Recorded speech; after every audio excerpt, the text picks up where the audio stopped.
Grandpa San, Uncle Xian, Uncle Rong. Lu Xiaorong never expected so many relatives, yet none of them spoke up for him. He knelt on the ground, furious, pounding his fists into the dirt. The Lu family members went back to their meal, ignoring the howling Lu Xiaorong outside. After a while, Mrs. Qin weakly said, "If he keeps howling outside, it will disturb us and make the neighbors laugh." Old Lu said, "After we finish eating, I'll send him away." He really regretted coming through the crowd. Why didn't he just go around? That way, he wouldn't have to deal with this troublemaker. Everyone thought this was probably the best solution for now. Suddenly, He Junyang spoke up. "He managed to chase here with a broken leg, so he's not easy to deal with. If he stubbornly stays here, our family will become the biggest joke in the village." Lu Xiaorong really just wanted to cling to old Lu's family. Because of his past actions that angered other relatives, only old Lu's family, who were behind the times, had escaped blame. That's why he dared to stick around so shamelessly. Moreover, he had no way out now. The family grew serious. Sun asked, "Do you have a good plan?" "Let him leave voluntarily." He Junyang smiled slightly, looking confident. The Lu family members didn't understand. Sun tried to pat her, but she quickly dodged and said, "First, let him stay for now, then make him leave when he can't stay anymore."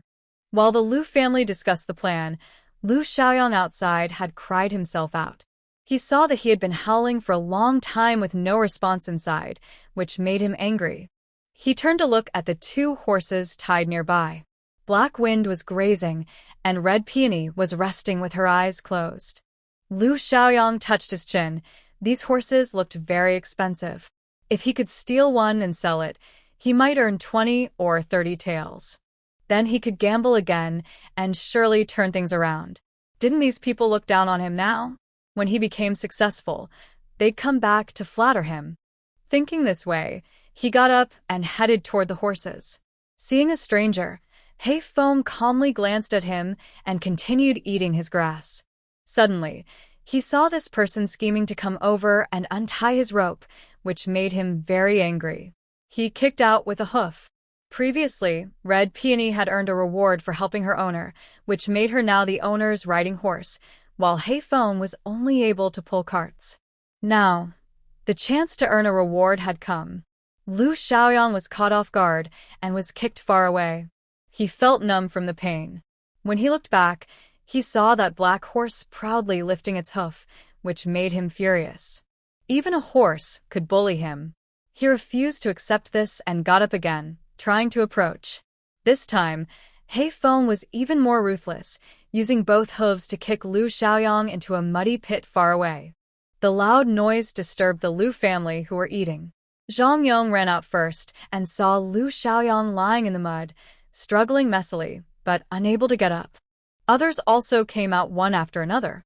Seeing this scene, they immediately understood what was happening. Sun's family didn't want to think about what Junyang had just said and grabbed a stick to go over and hit him. "Is this what you call admitting your mistake? Stealing and coming into my house? You little rascal, I'll beat you to death today." Sun was furious.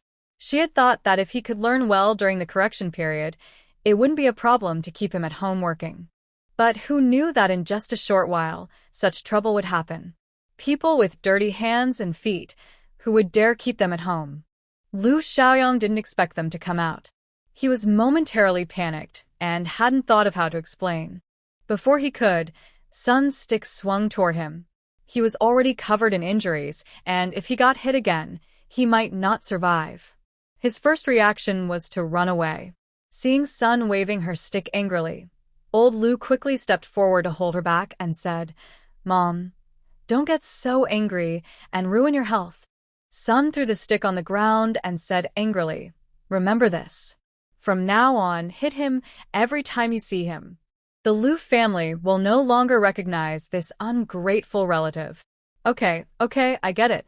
Calm down and stop getting so angry." Old Lu also knew she was hot-tempered, so he hurried over to soothe her. Sun started ranting again. "I really have the worst luck marrying you, and now I've got such relatives from your family." Old Mr. Lu felt ashamed on his face, but he also knew that over the years, Sun had suffered a lot of unfair treatment. When he was young, Mr. Lu often traveled for work for several months at a time, leaving Sun to take care of the children and live with her in-laws. Back then, Mr. Lu's brothers were not easy to get along with, and their wives often argued. Even his mother-in-law didn't think highly of Sun, always making her do rough and tiring work. Later, after the family split, Mr. Lu felt guilty towards Sun and voluntarily gave up the head of the household so Sun could be in charge. To prevent her family from being bullied, Sun became tough and strict. Because of her experiences, she demanded her daughters-in-law not to do secret tricks, threatening strict punishment if they did. Because of this, after the third son of the Lu family disappeared without a trace, Sun always protected the original owner. No matter what others said about her supposedly bringing bad luck, Sun never said a word.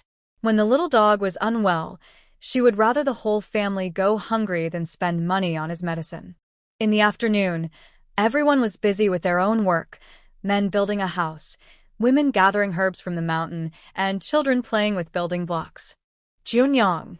Junyang followed behind and heard someone call her. She looked back and saw Chwer. Chwer carried a small basket on her back and ran up, smiling. I've been busy with family matters these past few days and couldn't go to the mountain with you. Are there many wild vegetables up there? The Lu family hadn't told them about gathering herbs yet, so Chwer didn't know they had been working on their project recently. It wasn't that the Lu family was hiding it on purpose, so when Chwer asked, Junyang replied, yes, there are. But lately, we've been digging herbs to sell in the county. We planned to wait until my house was built to invite you to join us, but since you're free today, I'll take you along. Junyang had a good impression of Chwer, though she was a bit too emotional, but that wasn't a big problem. The two brothers and sisters happily chatted with Chwer. Really? Junyang, take me. I've been worried about how to pay back all the money I owe your family. You're so kind. Chwer hugged her tightly, excited enough to scream. Although her family only had a thatched house, building a brick house still costs money. They needed to buy pots, bowls, clothes, and bedding. Recently, she had been so worried she couldn't sleep. Now Junyang, like a lucky star, brought her hope. How Junyang took Chwer to pick a few simple herbs.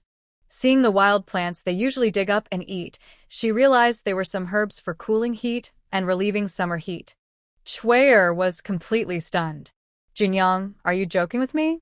Chwer looked at her with suspicion, worried she was being teased. Yusha was laughing so hard her stomach hurt. She said to Qin and the others, look at Chwer's reaction. Isn't it just like ours was before? The others also laughed.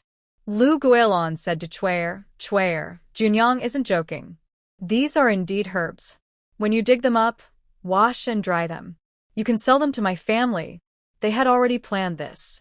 Once the herbal business was stable, they would involve other members of the Lu family. When they started processing herbs at home, they would need a large amount.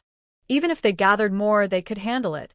Chwer was so shocked she couldn't find words. She looked at a plant called thorny vegetable in her hand and couldn't believe it could cure illnesses.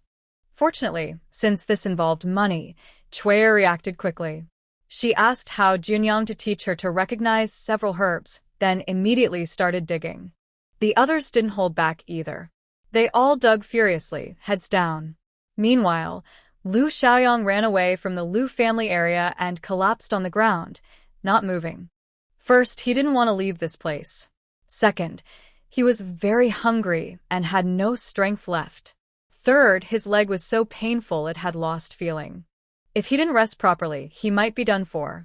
He lay on the ground, groaning in pain, feeling a shadow cover him. Suddenly, he opened his eyes and looked at the small old man who was examining him with a lowered head. He asked warily, "Who are you?" Qian Taizhu curled his lips and helped Lu Xiaorong up. He said, "I am here to save your life." Lu Xiaoyang was instantly excited, but he looked around and didn't recognize the man in front of him. He kept a wary eye on him and asked, "Why are you helping me?" "Because we have the same enemies." Qian Taizhu had been observing the crowd since morning and thought he could use Lu Xiaoyang to deal with the Lu family. That was why he followed Lu Xiaoyang. He squinted at Qian Taizhu and said confidently, "Of course, it's the Lu family. You're hurt and still being bullied like this. Don't you feel angry?"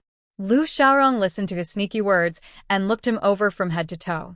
His Beijing accent was quite strong, clearly a local. After hearing him try to stir trouble for a while, Lu Xiaoyang couldn't help feeling a bit annoyed. He was a little selfish and mischievous, but he wasn't stupid. This person obviously wanted to use him as a tool to deal with Grandpa San's family. Although Grandpa San's family hadn't been very nice to him, that didn't make them enemies. When he was lying on the ground just now, he also reflected. He was not young anymore and had thought about why people didn't like him.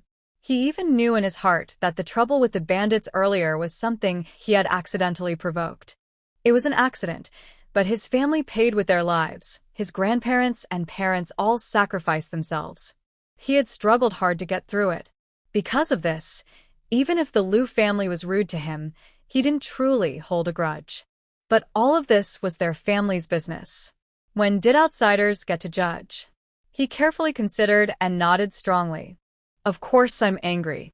We're family. Why shouldn't I stay? They're just heartless, bullying me because I lost my parents. That's right. Qian Taizhu saw he was hooked and smiled. First, I'll let you stay with me. I'll talk to you more about everything else later. He helped Lu Xiaoyang up, and they supported each other as they headed home. Li Shi had been beaten a few days ago, and had only just gotten out of bed recently. Seeing Qian Taizhu bring back a scruffy young boy, she looked very unhappy. I told you to find a way to save your son, not to go be a good-for-nothing. Shut up. What do you know? He dragged Li Shi into the house and explained his plan. Li Shi looked at him in surprise and asked, "Will this work?" "Why wouldn't it? If this gets out of hand, the Lu family's heads won't be safe." Qian Taizhu snorted coldly. Li Shi's eyes lit up. If that happened, their family's big guy wouldn't be in jail for a month, and that wouldn't be too bad. Good. I'll go cook now. Let that kid eat well first. Mrs. Li smiled warmly as she left, completely different from her previous attitude. Lu Xiaoyang watched calmly and didn't care about what they said.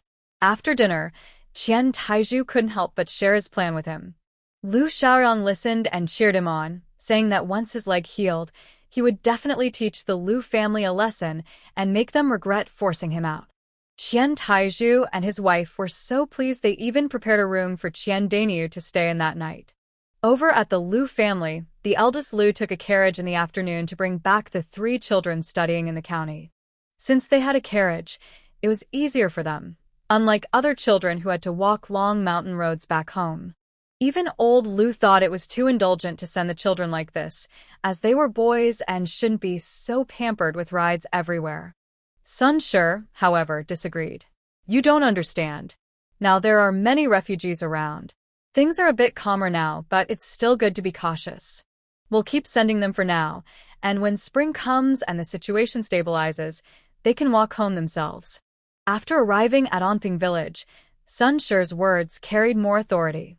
Almost no one could oppose her, except He Junyang, so everyone agreed with the decision.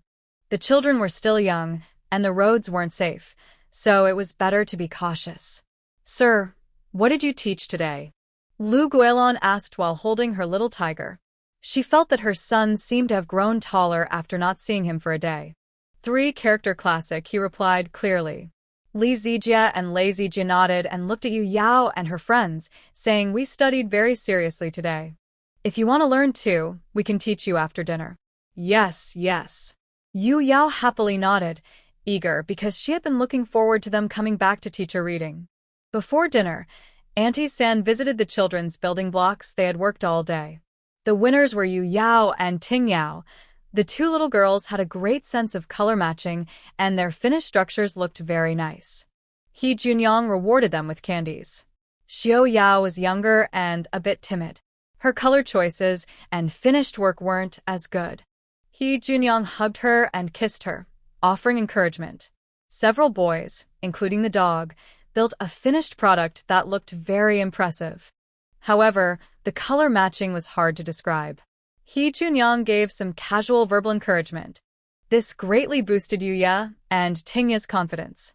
Even Tingya, who usually didn't want to study or practice writing, started saying she wanted to learn too. After dinner, a large group of children gathered to study. They shook their heads and recited the three-character classic loudly. Three older children led a group of younger ones. Their serious attitude surprised He Junyong. Except for Yuya, who wanted to learn from the start and was older, the other children followed along just because everyone else was doing it. She thought they wouldn't keep it at long, but they studied all evening. Especially Xiao Zhuzi. Cui Er called her twice before she went home. Even old man Lu shamelessly joined in to study with his grandchildren.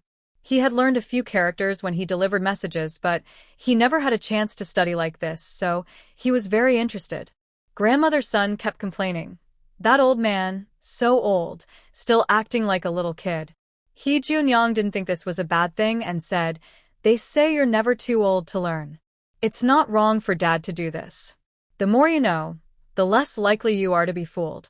Mother, you should learn too." "I won't go." Grandmother's son snorted coldly, turned to look at the old man surrounded by children, snorted again, and then went back to the grass hut. When He Junyong returned, she saw grandmother's son counting money. Although they had earned quite a bit, their expenses had been high recently. They were building a brick house, which was quite large, and they wanted to move in quickly. They hired many workers, so the costs added up each day. Once the house was finished, most of their money was spent. Grandmother's son sighed softly. Life was hard these days. Their family was spending money like water. If the herbal medicine business could stabilize, it would be better. But if the herbs on the mountain were all harvested and there was no news from the wasteland, what other work could they do to survive? Seeing He Junyong come in, Sun didn't hide anything. She openly showed her the remaining money, looking a bit worried. She said, "If I had this much money before, I would have woken up laughing in my dreams. But now, just looking at it makes me nervous. Our family spends money like water, and this money won't last long. People, she thought, are never satisfied. When they have no money, they want more. When they have money, they want even more. When will it end?" He Junyong looked at the old lady's worried face and suddenly understood why Sun had glared at old man Lu just now. Not knowing how expensive things are when you don't manage a household, old man Lu always thought there was plenty of money at home.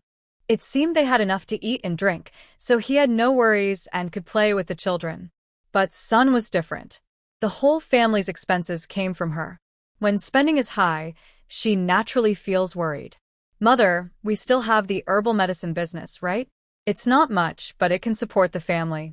Once the house is built, I'll think of a way to increase our income so we can have a good new year." He Junyong comforted her. Sun sighed again, her eyes softening with tenderness and pity. She knew that their current life was thanks to He Junyong. She had started the herbal business, and even the potatoes they ate as food were discovered by her. In fact, it was the elder's fault for being useless, forcing the daughter-in-law to carry the family's burden. Suddenly, He Junyong understood her look and deliberately teased Mrs. Sun. "Do you feel guilty towards me?" "No. No?" As soon as she said that, Sun's low mood, which she had just managed to gather, disappeared instantly. "What, Mrs. Sun? What kind of title was that?" Smack. Smack. She was slapped hard. He Junyong quickly got up and ran outside, nearly bumping into Yushur. She hurriedly hid behind her, saying, "Sister-in-law, Mother is going to hit me again." Sun caught up, and laughter echoed in the thatched hut. 3 days later, early in the morning, He Junyong acted as a coachman to send the 3 children to school. When the carriage reached the village entrance, she was blocked. Looking carefully, it was again Lu Xiaoyang. He Junyong pretended not to see and planned to have Black Wind go straight over. Lu Xiaoyang saw this and was frightened. She quickly leaned on her crutch to step aside and shouted, "Aunt. Third aunt. I have something important to tell you. It's a serious matter." He Junyong saw his anxious face and thought he was about to cause trouble again, so she pulled on the reins and stopped. She looked at Lu Xiaoyang impatiently and asked, "What is it? What are you trying to do now?" The 3 children also peeked out of the car, looking confused. Lu Xiaoyang moved closer and whispered, "Is Uncle Jingxian and the others pretending to be injured to get into the city?" Hearing this, He Junyang's face immediately turned cold, and her eyes showed a hint of hostility. She kept her feelings hidden, and Lu Xiaoyang didn't notice. He continued, "The Qian family took me in, hoping to use me against you. If they found out Uncle Jingxian and the others were injured but still working faster than others, they must be pretending. Third aunt, I know I've made many mistakes and many people in the family dislike me, but I wouldn't help others harm our own people. If it's all a lie, Uncle Jingxian and the others should be careful and not let anyone find out again." Before He Junyang could speak, he raised his voice again. "You all wait and see. I won't let you have an easy time." Then he hobbled away quickly with his cane. Lizzie looked worried and asked, "Third aunt, what does Brother Xiaoyang mean? He is the oldest grandson in the family, only 11 years old, but already sensible." At first, he thought Xiaoyang wasn't so bad after hearing the earlier words, but after hearing this part, he was confused. What could it mean? He's just trying to scare us. Don't worry about it. Third aunt will handle this. You just focus on studying. He Junyang comforted them casually, but started to think about whether Lu Xiaoyang's words were true. According to him, he was now staying at Qian Dainia's house. Qian Taizhu had been secretly watching the Lu family to give his son some face, and he found out that the injuries of the Lu men were fake. So, he wanted Lu Xiaoyang to come out and cause trouble at the Lu family. Lu Xiaoyang didn't want to be used, so he told her these things. But that didn't rule out the possibility that Lu Xiaoyang was suspicious. The Lu family hadn't treated him well before, so holding a grudge was normal. Why would he suddenly tell her this? Another possibility was that Qian Taizhu had discovered something about the Lu men but wasn't sure, so he wanted Lu Xiaoyang to find out more. Compared to the first guess, He Junyang was more inclined to believe this one. The Lu family might be warning her, but she also couldn't let her guard down. Lu Xiaoyang hobbled into a small alley with a cane. Qian Taizhu was hiding there. Seeing him, he hurriedly asked, "How did it go?" Lu Xiaoyang looked very angry. "That woman said I was farting. It really made me mad." "Uncle Taizhu, do you think you're right or not?" This question stunned Qian Taizhu. He didn't know if he was correct, but from the way the Lu family acted, it didn't seem like they were hurt, probably not far from the truth. However, now He Junyang's attitude made him start to doubt himself. Could he have been wrong? "Uncle Taizhu, don't worry. Let's observe for a few more days. Once we're sure, I'll go to the Lu family and cause trouble. I'll make them pay money and apologize.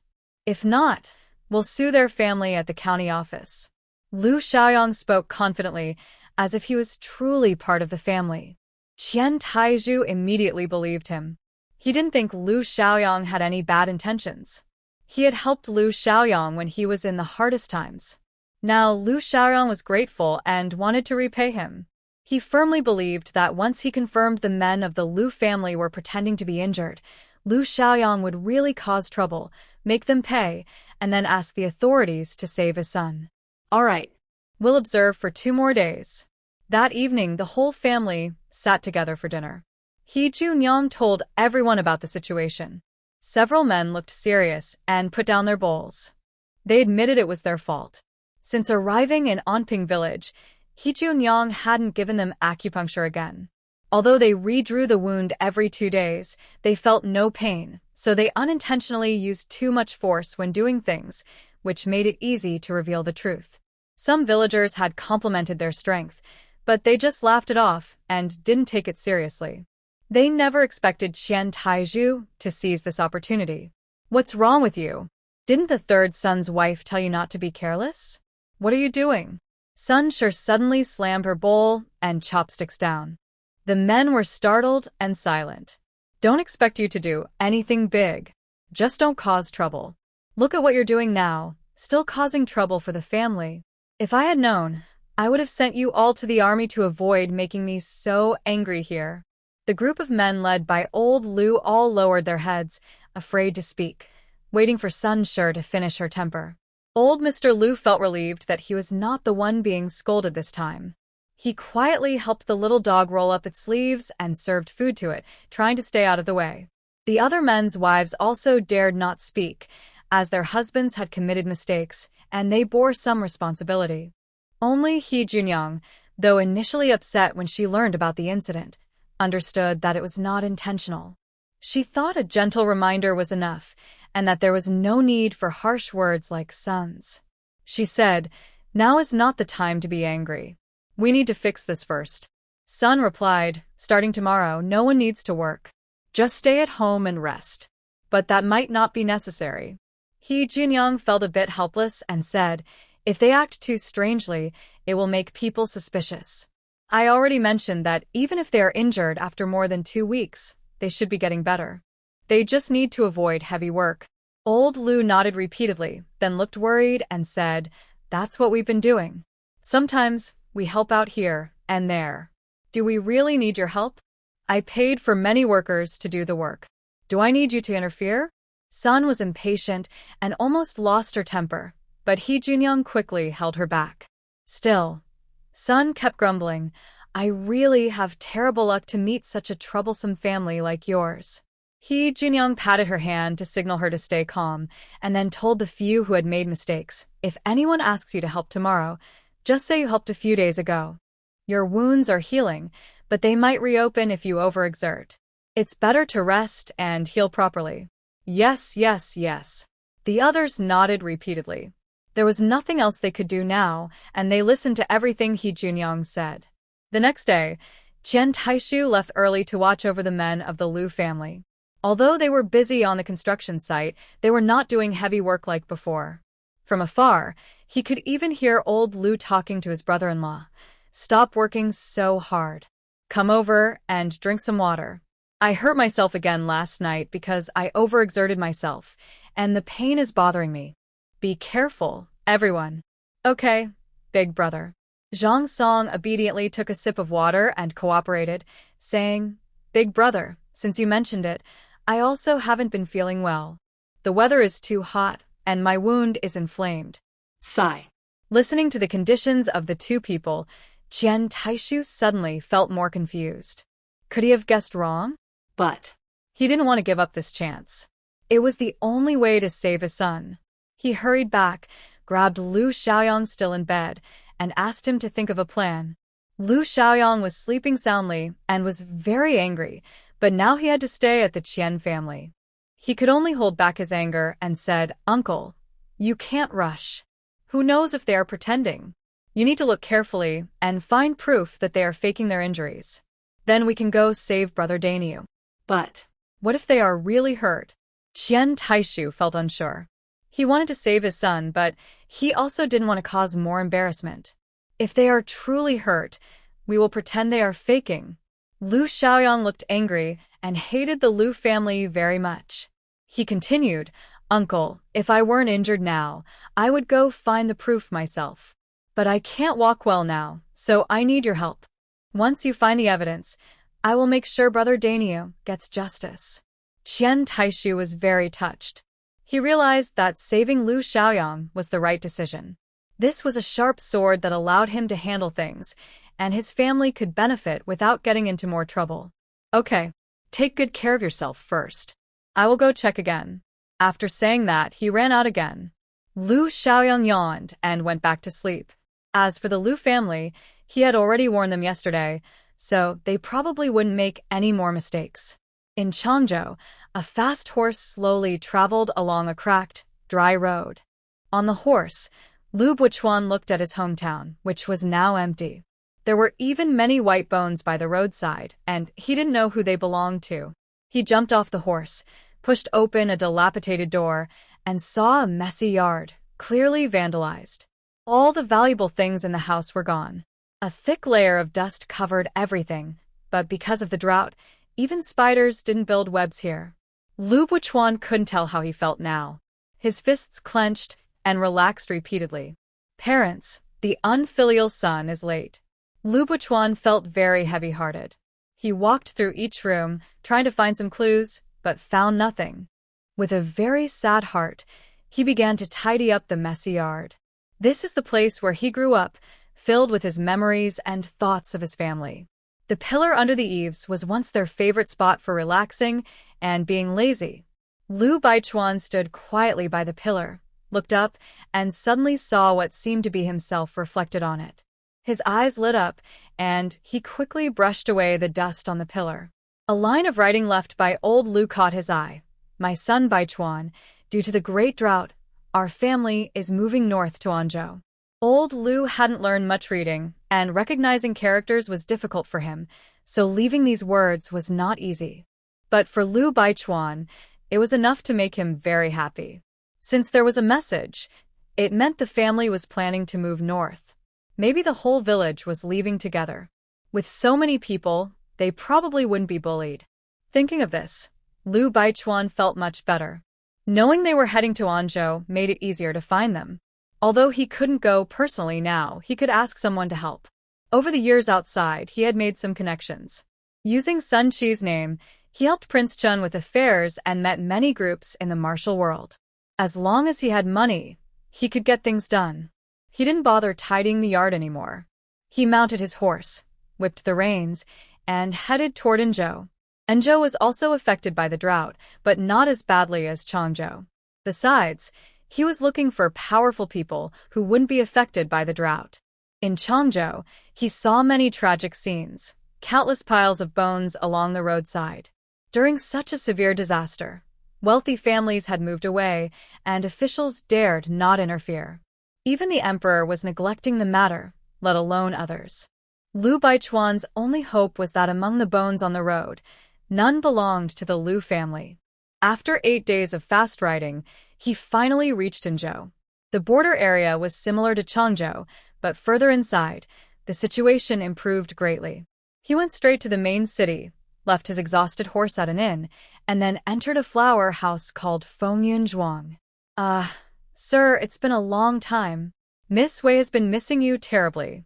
As soon as he entered, the old Madame Gu, with thick rouge on her face, rushed over like a butterfly, trying to hold Lu Baichuan's arm affectionately, but he easily avoided her.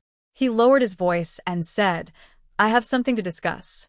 Madame Gu immediately looked disappointed and said listlessly, "When haven't you come here for nothing?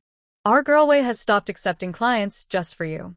If you don't give me an explanation today, I won't let you see her anymore." Lu Baichuan felt a bit helpless. It sounded like he had really done something wrong. He had come a few times before, but each time he was just helping King Qin with matters and then leaving. He and Wei Girl were completely innocent. There was no reason for her to refuse clients because of him. He looked serious and took out a gold ingot from his pocket, handing it to her calmly. "Show the way." Madame Gu's expression improved a little. She turned around and led the way ahead. She took him directly to Wei Girl's private room. At this moment, the girl was getting ready, doing her makeup. Madame Gu didn't hesitate and pushed the door open. Lu Baichuan stood at the door, not moving. "Come in." "Why are you just standing there like an idiot?" Madame Gu was a bit annoyed. She turned back and pulled him. Lu Baichuan frowned and refused. "It's not too late once she's finished. I'll wait in the tea room." He turned to leave immediately, not giving Madame Gu a chance. Madame Gu snorted and went inside herself. Wei Yu was sitting in front of a mirror, a young maid carefully helping her with her makeup. "The boy you've been waiting for is here. Why doesn't he come in?" Instead, he went to the tea room. Wei Yu, who had looked uninterested, suddenly brightened at this. She turned and asked, "Really?" She hadn't wanted to accept clients for a long time, afraid Madame Gu was tricking her with that person's name. Madame Gu rolled her eyes and, displeased, took out the gold ingot Lu Baichuan had just given her to show Wei Yu. "Look, he gave this." "Can it be fake?" Wei Yu couldn't sit still anymore. She stood up and was about to go over. Madame Gu held her back and said, "Be more careful. If you have the ability, take him in one go.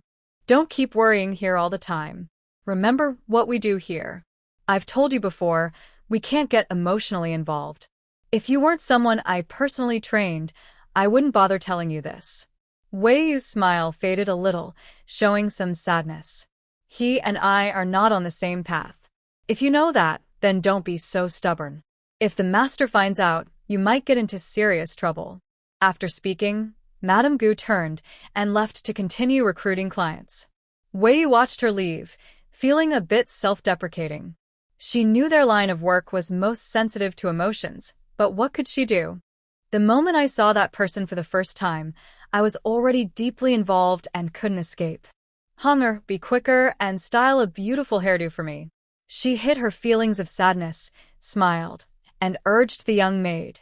Hunger responded with a nod, knowing that the young master was very important to her girl, so she didn't dare to delay and worked faster.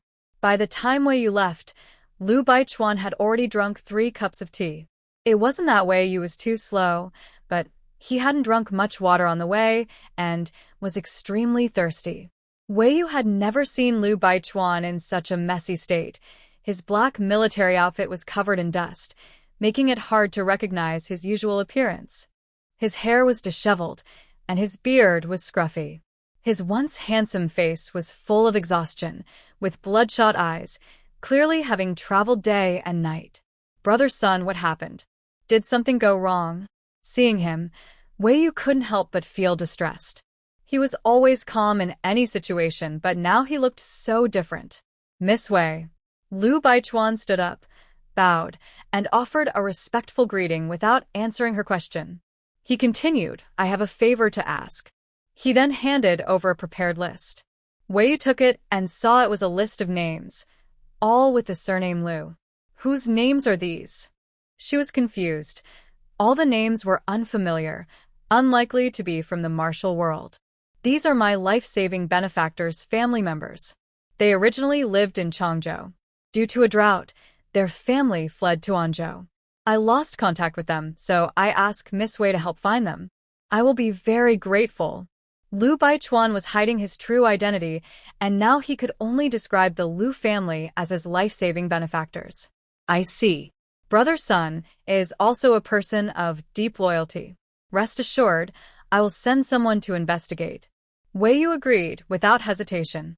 Since it was a personal matter of his, she wouldn't ask for a single coin, but would still help. Seeing her agree, Lu Baichuan placed a stack of silver notes on the table and politely said, Thank you, Mississippi. After speaking, he stood up to leave. Wei Yu hurriedly stopped him. You're leaving so soon? If there's news, how can I contact you? Lu Baichuan replied, Yes, I will leave early tomorrow. You don't need to contact me. I will come back in 3 months to get the news. He still needed to return to Nantai, and his identity and location couldn't be exposed, so he had to come personally to retrieve the information. Wei Yu's eyes brightened. Brother Sun is leaving early tomorrow, so why not stay for a meal? Yuer is willing to serve. Miss Wei, Lu Baichuan interrupted her. Thank you for the invitation, but I already have a family, so I can't stay long. Please understand. After saying this, he strode away. Wei Yu stood there alone, stunned. When did he have a family? How could someone like him have a wife? What kind of woman could match him? Is he hiding his whereabouts because he doesn't want her to know where his wife is? Brother Sun. She hurriedly chased after him, forcing a smile and holding back her sadness as she asked, When did you get married? Lu Baichuan was already at the door. Seeing her come after him, he thought it was better to clarify everything at once, so he said 3 years ago. They first met 2 years ago, so he got married before he knew her. No wonder he always kept his distance. Even when he came to a place like Fengyan Tower for business, he never truly got involved. He would just finish his work and leave each time. She had always thought he was indifferent, ignoring her advances many times. It turns out she was mistaken. But now, even men with families often visit brothels. Brother Sun could refuse her for a woman. She was truly lucky. I understand, Brother Sunday. Until we meet again. She forced a somewhat decent smile, watched him leave, and then tears fell. Madame Gu appeared beside her without her noticing and sighed. He's married now. You should give up. Wei Yu shook her head gently. No, I respect him even more. Madame Gu. In Changzhou, things were boiling with anger, but in Jingzhou, it started raining. The Lu family's house wasn't finished yet, and it had been pouring for 2 days. The family huddled in a grass hut, unable to go anywhere. Luckily, third sister-in-law bought oilcloth, or this grass hut wouldn't hold up. Mrs. Yu sighed, and the young girl next to her sneezed. Now it was late autumn. Every rain made the temperature drop, but the Liu family still had no warm clothes. The weather up north is colder than here in the south. This rain makes people shiver. Zhang Yong threw a stick into the fire, hoping to warm up a bit.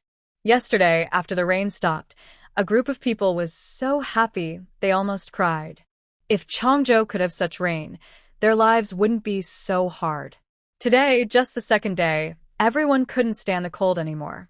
They all just wanted the rain to stop, so they could buy warm coats. Sun's family sighed and said, "It's true that the poorer you are, the more problems you have. We already spend money like water every day, and now we need to buy coats. How much will that cost?" Many refugees from the south in Jingzhou haven't prepared coats. This year's coats are definitely very expensive. With so many people at home, just thinking about it makes us feel sad. Everyone was speechless. There are too many expenses at home. They felt uneasy inside. They hadn't been able to help much today, and only added to the burden. Just when everyone was feeling down, He Junyang said, "Even for us who are relatively well off, coats are expensive. For ordinary people, it's even worse. I think we can make some money from this business." Start a business? How? Zhang Song's eyes lit up instantly. He remembered that his third sister-in-law had mentioned they should manage a business, so this might be a good chance. Others also became interested. Recently, they had been collecting medicinal herbs and made some money, but the Liu family was spending a lot every day. They were still a bit short of money. If they could do another business, their situation might improve a lot. If winter clothes sell well, then we should sell only winter clothing. And we can price them a little lower than regular shops. Business will definitely be good. He Junyang already had a plan. At that time, cotton was very expensive, and not everyone could afford it. Most people used animal skins to keep warm, but animal skins were also hard to find, and good ones were very costly. We'll sell feather quilts and feather clothes. Yes, feathers, not down. Down is very expensive and more suitable for noble families. But common people find feathers more practical. What? Feather clothes and feather quilts? You don't mean using feathers to fill clothes instead of cotton, do you? Sun's family frowned, feeling this wasn't a good idea. How much feather would they need? And those feathers smell bad. Would anyone buy them? Exactly. Using feathers to fill clothes. Although it's not as good as cotton, it's much better than having no clothes at all. He Junyang smiled. Without waiting for questions, she shared her ideas openly. First, men go to the tavern to collect feathers from chickens, ducks, and geese. These places kill many poultry daily, and the feathers are usually discarded. They buy the feathers, and the sellers are happy to sell them. Second, women at home wash the feathers thoroughly to remove any smell, then dry and stuff them. Finally, the men take the finished products out to sell. This is a good idea. Let's have our brothers handle the feather collection. Zhang Song eagerly volunteered. Collecting feathers is a dirty job, and since our Zhang brothers are usually taken care of by the Liu family, it's better for them to do this work. He Junyang initially wanted to give this task to the Zhang brothers because she thought they had experience in business and might be more flexible. All right then.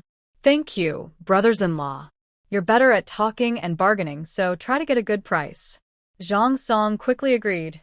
Got it, got it. Lao Da Lu and Lao Er Lu looked at each other. And us? You? Of course, you're at home building the house. Do you think I and your father should handle everything? Sun Sure started scolding again. Lao Da Lu didn't dare speak, especially after Qian Taishu discovered their mistake. Since then, his mother had been very strict with them, especially with him. She was fierce and unkind. Lao Er Lu responded weakly with an okay, then fell silent. Lao Tua suddenly spoke, glancing at Sun Sure but unsure how to continue. He clicked his tongue and rubbed his hands. Just say what you need to say. Sun Sure disliked Lao Tuo's hesitant attitude, thinking he was acting like an old woman. When elders speak, the younger ones don't dare interrupt. Lao Tua felt it wasn't too embarrassing and said, Xiaoyang came to report again. He said the Qian family has given up on causing trouble. He can't stay there anymore and wants us to find him some work. Sun Shi immediately got angry, pointing at him and scolding, "You old fool. Are you not listening? Even his own big uncle doesn't care about him. Why are you meddling?" Lao Tua knew he would be scolded but forced himself to speak. "I know, but he's been sending us messages lately. If it weren't for him, the Qian family might have already come knocking. If the officials find out, we wouldn't know how to handle it. He's actually helping us." Previously, he was determined not to care about that troublesome young man, but recently, seeing his good behavior, I have become a bit softer. He Jianyang silently said nothing. Throughout this journey, she finally saw through Old Man Lu. How to describe him? He's a bit naive, thinking that since his own life is better now, he should help the people in the family. Otherwise, Lu Fugui and his group wouldn't have come here with them. Since those people are generally decent, He Jianyang didn't say much. Recently, Lu Xiaoyang has indeed sent a lot of news to the Lu family, but he's doing it for his own future, not really for the Lu family. Moreover, He Jianyang believes that even if they have to take the matter to the authorities, she isn't afraid. She has ways to make fake scars and deceive these ancient people easily. But she also doesn't rule out that he might have made a correct choice. Sending messages for the Lu family has indeed given Old Man Lu a chance to survive. Help yourself if you want, but I definitely don't agree. Sun Shi glared at him fiercely, turning her head aside, unwilling to pay attention. Old Man Lu then looked toward He Jianyang. Right now, only she is willing to listen to Sun Shi. If she speaks, Sun Shi will surely agree. The pressure has now shifted onto He Jianyang. Everyone is holding their breath, watching how she will handle this matter. He Jianyang didn't understand why everyone was suddenly looking at her. On one side was Old Man Lu's eager gaze, and on the other was Sun Shi's threatening eyes. She felt stuck between a rock and a hard place.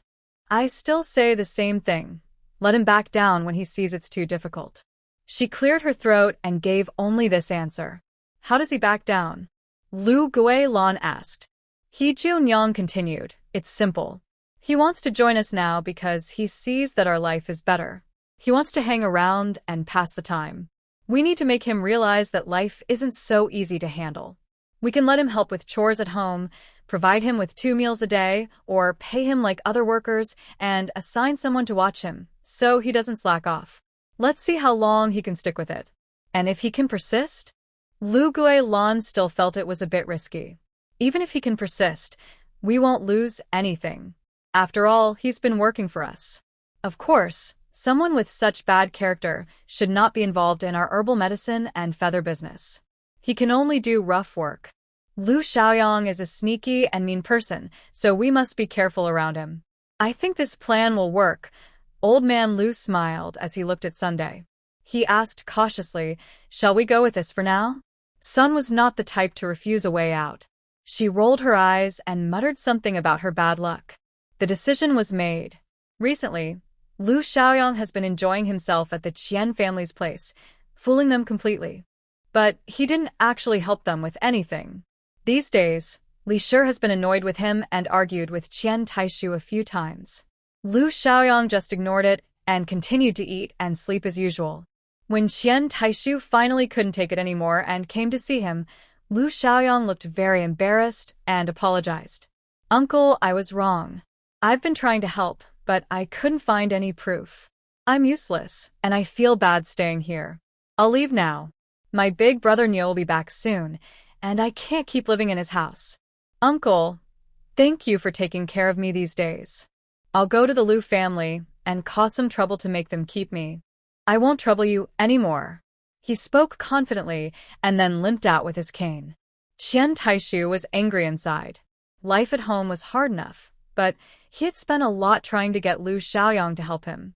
In the end, he didn't get any help, and all his efforts were wasted.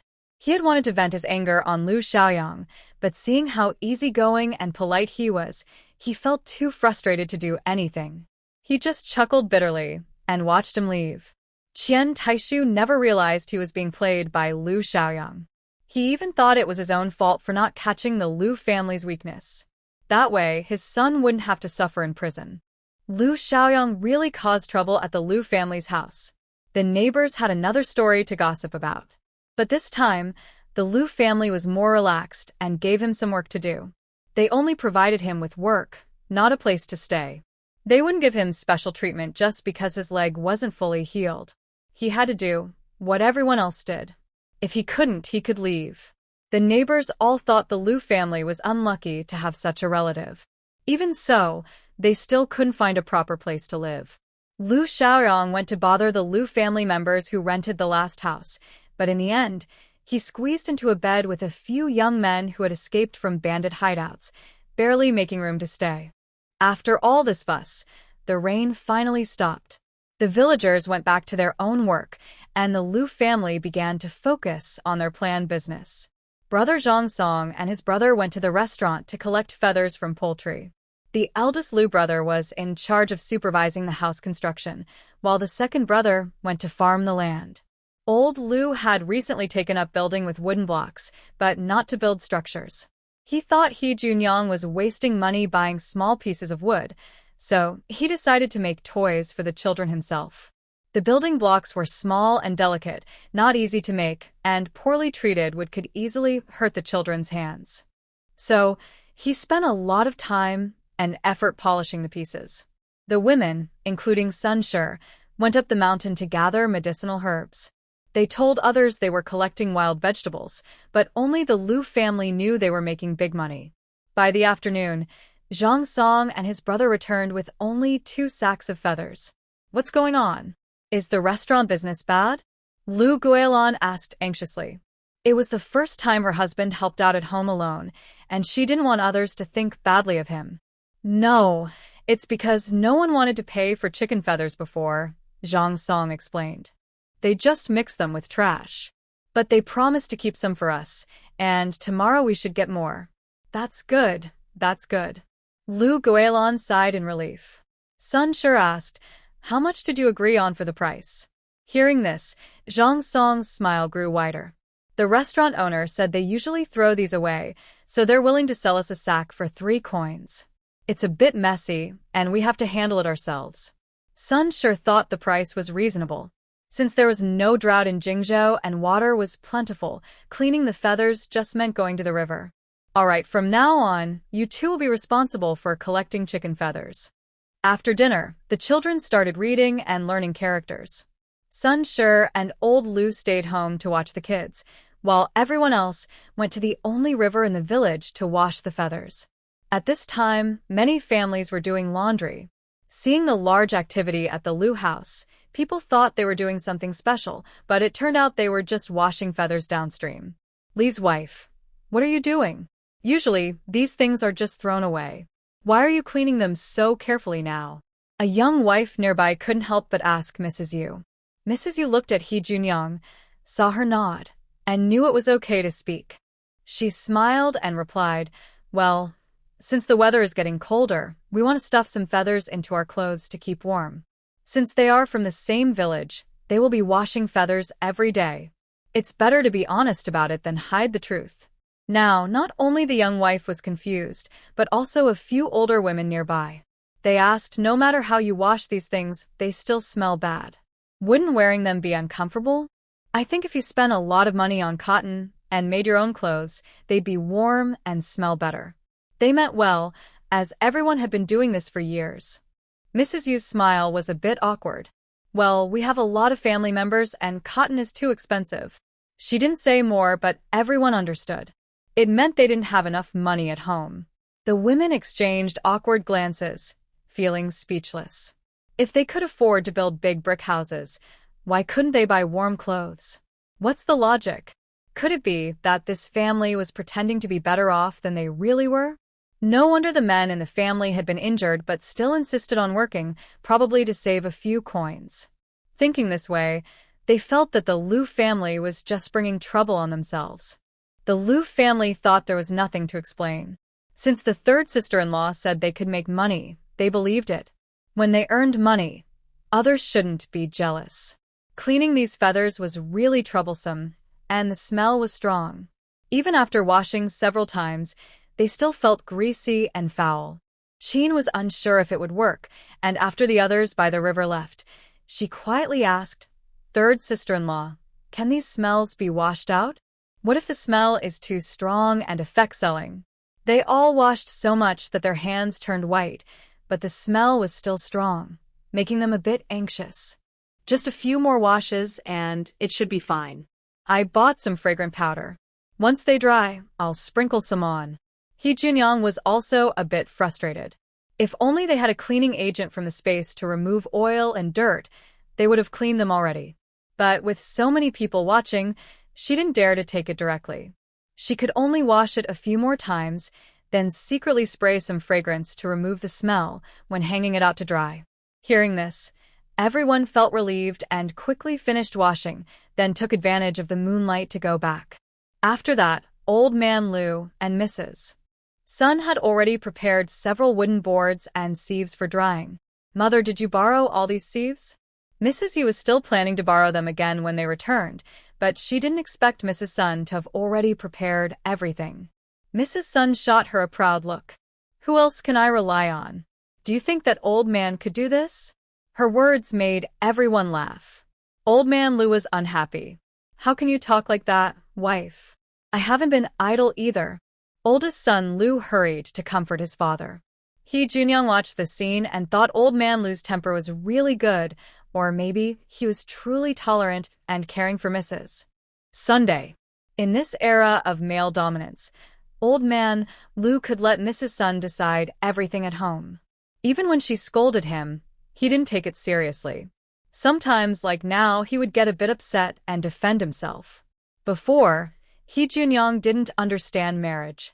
After seeing how Mrs. Sun and Old Man Lu got along, she suddenly understood what marriage really meant. It didn't have to be exciting, just peaceful and simple, with everyday life like cooking, oil, salt, soy sauce, and tea. But perhaps she wouldn't experience this in her life. She was just a widow with a child, and remarriage seemed unlikely. Thinking of this, she sighed softly. She even wondered if one day she suddenly wanted to remarry, would her family agree?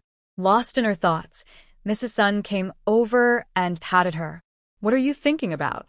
I was talking to you, and you ignored me. Mrs. Sun looked at her with dissatisfaction. Hee Junyoung put on a smiling face and affectionately took Mrs. Sun's arm. Mother, what did you just say? Say it again, please. Move aside. Acting like you have no bones every day. Mrs. Sun scolded, but she didn't really push her away. Instead, she frowned and said, Tomorrow morning, you go deliver the medicinal herbs. Just a basket will do. Then buy some fabric to make clothes for the family and see if they fit. Mother, we're really on the same page. I was thinking the same. We're truly in sync. Hee Junyoung teased on purpose. Mrs. Sun glared at her again. Who said we're in sync? You're just shameless. Lu Guilon watched nearby with envy. Although Sun was her own mother, she had never acted as affectionately toward Sun as her third sister-in-law did. It felt a bit strange. A little dog ran over and hugged her thigh. Mother, I want to understand each other with you too. Sun couldn't help but laugh. You little rascal, what do you know about understanding each other? Then, what does Grandma tell the dog about understanding each other? The little dog looked at Sun with eager curiosity. Sun knew what he meant, but it was hard for her to say it out loud, and she blushed deeply. The little dog tilted his head. Does Grandma not know either? Hee Junyoung quickly picked up the dog and smiled as she explained to him, Grandma definitely knows, but she hasn't decided how to say it yet. Can I explain it to you first? Yes. Understanding each other means that both people think the same thing in their hearts. For example, right now, the dog wants to grow taller and go to school with the brothers. That's what Mother also wants, so Mother and the dog are understanding each other. After Hee Junyoung finished, everyone looked as if they understood. Sun hurriedly said, Yes, that's what your mother said. Everyone laughed. Then the children started talking about what happened at school today. The family listened while hanging out the feathers and then washed up to rest. Inside the grass hut, the little dog suddenly said he didn't want to sleep with Hee Junyoung. Why? Everyone looked at him, feeling a bit puzzled. The little dog was very close to Hee Junyoung, especially lately. She had been very busy and hardly had time to spend with him. Usually at this time, he would cling to her and sleep with her, but tonight was very unusual. Hee Junyoung initially thought her son was throwing a little tantrum, feeling she had been less with him recently. Dog, I know I've been busy lately and haven't had much time to be with you, but I love you. Please don't be mad at me, she explained to her son pitifully, worried he might develop resentment. The dog hugged his small pillow and nodded obediently. Dog knows mother is busy. Dog doesn't blame mother. Seeing him smiling so happily, she wondered even more. Then why don't you want to sleep with me? Because I've grown up. The puppy earnestly replied. Brother Lei said tonight that men and women are different. Mother is a woman and I am a boy. We can't sleep together anymore. This answer really made Hee Junyoung laugh and cry at the same time. Why are you laughing, mother? Isn't what Brother Lei said correct? The puppy was confused. He listened carefully to what Brother Lei told him and remembered it clearly. Brother Lei is right. Hee Junyoung nodded, unable to argue against that. But the puppy was still very young and in poor health. If she didn't sleep with him, she wouldn't know if he got sick at night.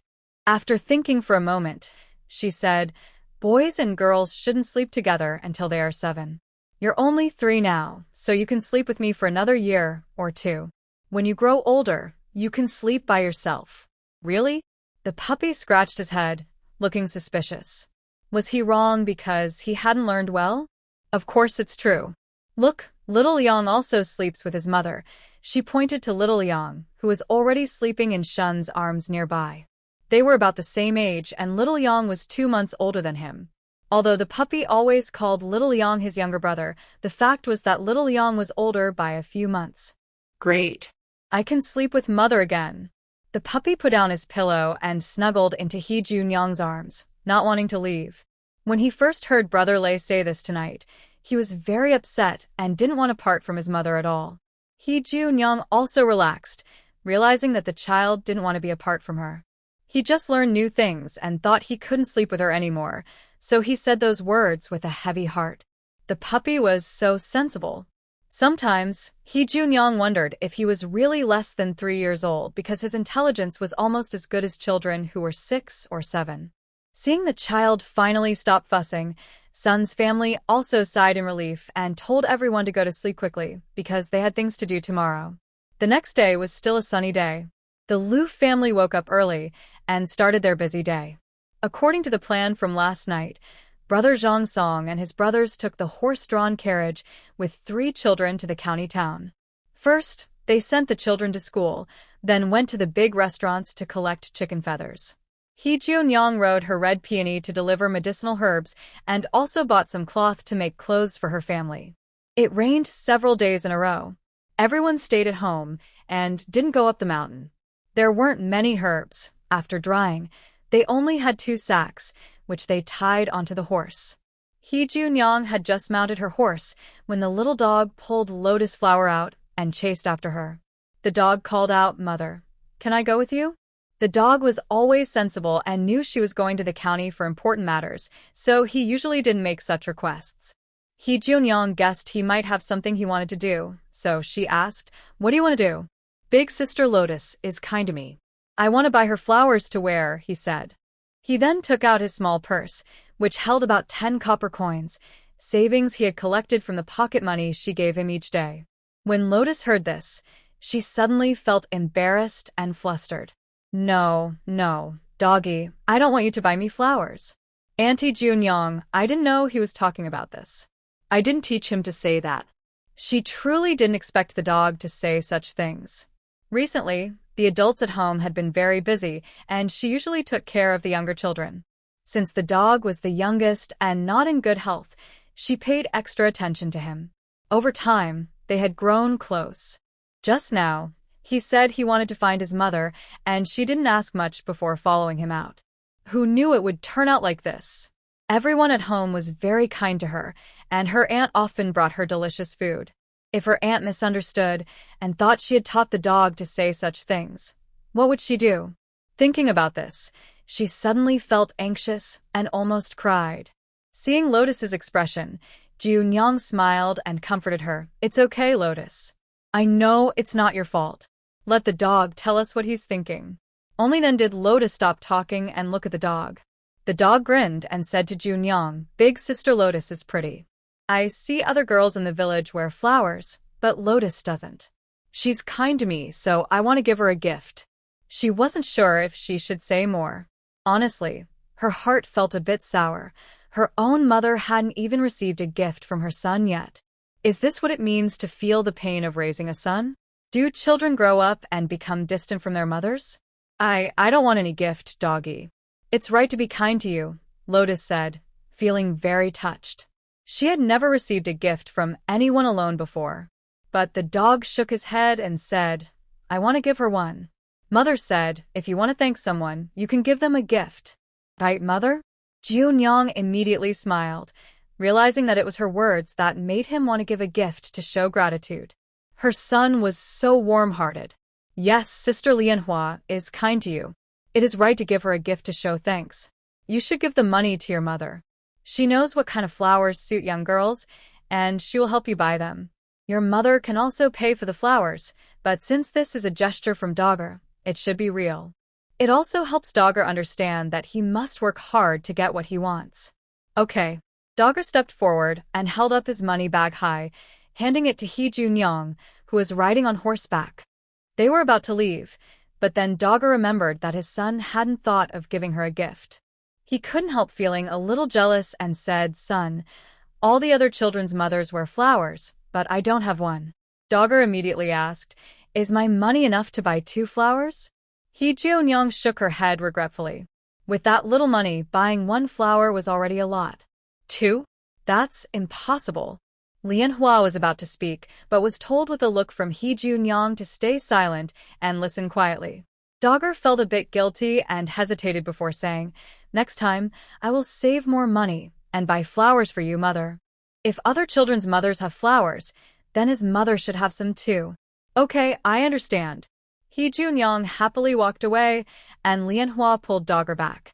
After a few steps, they saw Sun's mother standing not far away, looking at Dogger with a sad expression. "Dogger, does Grandma not treat you well?"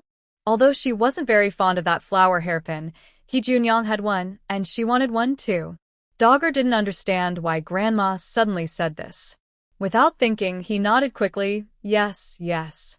Grandma is very good to Dogger." "Then why don't you buy flowers for me when you buy them for your mother? Those things might be expensive." If it were someone else, she would stop him. But since He Junyang encourages her son to spend money, why shouldn't she want some? Doch was stund. Did Grandma want to wear flowers too, even at her age? Lianhua felt a bit shy and lowered her head. Aunt Junyang and Grandma Lu seemed to be upset with her for causing this fuss with Dogger. Dogger didn't understand, but he was smart. He didn't need to understand everything. He just nodded and agreed. "Grandma, don't worry.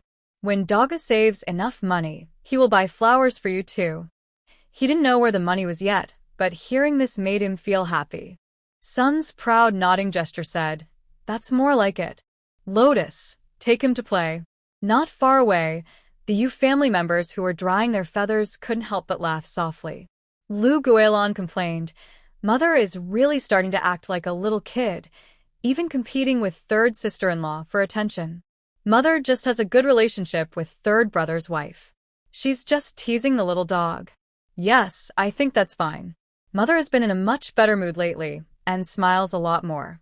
She looks several years younger. That's because our days are getting better and better. It's all thanks to third sister-in-law."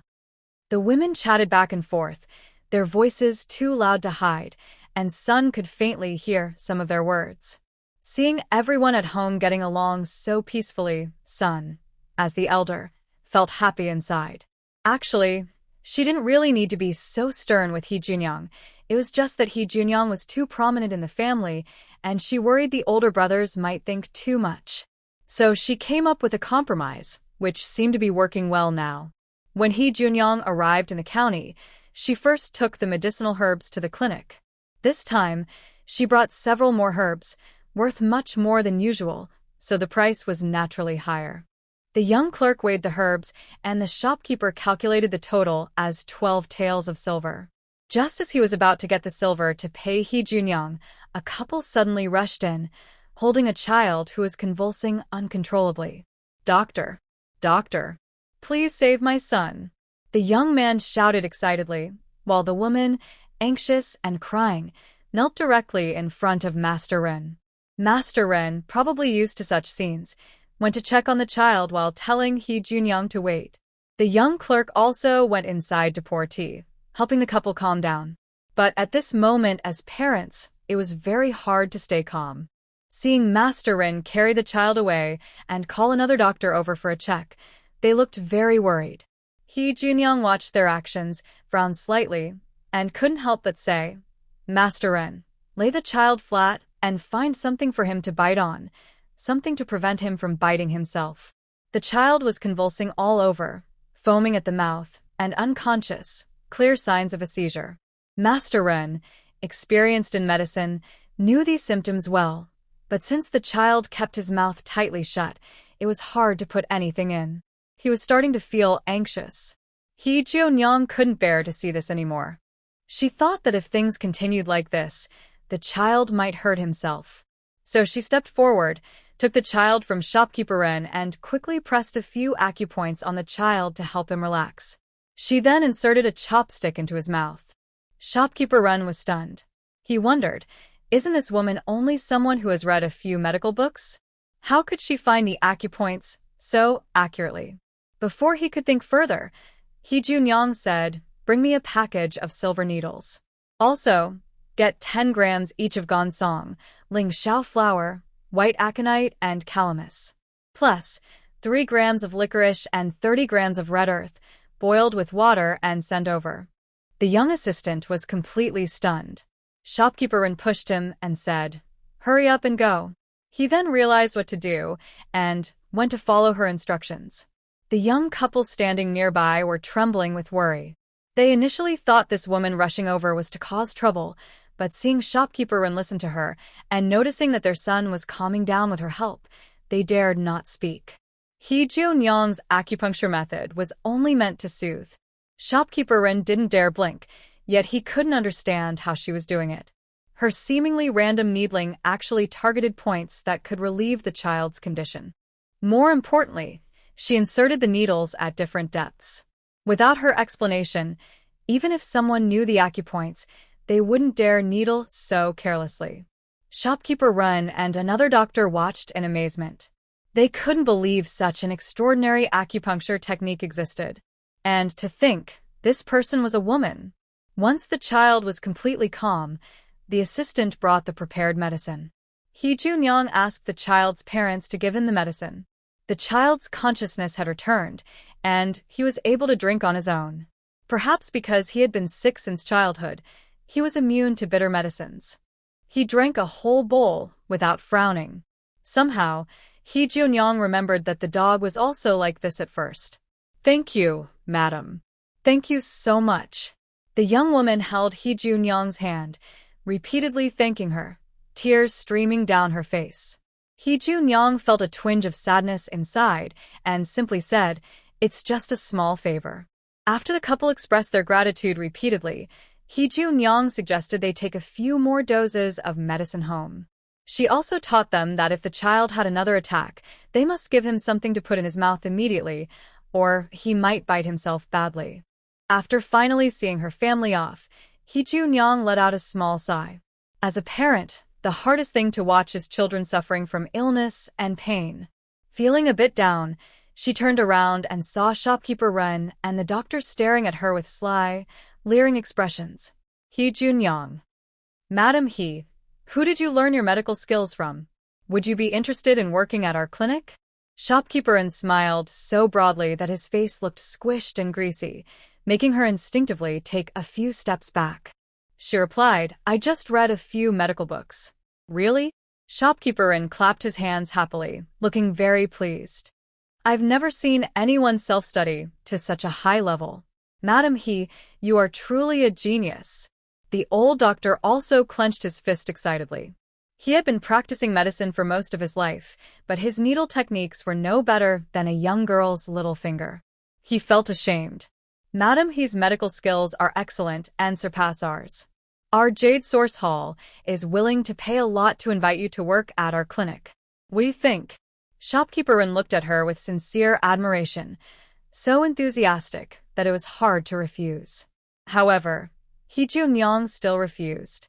Thank you for your kindness, but I really don't have that ability. Seeing her firm attitude, and that she was even a little annoyed, the shopkeeper didn't press further. Then think about it again at home. Jade Source Hall always welcomes you. Shopkeeper Ren was very enthusiastic and respectful, even flattering. Even if He Junyang wasn't interested right now, she still thought well of him. She liked people who treated others with respect. Later, the shopkeeper tallied the money from selling herbs and even personally saw her to the door. Madam He, if you decide, you must come. We'll be waiting. He looked so eager, it was almost as if he was about to wipe tears with a small handkerchief. He Junyang felt uncomfortable and didn't dare look any longer. She hurried away. Seeing her leave, the shopkeeper turned and told his assistant, "Get paper and pen ready. I need to write to the master." He wanted to tell his boss immediately that he had found a treasure girl. Madam He's medical skills are impressive, especially her needle techniques, which are dazzling. If she could work at the clinic, maybe he could secretly learn a few tricks. Most importantly, their Jade Source Hall's reputation would definitely grow even more. In this era, doctors are rare, especially female doctors. Many women refuse to see a doctor due to gender barriers, which leads to their illnesses worsening and shorter lifespans. However, if Madam He came to the clinic to see patients, she could help many women and also improve the business of the clinic. As the shopkeeper, he would be rewarded at the end of the year for bringing such a treasure. Just thinking about it made him feel very happy. He quickly picked up his brush and wrote several pages, praising Madam He's medical skills and acupuncture techniques in an exaggerated way. Once the ink dried, he asked the young clerk to rush the letter to the city. Watching the young clerk ride away quickly, Shopkeeper Ren excitedly rubbed his hands together. It's great. There's hope for the year-end bonus. Yay! Madam He didn't know what Shopkeeper Ren was thinking. She strolled around the street, bought some small household items, and then went to a fabric shop. There are 3 larger fabric shops in the county town, while the others are small stores. Madam He wanted to buy bright-colored fabrics for her big girls and young women at home. Since the small shops had fewer choices, she went straight to the larger one. Madam, are you here to buy fabric or ready-made clothes? Who are you buying for? If you don't mind, I can recommend some for young ladies, said a middle-aged woman who came out to greet her. She was dressed in a dark blue cloth gown, similar to the other women and girls in the shop, so Madam He knew she was a saleswoman from ancient times. While she was observing the woman was also looking at her. Although Madam He wasn't dressed very well, she was riding a horse, and her basket behind her was full. Obviously someone with money. Seeing that there was a guide, Madam He didn't bother to look at each fabric herself. She simply said she wanted to buy fabrics for the whole family, young and old. The woman's smile brightened, her eyes sharp as always. Please follow me, madam. The woman then took Madam He around the fabric shop, showing her fabrics suitable for rural families, especially for women. She described various patterns and comfort levels, praising them extravagantly. Madam He couldn't help but admire the woman.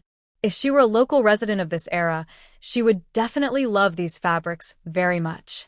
Unfortunately, her space contained softer, more fashionable fabrics and patterns, so she wasn't easily swayed by the woman's praise. She considered herself very rational and pointed out several brightly colored fabrics that were not too flashy. She planned to use them for the girls and sisters-in-law at home. She also specifically chose a light blue piece for Sun's family. As for the men in the family, they simply took a few black, gray, and dark blue fabrics and were sent away. Men, after all, don't care much about these things. The woman's smile almost twisted, and she enthusiastically piled all the fabrics that He Junyang had selected. She counted and said, Madam, there are 9 pieces of fabric here. The 4 plain ones cost 210 coins each, and the 5 patterned ones cost 230 coins each.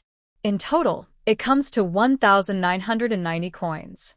He Junyang frowned and decided to round the total for simplicity. She glanced around and saw a piece of fresh, fine cotton fabric with delicate patterns. It was perfect to buy for the women to make small, close-fitting clothes. How much is that? The woman looked in the direction she pointed and praised, "Madam, you have such good taste. This is our shop's newest fine cotton fabric with the latest popular patterns. It's only 1 yard long but worth 90 coins. 1 yard is about 3 meters 3, enough to make small clothes." All right, He Junyang agreed immediately. Give me that 1 foot of fabric. I'll pay you 2 taels of silver. Will you sell it? Suddenly, she was offering 80 coins less. The woman's smile froze on her face. Before she could speak, He Junyang said, "I'm buying so many things from you, and you haven't given me any discount. All at the original price. If you even give me this piece of fine cotton fabric, you'll still make a profit. What do you say?" Oh, "Madam, our shop is a small business, and besides, our boss isn't here right now, so." The woman looked uncomfortable. He Junyang blinked and said, "All right, I won't buy then. I'll go to another shop to browse." As she prepared to leave, the woman hurriedly stopped her, thinking that it was rare to buy so much fabric at once. Moreover, the shop did make some profit, just less from her. fine. "I see you're serious about buying, or I'd really be reluctant to sell." The woman kept talking on and on. He Junyang, used to such scenes, didn't mind. She simply asked her to wrap the fabric quickly and tie it in the basket on the horse. I had just paid and was about to leave when a young man came in. At first, He Junyang didn't pay much attention, but he recognized her immediately. "Benefactor, are you here to buy fabric?" He Junyang looked carefully and realized he was the father of the child she met earlier at Yuantang. What a coincidence. "Yes, I didn't expect to meet you again." She politely smiled, relieved that the strict social rules of this time meant she didn't have to worry too much about her response. However, the man spoke warmly. "Benefactor, this Feng Chinfong is my shop. Feel free to take whatever you need. Consider it my gift to you as a thank you." The woman who had been helping He Junyang also quickly came out to speak kindly, sensing the situation. He Junyang hadn't expected that this young man was the owner of such a large fabric shop. It seemed he was quite capable. If she hadn't paid yet, He Junyang might have happily taken advantage of the situation. But since she had already paid, it was clear she wouldn't get the money back. So she said, "Thank you for your kindness. I have already bought what I need." The man signaled to the woman, "In that case, bring out 2 pieces of fine cotton fabric as a gift for the benefactor." The woman understood and quickly brought 2 high-quality pieces of cotton fabric, each with different patterns, showing careful thought. He Junyang looked at them and thought they were even better than the one she had chosen earlier. The price of these 2 pieces could match the 9 pieces she had just bought. "Then, I thank you very much." She happily accepted the fabrics, feeling that since he was the one who saved her son, she could accept this gesture. "No need to thank me. I should be thanking you. If it weren't for you, I don't know what might have happened to my son." The man smiled bitterly, clearly worried about his son over the years. Such an illness is hard to cure completely. We can only slow down the attacks with medicine and pay close attention. "Yes, yes. Thank you for your advice," he responded politely. Suddenly, he remembered he hadn't introduced himself and hurriedly said, "My surname is Yu, and I have a single given name, Tao. If you need fabric in the future, please come to Feng Chinfong. I will give you the lowest price." That was quite genuine, especially since their family would soon be making feather clothing and would need a lot of fabric. "Since that's the case, I really want to discuss a business deal with Mr. Yu. I'll come to the fabric shop in 3 days to talk more." Yu Tao happily agreed, and He Junyang mounted her horse and left. Yu Tao watched her go and told the woman nearby, "This is the person who saved young master's life. Be sure to serve her well in the future." "Yes, master." He Junyang felt she had returned with a full load. As soon as she entered the village, she was surrounded by villagers. Buying so many things? Wow, how much do these fabrics cost? Oh, is that fine cotton? Only wealthy families can afford such good material. Having a big family isn't easy. You buy a lot of everything. The expenses add up. Hey, what does it matter to you how much she spends? The Lu family can build such a big house, so they must have plenty of money. He Junyang sat on her horse, smiling politely. She answered a few casual words and then told Hong Mutin to speed up and head home. Seeing the little dog squatting on the open ground playing with building blocks, she suddenly remembered she forgot to buy a hairpin for Lianhua. No worries, she had space. Quickly, she took out a copper hairpin from her space. It was a modern craft item, much more delicate than those from this era. The top was decorated with bright butterfly and flower patterns, lifelike and perfect for a young girl like Lianhua during her flower season. She carefully placed it in her and then called the dog. Little one. The dog happily ran over and asked, Mother, did you bring a hairpin for Sister Lianhua? He Junyang felt a bit uncomfortable. She thought, I haven't even married yet, and he's already forgetting his mother. But she quickly comforted herself. Forget it. She had lived 2 lifetimes. She wouldn't argue with a little kid. Yes, I bought one. Your hands are dirty. Wash them first before you come to get it. He Junyang jumped off her horse and went inside. You sure? And the others had just returned from gathering herbs, and I came out to help carry things. Why did you buy so much fabric? Is this fine cotton? Such high-quality material. You sure touched the soft, delicate fabric, stunned, speechless. She had never used such fine cloth before. Oh, these 2 bolts of fabric were given to me by the cloth shop owner. The rest I bought myself. Come on, let's go inside and talk. She carried her basket inside, took out all the purchased items, and then told the story of how she saved the cloth shop owner's son. Oh, I didn't help much either. I was just at the medicine shop and happened to be short-handed, so I lent a hand. Who knew the cloth shop owner would be so polite, hee. Sun sure doubted her words, saying, just helping out, and they give you such nice things? Yes, and they keep calling me a benefactor. It makes me a bit shy. He Junyang nodded sincerely. Sun sure didn't believe her, but had no proof. Mother, 3rd sister-in-law, has been lucky lately. Nothing is impossible. You sure now had blind confidence in He Junyang. She didn't doubt her and even tried to make others believe. Sun sure looked at her and wondered why the elders seemed to be getting more naive lately. But she didn't say anything and pretended to believe. Looking at the brightly colored fabrics, she felt a bit annoyed. All these flashy colors.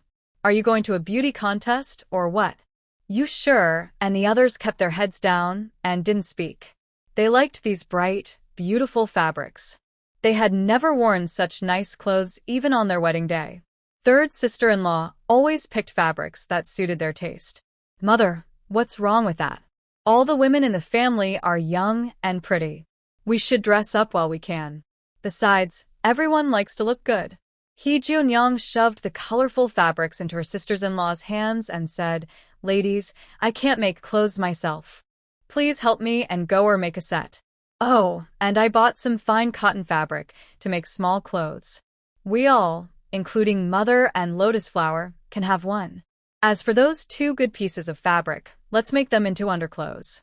They'll fit snugly and no one will see inside, so it won't attract attention. Sun sure was reluctant to use up all the fabrics, especially the 2 fine cotton pieces. She felt it was a waste. But since it was a gift from others to He Junyang and she was willing to share with everyone, she didn't say anything. Seeing that Sun sure didn't object, Qin sure said, I think it's fine. The underclothes can be made short, saving fabric. We have enough to make one for Dad, Mom, and the children. Your father and the little monkeys are tough, so they don't need fancy clothes. As for us and the maids, each of us can have one. Sun sure suddenly spoke, surprising He Junyang. Mrs. Sun, your ideas are quite advanced. I really love you so much. He Junyang quickly held onto Sun's hand. If Sun hadn't pushed her away in disgust, she might have kissed her on the cheek. In this era, men are considered superior to women, and all the good things at home are usually for men to use. But Sun never looked down on women. Sometimes she was stern, but she also loved the women in the family. Move aside. So annoying. Sun forcefully pushed her away, showing her dislike. Sun is just Sun. What does Miss Sun even mean? You and the others all covered their mouths to laugh. Such happy days were once just a dream. While they were talking and laughing, the little dog brought Lotus over. Lotus is a very sensible girl. When the little dog went to call her, she was helping to tidy up the site where men were building a house, collecting leftover wooden stakes to burn as firewood at night. Mother, I brought Sister Lotus here. He looked excitedly at He Junyang and even held out his clean hands to show her. Lotus looked shy and lowered her head.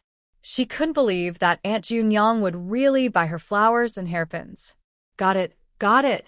He Junyang smiled and took out a hairpin from her to give to him.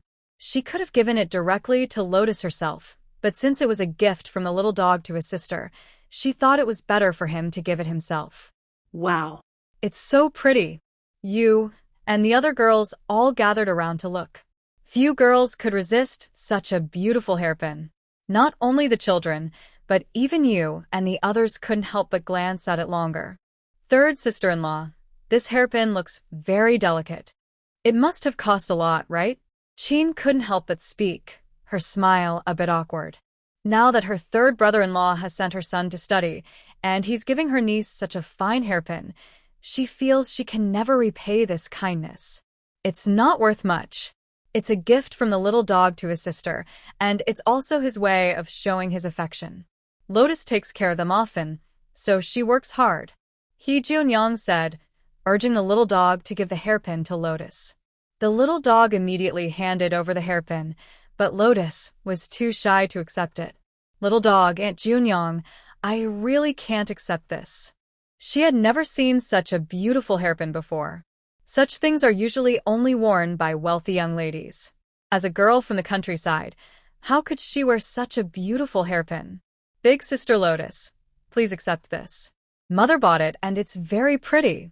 The dog looked at Lotus with bright eyes and then added, when I save enough money, I want to buy something nice for Mother and Grandma too.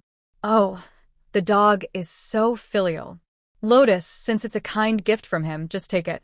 He's so young, but he has such a kind heart, which is rare. Mrs. Yu smiled with her eyes squinting, saying that although the dog is young, he is the most caring among the children. Yes, Lotus, you should accept it. Lu Guilin also encouraged her. Lotus instinctively looked at Mrs. Chin, who nodded with a gentle smile. Lotus then shyly accepted the gift. Thank you, little brother dog, and thank you, Aunt Jo. The hairpin was beautiful and delicate, and Lotus couldn't bear to wear it. She carefully put it in her pocket close to her heart, feeling her heartbeat quicken. Mrs. Yu asked, third sister-in-law, the dog is so young, why are you giving him money? This question touched everyone's hearts. Life has gotten a bit better, especially for the main and second households, who still have 20 taels of silver. But they never thought about giving children pocket money. They felt children holding money was unnecessary and could easily lose or be tricked. However, seeing how He Junyang was willing to give the little dog pocket money and how he could do such warm-hearted things, they thought her approach made some sense.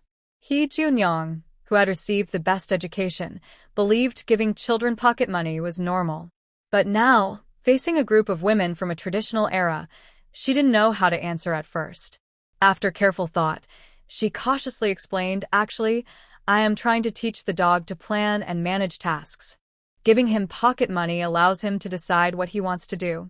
For example, this time, he took out his saved pocket money to buy Lotus a hairpin as a gift, to thank her for always taking care of him. And I don't give him money blindly. He has to do what I ask first, like playing quietly with building blocks at home without causing trouble, or building something unique with the blocks. I reward him with pocket money for that, to encourage him to become better. Everyone was stunned. They couldn't believe such an explanation existed. Indeed, the youngest dog is so sensible for a reason, and it's all thanks to He Junyang's good teaching. Looking at these people, they don't really care much about their children. They just want to raise them to adulthood and believe they've fulfilled their parental duties. Compared to He Junyang, they seem quite lacking. He Junyang noticed their hesitation, but not everyone can afford to give children pocket money every day. After all, besides her, each family has 2 or 3 children and giving money isn't practical. So she said, of course, giving pocket money isn't the only reward. You can ask the children what their wishes are. If you think you can fulfill them, set tasks for them. If they do well, help make their wishes come true. That's a good way too. He Junyoung didn't want to talk about such advanced educational ideas, but since they asked, there's no need to hide it. That's a good idea. Lu Guilon clapped happily. They don't have much money, and if it weren't for her family supporting them, they wouldn't even be able to give pocket money. The whole family might starve on the street. The others also thought it was a good plan, since not everyone can earn as much money as He Junyoung. With many children at home, it's impossible to give them so much. Sun's family originally thought He Junyoung was just talking without understanding the real situation, but then she mentioned this plan, and they stopped arguing. Teaching a child well is very important for the future of a family. Their family is clearly moving in a good direction now. The children are studying, and they've started doing business. Life will get better, and the family will gradually grow stronger. All of this is thanks to He Junyoung. Thinking this, Sun's family looked at her with a softer gaze. The third daughter-in-law used her past hardships to bring about a big change in the family. This kindness is something she, as an elder, will always remember. Not long after, Zhang Song's brothers also returned with their feathers. Yu's family wanted to wash the feathers, but Sun's family stopped them. Let the men do the washing. Yu and Lianhua go cook the rice first. The second family should start cutting cloth and making clothes. Hurry up and finish making the clothes so we can see how they turn out. That will tell us if this business can work. Mother is right. You women just do some light work. We'll handle the dirty jobs. Zhang Song smiled happily and didn't seem upset about this. Sun's family was pleased with Zhang Song's attitude and said, no rush. Rest for a while with some water, then go. Zhang Songjing did not rest immediately after finishing his work. He and his younger brother Zhang Yong took the feathers off the cart and then went to the river to fetch water and clean the carriage. It was still early in the evening, so it was a bit early for dinner, but since there were things to do after eating, having an early meal was fine. Mrs. Yu responded and started busying herself in the cooking shed, with Lotus helping her, while Mrs. Chin and others went inside the shed to cut fabric. Not long after they started, a bothersome noise came from outside again. Uncle Song, Uncle Yong, are you going to the river to wash feathers again? I'll help you. Lu Xiaoyang was helping build a house nearby when he saw Zhang Song and the others preparing to carry a burlap sack filled with feathers to the river for cleaning. Without hesitation, he leaned on his cane and approached. Just mind your own business. We don't need help here. Zhang Song knew that the Lu family disliked Lu Xiaoyang very much, so he didn't have a very friendly attitude toward him. However, Lu Xiaoyang seemed to ignore Zhang Song's refusal and shamelessly stepped forward to help carry the sack. Can't you hear what I'm saying? Zhang Song was instantly annoyed. A good young man, and he was acting so unruly? Lu Xiaoyang grinned cheekily. Hee, I just want to help. There are several sacks, after all. He reached out to grab the sack from Zhang Song, who dodged away. Just as Zhang Song was about to speak, Sun Shi came out of the shed, shouting loudly, Lu Xiaoyang, if you can't work properly, just get lost. Lu Xiaoyang was indeed startled and quickly withdrew his hand, but thinking about his current situation, he still shamelessly walked over to Sun Shi. Third grandma, I just want to help. Help? Sun Shi sneered. Have you? Just as Zhang Song was about to speak, Sun Shi came out of the shed, shouting loudly, Lu Xiaoyang, if you can't work properly, just get lost. Lu Xiaoyang was indeed startled and quickly withdrew his hand, but thinking about his current situation, he still shamelessly walked over. I really can't handle it. Could you arrange some lighter work for me? I know Uncle Song and Uncle Yong are going to wash feathers, and I can help with that. I promise I'll wash them very clean. Lu Xiaoyang squinted and smiled as if he wouldn't get angry no matter what Sun Shi said. Sun Shi was so angry she glared at him. Whether you want to do it or not, if you don't, just get out. If you don't finish your work today, don't expect to eat dinner. Lu Xiaoyang's meals were provided by the Lu family, but he received no wages. Every day, he only got 6 small steamed buns, nothing else, and he certainly couldn't sit down to enjoy good food with the Lu family. The 6 buns were worth only 3 cents, which was far less than the 15 cents daily wages others earned. After a few days, Lu Xiaoyang felt very unhappy and started thinking about finding an easier job. I'll tell you again, if you want to work, do it properly. If you don't want to, then leave. Our Lu family doesn't owe you anything. Sun Shi. The 6 buns were worth only 3 cents, which was far less than the 15 cents daily wages others earned. After a few days, Lu Xiaoyang felt very unhappy and started thinking about finding an easier job. I'll tell you again, if you want to work, do it properly. If you don't want to, then leave. Our Lu family doesn't owe you anything. Sun He Junyang and others came out to watch. Seeing Sun Shi hit Lu Xiaoyang, no one stepped in to stop her. The Lu family took him in out of kindness, not obligation, and certainly not for him to cause trouble. After Sun Shi hit him a few times and vented her anger, He Junyang stepped forward and said, I told you before, we only need you to help build the house, and we give you 6 buns a day. If you don't want to stay, you can leave anytime. What's all this fuss about now?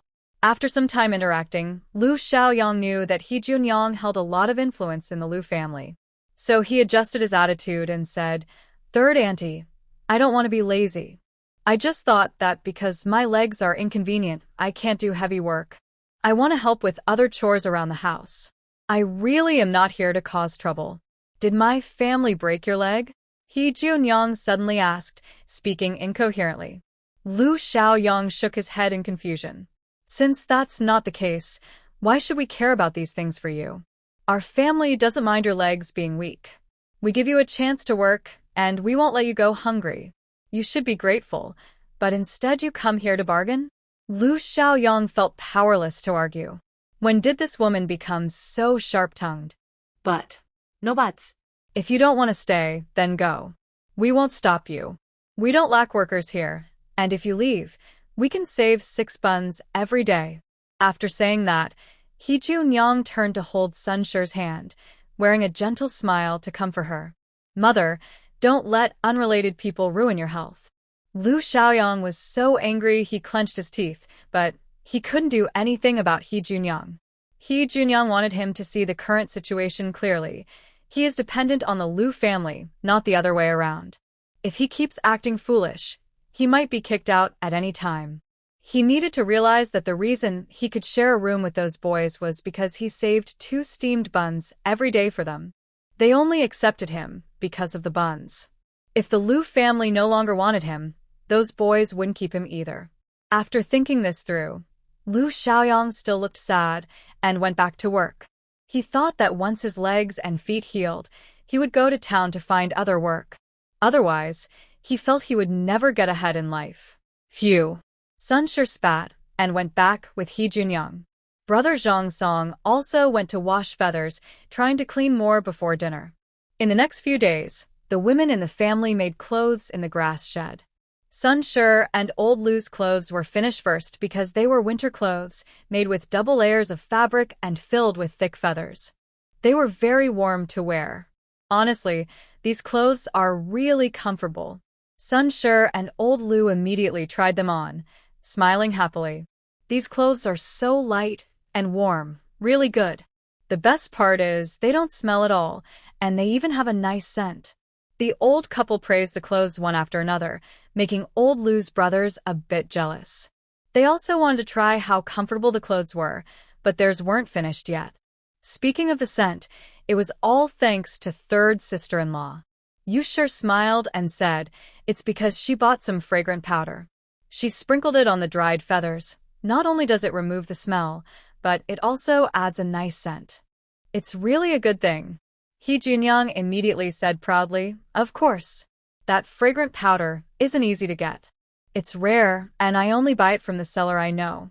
From now on, only I will buy this powder. Others won't be able to get it. Sun Shi's eyes lit up. Really? That's great. But it must be expensive, right? He Junyang nodded. Yes, it's a bit costly. But since we're using it on these clothes, we can still make a profit when we sell them. Don't worry. All right, then I'll leave the fragrant powder matter to you. Since it's rare, try to keep it a secret. The fewer people who know, the better. Ms. Sun directly helped He Junyang set up a cover, and no one had any objections. He Junyong smiled so happily that her eyes squinted. Why is Ms. Sun so kind? After confirming that the new clothes were comfortable to wear, the Lu family no longer rushed to make their own clothes. Ms. Sun suggested making a batch to sell first. If the response was good, they could produce more in large quantities. So, Chuer, Chi's family, and even the Lu sisters were called to help make clothes. The Lu family paid them 10 coins a day. Everyone was very happy, especially the Lu sisters, who immediately knelt down to thank MS. Sunday. During this time, the sisters helped build a thatched house with the help of the Lu family, but many things inside the house hadn't been bought yet. They had little money left and dared not waste food. They ate wild vegetables every day, worried they wouldn't survive the winter. Now, working at Lu's to make clothes meant they had daily income. As long as they didn't slack off, they could save money. He Junyong also promised them that if they worked carefully, after winter, everyone who helped would receive a feathered coat. They had been making these coats every day, and they knew how warm they were. If they could wear one, winter would be no problem. So, they worked even more diligently. During this time, He Junyong went to the town again and discussed a small business deal with Boss Yu from Fengchen Workshop. In the future, the Lu family would buy supplies from Fengchen Workshop, which would offer a good wholesale price, much cheaper than retail. After about 7 or 8 days, everyone managed to make 20 clothes. They included men, women, and children. The styles weren't very fancy, but they kept warm and smelled nice, and the scent didn't fade easily. To display the clothes better, He Junyong asked old Lu to make some wooden hangers.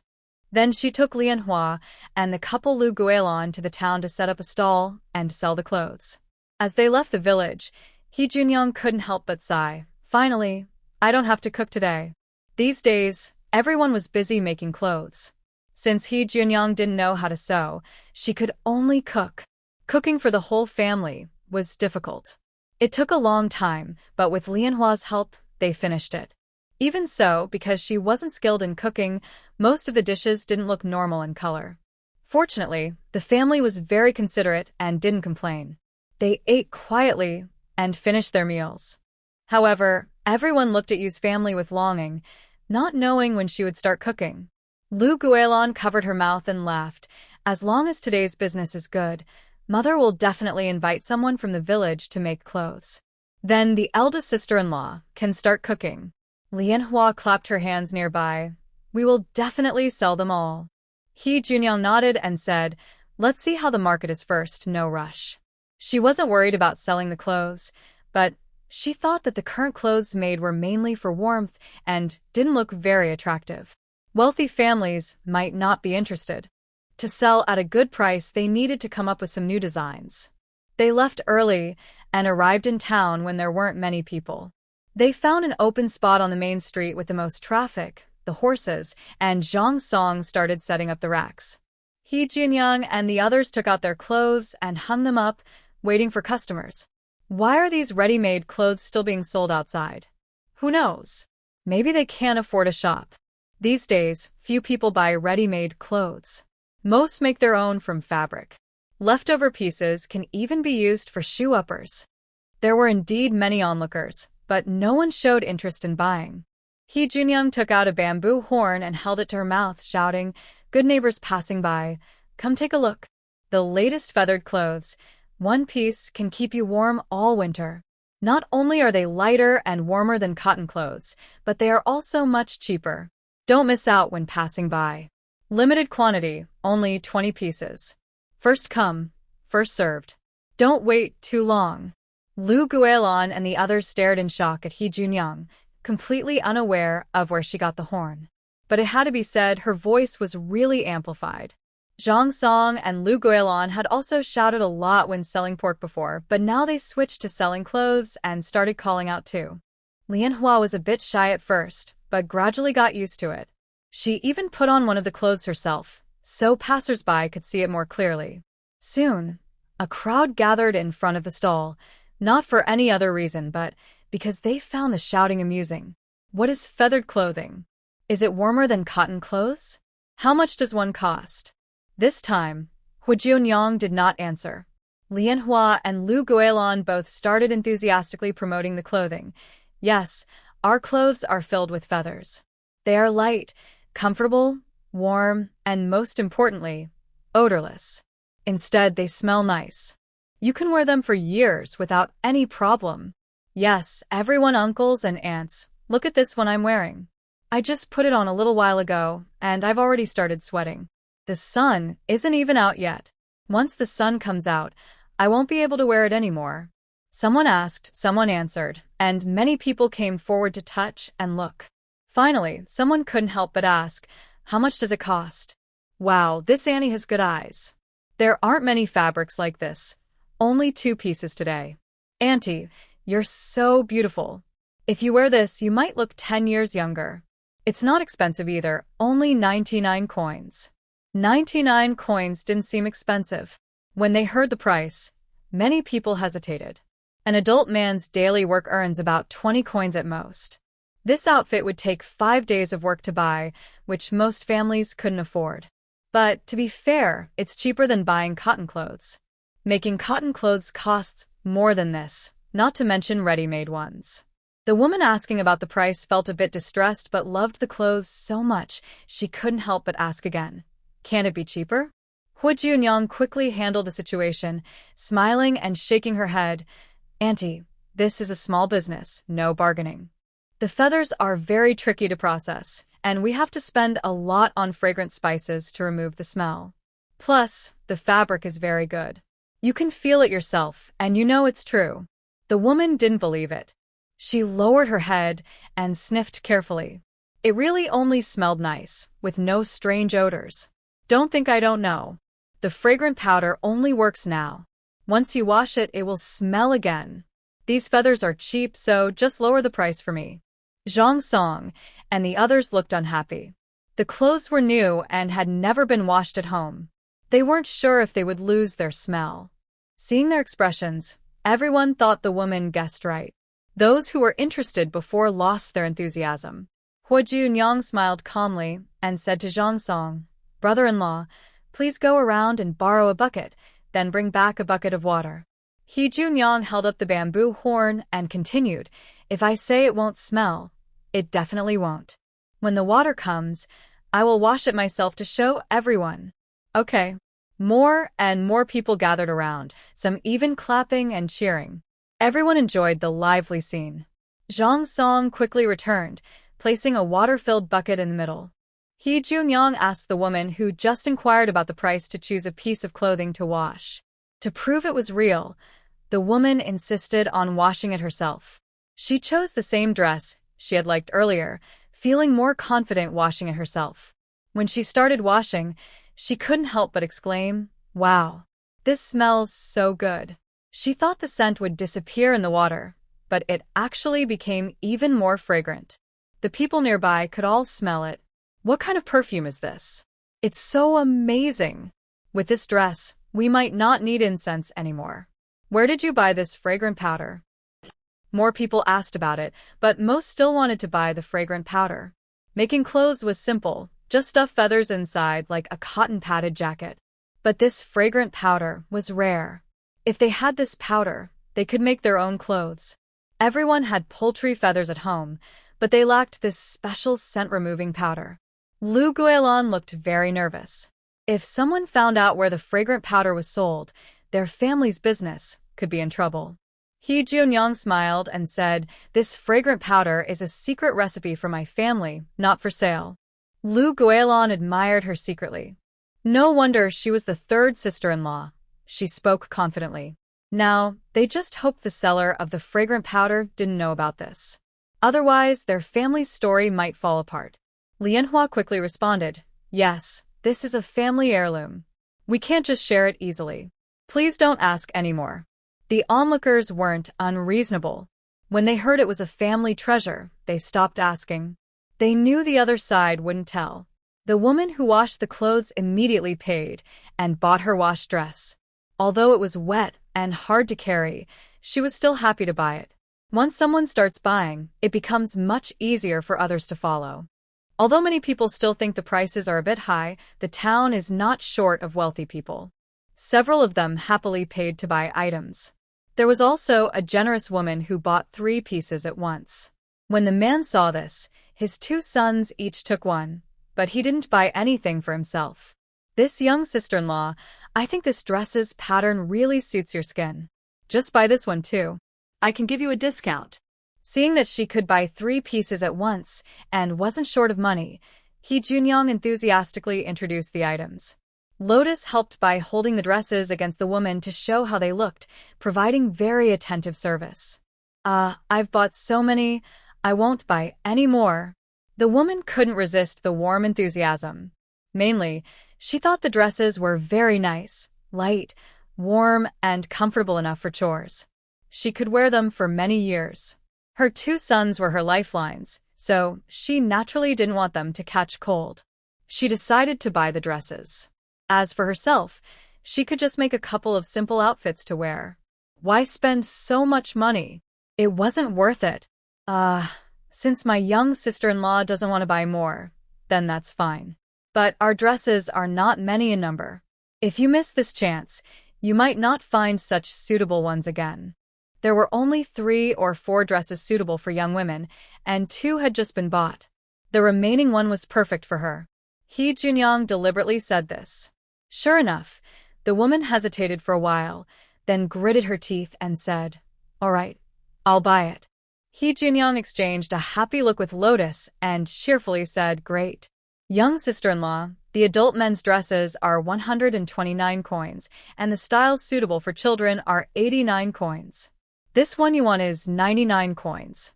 The total is 406 coins. Since you're so generous, we'll give you a discount and only charge you 345 coins, which is an 85% discount. Although she didn't understand what a discount meant, it was clear she paid less. She saved about 61 coins, almost enough to buy another child's dress. The woman, who was initially a bit reluctant, suddenly smiled happily, paid the money cheerfully, and said a lucky phrase before leaving. He Junyong then said to others, "Today our small stall is opening. Anyone who buys 4 or more pieces will get the same discount as sister-in-law just offered. Buying now means saving money. Such an offer won't be available next time." No matter the era, big discounts always attract people. Those who only wanted to buy 1 or 2 pieces ended up buying 3 or 4. Soon, 20 pieces of clothing were sold out. After deducting the discount, they earned a total of about 2,010 copper coins, which is roughly 2 taels of silver. Seeing the money in hand, Lu Guilon and the others felt very happy. "Third sister-in-law, you're amazing. It hasn't been long, and everything is sold out. Manhwa is also very good. No wonder third sister-in-law brought you along. You're much better than me." Lu Guilon praised everyone, thinking that their family had gained extra income. However, He Junyong wasn't very happy. Although she knew that the price was already quite high for common people, she still felt they earned too little. It's important to know that down jackets are expensive even in modern times. Their feather clothing isn't much different, so they must sell at a good price. "Guilon, you're too happy too early. Those 2 taels of silver aren't pure profit." She couldn't help but remind them. If it weren't for the deodorizing powder they took from the space, they might even lose money. With this reminder, the 3 of them suddenly looked serious. "Oh right, it's not pure profit. Fabric, feathers, labor costs, and the fragrant powder, all big expenses. Out of 20 pieces, earning only 500 coins in profit is considered very lucky." Then, "Should we still do this business?" Lu Guilon started to hesitate. Selling clothes wasn't as profitable as going to the mountains to pick medicinal herbs. "Of course we should. As long as there's a profit, we can do it. We just need to change our strategy a bit." He Junyong already had ideas in mind and planned to tell her family when she got home. Lu Guilon's heart also settled. As long as third sister-in-law said so, she would follow. As long as there's money to be made, that's enough. "Guilon, you and your brother-in-law go buy another cart with a proper cover. Our business has grown, and 1 horse-drawn cart isn't enough. Manhwa and I will go to the fabric shop to buy some materials. Later, we'll come find you." He Junyong handed the reins of the red peony to Lu Guilon and prepared to lead Black Wind to buy fabric. Okay, sister-in-law. I'll go handle it right now. Before leaving, Hee Jun-young gave her some money. Today's earnings of 2 taels of silver were all spent, and she even had to add a bit more to buy a carriage. Hee Jun-young left with Lotus Flower. Lotus kept obediently by her side, not looking around at anything, very well behaved. Hee Jun-young liked this little girl from the bottom of her heart and couldn't help but say, "Lotus, if you see something you like or want, just tell me. Auntie will buy it for you." No, I don't want anything. Lotus hurriedly shook her head, afraid that Hee Jun-young might really buy her something she couldn't afford to handle. Seeing her like this, Hee Jun-young didn't ask further. When they passed by a candied hawthorn seller, she bought one and handed it to Lotus. Lotus thought it was for her little dog and instinctively wrapped it up and tried to hide it in her. "Eat it, or it will melt later." Hee Jun-young looked at her with some confusion. In this era, there was no plastic wrap. People used leaves or handkerchiefs to wrap things, and the sticky stuff would get all over. Plus, the sun was very strong now. If she kept it in her, it would melt quickly, and the syrup would get all over her clothes. Lotus was stunned and looked at Hee Jun-young in confusion, asking, "Auntie, is this for me? Otherwise what?" Hee Jun-young was also a bit confused. Were there other children here? For a moment, Lotus didn't know what to say. Refusing seemed too pretentious, but accepting felt embarrassing. "Hurry and eat it. It's your reward for doing so well today." Hee Jun-young smiled. Sometimes she felt her children at home were too mature, not like real kids at all. Lotus didn't really think of herself as a child. She was already 13, and in 2 years, she could start talking about marriage. How could she eat the candied hawthorn bought by Hee Jun-young? But as she looked at the red fruit wrapped in sugar, she couldn't help but swallow. After thinking for a moment, she licked it gently. The sweet taste instantly filled her mouth. Although Hee Jun-young often brought snacks home for the children, Lotus always felt she was a grown girl. She only took a small bite out of politeness and left the rest for her younger brothers and sisters, never truly tasting it. She ate 2 pieces and then planned to wrap the rest up for her little dog. Annie Jo is very kind to her, so she must be even kinder to the little dog. Hee Jun-young strokes her forehead and says, "Manhwa, you need to think about yourself first. Don't always focus on others. The candied hawthorn is not very valuable. Annie bought it for you to eat, so you don't need to save it for anyone. Anyway, you can give it to them when you go home later."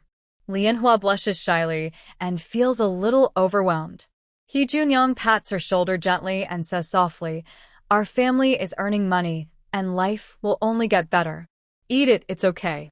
Manhwa's nose feels a bit sore, and she quickly holds back her tears, nodding firmly and finishing the candied hawthorn. When they arrive at Fengchen Workshop, Manhwa has calmed her emotions and carefully looks at the fabrics in the cloth shop. "Wow, so beautiful!" Manhwa can't help but exclaim. She has never seen so many delicate fabrics before. Go pick a few pieces with bright, pretty colors. Remember, choose good quality fabrics.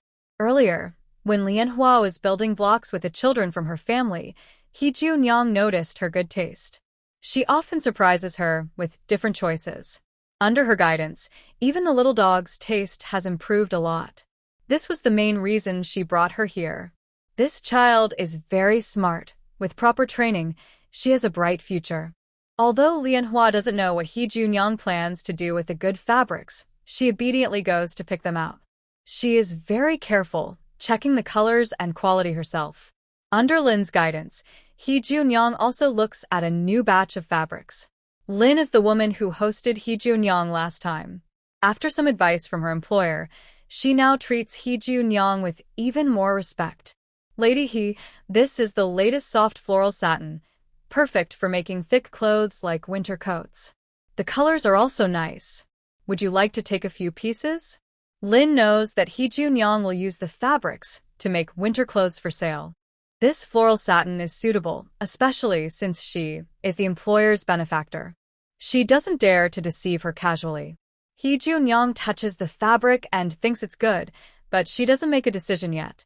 She just calls Manhwa over and asks, "Manhwa, what do you think of this fabric's pattern?" Very beautiful, Lotus honestly nodded and then continued, but it's too bright. Even ladies from wealthy families might not like this style, unless. She hesitated, unable to say the rest aloud. She was thinking of concubines or girls from brothels who might prefer such styles. Although she didn't say it directly, He Jun-young and Lin's sister understood her meaning. Lin hurriedly said, "There are also more simple fabrics over here." He Jun-young then said to Lotus, "You make a good point, but in business, we don't have to sell to specific people. We just need to see if we can sell it." She then told Lin, "Bring all these pieces for me, including the simple fabrics, and also 5 pieces of the same style soft silk suitable for men." He Jun-young was straightforward, and Lin smiled so broadly her face almost matched the sun. Including the 5 fabrics Lotus just chose, there are a total of 21 pieces. The soft silk is more expensive. Each piece costs 750 coins retail. But since He Jun-young bought in bulk with Yu Tao, she only paid 630 coins per piece. The 5 fabrics Lotus picked are coarse cotton, suitable for common girls. They are pretty but not flashy, costing 350 coins each retail, and Lin calculated 300 coins each. In total, the cost is 11 taels of silver and 5,800 coins. Lotus was shocked by this price. They only earned 2 taels of silver this morning selling clothes, and now they are spending more than they earned. Just before leaving, He Jun-young slapped her forehead and said to Lin, "And those fabrics from last time? Bring me 2 more pieces of each color." "I almost forgot, because of my brain." Lin nodded and went to arrange it. There weren't many colors of coarse fabric, only 6, totaling 12 pieces. Black and blue are simple, with no extra patterns, retailing at 210 coins each. Lin calculated 160 coins each for her. The other 4 with patterns retail at 230 coins, and Lin charged 170 coins each. Adding up to exactly 2 taels of silver, He Jun-young paid, totaling 13.5 taels. Lotus watched, feeling nervous. It was too expensive. She was worried they wouldn't make enough profit. After leaving the fabric shop, Lotus whispered to He Jun-young, "Annie, are there really so many rich families in the county town?" He Jun-young knew what she was worried about and smiled. She said, "Don't worry, rich people are much more than you think. Jingzhou is already a wealthy place. It has never experienced a drought, and with refugees coming in, local prices are rising. The local people are making good money. Why would they hesitate to buy clothes? Like this morning, when they sold clothes, everyone was shouting about the high prices, but in the end, they still sold a lot." Lianhua nodded. She believed Aunt Jun-young. The 2 of them led their horses to find Lu Guilon and her husband. They had already agreed on a price and were waiting to make a cart. The couple was resting under a tree after a busy morning, without even drinking water. "Aunt Guilon." Lianhua saw them wave and called out. The couple came over. "Did you buy the fabric?" Lu Guilon asked, lifting the curtain to check. She was surprised to see they bought many high-quality fabrics. Her eyes widened. So much good fabric. "Third sister-in-law, are you planning to sell our clothes to wealthy families?" This morning, they sold ordinary fabric, which was already expensive. If they used high-quality fabric, the cost would go up, and so would the price. It might even be more expensive than cotton clothes. If that's the case, wealthy families would prefer to buy cotton clothes. Wouldn't these fabrics just sit unused? She was worried, but didn't say anything. She knew He Jun-young always had her own ideas and was afraid of making a joke by speaking out of turn. Of course, even if she didn't say anything, He Jun-young could guess her worries.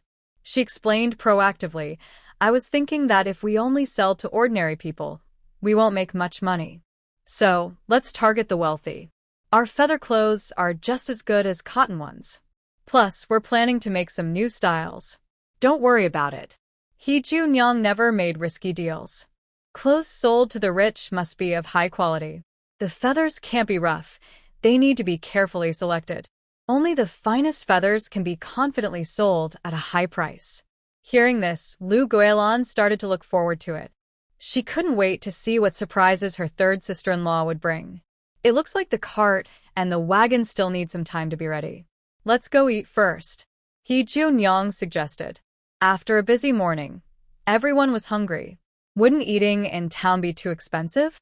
Maybe we should wait and go home to eat. Everyone has come from hard times and usually doesn't like to spend much on street food because it's expensive. It's okay. Eating out once in a while won't cost much. Later, when we sell more clothes, we'll have money to eat. Since arriving in this era, Hee Junyong hasn't eaten street snacks, even though her space has everything. Because her whole family lives together, she can't take out food to eat, so she's been craving the street snacks for a long time. She led the way, walking in front. Lu Guilin and her husband exchanged a glance and followed, partly because they were hungry, and partly because they felt that as long as third sister-in-law was around, they weren't afraid of anything, haha. They didn't go to a fancy restaurant, but just sat down at a small street stall selling mutton noodles. However, eating at a street stall doesn't necessarily save money, because Hee Junyong called to the boss, for large bowls of mutton noodles, with extra meat. Sure, customer. Large bowls with extra meat cost 5 cents each. The boss, seeing the order, immediately got busy. When Manhwa heard this, she thought 4 bowls would cost 20 cents, which was as much as a soldier's daily wage, so she hurriedly said, Aunt Junyong, I'll just have a small bowl, and I don't need extra meat. The boss looked at Hee Junyong again, and she confidently said, Ignore her. Just 4 large bowls with extra meat. Okay. Please wait a moment, customer. As soon as they sat down, a boy about 7 or 8 years old brought tea over. He was probably the boss's son, and was quite sensible, politely offering them tea. They didn't refuse, and after a busy morning, they were indeed thirsty. The noodles were soon served. The large bowls with extra meat were very satisfying, bigger than a head, with slices of mutton laid out neatly. Hee Junyong hadn't eaten mutton in a long time, so she said, This 5 cents is worth it. Hurry and eat. Lianhua, you need to eat more to grow strong. There will be more work to do later. For a child like Lianhua who was almost grown up, she could eat a lot. How could she not finish? Hee Junyong wasn't worried at all and started eating eagerly. Lu Guilin and her husband also gave up and started eating. They had never tasted such fragrant mutton noodles before. Just as Hee Junyong finished the last sip of soup, a young man about 16 or 17 approached and said, Madam Hee, at last I found you. Our shopkeeper wants to see you. Please come with me. Hee Junyong looked up and saw it was the young clerk from Yuan Hall. If he wasn't mistaken, it was probably shopkeeper Rin again trying to invite her to sit for a consultation. But hadn't she already clearly refused before? Thinking for a moment, she said to Lu Guilin and the others, Take your time eating. I'll be back soon. The place wasn't far from where the carts were loaded, so she planned to return to them shortly. Is something wrong? Zhang Song stood up nervously. Since he was the only man here, if anything happened, he would have to step in. It's nothing. This is just a young clerk from the medical shop. He probably wants to discuss a medicine deal. Don't worry. After speaking, Hee Junyong got up and followed the young clerk. Before leaving, she paid for the mutton noodles. When she arrived at Yuan Hall, the shopkeeper hurriedly put aside his work to greet her, smiling like a blooming old chrysanthemum. Lady, he has arrived. Please come in. Shopkeeper Rin personally led her to a private room and also ordered some tea for her. It seemed they wanted to entertain her well. Lady Hee, I believe you understand why I called you here. You have a good foundation. If you're willing, I'd like to take you as my apprentice and teach you medical skills myself. I'll also give you 5 taels of monthly silver. What do you think? In this era, 5 taels a month was a pretty high salary, but for Hee Junyong, it was quite low. She didn't refuse immediately, but instead thought carefully about something. If they spent more time together in the future, she would need to reveal her medical skills gradually. To do that, she needed a proper reason. If she could get shopkeeper Run to cover for her and give her a way out for her skills, that would be a good solution. However, compared to this, she actually preferred the doctor she met when she first arrived in the capital city. He was an imperial doctor from the palace, and his medical skills were worth learning from. He could also help her cover for her.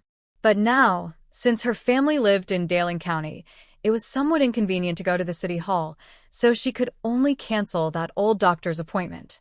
I know shopkeeper Rin means well. Although I haven't formally studied medicine, I've read quite a few medical books. I probably know more than what shopkeeper thinks. By saying this, she was indicating she didn't want to be his apprentice. He Junyong took a sip of tea and said slowly, however, I am somewhat interested in what shopkeeper mentioned last time. But I would like to make some changes according to my requirements.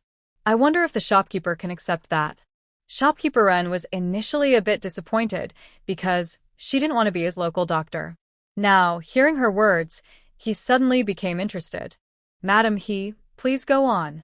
He Junyong said, last time, shopkeeper Ren wanted me to work at the clinic. I have a lot of family matters, so I didn't want to sit there every day, but I am open to another kind of cooperation. She took another sip of tea. The lamb noodle soup had been a bit salty, and now she felt very thirsty. I didn't want to reveal my medical skills, not even to my family. I thought that as a widow, knowing too much might attract trouble. But we just escaped from danger, and now we need money. So, I am willing to cooperate with you Yuan Hall. If I encounter difficult cases, I can treat patients, but I don't want the clinic to pay me a salary. Instead, I want a 50-50 split of the consultation fees. Of course, this only applies if the patient finds me through Yuan Hall. This explanation was simple and clear. If a patient came to her on their own, then the 50-50 split wouldn't be necessary. Hearing this, shopkeeper Ren's smile froze. He didn't expect this woman to be so calculating. For difficult cases, the consultation fee is usually high, and those who can afford such treatments are often wealthy families. If she cures someone, they tend to be very generous with their payment. Compared to his previous offer of 5 taels of silver per month, this was a big difference. Before he could speak, He Junyong added, by the way, to make it easier for me to practice outside, I hope shopkeeper Ren can help me cover this up a little. Just tell others that I am your apprentice. Having a more skilled doctor as her apprentice made shopkeeper Ren feel mixed emotions, whether to laugh or cry. I've taken note of what you said, Madam He. But this isn't something I can decide alone. The master of the shop in Jingzhou also runs a clinic, and I need to ask his opinion first. It seemed that this deal with Yuan Hall wasn't very profitable for them. After all, He Junyong just wanted to use their clinic as a middleman to spread her reputation. But it wasn't entirely without benefit.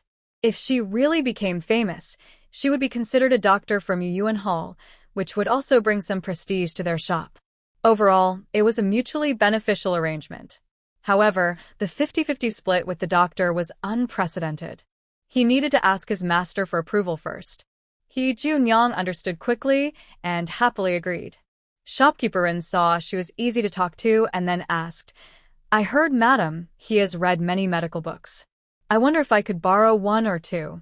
He smiled warmly, knowing his request was a bit bold, but thinking that learning more medicine was worth being a little shameless.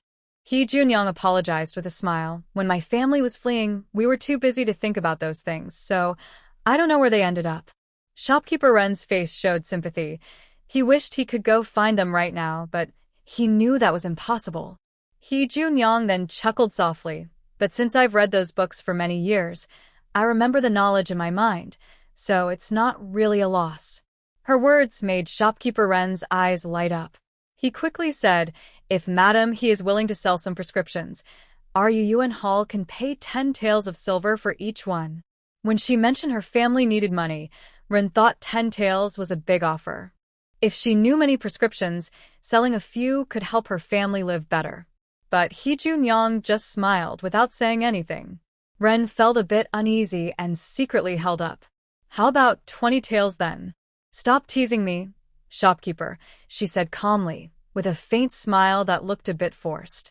Ren immediately fell silent, realizing that since she finally agreed to work with him, he shouldn't upset her. If she got angry and went to another clinic, it wouldn't be good. If Madam He doesn't want to sell, just pretend I never asked. He. He Junyong nodded without extra politeness and stood up to leave. Ren was busy writing to his boss and didn't try to keep her. After leaving the clinic, He Junyong let out a deep breath and shook her head helplessly. She agreed to work with Ren mainly because she had a good first impression of him. He greeted her with a smile despite her simple clothes. But people's hearts are never easily satisfied. After learning she was good at medicine, Rin seemed to want more and more. In those days, without modern information, no one was willing to share their family's secret skills like today. Many clinics could stay open for hundreds of years because they had inherited prescriptions. They didn't need many. Just one prescription could keep their family fed. The shopkeeper wanted to buy her medicinal formula for 10 or 20 taels of silver. Was he treating her like a fool? She had no intention of hiding the formula on purpose. In the future, they would work together, and he would have many opportunities to see her formulas. He could also honestly ask her for advice. Wanting to buy it with money would only make He Junyang think less of him. However, since he was willing to spend money, He Junyang saw no need to insist. They were just business partners, and she needed a good reason to show her medical skills. For now, she would go along with it. They returned the same way and went back to the tree where Lu Guilon and others were waiting. When they saw her return, they looked a bit worried. Lu Guilon asked, "What did the shopkeeper want? Is there a problem with our herbs?" Although they hadn't collected herbs recently, they had traded before. If there was an issue with the herbs, they would be in real trouble. "It's not that. He has something else to talk to me about. It's good news. Don't worry, I'll tell you everything when we get home." Since there were many people at home, He Junyang didn't want to repeat herself several times. Hearing this, everyone relaxed. At that moment, the cart and carriage were loaded and paid for, and they were ready to leave. Suddenly, Zhang Song said, "Third sister-in-law, you take Lotus back first. Today we came to sell clothes, but we didn't collect feathers yet. I'll go to the restaurant with Guilon to collect feathers and then come back." The previous cart was loaded with cloth, and he didn't want dirty feathers to stain the fabric, so he hadn't mentioned it earlier. He Junyang thought that since their family was planning to make feather clothes on a large scale, they would need a lot of feathers. She agreed. "Wait, I'll give you the money," she said, reaching for her purse. Zhang Song hurriedly said, "No need. There are some left over from earlier when we loaded the cart. It's enough." He Junyang didn't argue further. She grabbed the cloth and took Lotus home first. They had been out for a long time. The little dog at the door was so anxious his eyes almost blurred. Usually, when He Junyang left, Lotus would play with him. Now that Lotus was gone, he didn't even want to build blocks. He watched He Junyang come back from afar, his eyes brightening, and he ran forward quickly. Mom. "Sister Lotus, you're finally back." Seeing the little dog, Lotus exclaimed softly, "Oh no, I forgot to buy candy for the younger brothers and sisters." The previous candied hawthorn sticks were brought back by He Junyang, who said she would bring some for the children at home. She ate them without any worries. "Forget about it if you do. I've bought a lot of good food lately, but I can't buy it every time, or they'll get spoiled." While speaking, He Junyang stopped the horse.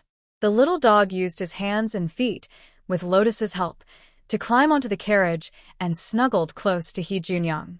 "Mother, Sister Lotus, have you eaten yet?"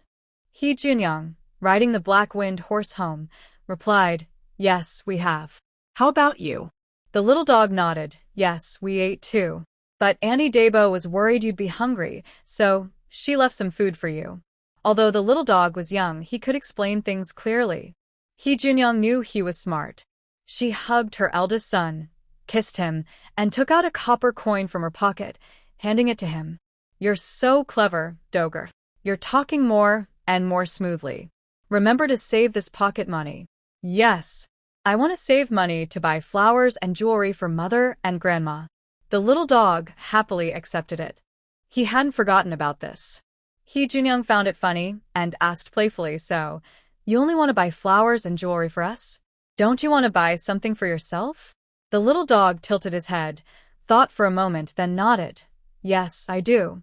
But I want to buy flowers and jewelry for Mother and Grandma first." What do you want to buy? He Junyang was curious. She was just asking casually, but she didn't expect him to have a real wish. "I want a long sword." The little dog answered loudly, "I want to learn martial arts and become a hero like Dad." His face was full of pride, and his small fists clenched tightly. He Junyang was a bit surprised. "Don't you want to read books anymore?" "I do." The little dog turned to look at her seriously and replied, Mother said reading teaches manners. I want to be a hero who is good at both literature and martial arts. Good boy. He Junyoung smiled, ruffling his head. Although he was just talking, having such ambition at such a young age was a good thing. She encouraged him. Lotus also thought that Doger was different from other children. Although he was young, he understood a lot. As they spoke, they arrived at the house. The Yusher family heard the noise and came out to help carry things. Seeing only the two of them back, they asked, "Where are Guelon and her husband?" "They went to collect feathers. They'll come back later." He Junyang responded, and Lotus lifted the curtain of the carriage, revealing the beautiful fabric inside for everyone to see. Well, Mrs. Yu's eyes widened in surprise. "Why did you buy so much? And so much fine fabric too?" Hao Junyang gave her a subtle look and whispered, "Let's wait until evening, when everyone is here." Mrs. Yu immediately stopped talking and asked a few people to carry down all the fabric. Chuier and the others had never seen such high-quality fabric before. Holding it in their arms, they felt it was almost unreal. "Oh my, what kind of material is this? Why is it so silky?" Sun Sure looked at all this fine fabric and felt overwhelmed. Such expensive materials, she knew they would lose a lot of silver today. But she said nothing in front of everyone. Instead, Qin Sure asked, "How's the business today?" good. "It's sold out quickly," Hao Junyang honestly replied. Chuier and the others stared in surprise. Things went more smoothly than they expected. They knew the prices and they thought Hao Junyang might have been selling expensive clothes, so business might be slow. But it turned out they sold everything very fast. It's clear the town's rich people are willing to buy expensive clothes. They were happy about this because it meant business was better. The Liu family would likely expand, giving them more work. That's a good thing. Sun Sure also smiled when she heard this. That evening, everyone was back home. After dinner, sitting around the fire, Hao Junyang started to talk about her plans. "This morning, I tested some clothes, and they were very popular. They sold out quickly, but the profit was low. So I thought we could grow this business.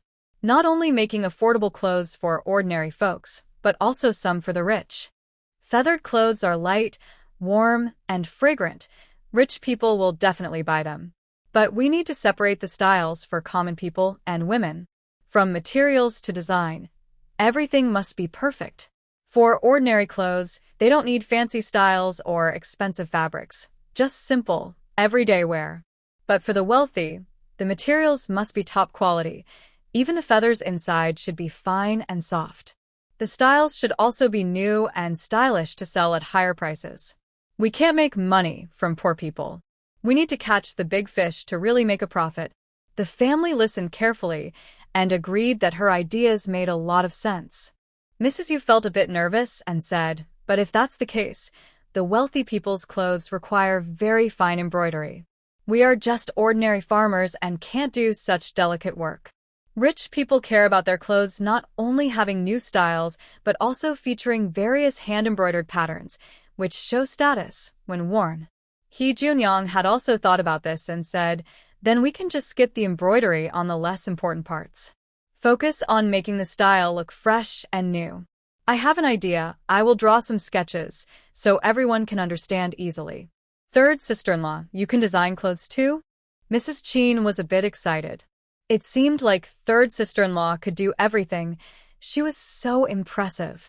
"It's just based on the outfits I saw when I was young, worn by wealthy young ladies and wives. I'll try to draw them out." He Junyang humbly replied. Then, seeing everyone's eager eyes, she added, "But the problem Mrs. De said earlier is real. Our embroidery skills aren't very good, so I thought we could invite 2 embroidery women from the town's fabric shop to come and teach us for a while. Everyone can learn, and if we want to make good money, we need to ensure our products are up to standard." "How much will that cost?" "The daily wages for dedicated embroidery women are much higher than for strong laborers," Lu Guilon couldn't help but say. "Embroidery is a skilled craft, and it's normal for skilled workers to earn more." Suddenly, Sun Sure, who had been silent, spoke up. "Third sister-in-law is right. Tomorrow I'll go to the town and invite 2 embroidery women to come back. Since we're close to town and have a carriage, it's not convenient to house them here, so oldest brother will be responsible for taking them back and forth every day. Oldest Lu agreed, as expected. Just when everyone thought the discussion would end for the night, Sun sure spoke again. Life at home is still pretty good for now. Even though we are one family, you shouldn't be without money, especially the son-in-law's family. They shouldn't let us work for free. Hearing this, brothers Zhang Song and Zhang Yong immediately became anxious.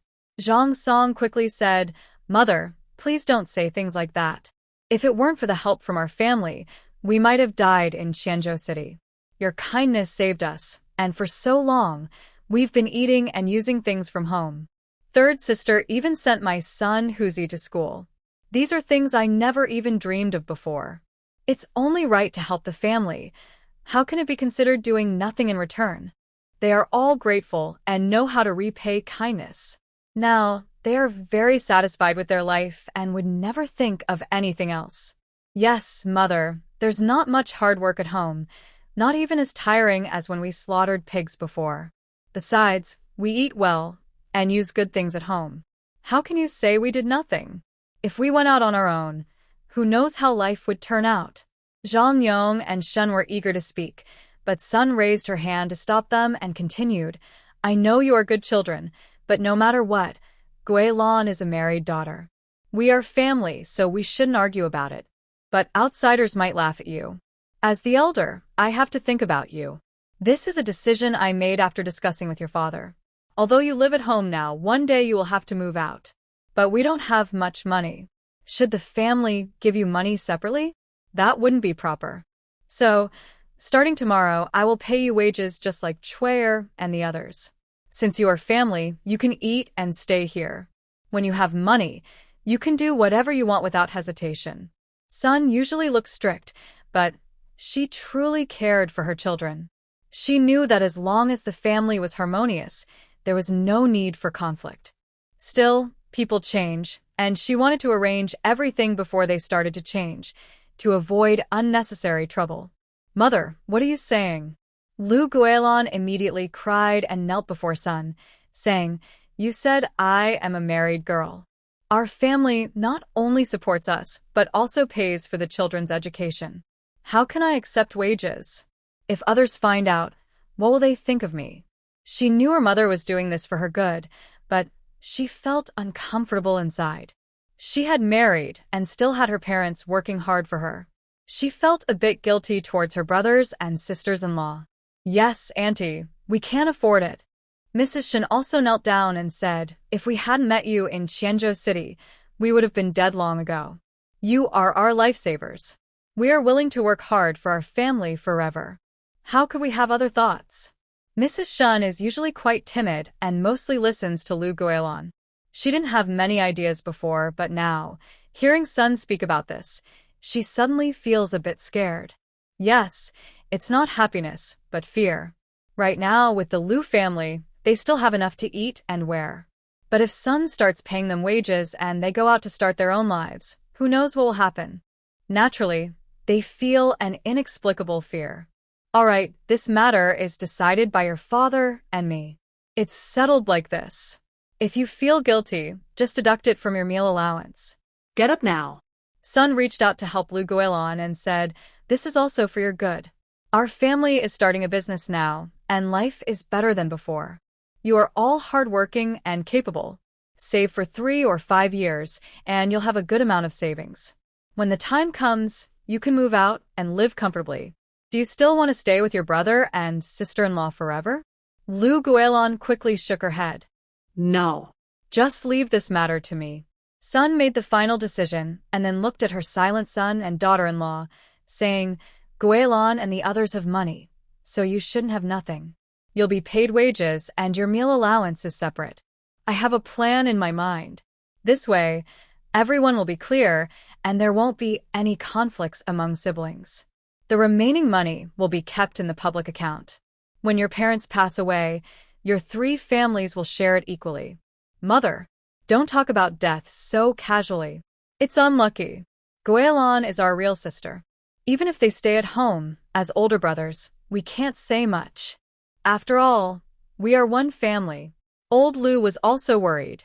Now that their parents are healthy and strong, why talk about death? Old Mr. Lu couldn't help but speak up. Let's follow what your mother says. A harmonious family brings prosperity. Our family is on good terms now, and we are respectful to each other.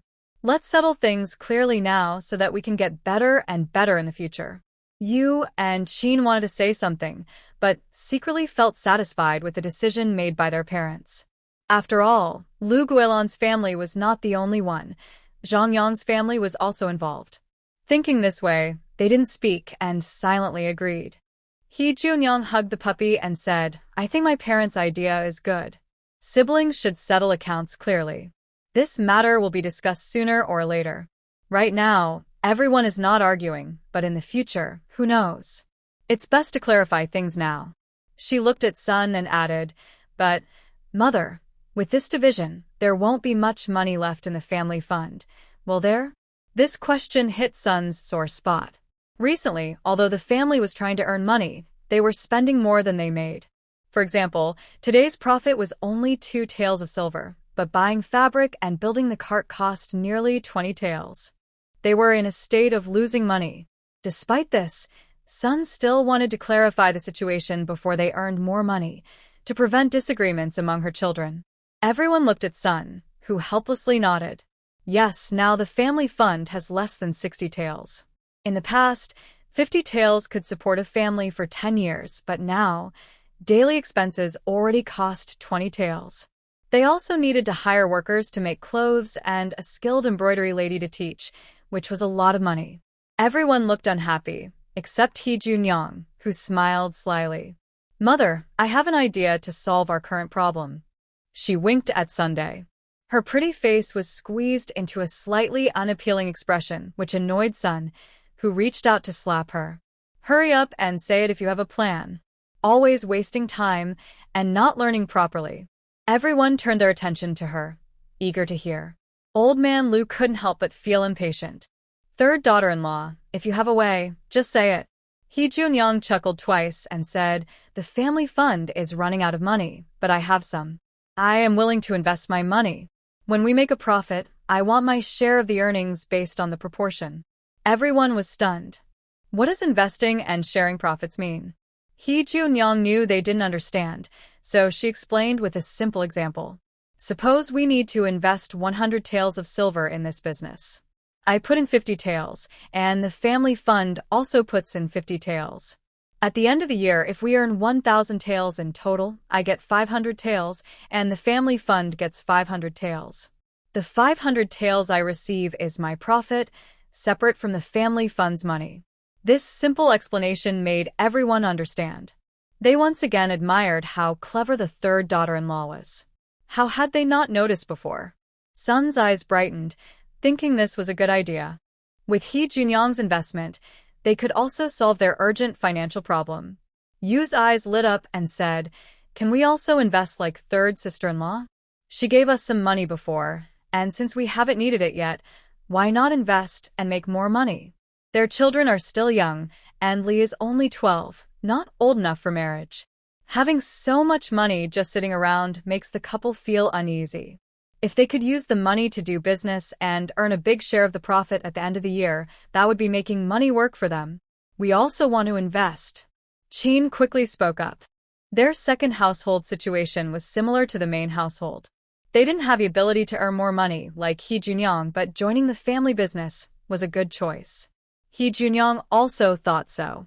Even if the people in the main and second households didn't consider this, she had to remind them. If she was the only one investing and earning a lot of money by the year's end, the family might feel jealous. So, why not everyone work together?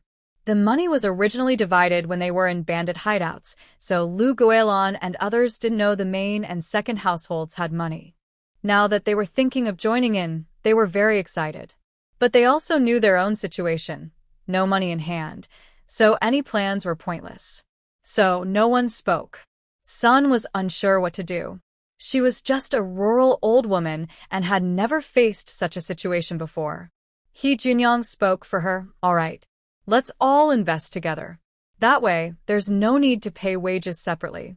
It's like sharing ownership, and at the end of the year, We can distribute the profits. Sisters-in-law, how much are you willing to contribute? We have 20 taels of silver. We'll give it all, Yu said happily. She trusted Junyong completely and believed that following her third sister-in-law would definitely make money. Plus, the more they invested now, the more they would earn in dividends later. Qin also nodded quickly.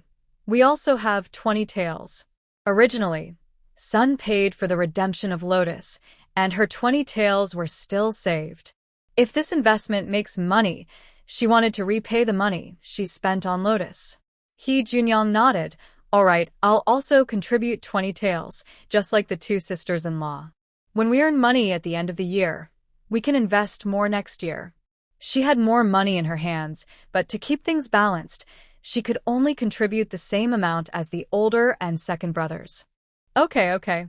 Both the eldest and second brothers had no objections. Junyong then looked at Lu Guilin. Little sister, do you want to invest together? Lu Guilin naturally wanted to, but she and the Shin family both had no money.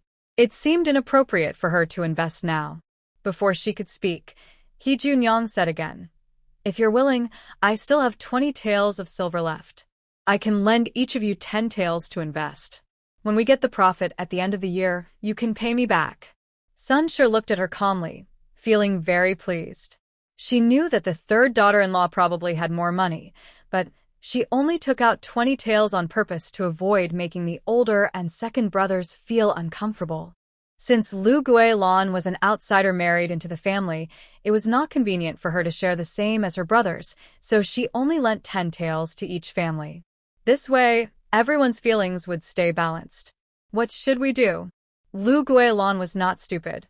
She knew that if Junyong didn't lend them money, she could easily invest all 40 taels herself and get more profit at the end of the year. But she was willing to share the same amount with her brothers and lend the rest to them. She couldn't forget this kindness. Zhang Yong and Xin Shi were also very excited. They thought that getting their wages from Sun Shi was already a blessing from the past life, and now they could even participate in the investment. It was like a dream come true. It's nothing bad. As long as you're willing, I will give all the money to my mother. We're family after all. When we make money, you'll pay me back. Junyong smiled gently. No one was foolish. If not for maintaining the balance of the family, she could do everything on her own. Moreover, she was the one coming up with the family business plans. But she was willing to work hard to keep this relationship because these people gave her family warmth, fulfilling a part of her heart that had never known family love. So she was happy to treat them well and help them make money. Good. Thank you, third sister-in-law. Thank you. Lu Guilin and Xin Shi both had tears in their eyes, holding Junyong, not knowing what to say, only repeatedly thanking her. Zhang Song and Zhang Yong brothers didn't speak, but their eyes were also red. They never thought they would have such an opportunity in their lives. Even Sun's wife secretly wiped away tears.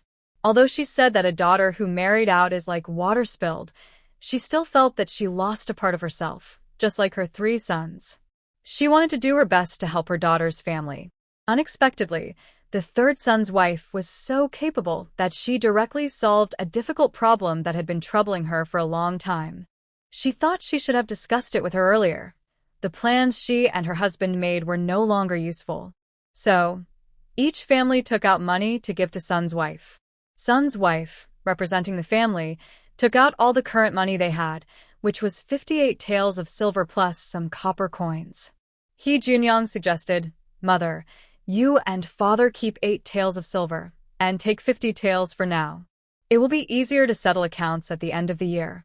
Everyone agreed, so Sun's wife kept the 8 taels of silver, and her husband took 50 taels. The 3 sons' families each received 20 taels, while the daughter, son-in-law, and Zhang Yong's family each received 10 taels. In total, they had 130 taels. The husband's share was 38%. Each of the 3 sons had 15%, and the daughter, son-in-law, and Zhang Yong's family each had 7.5%. There was about 2% left unallocated, so they agreed to consider it as the pension for Sun's wife and old Lu. This family meeting about property ended here, but Junyong still had more to say. Mother, today the shopkeeper of Yuyuan Hall came to talk to me. I am quite interested and want to tell the family. He Junyoung spoke, and everyone looked at her. She felt a little shy and smiled, then continued, "It's about that I helped someone at the medical clinic before. The shopkeeper, Run, thought I had good talent and wanted to take me as his apprentice to learn medicine." Really? Sun's eyes lit up. She didn't expect her third daughter-in-law to have such skills. This is a good thing. Doctors are very popular these days. Yu's wife was also happy and said, "If third sister-in-law learns medicine, then if someone in the family has a headache or a fever, we won't be clueless anymore." Everyone else was pleased too. Old Lu said, "Since shopkeeper Ren thinks you're good, go try it. The family still has your eldest and second brothers. You can go with peace of mind." Sun's wife rarely argued. Having a doctor in the family was a very respectable thing in this era.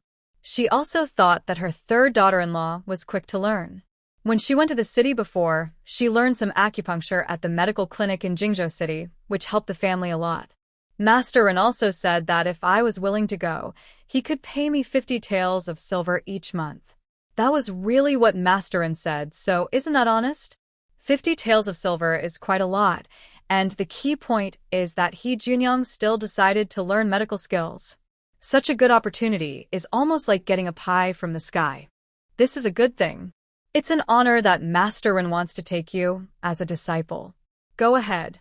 Sun sure patted her shoulder, encouraging her. He Junyoung smiled shyly and said, "I think it's pretty good. I'm quite interested in medicine.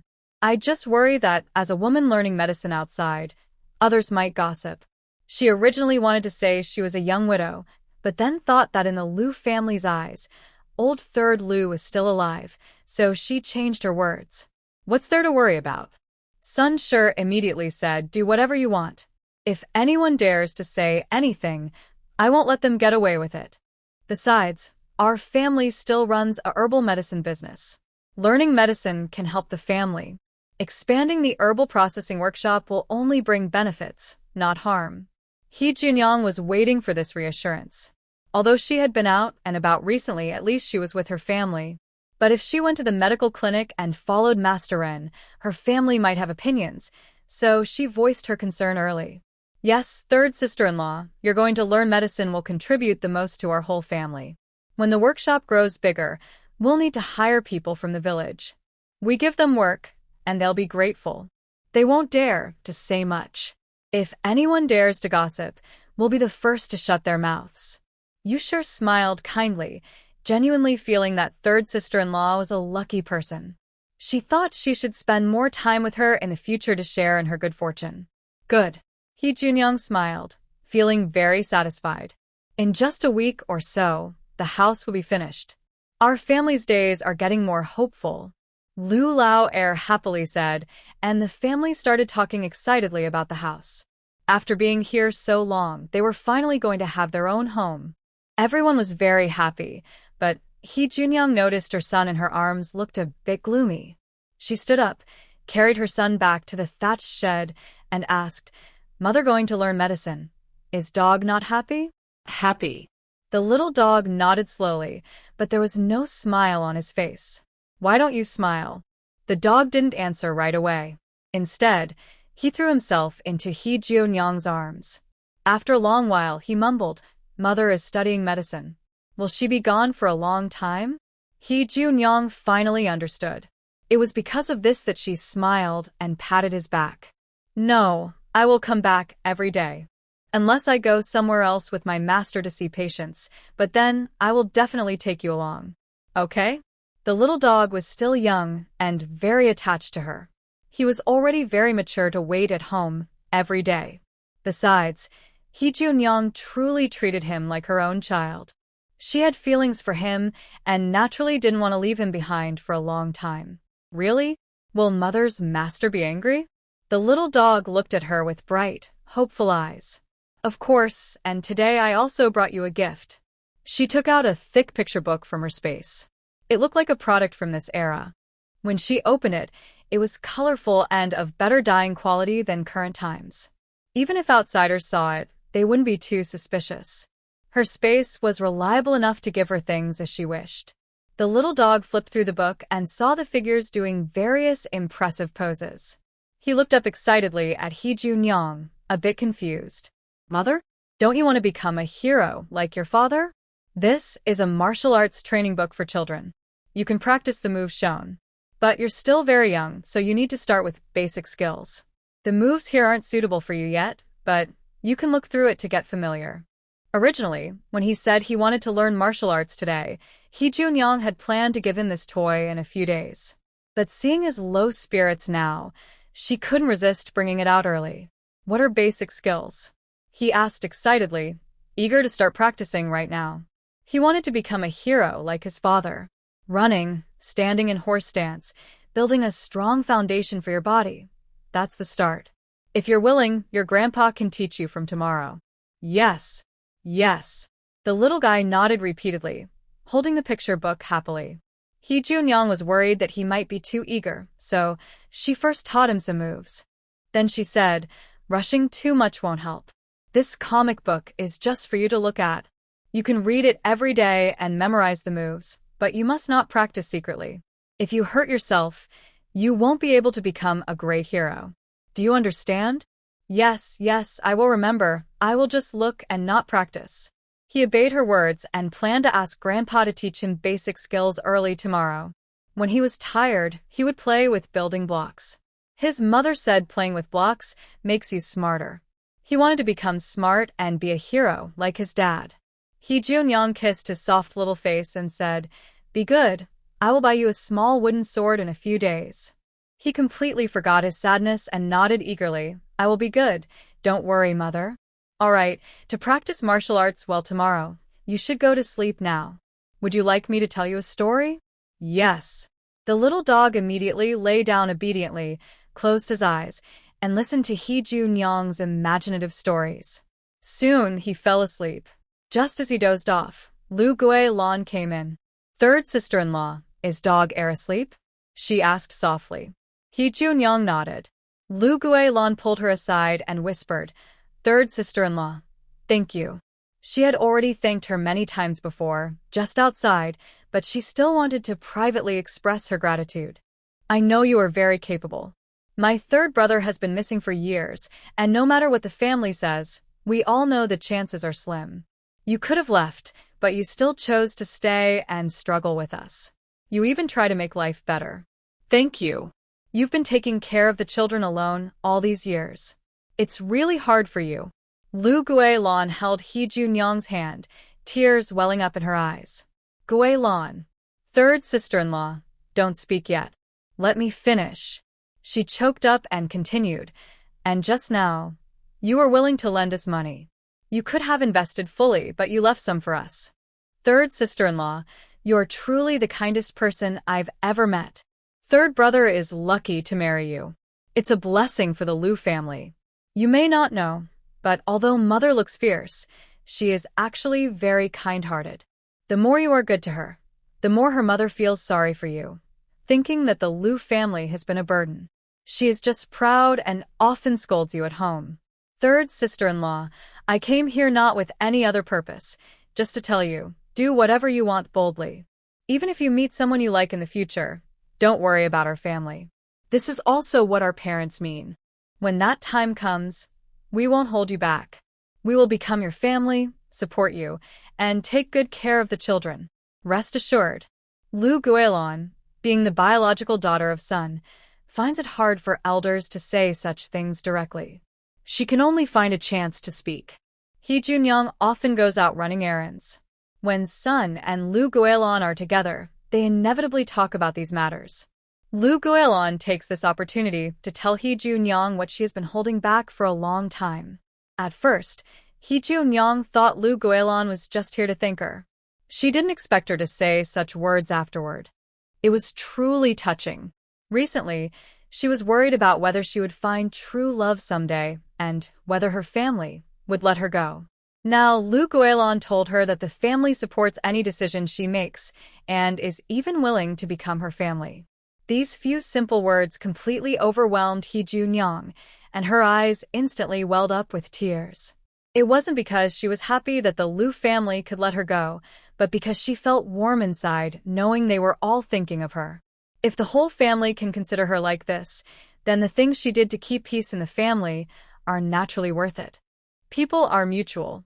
She sniffed and smiled softly. Goyeon, thank you for telling me this. I'll remember it. If that day really comes, she will definitely take the children with her. The child has already lost his father. How could he also lose his mother?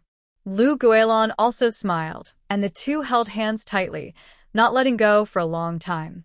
Early the next morning, the Lu family's 2 carriages left the village together. One was driven by Zhang Song and Zhang Yong to collect feathers, and the other by He Junyang to send some children to school, and then to find the embroidery lady. He Junyang was not the type to be clueless. Naturally, she wanted to find professional help, so she headed to Fengchen workshop. Coincidentally, Yu Tao was there today.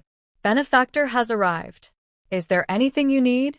Since our last talk about cooperation, Yu Tao has become more enthusiastic toward her. Although he always gives her discounts, he still makes a profit, and since He Junyang buys a lot and the transactions are quick, it's a small profit but high sales. Mr. Yu, don't be so polite. If you don't mind, just call me Madam He. He Junyang smiled as she walked inside with Yu Tao. He Tao readily agreed. All right, I'll call you Madam He. I heard from Sister Lin that you bought fabric yesterday. Are you looking to buy more so soon? Not exactly. Today I came mainly to ask Mr. Yu for a favor. Just ask. As long as you can help, I won't refuse. Yu Tao, being a businessman, spoke smoothly. He Junyang didn't hold back and said, recently, we've been making ready-made clothes at home, but the women there aren't very skilled at embroidery. I want to invite 2 talented embroidery women to come and teach some basic skills. Since Mr. Yu owns a fabric shop, you should know some embroidery women, right? Oh, you've really found the right person. Yu Tao smiled. Honestly, my family not only runs a fabric shop but also has an embroidery workshop with 20 or 30 embroidery women. If you want, I can send some over right now. That's great. By the way, how much monthly pay is suitable for embroidery women? Yu Tao waved his hand casually, looking unconcerned. You're overthinking. These are family employees with contracts. If you want to take them back, just take them. I can arrange everything here, or if you prefer, you can buy the people outright. He Junyang blinked, momentarily confused because buying and selling people was not legal in this era. Fortunately, she reacted quickly and shook her head with a smile. No need, no need. Just want them to come back and teach some sewing techniques for a month or 2. During that time, my family will provide meals. Since our house isn't finished yet, they can stay in the county town at night. Once the house is built in about a week or so, they can settle in comfortably. Good. I'll send someone to pick them up. Yu Tao was very agreeable. He Junyang hurriedly said, no need, no need. We have a carriage and my older brother will handle the transportation. As for the monthly pay, we'll cover it. It's natural that we shouldn't ask you to spend money. Do you think 1 or 2 silver coins a month is enough? Seeing her sincerity, Yu Tao didn't pretend and nodded. That's about right. It's roughly the same price at my embroidery workshop, and they don't even provide meals. He Junyang understood her situation and personally took her to the embroidery workshop to select someone. She didn't know much about these things, so she asked Yu Tao to recommend 2 reliable and capable women. They immediately got into a carriage and headed home. Thank you, boss Yu. When my family's business makes money, I'll treat you to a meal. He Junyang waved her hand, gently tapped the back of the red peony, and the carriage slowly moved forward. The 2 embroidery women knew that this family was from the village, but they didn't look down on them. Seeing the new carriage, they thought this must be a wealthy family in the countryside. Lady He, you can drive a carriage? That's really impressive. The speaker was a woman in her 30s, surnamed Luo, so she was called Luo Xionyang. She looked gentle, with 2 shallow dimples when she smiled, making her seem friendly. Perhaps because she did detailed work, her hands and face were well taken care of. She looked no more than 20, but in fact, she was almost a grandmother. He Junyang was easygoing. Since others treated her politely, she naturally didn't respond with a cold face. She smiled and said, it's just because I often go out. Being able to drive myself is more convenient. That's really impressive. Another embroidery woman, named Warner, also looked out from the side. She was about 17 or 18, with an ordinary appearance. Interestingly, her voice was clear and sweet, very distinctive. He Jiunyang smiled and chatted with them about everyday life as they slowly headed home. From their conversation, the two women learned that the family was generally peaceful and easy to get along with. Even if they had to travel back and forth between the county and the village in the coming days, it wouldn't feel too hard. When they arrived at the Liu family in Anping village, He Junyang saw Tingya waiting excitedly by the roadside. Suddenly, she remembered asking her family what they wanted to do in the future. Yaoya wanted to read and write like boys, but 6-year-old Tingya said she wanted to learn embroidery. They hadn't had the chance before. After moving here, busy with building a house, clearing land, and earning money, those thoughts had been pushed aside. Seeing her eager expression now, He Jiunyang felt confident that choosing embroidery was the right decision. Third aunt, are these the embroidery women you invited? As the carriage stopped, Tingya hurried over, holding He Junyang's hand, looking at the two women with a mix of anticipation and shyness. Yes, they will teach our family's women embroidery at home from now on. He Junyang gently rubbed her head. The young girl had twin buns on her head, looking cute and charming, which made her appear even more lively and lovely. Excuse me, can you teach me embroidery? Ting, the shy girl, was usually quite reserved, unlike you, who is more daring. But now, with He Junyang in front of her, she felt braver. Of course. Waner smiled politely and bowed, as long as you don't mind, young lady. Luo embroidery lady was surprised that such a young child could be so sensible. Her smile grew warmer, thinking she came from a respectful family. In a simple, open-sided grass hut, Yu's family was busy making clothes. When they saw the visitors return, they put down their work to greet them. He Junyang introduced Sun, and the two embroidery ladies bowed to Sun, saying, "Greetings, old madam." Although they were embroidery workers, they were sold to the Yu family and considered servants. Even though the Liu family had no official status and wasn't a wealthy family, they treated these women as their masters. Sun, an old woman from a farming family, couldn't handle such formal manners. She quickly smiled and said, "Ladies, please don't be so polite. We're just simple folks. Since you're young, just call me auntie. This is my eldest daughter-in-law, and this is my second daughter-in-law. The others are nieces from our clan. We're all family, so no need to be so formal." In front of outsiders, Sun spoke more gently.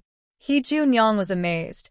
She realized Sun could be so tender, but that tenderness wasn't directed at herself. The two embroidery women looked at each other and agreed that this family was easy to get along with. They smiled and said, "Then we'll dare to call you auntie.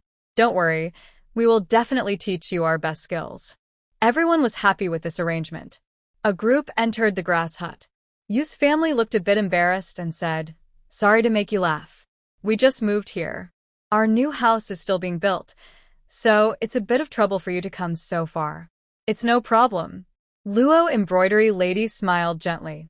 She had already heard about their situation from He Junyang on the way here, and she understood. Moreover, their new house was being built nearby. Those with good eyesight could see that they were building a large house with green bricks and tiles, not typical for farmers. And how could ordinary farmers afford such a big project? After exchanging polite greetings, everyone sat down. Luo Xunyang, who was more experienced, began teaching embroidery skills to the group. Waner stood nearby demonstrating with needle and thread. Their coordination was very good, allowing the women to listen and watch at the same time, learning quickly. Yuya and Tingya were also learning, but He Junyang was not interested in this. She took the 3-year-old Shanya and the 2-year-old Xiaoya to find the puppies. At that moment, the puppies were under a tree, practicing basic skills with Old Man Liu. They had been pestering him since early morning to teach them. Old Man Liu, when young, had traveled with bodyguards and knew some martial arts. He couldn't teach others, but supervising children practicing basic skills was fine. Watching the puppies practice alone was boring, so he also brought over Xiao Zhuzi and Xiao Liangzi to train together. Training in martial arts is very boring, hard and tiring, with little immediate result. The puppies insisted on practicing, biting their teeth and enduring the pain, constantly telling themselves to persevere so they could grow up to be heroes like their father. The other two boys were different. They were just brought along to keep company. Soon, they looked aggrieved and started to cry. Old Man Lu hated seeing children cry. When they cried, he didn't soften but instead became stricter and scolded them. When He Junyang arrived with the two little girls, she saw Old Man Lu pacing back and forth among the crying children, muttering, "A real man doesn't shed tears easily. What kind of look is that when you cry and whimper? Look at Dogger. He's younger than you, weaker physically, yet he was the first to start practicing. Has he ever made a sound?" When Old Man Lu gathered them to practice, the puppies had already run around the yard once. It was a slow jog, but the yard was large and not many children could keep it up. The two little girls looked upset and dared not speak, afraid that if they did, they would start crying. "Dad, they're still young. No need to be too serious," He Junyang said with a smile. She found Old Man Lu's behavior amusing. To outsiders, it looked like he was being overly strict. Practicing martial arts should start when children are young. Look at Dogger, he's struggling but still persists. These two only scream and cry. The puppy was his grandson, and he felt very proud of him. However, Xiao Zhuzi was his great-nephew, and Xiao Liangzi was now living in his house, so he was almost like a grandson. Naturally, he wanted to help them build their endurance. Mrs. He sighed softly and said, "Patience is built over time. They are still young, and there is a long way ahead. Daily training shouldn't be too long, or it might do more harm than good." She actually wanted to say something more serious, but was afraid it might hurt Old Man Lu's sensitive heart, so she chose a gentler way. Although Old Man Lu couldn't read many words, he understood the meaning of forcing growth. He suddenly felt a bit awkward and waved his hand, saying, "All right, let's stop here for today." The two children immediately lay down on the ground. The puppy was so tired he was sweating heavily. He stood up, shook his sore limbs, and then, with difficulty, called out for his mother. Mrs. He felt very worried and personally helped to massage his arms to relax. She asked, "Are you tired?" "Yes," he replied, pouting, looking quite down. "Mother, being a hero is very tiring. Father works very hard. If only Mrs." He had been there alone, he might have started crying. But since others were present, he held back his tears. Today, he had told Old Man Lu several times that his father was a hero. Old Man Lu, from confusion at first to a bitter smile, understood that his daughter-in-law was teaching him carefully, so he said nothing. Seeing him like this, Mrs. He felt heartbroken and wanted to tell him to stop practicing since he was still young. But she worried that might make him develop the habit of giving up when faced with difficulties. So, she had to be firm and say, "Nothing you do is easy or simple. There's a saying, no pain, no gain. If you endure hardship now, you'll enjoy sweetness later. Your father also went through this." This advice worked well for the puppy, and he immediately stopped crying.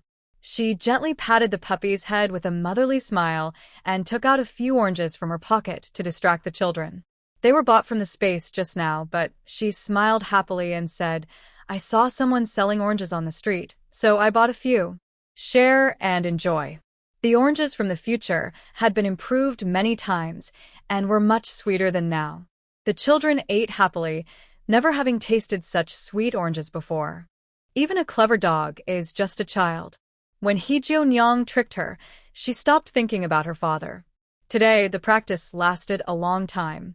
After eating the oranges, the children went to build with blocks. During this time, Old Lu had invented several different shapes of blocks, giving the children new ways to play. The dog was instantly absorbed and paid no attention to her as an old mother. He Junyang suddenly had nothing to do. Sewing was something she would never learn in her life. She gave the last orange to Old Lu and then went to check on the house construction site.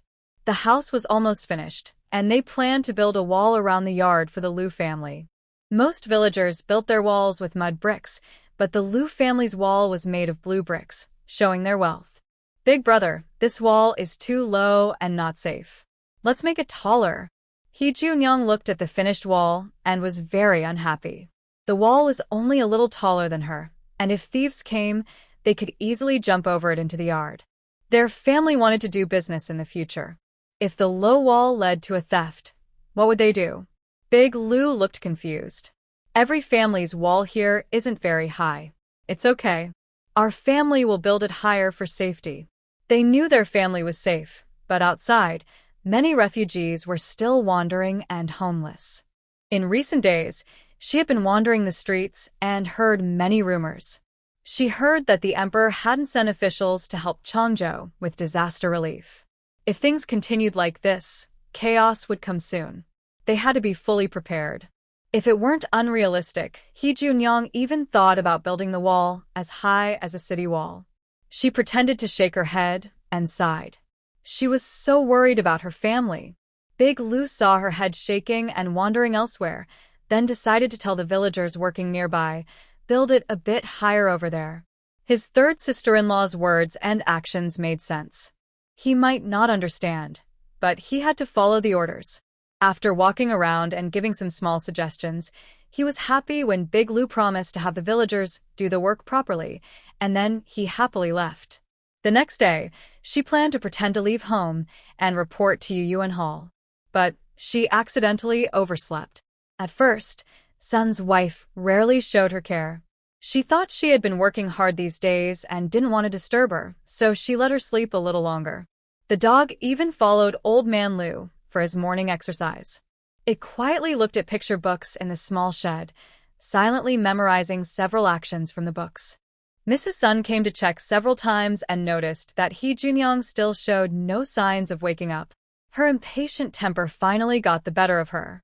She walked over and roughly pulled back the blanket, giving her a firm pat on the bottom, and shouted, "Third daughter-in-law, aren't you supposed to go to the medical clinic to learn medicine?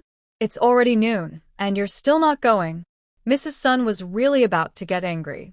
She usually thought He Junyang was reliable, but when it mattered most, she always let her down. He Junyang was suddenly awakened by the slap and was a bit startled, feeling somewhat wronged. "Mother, there's no rush. I'll go at noon." She turned over and tried to go back to sleep. Mrs. Sun's eyes widened with anger. How could learning medicine not be urgent? The shopkeeper was so kind to accept her as a disciple and even paid her 5 taels of silver monthly. That was a rare good opportunity. Once this village was gone, there wouldn't be another shop like this. Moreover, she herself had said she liked medicine. Did she really like it that much? He Junyang sighed inwardly. As soon as she told a lie, she had to keep telling more to cover it up. But she couldn't say she was now an expert in medicine and didn't need anyone to teach her, or that the shopkeeper was just a front. Thinking this over, she explained softly, "It's early in the morning, and there are many patients at the clinic. They're busy and don't have time to teach me. I thought I'd wait until noon when they're a bit freer." She thought her explanation was reasonable, but it instantly ignited Mrs. Sun's anger. If they're willing to teach you, that's your luck. Even if they're busy now, helping out at the clinic and leaving a good impression isn't wrong. Maybe they'll teach you some skills too. You're usually quite smart. Why are you turning away now? Mrs. Sun's furious look successfully woke He Junyang from her sleep. This old lady was more caring than her own mother, always thinking about her. So, even if He Junyang wanted to stay in bed longer, she obediently got up, though her speed was slower than a turtle. After she slowly finished washing and tidying up, the smell of food wafted from the small shed where they cooked. Embarrassed, she went to the kitchen to find something to eat. Mrs. Sun rolled her eyes. She thought, she claims to like medicine, but she's really blind if she believes that. But she didn't say anything more. She just wanted to see what He Junyang was really up to. This was truly a misunderstanding of He Junyang. She only wanted to be lazy. She had just eaten 2 small buns and saw a group of women already working hard. She felt a bit embarrassed. Fortunately, she had contributed a lot to the family recently, so her sisters-in-law and younger sisters-in-law didn't hold any grudges against her. Otherwise, she wouldn't know how it would end. She thought to herself, never mind, I can just be lazy at the medical clinic again. After greeting everyone, she went to lead the horse-drawn cart, planning to pick up some students studying together in the evening. Just as she was about to leave, she saw an uninvited guest arrive. He Junyoung looked carefully. It was the Qian family, who hadn't come out to visit in a long time. Coincidentally, Qian Dainyu was outside. He Junyoung realized that they had been in Jingzhou for a month now. It was clear that Qian Dainyu's days hadn't been easy. He had to be helped by his parents when walking, limping as if he was in pain, showing he was not doing well inside. He looked very thin, almost like a skeleton. Qian Dainyu's mother, Li, saw He Junyoung come out and immediately rushed over to pull her, but He Junyoung quickly dodged, avoiding her. Li almost fell and then sat on the ground, beating her chest and crying loudly. Someone come quickly. Look at this heartless person. This family has made my sons suffer so much. Early in the morning, they encountered people mourning, and Sun's face turned green. She rushed out and scolded, Is your Qian family never going to end? Your son is involved in bad things, and you still blame us. You unreasonable, dirty woman. Do you believe I'll send you to the officials today for a beating?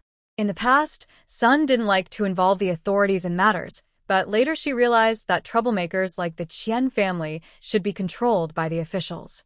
At home, the women were working and chatting about family matters. Sun knew that Qian Dainyu and the others had returned yesterday. The other two looked a bit thinner but weren't as bad as Qian Dainyu, who looked like he was neither alive nor dead. From what others said, she learned that Qian Dainyu was used to wild living outside. He thought he could still boss everyone around after going inside, but he was quickly taught a lesson, beaten so badly he nearly died. He had been barely surviving for the past month, and it was a miracle he was still alive and able to come out. Sun laughed loudly at that moment, feeling proud. If parents don't teach their children well, someone else will help.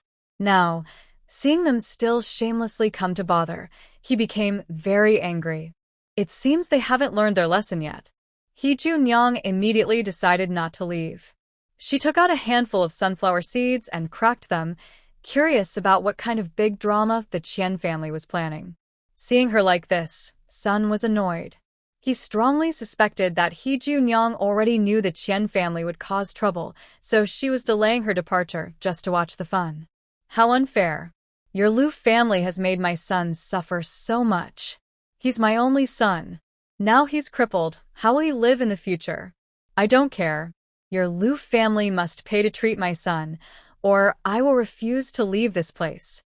Li rolled on the ground, crying loudly. She seemed to have eaten a lot of dust but still enjoyed the chaos. He Junyoung nodded meaningfully, thinking that Li was quite a character. Qian Dainyu gritted his teeth and looked fiercely at the women of the Lu family. He asked harshly, Where is that little Lu Yang dog? Get him to come out here. Yes, today they came to demand compensation from the Lu family and also to find Lu Yang, that troublemaker. They didn't expect this trouble. After suffering at home, Qian Dainyu just wanted to rest and recover. But when he got home, he found that even the only hen that laid eggs was gone, and the family had no money left, no enough to buy meat to strengthen his body. Qian Dainyu suddenly lost his temper. His family was poor before, but not this poor. His parents always loved him and would never do selfish things. He caused a fuss at home and finally learned about Lu Yang. He used to be a lazy troublemaker at home, so he understood well how Lu Yang liked to make big promises. When his mother cried and told him that his father had tried to help him get revenge but failed, and instead had taken all the family's good things to support the Lu family, he was so angry he almost fainted. He never thought that after a lifetime of hardship, Lu Yang, an outsider, would burn down his old house. How could he swallow this anger? Old Man Lu and Old Lu, nearby, watched villagers building houses. When they saw the Qian family causing trouble again, they looked serious and came over. What are you doing here again? Old Man Lu looked at Qian Dainyu with a stern face and said with disdain, Even now, you still can't behave yourself. Do you think you have many lives left? His words reminded Qian Dainyu of the hardest days inside, and he couldn't help feeling a little scared. But then he thought about how the disaster was caused by the Liu family, and suddenly he was angry enough to want to beat this old man up. It's simple. Today, we have only two things to do, Qian Daniu said firmly, feeling like he had leverage over the Liu family. First, give me 20 taels of silver to treat my leg. Second, hand over Liu Xiaoyang. Liu Xiaoyang dared to steal what belonged to him while he was away. He wanted to settle this score properly. He heard Liu Xiaoyang was also so he knew he wouldn't be a match for him. 20 taels wasn't much, but why should he give it to him? He Junyang chuckled and casually spat a sunflower seed shell onto Qian Daniu's face. Everyone, what should we do? We feel like laughing but can't. He Junyang slowly said, sorry, but you're too close to me. Qian Daniu was angry inside, but felt uneasy about provoking this woman. He sensed she was different. Before he could think of a way to respond, 2 more sunflower seed shells landed on his forehead. Qian Daniu. Seeing his son being humiliated like this, Li Shi couldn't hold back. She got up and rushed toward He Junyang, shouting, you little harlot. It's because of you and the county magistrate that my son suffered so much. Today, I must tear you apart. She bent forward like a bull and charged at He Junyang. Sun Shi was worried because she was young and thought she couldn't handle Li Shi, who was fierce. But then she slowly cracked a sunflower seed and accurately spat the shell onto Qian Daniu's face. She then reached out and grabbed Li Shi's hair, pulling hard. Li Shi let out a pig-like scream as her hair was pulled out. He Junyang pushed her away, looked at her with disgust, wiped her hands, and said, how can a married woman be so unclean? How long has it been since you washed your hair? You've dirted my hands. Seeing her like this, the Sun family and others all sighed in relief. Of course, someone who could single-handedly break into a bandit hideout and wipe out all the bandits wouldn't bother with a quarrelsome woman. Li was both ashamed and angry. She turned to glare at Qian Taishu and scolded, are you dead or what? Qian Taishu was scolded harshly by his son and daughter-in-law at home. Now he looked downcast and still couldn't believe that Liu Xiaoyang would lie to him. When he heard Li scolding himself, he felt embarrassed and snapped back, I told you not to come here and make a scene. Did you listen to me? Li was furious and started cursing loudly, spitting as she yelled, I've been bullied so much, and you, an old fool, are still helping outsiders talk. Do you also have feelings for that widow? She pointed at He Junyang and spat out insults. Since the Liu family arrived in the village, they've been trying to deal with various things. Although the Liu family kept saying that the third son was out working and hadn't come home, the whole family was fleeing from danger. Even if he was still alive, the chance of seeing each other again was very small. He Junyang was indeed a widow. If this widow was just an ordinary woman, it wouldn't matter. But when she first arrived, she was sunburned so badly she looked dark, so she didn't seem special. However, after some time, she looked fair again, revealing that the Liu family was not simple. The men were handsome and the women were pretty. Especially this widow, He Junyang, who looked so lively and charming. If she didn't have a son with her, people might think she was a young girl who hadn't married yet. He Junyang didn't know how Li thought of her, or she might have been proud for a while. The original beauty of her face was indeed quite good, or she wouldn't have attracted several wandering men who couldn't help but stare at her even after her death. But now wasn't the time to talk about that. The quarrelsome woman had falsely accused her of innocence. She hadn't reacted yet when Sun Shi gritted her teeth and jumped out, pouncing on Li and scratching her. I'll curse you, filthy scoundrel, for talking nonsense. I'll ruin my daughter-in-law's reputation. Today, I will go to jail if I have to, but I will tear your mouth apart. You and the others quickly put down their sewing and rushed out to help Sun Shi, especially you, who shouted loudly. She not only ruined third sister-in-law's reputation but also damaged the reputation of the county magistrate. We are helping the magistrate teach her a lesson. Then, a group of women surrounded Li, pulling her hair, slapping her face, kicking her legs, and spitting at her, causing chaos. He Junyang was stunned. Usually, only Sun was a bit more fiery at home, but she didn't expect her sister-in-law and younger sister-in-law to be just as fierce. Oh no! Someone might get hurt. Help! Li was in great pain. Her hands and feet were held down, and she couldn't fight back at all. Her husband and son were nearby but useless, just standing there in shock and not daring to help. Old Man Lu and Big Lu stood together, calmly smiling as neighbors looked on with surprise. It's a small scene. Now, everyone knows that the women of the Lu family are stronger than the men. Even so, people still felt satisfied seeing Li being beaten. Li's reputation was not good. She was seen as a quarrelsome woman who often spoke harshly and used foul language. People had long wanted to teach her a lesson, but they held back because she had a reckless son, and causing trouble might backfire on them. Today, the women of the Lu family took revenge and vented their anger, making everyone feel very happy. They even wanted to eat more rice at lunch. Seeing that the women of the Lu family had the upper hand, He Junyang relaxed and took out a handful of sunflower seeds, leisurely cracking them. The two embroidery women stared in shock, watching silently. No one stopped them. In fact, many onlookers smiled with satisfaction. Are the people in this village so cold and indifferent? At first, it seemed the Lu family was quite friendly, but now it looks like they might have been mistaken. The Lu family didn't realize that their image was deeply imprinted in the minds of the two embroidery women. They used to joke and laugh with the women of the Lu family, but afterward, they became cautious and wary, afraid of angering the Lu family and being beaten down. Fortunately, someone called the village head. It was at this moment that Qian Taishu and his son suddenly realized that the person they had beaten was their wife and mother-in-law. They hurried forward to help.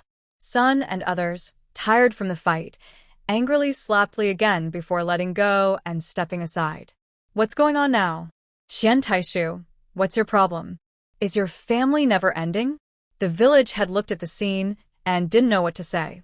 He scolded Qian Taishu and then turned to Sun and the others, helplessly saying, Lu family sisters-in-law, you also got carried away. You shouldn't have started a fight, right? He is a bit older than Old Man Lu, so calling him younger brother-in-law is fine. Sun's family was in the right this time. After hitting someone, they held their head high, like a proud rooster who had won a fight, and said confidently, Village chief, although I was the first to start the fight, even if it goes to the county magistrate, our Lu family is in the right. Our third daughter-in-law is honest and kind. But this foul-mouthed scoundrel claims that our daughter-in-law has an affair with the county magistrate. It's heartbreaking. What does my daughter-in-law have to do with such lies? Besides, she also dares to speak badly about the county magistrate. Their family is full of fools. Humph. Sun's family kept talking, and Li wanted to take the opportunity to complain to the village chief. But when she heard Sun say she might be beheaded, she was so scared her legs went weak. Qian Taishu and his son were also stunned. They didn't expect it to be so serious. Village chief, it's all a misunderstanding. My wife always speaks harshly. Don't take her words seriously. She's just a simple countrywoman. What does she know? Qian Taishu tried to smile and persuade the village chief, but it seemed this matter wasn't up to him. Huh, now you're afraid?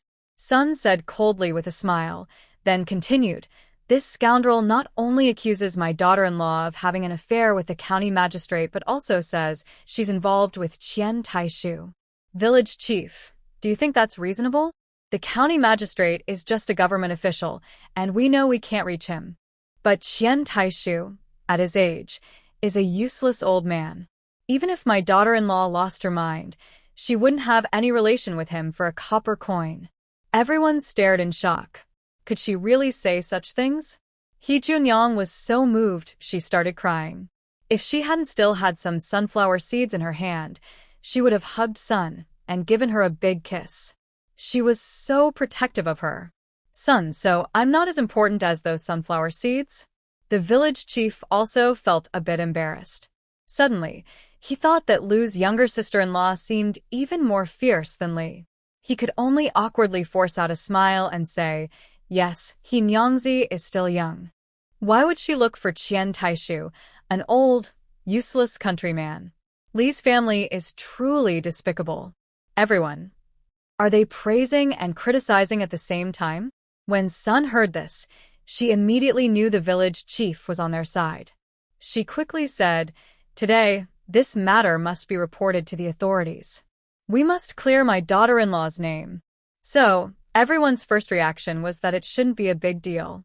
After all, conflicts like this happen often in the village, and usually, a scolding or a quick lesson is enough. Now that the Liu family has already hit and scolded, and still wants to report to the officials, people think it's unnecessary. It's also clear that the Liu family cares about and defends their third daughter-in-law, He Junyang. From now on, no one dares to speak badly of her. Otherwise, if the Liu family's women find out, they might come knocking on the door. The village chief also finds it hard to handle. Since it's a family matter of the Liu family, he can only advise them. The final decision still depends on the Liu family themselves. He thought for a moment and pulled Old Liu and Big Liu aside to talk. "Old Liu, I think it's better not to let this matter reach the county magistrate," he said. When he spoke, he saw that Old Liu and Big Liu looked a bit dangerous, so he quickly explained, "I don't mean to protect the Qian family, but if this gets too big, it might not be good for your Liu family either." Hearing this, the two men's expressions softened a bit. Old Liu asked, "Why do you say that?" The village chief explained, "Think about it. A woman's reputation is very important. At first, only people in our village knew about this. But if it reaches the county office, more people will find out. And if the county magistrate learns that someone was scheming against a farmer's wife, he might get angry and blame someone." He shared his thoughts openly. The Liu father and son didn't say anything for a moment. They understood there was a real possibility. Officials are complicated. Who knows what they're thinking? If they blame He Junyang for this, it could be a big problem for everyone. Seeing that they looked a bit moved, the village chief continued to persuade them. No, to advise them. It's better to keep things simple. I think Li's wife was probably scared after being beaten today. She won't dare to cause trouble again. Let's just settle this matter like this. The village chief manages a large village, so he must have some skills. He truly cares about the Liu family, but he also has his own reasons. As the village chief, other villages haven't had much trouble, but under his jurisdiction, Omping village keeps having incidents. If this happens too often, the county magistrate will surely get angry. When that happens, his position as village chief might not last long. After the agreement was reached, Old Man Liu also told the village chief's words to Sunday Sun didn't really mind, but since this involved He Junyang's important matter, she couldn't make a quick decision. Thinking that since they migrated here, the village chief's family had a decent attitude toward them, and overall it was not harmful to the Liu family, Sun agreed to settle this matter privately. Although she was quite angry, she saw He Junyang happily eating sunflower seeds as she turned around, which made Sun very annoyed. She thought, such a troublemaker, and she's still busy joining in the fun. Sun sighed about her bad luck. She was already old and still had to worry so much for her daughter-in-law. Yet, she was willing to do these things, feeling a bit conflicted inside. She walked over to the Qian family and said fiercely, "If you know what's good for you today, just leave quickly. If you dare to cause trouble at my house again, I don't care who speaks for you. When the time comes, I won't be surnamed Sun if I don't see you in jail." Qian Taishu hurriedly helped his wife up and gave a stiff smile to the village chief. The family ran away in a rather awkward state. Qian Dainu suddenly realized that after all this fuss, he had forgotten his main goal of coming to the Liu family. "Mom, why is it always you who causes trouble?" he said. He didn't feel sorry when his mother was beaten. Instead, he felt resentment. Every time, it was his mother who messed things up. Like last time, they could have avoided suffering for so long, but his mother boldly cursed the county magistrate in the hall, which caused them to be detained for a month. If it weren't for her causing trouble this time, he could have gotten money from the Liu family to treat his leg, or even caught Liu Xiaoyang and given him a good lesson. Now, everything was ruined. Li Shi was stunned, not understanding why her son was blaming her. I did it all for your good," she said, feeling wronged. She always thought about her son, making sure no one bullied him, and didn't expect to be blamed and disliked. "For my good. You always say those words, but look at what you did. Was it really for my good?" If you hadn't caused a fuss in the hall, would I have suffered like this? If you hadn't caused trouble today, would I have been unable to get the money? What good are you to me? Qian Dainiu originally reached out to support her arm, but as he spoke more angrily, he suddenly his hand away. Li Shi was hit quite hard, and she was so weak that she couldn't walk properly. Unprepared, she was pushed away by Qian Dainiu and fell to the ground. Qian Dainiu did not think he had done anything wrong. He even felt that his mother's fall made him feel better inside. He quickly left with his cane. Qian Taishu looked at his son walking away and then at his wife, who was on the ground and couldn't get up. He scolded impatiently, "Just stay away and don't come here. You wouldn't listen. If the village chief hadn't spoken for us, our family would be sentenced to death. If you're not more careful in the future, I will divorce you." He roughly pulled Li Shi up and dragged her back harshly. Li Shi was crying, feeling she had done everything for the family. Why was she now seen as the bad person? Over at Lu's house, the onlookers had left. Yu Shi and the others went back to learn embroidery from the seamstress. He Junyang finally finished her sunflower seeds and started teasing Sunshi for a while. Kind words flowed freely, making Sunshi feel as sweet as honey inside, but she still kept a serious face and tried to pull away. "Stop pulling me. The fun is over.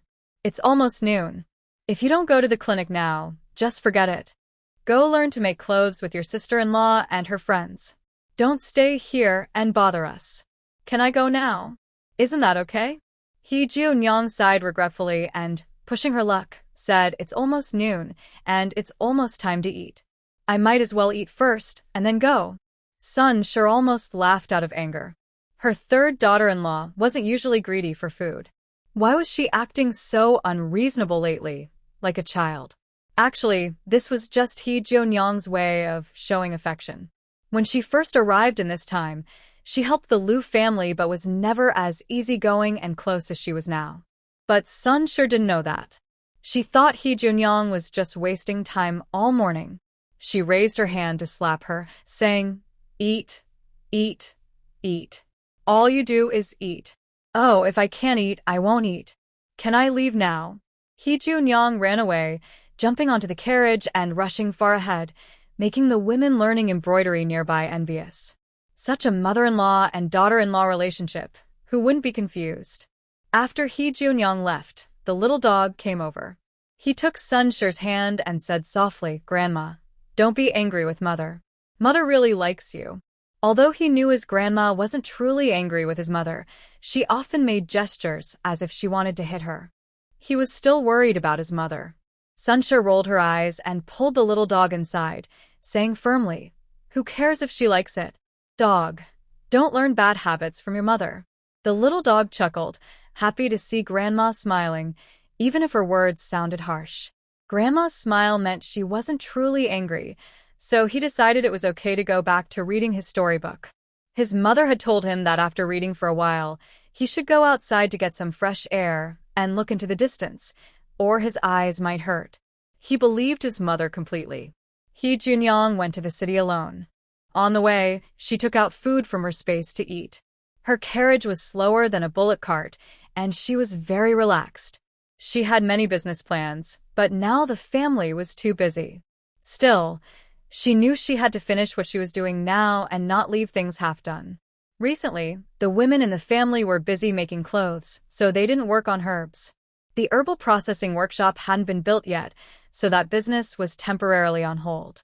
A couple of days ago, Old Second Lu had planted all the sprouted potatoes in the cleared land. There weren't many potatoes, and he could plant them alone, watering them a little. Although Old Lu seemed lazy, playing with some children every day, he was actually studying how to grow medicinal herbs. He had farmed all his life and had some experience. Once the new house was built, and the men in the family had free time, they would start seriously researching how to grow medicinal herbs. Everything was going smoothly, but the Lu family still hadn't managed to buy land. They had been trying to buy land since they arrived in the village, but no one was willing to sell. That was a problem. If they couldn't buy in this village, they could try nearby villages, but that would be farther away and might cause delays. It would be best to buy land here. Maybe she needed to take the initiative. When He Junyong strolled to the medical clinic, it was the busiest time. Unlike her earlier talk with Sunshur, noon was the clinic's peak time. "Oh, lady, he is here. Please come inside." She hadn't yet discussed with Manager Run about splitting the consultation fee equally. If they couldn't agree on that, she wasn't willing to continue. Mr. Run saw her and quickly handed over his work to someone else, then personally entertained He Junyong. They sat facing each other in the same room as last time, with Mr. Run smiling happily.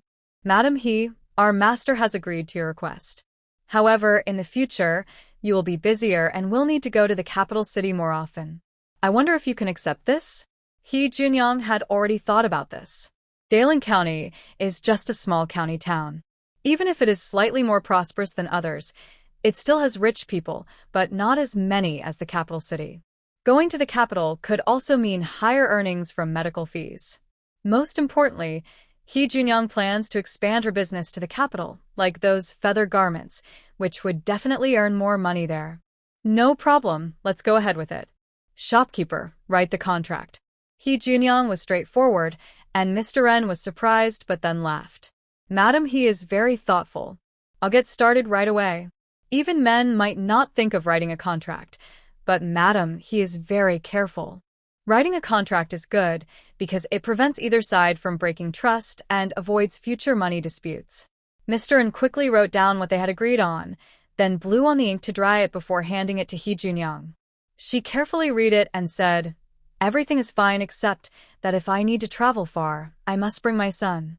He's young and can't be without me."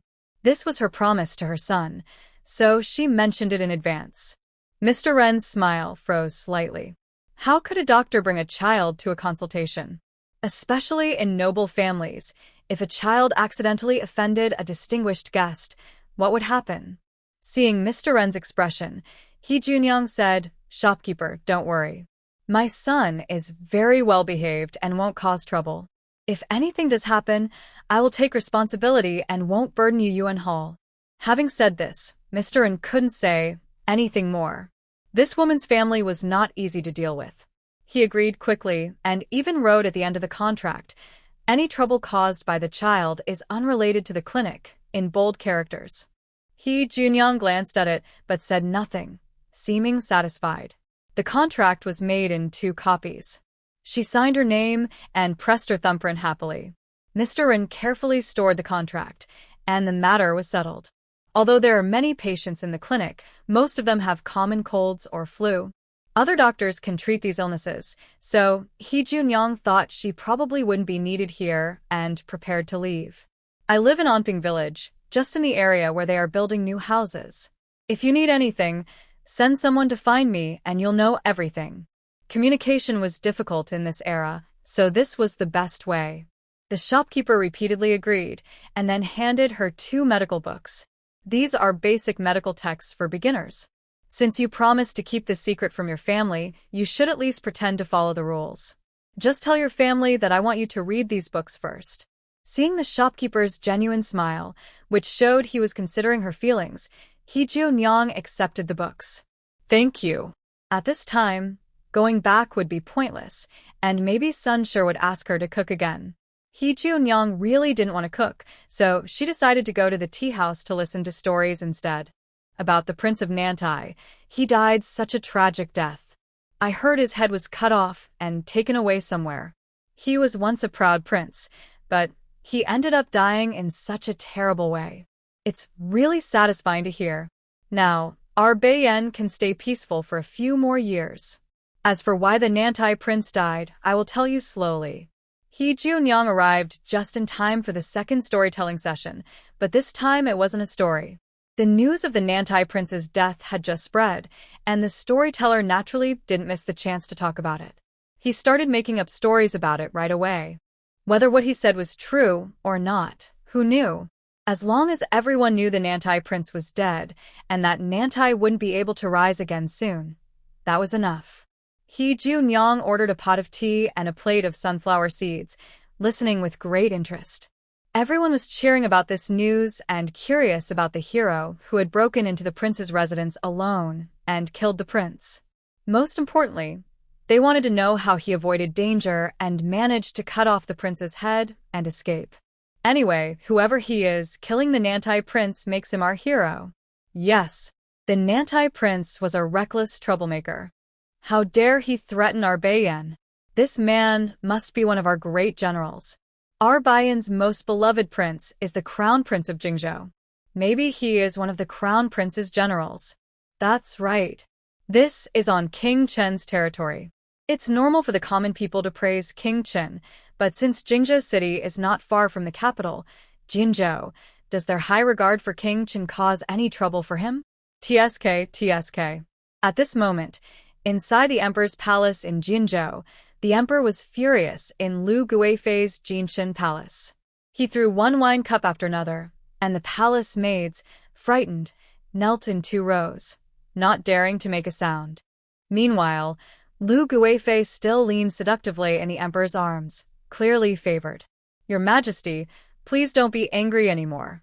Getting upset isn't good for your health, Lu Guifei said sweetly, gently patting the emperor's chest to soothe him. She then took a delicate box from a nearby drawer, carefully opened it, and presented a golden pill to the emperor's mouth. The emperor took it without hesitation and swallowed. If only my sons were as caring as you, my worries would be fewer. It's a pity you don't know how to help me solve my problems, the emperor said, grabbing Lu Guifei's small hand and kissing it. Even though he was angry, he was still gentle with his favored consort, showing she was quite capable. The emperor doesn't tell me what troubles him. I just want to help, but I can't, Lu Guifei said with a slightly aggrieved look, her eyes suddenly welling with tears. Her tearful appearance made the emperor feel distressed, and he kept coaxing her. Don't be sad, my love. I was wrong. Actually, it's okay to tell you about this. The emperor took a deep breath, looking troubled. Recently, the assassination attempt on Crown Prince Nantai has become widely known. You've probably heard about it too, right? Lu Guifei nodded obediently and asked, Isn't that a good thing for us? It is a good thing, but all the credit was taken by the 3rd son, the emperor said angrily. When he first learned about the incident involving Nantai, he was quite happy because Crown Prince Nantai had been ambitious for years. Previously, he had planned to attack Nantai during the drought in Baiyan. However, just a few days later, the situation changed. Ordinary people, without knowing the full story, credited all the credit to the 3rd prince, King Chen. This made the emperor feel like his position was being undermined. Having his son more loved than himself is a major taboo in the royal family. Without discovering the truth, they falsely accuse others. Why is the 3rd son so eager for quick success and profit? The emperor cannot hear any kind words now. He is just holding back his anger, thinking that his son is very ambitious and is already planning to seize the throne before he even dies. Consort Lu senses the emperor's feelings. She thinks this is because she is not capable enough and doesn't allow others to be capable either. She smiles and says, It turns out the emperor is angry at Prince Chen. That's easy to handle. I have a way to weaken his confidence, but it depends on whether the emperor is willing. She then flirtatiously points to the emperor's chest with her red fingernail. This kind of talk shouldn't come from a favored consort, but since the emperor loves her, he is not angry. In fact, he is quite pleased. Quick, tell me, beloved consort. According to the emperor's wishes, Prince Chen has been making a lot of noise lately, which has displeased you. So let him suffer a bit. Isn't there no one managing Changzhou? Why not let Prince Chen try? As soon as Consort Lu speaks, the emperor's eyes light up. Changzhou has been dry for a long time. Now no one wants to be there. It's perfect to send the popular Prince Chen out. First, it can serve as a warning to the villagers, and second, once he goes to Changzhou, no one will bother him, and he won't be so annoyed. Consort Lu is truly clever. He hugs the woman tightly, kisses her deeply, then quickly gets up and leaves. Until his figure disappears completely inside Jinshan Palace, Consort Lu wipes her face with a look of disdain. This is the spot where the old emperor had just kissed her. All right, everyone get up. Tidy up this mess and prepare hot water for my bath. Consort Lu is helped up by a palace maid and slowly walks into the inner hall. As soon as the emperor returns, he asks someone to find Prince Chen to see him, then straightforwardly hands over the mess in Changzhou. Father, I am willing to go to Changzhou. The drought there is severe, and we need to release grain and silver from the treasury. Otherwise, there might be another riot like in Qianzhou. Prince Chen has no objections. He wanted to find a chance to avoid the spotlight, as too much attention is not good for him. He was planning to wait for Sun Qi to return and then take credit, but now, seeing the emperor's displeased look, he knows he has to delay this plan. Hearing that he wanted both money and grain, the emperor naturally hesitated, but he also remembered that the situation in Qianzhou City was quite serious. If it escalated to the capital, it would be problematic. So, he reluctantly agreed to Prince Chen's unreasonable request. Prince Chen received the order to leave the palace. His confidant, Cheng Meng, couldn't help but whisper in complaint, I really don't understand what the emperor is thinking. His Highness is doing good for the country and the people. He should be rewarded, but now he's being made to suffer in front of the emperor. If Prince Chen didn't look somewhat like the emperor, Cheng Meng would even suspect that Prince Chen was the emperor's biological son. Prince Chen sighed with a bitter smile. Since ancient times, serving a ruler was like walking with a tiger. What if he was the emperor's real son? Feeling threatened, he naturally wanted to find a way to get rid of the danger quickly. Actually, the emperor has been quite tolerant. Over the years, some people have been secretly boosting his reputation, claiming he has the support of the people, even surpassing the emperor. Any ruler hearing such words would be unhappy. Although the emperor sent people to investigate, they found nothing, so he could only stay low-key. However, the incident with Crown Prince Nantai revealed the emperor's suspicion of him. Stop talking about useless things. Get ready. In 3 days, come with me to Changzhou. Cheng Meng immediately agreed, not daring to say more.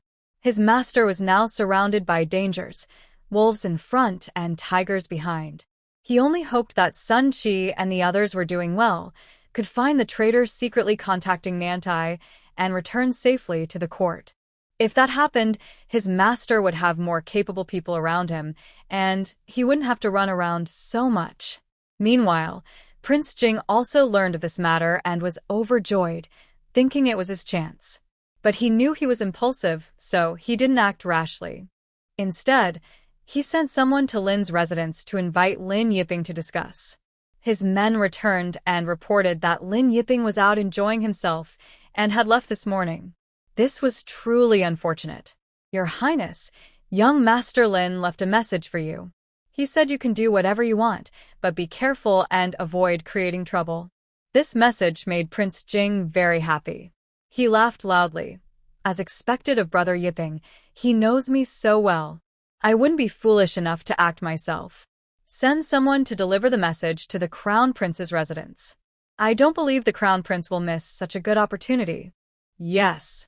After 7 or 8 days, the Liu family's house was finally completed. The last and most important step was the roof beam installation. Building the main beam was a big event, and they chose an auspicious day for it. 2 days early, old Liu went to the county town to buy firecrackers. In this time, firecrackers were rare and expensive, but since it was a big occasion of moving into a new house, he bought quite a few despite the cost. Second brother Liu found some copper coins for the ceremony. Today, Zhang Song and Zhang Yong didn't go to collect feathers as usual, but helped with household chores instead. The women woke up early and started busying themselves.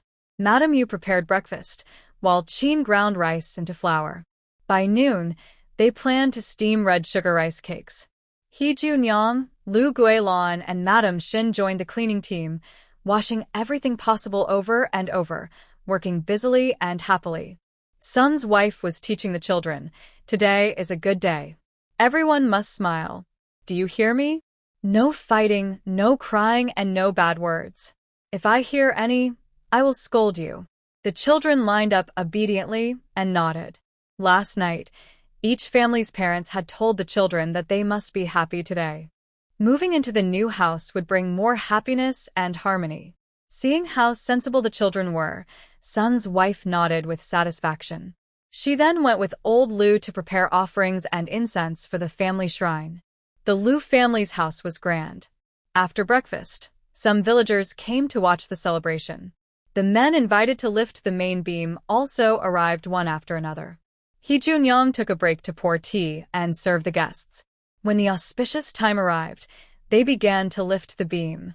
The decorated beam, with the words "Good luck with the beam, the purple star shines high," was carried up singing the beam lifting song and placed on the roof ridge.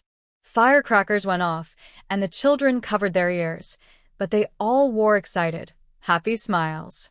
After the men finished lifting the beam, the master carpenter placed a tray with copper coins and prosperous buns on the roof ridge, chanting loudly as he did. Step by step, climb the golden ladder, sesame flowers bloom higher and higher, wishing the hosts 1,000 years of wealth, and children and grandchildren forever prosperous. Then he threw the buns and coins from the tray down, which was called throwing the beam. Adults and children rushed forward to pick lucky charms, and those who found them believed they would have good luck. After the event, Madame Yu shared the red sugar rice cakes with the children, and everyone drank a bowl of sweet soup. Today, they held a feast for everyone, including Lu's relatives, the village chief, and all those who helped build the house recently. There were quite a few people.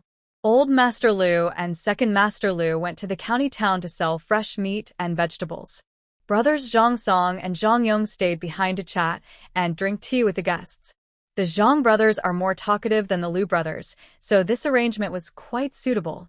Everyone enjoyed a meal more abundant than during the New Year. Most importantly, the host was generous. There was meat, vegetables, and wine. Everyone could eat heartily and was full enough to burp happily. The house was already cleaned, with basic wooden beds and bedding. Each couple had their own room, and the 3 children shared one room. The boys, Lai Zi, Jie Zi, and Hu Zi, lived together.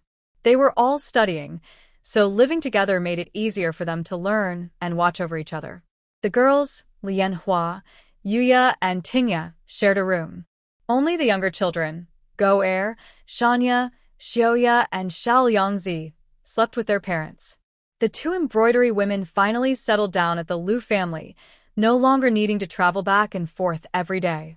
Since the young couple started fleeing from hardship, they hadn't slept together. Now that life has improved and their new home is settled, it's like a new beginning, almost like a fresh marriage. Before they could share a few quiet words, sounds of activity came from each room. He Junyong, who still had her son with her, wasn't considered lonely. After putting her son to sleep, she sat at the table to sketch her designs. She had the idea a few days ago, but hadn't started drawing yet, mainly because everyone living together made it hard for her to focus. After working late into the night, she felt a bit thirsty. She quietly took out a bottle of cola from her space and took a sip. TSK, so refreshing. Since crossing over, her family had lived together in a big house with little private space. Many good things she didn't dare to use before, but now she was free. She drew many design sketches. Stretching lazily, she still felt a bit awake, but didn't want to keep working. She decided to open the door and get some fresh air. But she returned feeling awkward, closed the door, and regardless of whether she was sleepy or not, decided to lie down first. Before falling asleep, she thought that she might need to wake up early tomorrow to make breakfast. Her sister-in-law and younger sisters-in-law probably wouldn't get up early. Sure enough, the next morning everyone woke up late. Those who understood knew why. Sun Shi and old Master Lu were both very happy in the morning. Seeing their son and daughter-in-law get along well was what made the old folks happiest. If things continued like this, the family might even have more children. Just thinking about it made everyone feel happy. However, I was in a good mood initially, but when I went out and saw He Junyong busy in the kitchen, I couldn't quite describe how I felt inside. In this big family, everyone is paired up, except for He Junyong. Even the usually timid person in the kitchen was considerate of her sister-in-law and sister and took the initiative to cook. Sun Shi pursed her lips, thinking about how her daughter had quietly told her a few days ago that she had already spoken to the 3rd son's wife. Suddenly, she felt a bit uneasy. People are naturally selfish. She couldn't bear the thought of Hee Junyoung truly remarrying. But hearts are soft, and since she treats Hee Junyoung like her own daughter, she naturally hopes she will have a good life. As for her own son, she might never see him again in this life. Pushing down her sadness, she decided to go into the kitchen to help. "Good morning, mother." Hee Junyoung saw her and greeted her with a smile, then continued with her work. Thinking of the feathered clothing design she drew last night, she said, "Last night I made a few sketches. After we finish eating, everyone can take a look. If it works, we can start making it." Hee Junyoung was quite confident in her design. She was just being polite and showing off a little. Sure enough, when Sunshur heard this, her heart felt even heavier. While others enjoyed themselves, her third daughter-in-law was still worried about the family business. "If you went to bed late last night, why get up so early?" she asked with some concern, helping to add firewood at the kitchen door. "If I can't sleep, I just get up. People are strange. They can sleep after rough nights outdoors, but now lying in a big tiled house, I find it hard to sleep." Of course, this was not true, but she said it casually, so no one would suspect. Sunshur looked up and asked, "Do you feel the same?" Hearing this, Sunshur also had trouble sleeping last night, so Hee Junyoung replied, "Yes, maybe I just need a few days to get used to it." "That's true." Sunshur sighed. "The conditions are much better than before, but I still feel uneasy, like I'm dreaming." Just as she was speaking, the doors of each room opened. The young wives appeared with rosy cheeks and shy smiles. The men, however, looked a bit listless. After all, it was hard physical work, right? Hee Junyoung immediately knew that last night's activities had been intense. TSK, young people really should take better care of their health. So, everyone at the Liu family noticed that today's tea had a lot of goji berries added. Although she didn't know what these goji berries were good for, since Hee Junyoung had recently been reading medical books, she thought this thing must be valuable, so she ate all the water and goji berries together. After breakfast, Hee Junyoung took out her design drawings. When she saw the detailed and vivid illustrations, not only the Liu family members, but also the two embroidery ladies were stunned with their mouths open. Could an ordinary farmer woman draw this well? Fortunately, the Liu family had seen Hee Junyoung's painting skills before and admired them, so they accepted her work. However, the two embroidery ladies kept looking at the drawings. This time, Hee Junyoung drew dresses of various styles, including capes, long robes, and even short and long outer garments. Most of these styles were typically worn by wealthy ladies and young women. What was even more impressive was that the designs included delicate patterns. Luo embroidery lady asked, "Do these patterns need to be embroidered?" Hee Junyoung nodded. "Yes, these are mainly for the wives and young ladies of wealthy families. Naturally, they should be made more carefully." The women of the Liu family looked a bit uncomfortable. They didn't know how to embroidery.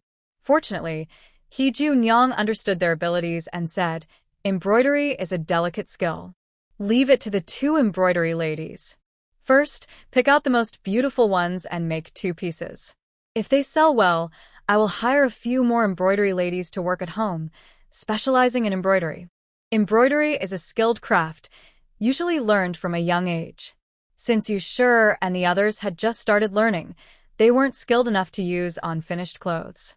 The women of the Liu family breathed a sigh of relief. As long as they didn't have to embroider, everything was fine. After deciding, the women went back to their rooms to make clothes. The Liu family had a large house with many empty rooms, so they reserved one specifically for making clothes.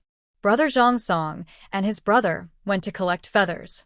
The eldest and second eldest Liu brothers had nothing to do, so they took the initiative to say, "Previously, the women in the family gathered herbs. Now that we have free time, let's also start the herbal business. We've even prepared a workshop for processing herbs, so we shouldn't waste this opportunity." Good idea. It's best to dig up some roots and bring them back. And if you find seeds, don't forget to collect those too. Old Master Liu couldn't help but remind them. The women in the family were busy, and the men shouldn't fall behind. Once everything was arranged, Hee Junyoung wanted to leave. Recently, she had been using the excuse of reading medical books to avoid doing chores at home, but she had been slacking off quite a bit.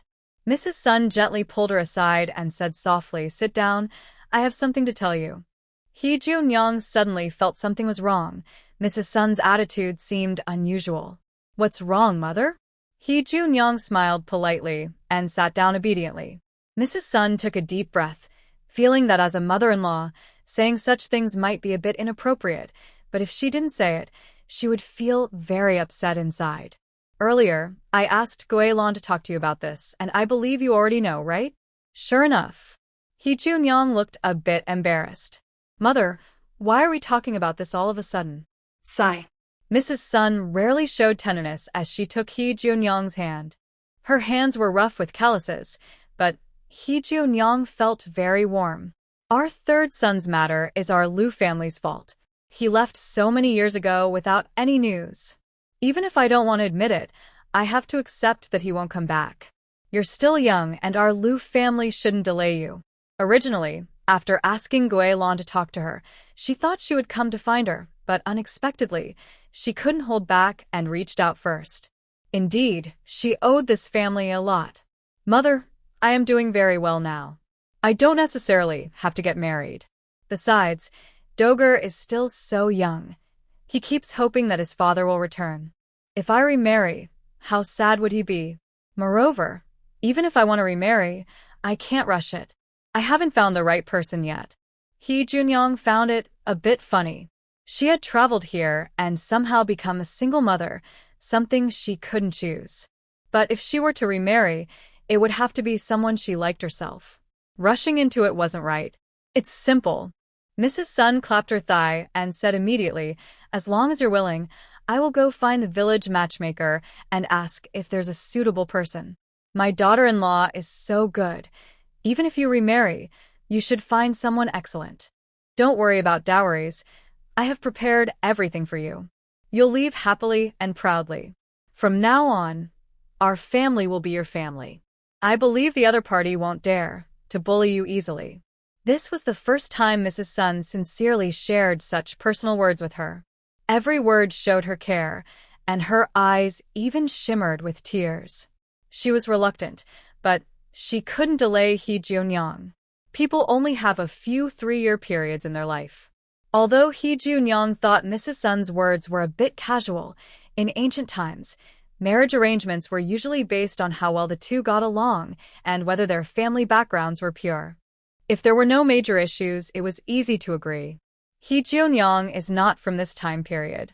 Although she doesn't believe love and marriage should be the only focus, she still wants to find someone she can accept. In any case, she doesn't want to rush into ending her marriage. She pouts and, with a slightly sad expression, asks, "Mother, are you disappointed in me staying at home?"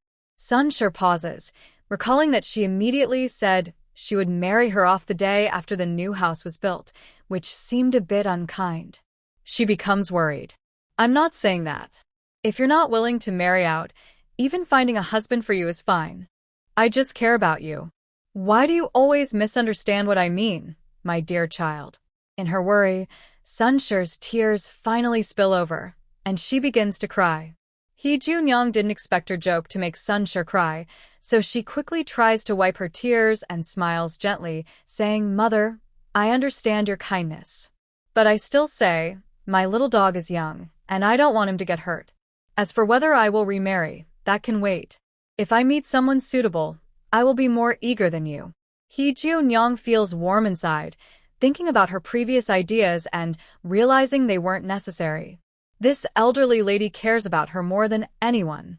A mother who admits her son's death and encourages her daughter-in-law to remarry is truly noble in every way. Seeing He Junyoung smiling happily, Sunshur can't say anything more. She just advises, "If you figure things out, let me know. I'll find a matchmaker to help look around. You're not young anymore, so don't delay too long." But she can't help but wipe her tears again. Being a mother-in-law is really tough. After a while, she finally calms Sunshur down. She intentionally says some harsh words to upset her, then gets slapped twice before running back to her room to read, staying inside all afternoon. Well, she didn't read much of the book. She just held her son and slept all afternoon. Not sure how much time has passed, But suddenly there's a noise outside. Brother Zhang Song and his brother have returned, planning to clean the feathers. He Junyang yawns and comes out, saying, "Brother-in-law, use hot water to wash." The sisters in the comment section say, "Hot water cleans better." Sun sure waves her hand. "Then use hot water." We can't let the children in the comment section laugh at us. From now on, let the older and younger brothers bring back more firewood. P.S. If the author makes a mistake, she can fix it. It has been about 8 or 9 days since the last time we sold clothes. During this time, we made many new garments, improving both the fabric and craftsmanship, which naturally increased the prices. This time, He Jionyang didn't want to go herself. She only sent Zhang Song and his wife, along with Lotus, mainly to give them some practice. Although Lotus was a little nervous, she was also very excited. Aunt Jionyang said she had a talent for business and promised not to let her down. Early in the morning, the three of them set out. Today, Lu Laoda and Zhang Yong went to collect feathers instead of Jionyang. The women at home were busy making clothes. If sales went well today, they planned to hire more workers. When they arrived at the county town, they followed the same plan as last time. They found the busiest spot on the main street to set up their stall. Each person displayed one garment on themselves to show how it looked. Last time, they sold 20 pieces of clothing, which were quickly bought up. Many people wanted to buy more afterward, but they hadn't seen the stall during previous visits. Today, they finally saw it, and before they could even hang the clothes on the rack, people started gathering around. "Wow, you've added many new styles this time. How are the prices?" Someone who had watched them last time asked. "Dear brothers, sisters, uncles, and aunts, we have many more options now. The fabrics on the left are the same as last time, mainly fine cloth, so the prices are the same. We also offer discounts if you buy 4 or more pieces. On the right, the fabrics are more expensive, including cotton, fine cotton, soft satin, and other good materials. The prices are written on the small tags on each garment. Please take a look yourself." Seeing Lotus start to introduce the clothes, Zhang Song and Lu Guilin also helped out. The garments made with good fabrics contain carefully selected feathers inside, so they are naturally more expensive. Feel free to buy according to your ability and preference. In a few days, we will also have some new styles. Everyone must come and support us. Although they said this, Lu Guilin knew that the new designs couldn't be sold at the small stall. Selling them there wouldn't fetch good prices and might even make the officials and nobles think the clothes were of lower quality. Wow, a piece of coarse cotton cloth costs 229 coins. That's much more expensive than buying a cotton coat directly. And this fine cotton cloth costs 299 coins. Why aren't you all rushing to buy? You're such dishonest merchants. A person in the crowd expressed dissatisfaction, and others secretly looked at the prices of the styles they liked. Everyone's eyes widened in surprise at how expensive they were. In response to these questions, Lotus Flower remained calm and smiled as she explained, "Our feathered clothing is very special. Anyone who wears it knows it's much more comfortable than cotton clothes. These fabrics are also expensive, and we have to hire workers to sew them, so naturally, they cost more." She paused briefly and continued, "There are also cheaper options, like the styles we had last time, with the same prices. You can buy according to your needs." People are naturally greedy. Before, there was only plain linen, which offered no choices. But today, with new fabrics and patterns, the old linen now seems dull and unattractive. Most of the onlookers were young women who hadn't married yet or women who were wives and mothers. Their tastes naturally involved comparison. If they bought a plain piece, they would envy others with prettier ones.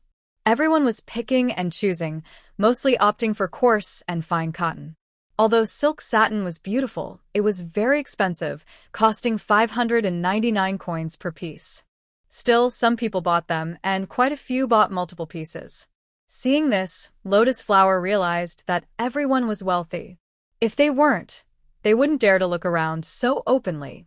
She smiled and continued to praise the quality of the fabrics, talking about how soft and comfortable they were, how suitable the patterns were for young women about to marry, and how buying one as a dowry would be impressive. She also mentioned that the fragrance lasted long and could be smelled everywhere, saving the cost of buying perfume powder. Compared to that, it seemed much more cost-effective. Zhang Song and his wife watched in amazement. How could a young girl like Lotus Flower speak so well? To avoid being outdone, the couple also praised the fabrics enthusiastically. After 2 hours, they managed to sell 97 out of the 100 pieces they brought, earning nearly 30 taels of silver in the morning. The reason was simple. Except for linen, which was priced differently for men, women, and children, all other fabrics were priced the same, with higher prices for larger quantities. Linen was used for welfare purposes, and next time, linen prices would also be uniform. Although some customers grumbled, many still bought eagerly, thinking they were making a good deal. They paid little attention to anything else. The remaining 3 pieces weren't sold because Lotus Flower wanted to keep them for herself. These 3 pieces of clothing are very bright in color. Most girls wouldn't dare to wear such vivid outfits, but some are curious and want to buy them. However, Manhwa still kept them aside because she has other plans. The flashy fabrics were chosen by Aunt Geo. She remembers Aunt Geo saying that in business, it doesn't matter who you sell to, as long as you don't go against your conscience, and you can sell the items. Manhwa, do you really need to keep these 3 outfits? Zhang Song asked, confused. These clothes could have been sold, but she insisted on keeping them, and he didn't understand why. Uncle Song, I want to sell these bright clothes to the girls upstairs. She shared her idea. Zhang Song and his wife looked surprised. A young girl, who isn't married, talking like that. Those places. We're honest people. We shouldn't have anything to do with such places. Lu Guilin frowned, unhappy. Manhwa is just a young girl. If she goes to those places and people find out, it could cause trouble for her. She knows Manhwa wants to do business, but she also doesn't want her to take too many risks and lose everything. Aunt Guilin, when I went to buy fabric before, Aunt Jo said that in business, it doesn't matter who you sell to. The girls upstairs also need winter clothes. Instead of them going to other shops, why not let us handle this business? Plus, these fabrics are very good. The girls upstairs like to wear bright clothes, and they all have money. She thinks this is a good opportunity to please them. Hearing this, Lu Guilin hesitated. She hadn't seen any reputation damage for merchants doing business with the girls from the brothels. Moreover, this is a chance to make a lot of money. There are 3 brothels in the city, with over 100 girls. If each girl buys 1 or 2 outfits, how much profit is there? But you can't go, Lu Guilin said firmly. You're not married yet. We can't let anything happen to you. Uncle Song, and I will go instead. Lu Guilin stepped forward. Although she didn't like those places, she knew she had to be brave now. Manhwa refused, saying, Aunt Guilin, I must go. I want to see what kind of clothes those girls like, then tell Aunt Geo. It was her own idea, but Lu Guilin instinctively thought it was a task given by Hijio. She didn't know what to say in response. Since that's the case, let's go together, Zhang said. Since he was there, he would take care of them. In the end, everyone went together. But since it was their first time visiting such a place, Lu Guilin whispered a warning. You are not allowed to look around carelessly, or I won't forgive you. Zhang smiled and nodded repeatedly. Don't worry. We're here for business, serious matters. Lu Guilin finally relaxed, and Manhwa covered her mouth to laugh. Maybe the reason Aunt Guilin wanted to come along was because of this. The carriage slowly entered an alley, which led to 3 brothels. The signs were brightly decorated, clearly indicating they were not respectable places. It was midday, and the brothels were not open for business. The doors were open, but only a few young servants were cleaning. The other girls were not visible. The madam was watching the cleaning, saw the 3 visitors, and looked at them with suspicion. Then she smiled and asked Zhang, Sir, are you here to buy a girl from us? She looked at Lu Guilin and Manhwa with satisfaction, noting they were quite attractive. Having worked in this line of business for a long time, she had never seen such obedient and well-behaved girls. The 3. Madam, you misunderstood.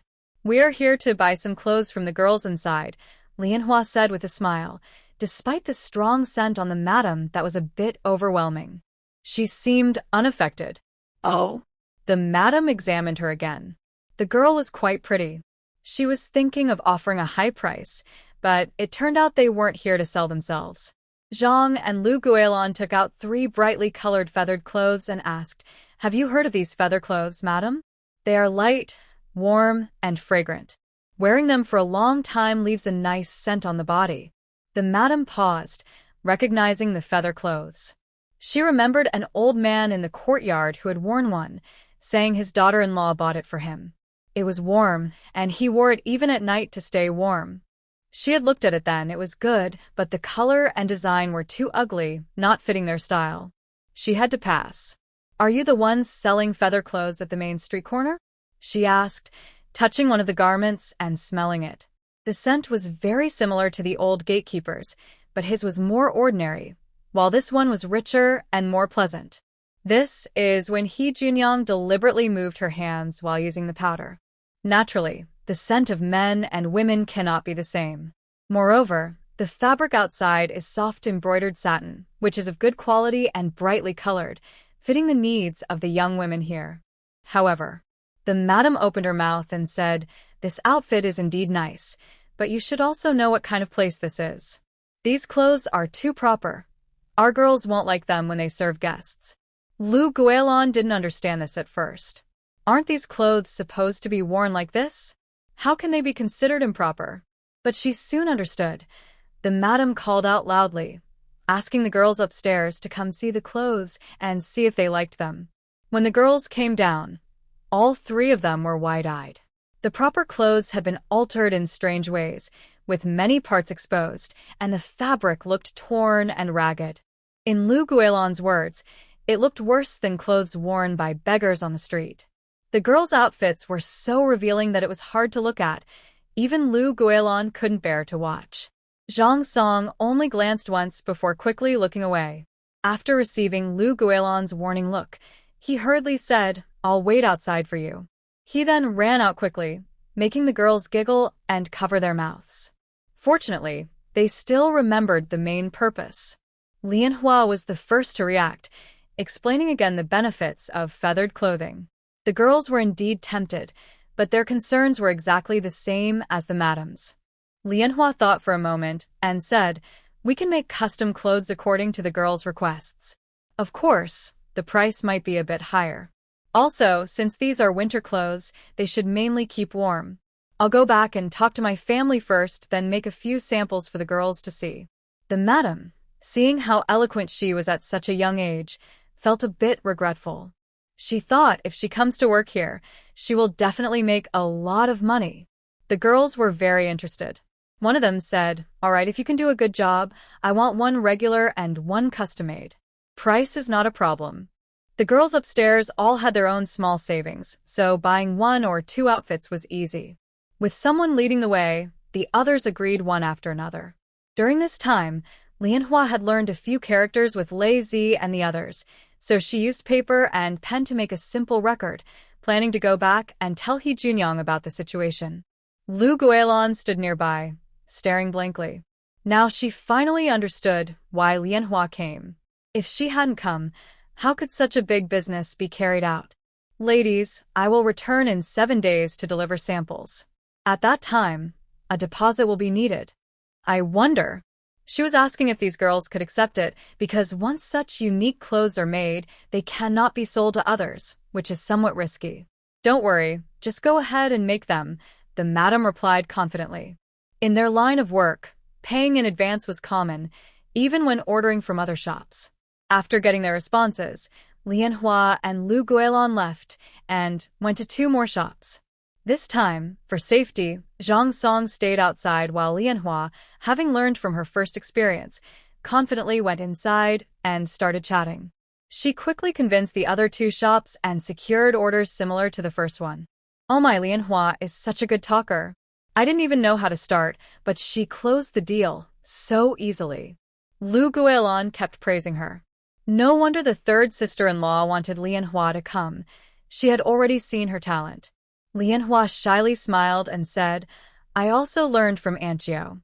In business, it's all about talking well." Although He Gio didn't teach her many times, she always learned seriously. Since the Lu family took her in, she wanted to repay their kindness no matter what. You're right. But what about the other two shops? How did you manage to make them compare with each other? Lu Guilin found it hard to believe. Usually in business, the worst thing is to make customers compare with each other. But when Lianhua entered, she started comparing right away. Lu Guilin thought they might be asked to leave, but instead, the shop owners weren't angry and even gave them a big order. The reason was that Lianhua explained the benefits of feather clothing using her usual approach. When the shop owners hesitated, she suddenly mentioned that the girls from the first shop each ordered 2 sets, one regular and one custom-made. Hearing this, the others thought if they have it, we should too, and all ordered 2 sets. The most generous was the third shop, where each person ordered 3 sets, one regular and 2 custom-made, trying to outdo the previous 2. This was a big project for the Lu family, and even regular styles were quite expensive, not to mention the specially customized ones. Lu Guilin counted in her mind but couldn't figure out exactly how many orders there were, and she was so happy she almost fainted. Lianhua chuckled softly and said, "It's quite simple. There are only 3 brothels in the county town, and they are in competition with each other. The girls naturally compare themselves. When I went to the second one, I saw many girls wearing similar styles to the first one. I came up with this idea, and surprisingly, it worked." Lu Guilin and Zhang Song listened with amazement. They used to sell pork, so they had more experience than Lianhua, but they hadn't thought of this idea. When they got home, as soon as they entered, Lu Guilin and her husband praised Lianhua a lot. Lianhua smiled softly, very happy. She felt proud that she proved she was useful in this family and wouldn't be a burden to her sister-in-law's family, which made her very satisfied. He Jianyang patted Lianhua's head and said, "You did very well. Auntie knew you wouldn't let us down." Hearing this, Lianhua felt a little bubbly inside and modestly said, "As long as Auntie doesn't mind me taking the initiative to do business at the brothel." He Jianyang was an open-minded person and immediately said, "Everyone is equal. Women working in brothels are also human. If they had better options, they wouldn't choose that life. They are all suffering people, so there's no need to worry about it." Hearing He Jianyang say this, everyone agreed she was right. They remembered how Lianhua almost got sold into such a place and still felt a bit scared. Sun's wife didn't say anything. She took out her purse, pulled out a few silver coins, and handed them to her, saying, "Keep this for yourself." Lianhua looked at the silver coins in her hand, confused for a moment, and stared at Sun's wife. He Junyang hugged Sun's wife and smiled at Lianhua, saying, "Your grandma Lu thinks you've done well, so she gave you a reward. Isn't that right, Mom?" Sun's wife glared at her and, feeling proud, ignored her. She just told Lianhua, "You're a big girl now. It's good to save some silver. If you want to buy anything, just go ahead and buy it." So that was the meaning. Lianhua's heart immediately settled. She thought Grandma Lu might think she was overstepping and trying to kick her out of the house. She took the money and handed it back to Sun's wife, saying, "Grandma Lu, Lianhua can't accept this. This life of mine was saved by Grandma Lu's family. They support me with food and shelter, so I wouldn't have to wander outside.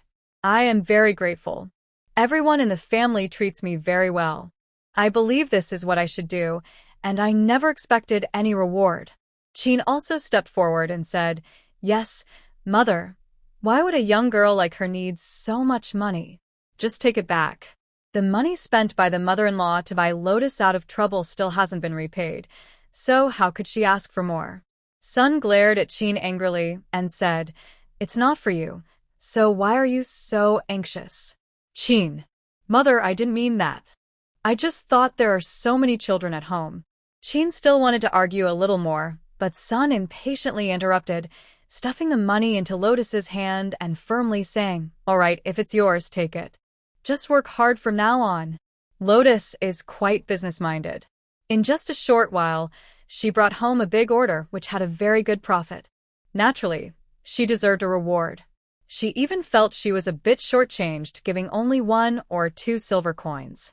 Lu Guilin said, "Yes, Lotus, you made a great contribution. You should accept it."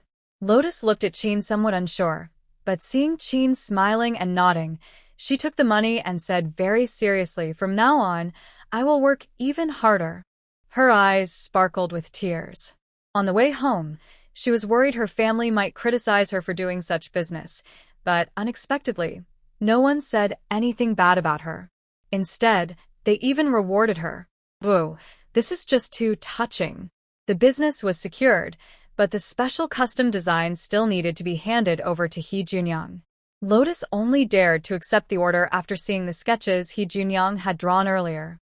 However, this wasn't too difficult for He Junyang.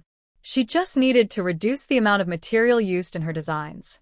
That night, He Junyang drew 5 design drafts and showed them to the women in the family. Not because she didn't want men to see, but because, well, the designs revealed a bit too much. Everyone who understands knows what I mean, hee. Not only men, but even elderly women like Sun couldn't help blushing when they saw the sketches. She scolded, revealing so much, and you still talk about keeping warm? In He Junyang's opinion, her designs were quite normal, incorporating some modern fashion elements like open front tops or missing fabric on the back. As for the important parts, they were naturally semi-revealed or covered, to catch men's attention. Cough cough. Although He Junyang was obsessed with work in her past life and remained single until her death, men have always had their little schemes. The things they can't get or see are the most frustrating. She had already figured this out long ago. "Mother, you just don't understand. The girls upstairs like this kind of thing." Manhwa and Lu Guilin nodded repeatedly, ready to testify. Sun sure cast a gentle glance at her. Of course she didn't understand. She had never been to such places. Where did this third daughter-in-law learn these tricks? What surprised Manhwa most was that she had planned to wait until tomorrow to talk to Aunt Junyang about the dresses of the girls in the brothel since it was getting late today. But before she could speak, Aunt Junyang had already sketched it out, and it looked even better than the current dresses in the brothel. He Junyang happily asked, "What do you think?" It's a bit embarrassing to look at." You sure blushed terribly. Although she had 3 children, she still felt these clothes were too revealing. "Yeah, we don't really understand it either." Qin sure also whispered, her ears burning hot. He Junyang chewed her lips, then handed the drawings to Manhwa and said, "In that case, tomorrow morning, when your Uncle Qian takes a few children to school, you should go with him and show the drawings to them to see if they like it." Manhwa knew that He Junyang had entrusted her fully with this matter, and she felt very excited. She never expected that her first business deal would earn her family's trust. It felt really good. After Manhwa carefully stored the drawings, Yusher went to open the door and called the men in to continue discussing other matters. Sun Shur was the first to speak. "If this works out, our family will need to hire more women to help make clothes. This order is a big one, not to mention others. We need more women to sew and embroider, or we simply can't keep up with the business." Everyone listened carefully, nodding at key points, and no one interrupted. Sun Shur continued, "When we built the house, we hadn't started this business yet. As more people come, we can't keep everyone crammed into our house. We still need to separate our living space from the clothing workshop, or it will become a mess. So I decided that as soon as Lotus returns tomorrow morning and confirms the order, our family will build a few more rooms on the empty land nearby. These rooms will be used specifically for making clothes and embroidery. What do you think?" This decision was made after careful thought. Recently, there have been about 14 people making clothes, including you and others. Besides our family and 2 embroidery workers, the rest are relatives from the Liu family and those rescued from bandit hideouts. Since we all escaped danger together, we share a strong bond of friendship, so the Liu family is willing to include them in their work. Now, 14 people are crowded into one room, which makes it hard to work properly. If we add more people, there won't be enough space, and it will be difficult to produce good items. So, expanding the workshop is necessary. I agree with this plan. The land around us is empty, so we might as well buy 2 more acres and build a large workshop. That way, there will be plenty of space." He Junyang was the first to raise her hand. "Since we are doing this business, we can't just make feather clothes. As the business grows, we will need to produce different types of clothing. In autumn and winter, We will focus on feather clothes and knitted items. In spring and summer, we will make light silk dresses and breathable sleepwear, including sleepwear for couples. Since we are working with the brothel, those sleepwear items will sell out quickly. After all, they're consumables, right? Old Master Lu also thought this was a good idea. He nodded and said, "Yes, if we build, let's make it bigger and do it all at once. But I worry about whether we have enough money at home." Lotus said, "Grandpa Lu, don't worry. If the brothel confirms they want the goods, we can pay a deposit in advance. That will bring in quite a bit of money." He Junyang also said, "Yes, if we don't have enough money, I have some saved up. I can lend it to you first, and you can pay me back once the business makes a profit." Lu Guilin looked at her carefully. "So, third sister-in-law, and May don't have much money." She had thought that the 20 taels borrowed from the two families before was the limit. She had assumed that Junyang only considered their two families, but now she realized she was thinking of everyone. She couldn't help but feel a bit impressed. Sons hesitated for a moment, then patted her thigh and said, "All right. Let's decide on this for now. We'll wait for the reply tomorrow. If this business works out, not only their family, but also other relatives can earn wages from this work. They might even save enough money to buy their own land. That would be a huge blessing." Father and mother, Lu Jingxian suddenly spoke, and everyone looked at him. He continued, "These past few days, my second brother and I have been thinking about planting medicinal herbs in the wasteland. When Fu Gui and the others find out, they ask if they can join us. The mountain wasteland isn't much and we can't grow a lot of food. I didn't agree right away because this is our family's business, so I wanted to ask what you think." Regarding the medicinal herbs, old Lu and Mrs. Sun weren't very knowledgeable, so they looked at He Junyang at the same time. She thought for a moment and said carefully, "It's possible, but not right now." She paused and explained, "Our family skills aren't mature yet. We're still researching. We can't guarantee that we can grow herbs successfully and make money. We don't want to cause trouble. I think planting herbs is like planting potatoes. First, we grow some ourselves, then invite others to join. Since we control the processing techniques, we can buy the herbs from them at fresh market prices, process them ourselves, and sell them for profit. But this good opportunity is only for our Lu family members. If other villagers want to plant herbs, they will have to pay a bit less than our family." "That's a good idea." Old Lu laughed happily. "We can help a little, but not completely. We're not a very wealthy family, so helping them a bit is enough. How they live their lives is not our concern."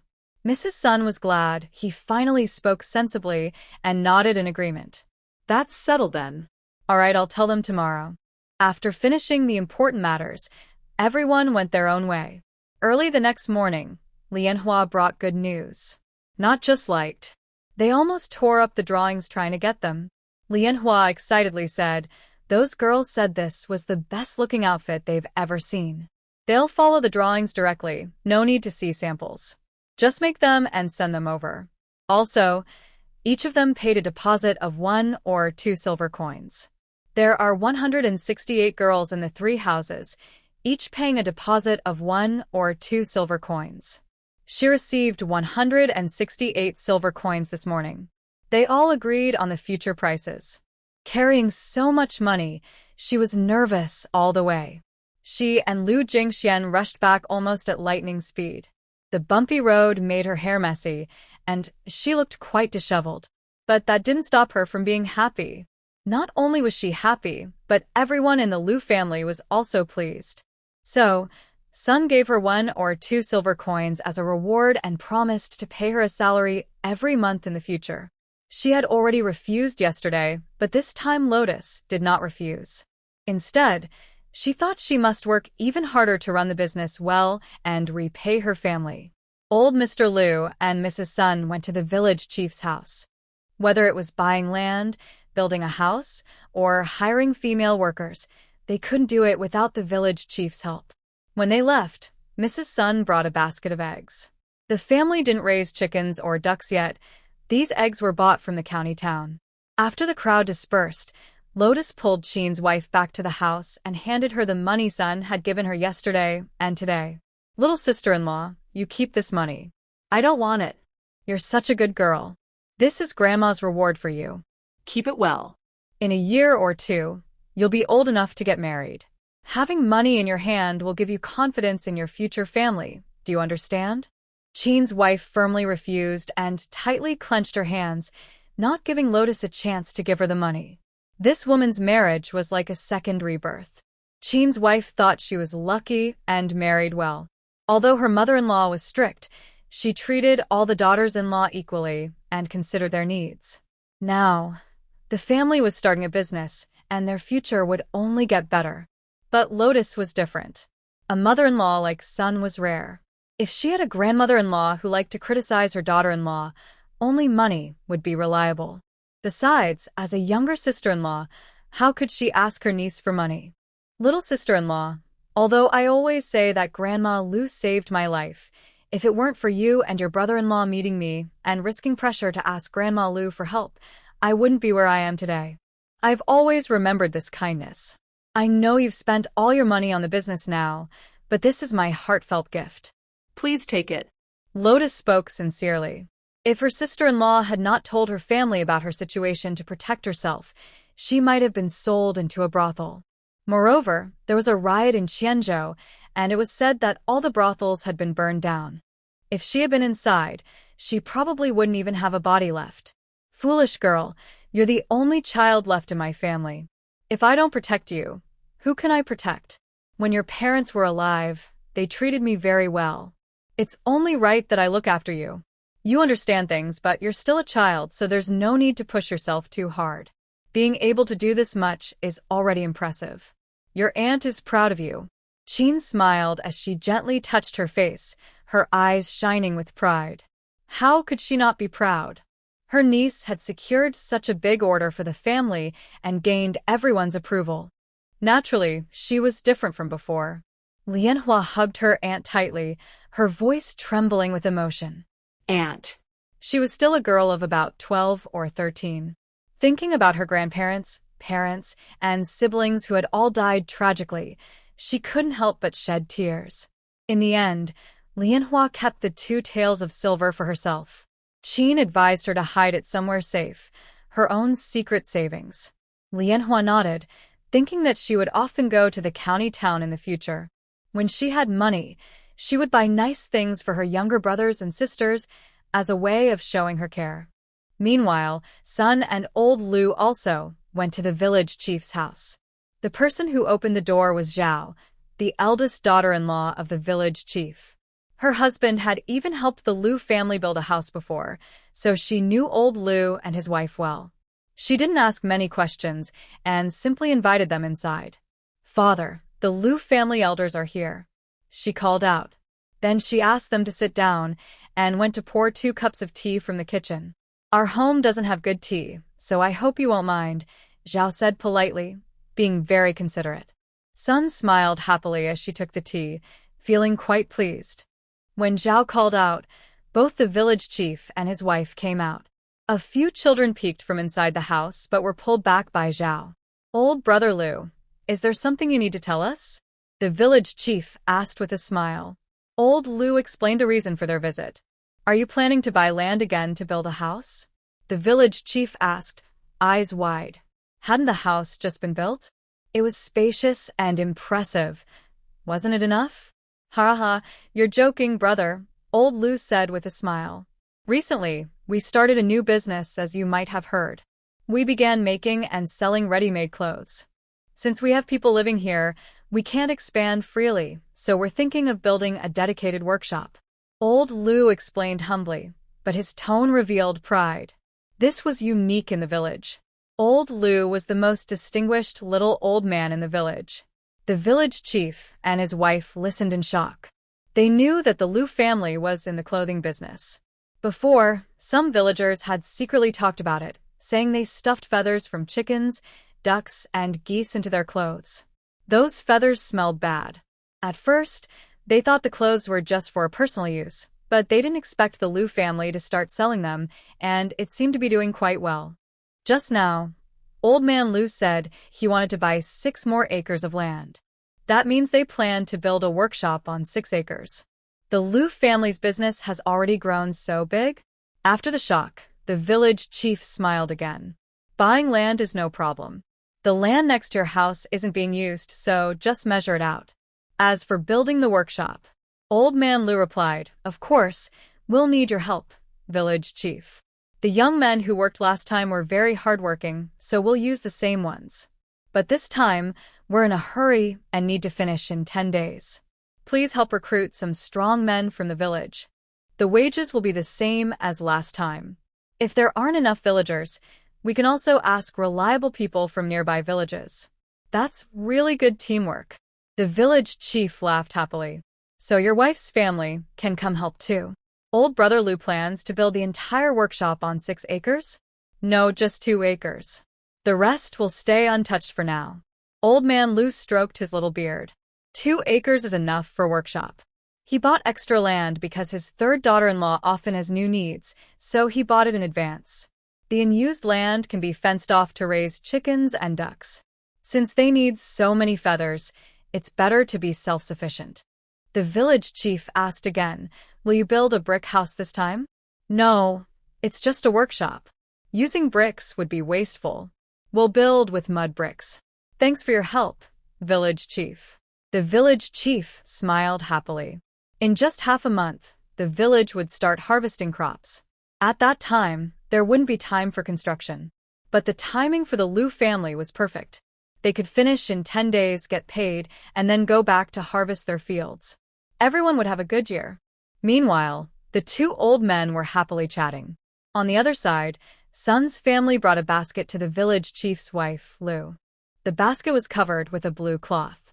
Lu lifted the cloth and saw it was full of eggs. At least 30 or 40. "Old sister-in-law, we've been bothering the village chief a lot lately. This is a small token of our appreciation. Please accept it." Sun was smiling happily. No matter how strict she was at home, when she went out, she was very kind and gentle. She was a caring woman who did things thoughtfully and was liked by others. Lu said politely, "You're too kind. Helping is what I should do," but she still accepted the eggs. Eggs are rare these days and can help the children in the family stay healthy. "Thank you so much, sister." Lu handed the basket to her daughter-in-law to clear space and then held Sun close, chatting like old friends. Having a good relationship with the village chief's family is good for their family. Lu said, "Old sister-in-law, don't say that. In the future, if we stay in the village, we will need to ask the village chief for help many times. Our family is making clothes, but we don't have enough workers. We'll need to find some girls or young women from the village who are good at sewing. You should help me watch out for those who work quickly and honestly, not those who cheat or slack off." When Lu heard this, her eyes lit up. She wanted to find women workers. In this time, men are the main breadwinners. The whole family depends on the man for support. Women rarely have work to do, especially women from farming families. At most, diligent women might help wealthy families wash clothes or do embroidery to sell. The money earned is not much. Because of this, most men have absolute say at home, and women mostly listen. "Girl, how long can you do this job?" Lu asked excitedly. She wanted to know right away, so she could arrange benefits for her own women. Sun smiled gently. "Our family has taken a good order this time. It will take some time. Once the new house is finished, we will hire more workers. Old sister-in-law, please keep an eye out for good, honest workers. We don't want those who cheat or slack off." "Don't worry, sister. I'll handle this," Lu said happily, holding Sun's arm as they went to measure land and buy property. Before leaving, the village chief told his eldest son to notify the villagers who helped build the house to continue working tomorrow. They also need to select some reliable and capable men. If there aren't enough, they will find some from nearby villages. Soon, news about the Lu family buying land and building a house spread everywhere. The people who once quietly said that the Lu family was poor now dared not speak up, afraid that this would cause their men to be chosen. Some had already heard rumors from the village chief's wife that the Lu family's workshop was hiring female workers for long-term work. If they could keep working there, one person could support a family's food needs. Before the house was even built, the women in the village couldn't sit still. They ran to the Lu family's place 7 or 8 times a day, hoping to meet the Liu family and pretend to run into them so they could exchange a few words. The Liu family had brought relatives with them. During this time, they watched the Liu family making clothes with Chuer and the others. They were very jealous. It was just like sewing cotton clothes and sealing the garments. They could do that too. Now the opportunity finally arrived, and they didn't want to miss it easily. If they could be chosen, their status at home would improve greatly. The next day, the Liu family's clothing workshop started working. Everyone was busy and excited. A carriage hurried into the village. After asking for the Liu family's location, the driver whipped the horse, which reared up and started running. If the driver hadn't quickly pulled on the reins, the horse might have run past.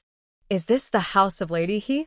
The driver stopped the horse, jumped down, and went to knock on the door. It was Sun's wife who opened the door. Seeing that the visitor was in a rush to find the third daughter-in-law, she immediately frowned. "Who are you?" The driver then remembered he hadn't introduced himself and said, "I am from Yuan Hall. Manager Ren asked me to invite Lady He to come out for a consultation." So that's how it was. Sun's wife breathed a sigh of relief, thinking it was not trouble. She nodded and said, "Yes, this is the place. Please wait a moment." Then she went inside to find He Junyang. She found that He Junyang was sleeping again, with only a few sketches on the table, clearly tired from drawing and resting. Seeing this, Sun's wife didn't want to wake her. But since it was a rare opportunity to go out with her master, she made up her mind and gently woke her up. "Third daughter-in-law, someone from Yuan Hall is here. They say your master wants to take you out for a consultation." He Junyang had already known when she entered the room. Knowing it was an important matter, she didn't delay. She quickly got up from the bed, lazily yawned, and asked, "Did they say where we're going? Is it far? If it's far, I want to bring my dog along. I promised him before." "They didn't say. But since you're going for an important reason, what's the point of bringing the dog? My wife can't let you lose it, right?" Sun was very displeased and gave her a sharp look. After all, the dog was her grandson, so she couldn't neglect him. "Mother, you don't know.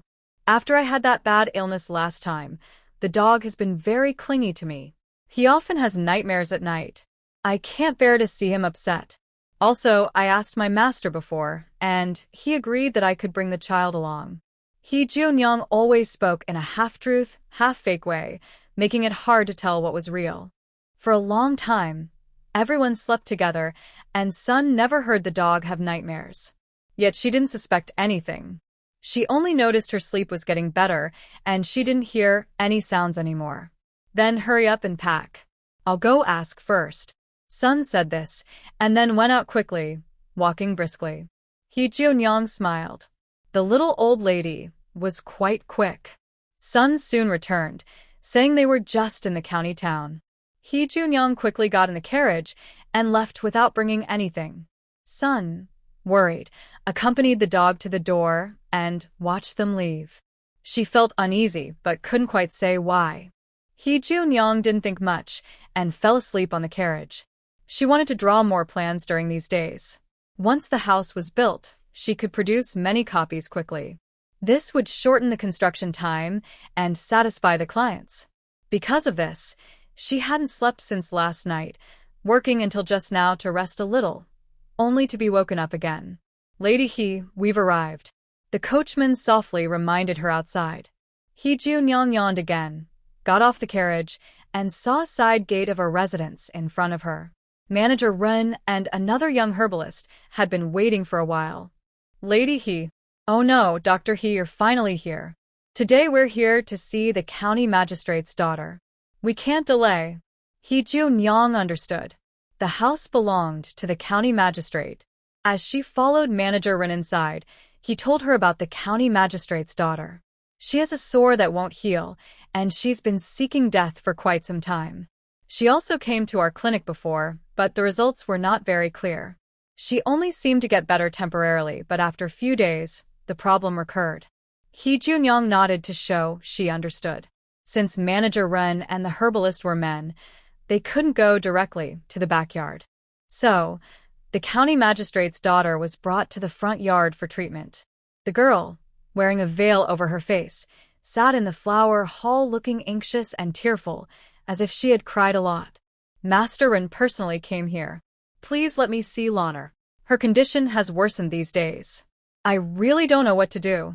The speaker is a woman in her 20s or 30s. From her appearance, she seems to be the wife of the county magistrate. When the county magistrate's daughter saw Master Ren, she didn't react much because they knew each other before. But when she saw He Junyang, her face was beautiful and charming, and she suddenly became very angry. She shouted, "Who is she?" This is the backyard of the county office. Not just any stray dog or cat can come in here.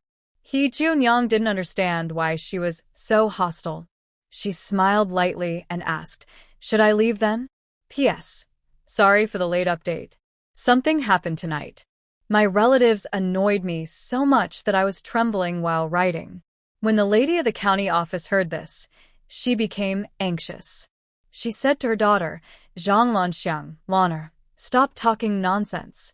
This is Dr. He from Yuan Hall, the new doctor. Master Ren was bringing someone, so he had to report it to the lady of the county office first. He Junyang's identity was not a secret. Just her? A woman? Zhang Lanxiang looked at her with disdain, her eyes unfriendly. He Junyang found it amusing. Did this young girl look down on women? Shopkeeper, Miss Zhang doesn't like my medical skills, so there's no need to force it. I'll go now. She chuckled softly and turned to leave. How dare you? You rogue. Disrespecting Miss. Zhang Lanxiang was furious when she saw her calm and indifferent face. Because of this, she didn't believe that this woman could cure her illness. She was just pretty. What good medical skills could she possibly have? Master Ren must have been fooled by her. Miss, where do you see that I am being unreasonable? He Junyang turned to look at Zhang Lanxiang. When she stared at her face like that, Zhang Lanxiang felt insulted and started crying loudly. He Junyang. Mrs. Zhang looked at her daughter and felt heartbroken. She comforted her daughter while speaking to He Junyang. Please forgive us for the trouble. My daughter has been emotionally unstable since she fell ill. She means no harm. Oh, so being emotionally unstable means she can be bullied at will? No wonder she comes from a noble family. He Junyang didn't reply. She just sneered and turned to leave. The shopkeeper didn't dare offend the county magistrate's family and quickly grabbed her sleeve, looking anxious. He said, Dr. He, stay calm, stay calm. What's there to stay calm about? Since she doesn't want treatment, she just wants to stay ugly forever, covering her face every day. What can I do? He Junyang spoke with a teasing smile, which made the county lady frown. How dare this female doctor say her daughter is ugly? The shopkeeper was sweating nervously. How could this little girl say anything she wanted? Who said she's ugly? She's pretty enough. Come here, take her down. Today, I will teach her a lesson. Zhang Lanxiang screamed and ordered the servants. Even the county lady said, my daughter, no matter what, isn't someone like Doctor He allowed to criticize her. He Junyang sneered inwardly. As expected, a daughter has her mother. At first, the county lady appeared elegant, but in no time, her true nature showed. What happened? Why is everything such a mess? Just then, a stern male voice interrupted the argument, even causing Zhang Lanxiang to forget her shouting. Is that you? County Magistrate Zhang had entered the flower hall and saw He Junyang. He remembered this woman. She had previously brought 2 robbers to block the way. Greetings, sir. Thinking of what Zhang Song had said, that this magistrate was a good official and had judged the Qian Dainyu case fairly, He Junyang became a bit more respectful. Seeing her father recognize this woman, Zhang Lanxiang was even more furious. She wondered if this woman was after her father, because she was so beautiful. She thought, why would the shopkeeper bring a woman here for no reason? Zhang Lanxiang was only 12, but people in this era matured early, so her thoughts weren't surprising. Dad, you have to stand up for me. This woman. She's bullying my daughter. The magistrate looked at He Junyang and asked his wife in a serious tone, what's going on? The magistrate's wife skipped over her own daughter's tantrum and said, this new doctor, He said our Launer is ugly and has to hide her face with a cloth all year. Oh, my poor Launer. She's a good girl, and she doesn't want this illness. Hearing this, the magistrate's face darkened. He was about to scold He Junyang when she smiled and asked, "May I ask, how many years have you been serving as magistrate?" The magistrate was stunned but instinctively answered, 7 years. He Junyang covered her mouth and laughed, completely offending the entire family. Generally, local officials have a chance for promotion every 3 years, but this county magistrate has missed 2 opportunities. What does that mean? Sir, everyone says that marrying a virtuous wife brings good luck. With a good wife behind you, you can handle official matters more easily. But now, you've been county magistrate for 7 years. Have you ever considered that perhaps your wife lacks the qualities to bring you good fortune? She kept talking nonsense, happily watching the county magistrate's wife turn red with anger, but she dared not cause trouble because the magistrate was present. Normally, their family shouldn't offend the local officials if they want to settle in Daling County. But the magistrate's wife and daughter looked down on women and kept making false accusations. If she kept silent, wouldn't that be cowardly? She wasn't a coward. If things got really bad, she had ways to keep her family safe. How dare you speak so disrespectfully about my mother? Zhang Lanxiang's eyes reddened as she moved to scold He Junyang, but He Junyang looked at a young maidservant beside her and said, "Can you honestly tell everything that happened earlier? If you lie, I curse that your young lady will be covered in sores and never cured in her lifetime." Mrs. He, stop talking nonsense. County Magistrate Zhang trembled with anger, but didn't order anyone to arrest He Junyang. Instead, he thought about the reasons why he hadn't been promoted over the years and what had happened. His wife, the county magistrate's wife, knelt at his feet, crying, "Sir, this woman is talking nonsense. I am just a woman. How could I have such abilities? It's just an excuse to accuse me, sir." He Junyang smiled warmly at Zhang Magistrate and said, "Sir, just have that young maid tell the truth." Magistrate Zhang ignored his crying wife and glared at the maidservant. Speak. The maidservant shivered in fear, knelt on the ground, looked at her young lady and her mother, then closed her eyes and honestly recounted what had just happened. "You shameless girl. This is how you usually raise your daughter?"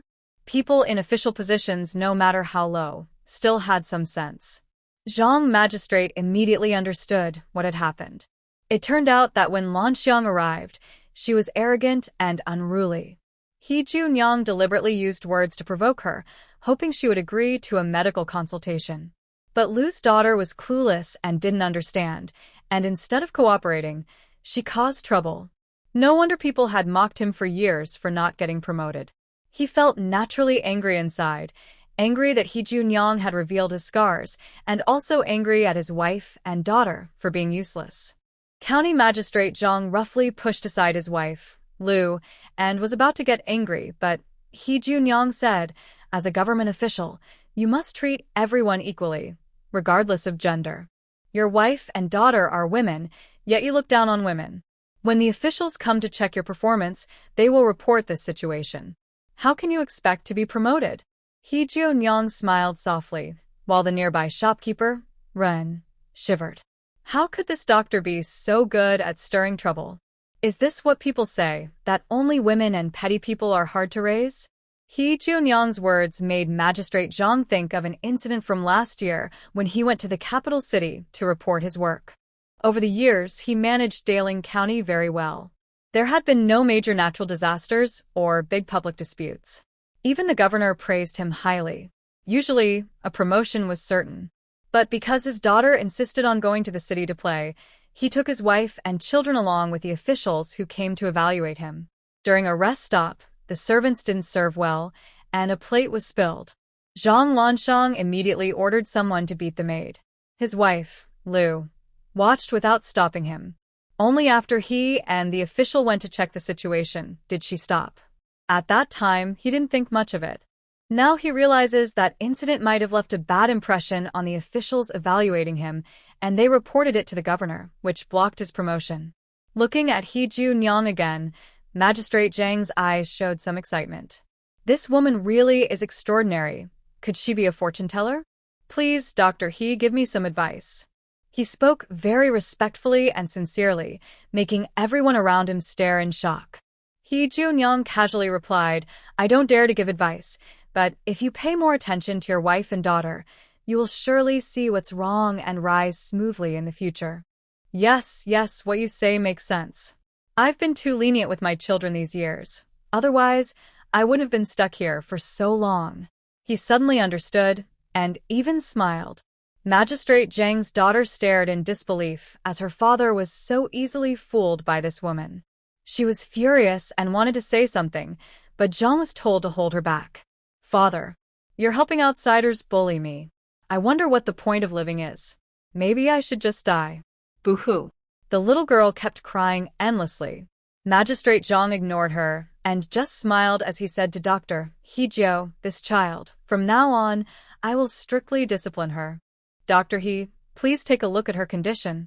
Since the magistrate was being polite, Dr. He didn't argue. She nodded and stepped forward to examine her. Get out of here. I don't want you to look.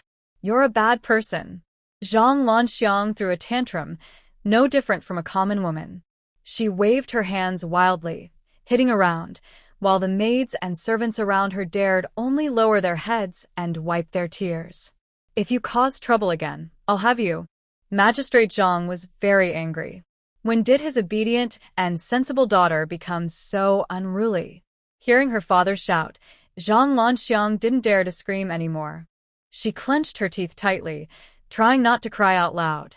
She couldn't understand why her usually smart father was so easily fooled. Could it really be because that woman was pretty? Thinking of this, she felt even more wronged. She believed her father didn't like her because of the pimples on her face. Lost in her messy thoughts, Dr. Hijio had already come to her and roughly pulled off her scarf. The pockmarked pimples on her face were now visible. The little girl felt her most ugly side was seen by everyone. Her pride was hurt, and she burst into tears. Dr. Hijio had wanted to tease this sharp-tongued girl, but seeing how upset she was, she stopped and said seriously, Don't cry. It's not a big deal. Just a few pimples from youth. Huh. Zhang Lanxiang immediately stopped crying. She looked at her with big, bright eyes. Are you telling the truth? Why would I lie to you? Seeing her willing to talk nicely, Dr. Hijio's attitude softened a lot. It's not just you. Many people have this. Yours is just a bit worse than others. Dr. Hijio examined her again and checked her pulse, already having a plan in mind. Do you like spicy food? Dr. Hijio frowned. That shouldn't be. She had been here for a long time, and she hadn't seen any chili peppers sold on the streets. Maybe they weren't common yet. Or perhaps no one knew that stuff could be eaten. Because of this, she often keeps her mouth shut and thinks about going up the mountain to find a place to grow some chili peppers from her space, but she hasn't had the chance yet. Now, Zhang Lanxiang's condition clearly shows that she has eaten too many chili peppers, which has caused her to develop serious acne. No wonder the shopkeeper said her acne was hard to cure. Even when it improved a little, it would come back after a few days. She didn't watch her diet, so her condition couldn't get better. Zhang Lanxiang was surprised, blinked twice, and asked, How do you know? It's not a big secret. She has had a strong taste since she was young. She used to think food was too bland, so she had little appetite. Later, someone gave her father a few pots of horn peppers from the western regions. She tried them and opened a new world. Now she loves spicy food every day. Unfortunately, only she enjoys them in the family. Her parents, siblings, and servants all dislike spicy food.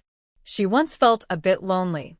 Before He Junyang could answer, Magistrate Zhang hurriedly said, Is it because you ate too many horn peppers? I told you long ago not to eat too much of that stuff. It came from the western regions, and you don't know if it's poisonous. Look at your condition now. It's clearly poisoning. His words sounded very serious. Hearing about poisoning, Zhang Lanxiang was frightened and started to cry. Whoa, I was poisoned. I don't want to die. Please save me. Whoa. Lu Shi also couldn't care about herself and tearfully said to He Junyang, Dr. He, we're really sorry earlier. We offended you. Please forgive us. You must save Lanner. He Junyoung. This family really has a vivid imagination. She cleared her throat and said very seriously, it's not poisoning, just an internal heat from eating too much. I just mentioned that as long as you brew some medicine according to my recipe and drink it, she should recover in about a week or so.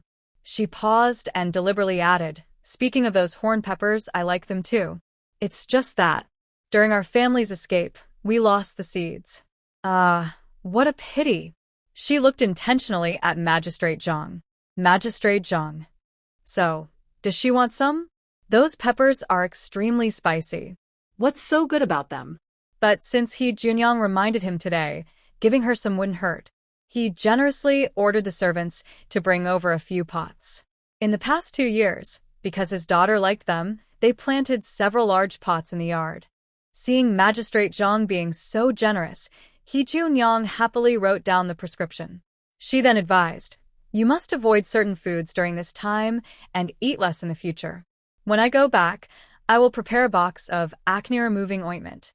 Applying it to the affected area can reduce swelling and fade acne scars. In 3 days, you can send someone to Yuan Hall to pick it up. Zhang Lanxiang's small body instantly relaxed. It's over. I can't enjoy good meals anymore. She felt like she had lost her soul. After leaving the magistrate's house, shopkeeper Rin gave He Junyoung a thumbs up. That was amazing. He sincerely admired her and couldn't believe how impressive she was, even making the magistrate's wife and daughter look like that. He Junyoung smiled and said to shopkeeper Ren, if others don't bother me, I won't bother them. But if they do, I won't be afraid. She took the lead onto the carriage, telling the driver to go to Yuan Hall first. Shopkeeper Ren and the young herbalist got into another carriage, inside which they were secretly wiping cold sweat. Seeing how calm He Junyoung was when talking to the magistrate, it seemed her family had some background. But if that was the case, why did they all live in the countryside? He told the young herbalist, in the future, don't provoke Dr. He easily. The young herbalist nodded obediently and said nothing, still scared after the earlier shock, worried that if the magistrate was unhappy, they might be beaten or worse. When they arrived at Yuan Hall, He Junyoung acted like she was at her own home, going to the medicine cabinet to find herbs and even gathering beeswax and other materials needed to make the ointment. The shopkeeper, shamelessly, came over with a smile and asked, can these herbs be boiled together to make the acne-removing ointment? He had been watching He Junyoung gather herbs, and although he didn't know the exact amounts, he knew the types. He Junyoung looked at him meaningfully and said, I don't think I promised the shopkeeper that I would take you as an apprentice. She wasn't kind enough to share all her secrets. If she encountered the same illness again, she would quietly solve it without any connection to her. It wasn't that she was heartless. She simply wasn't a saint. Shopkeeper Ren was disappointed and awkwardly smiled, saying, I didn't mean that. I just wanted to learn from Dr. He. He Junyoung didn't reply, but extended her hand. The fee the housekeeper just paid. Aren't you going to split it with me? When she first came out, the county magistrate's housekeeper gave her 10 taels of silver as a consultation fee. That was considered quite high. Usually, 5 taels was a generous amount. All of this was thanks to He Junyoung. Manager Ren only went there to stand by and sweat, but he didn't do anything else. Of course, the profit should be shared. Did I forget that? Haha, Dr. He, don't be angry. He hurriedly took out the silver and handed a 5 taels silver ingot to He Junyoung. He Junyoung took it without hesitation, packed all the herbs and supplies, and got into the carriage, telling the driver to take her home. Manager Ren had some business-minded thoughts, hoping to secretly learn her recipes. At first, He Junyoung had a good impression of him, but ever since he offered 10 taels to buy her recipe, she no longer looked at him kindly. Such a price was embarrassing to mention. He Junyoung carried 3 large pots of chili peppers home. When the children saw the bright red fruits hanging on the branches, they were curious and gathered around to watch. Third Annie, what kind of fruit is this? Can we eat it? Yao Yada looked excited, noticing how red and pretty the fruit was, seeming very tasty at first glance. He Junyoung nodded. Yes, but you can't eat it directly. This made the children stare in surprise. How should they eat it then? He Junyang wanted to move the things inside first before explaining, but seeing how hungry they looked, salivating and staring at her with big eyes, she felt a bit speechless. It was as if they were missing their food. So she casually plucked a chili, cut it into small pieces, and stuffed a tiny bit into each child's mouth, saying, "Try chewing a few times." The innocent children obediently chewed, and suddenly a strong, spicy flavor filled their heads. Their expressions changed instantly, faces scrunching up like little bitter gourds. Ah, So spicy. So spicy. Tui, it's not tasty. wah! Except for Yao Yatu, the others burst into tears, each louder than the last. Seeing her son looking so wronged, He Junyang couldn't help but laugh. "I told you not to eat it directly, but you didn't listen. Now do you believe me?" She pinched her waist and smiled. When Sun Shore heard the children crying, she came out to check and saw her like this, realizing she had made the children cry.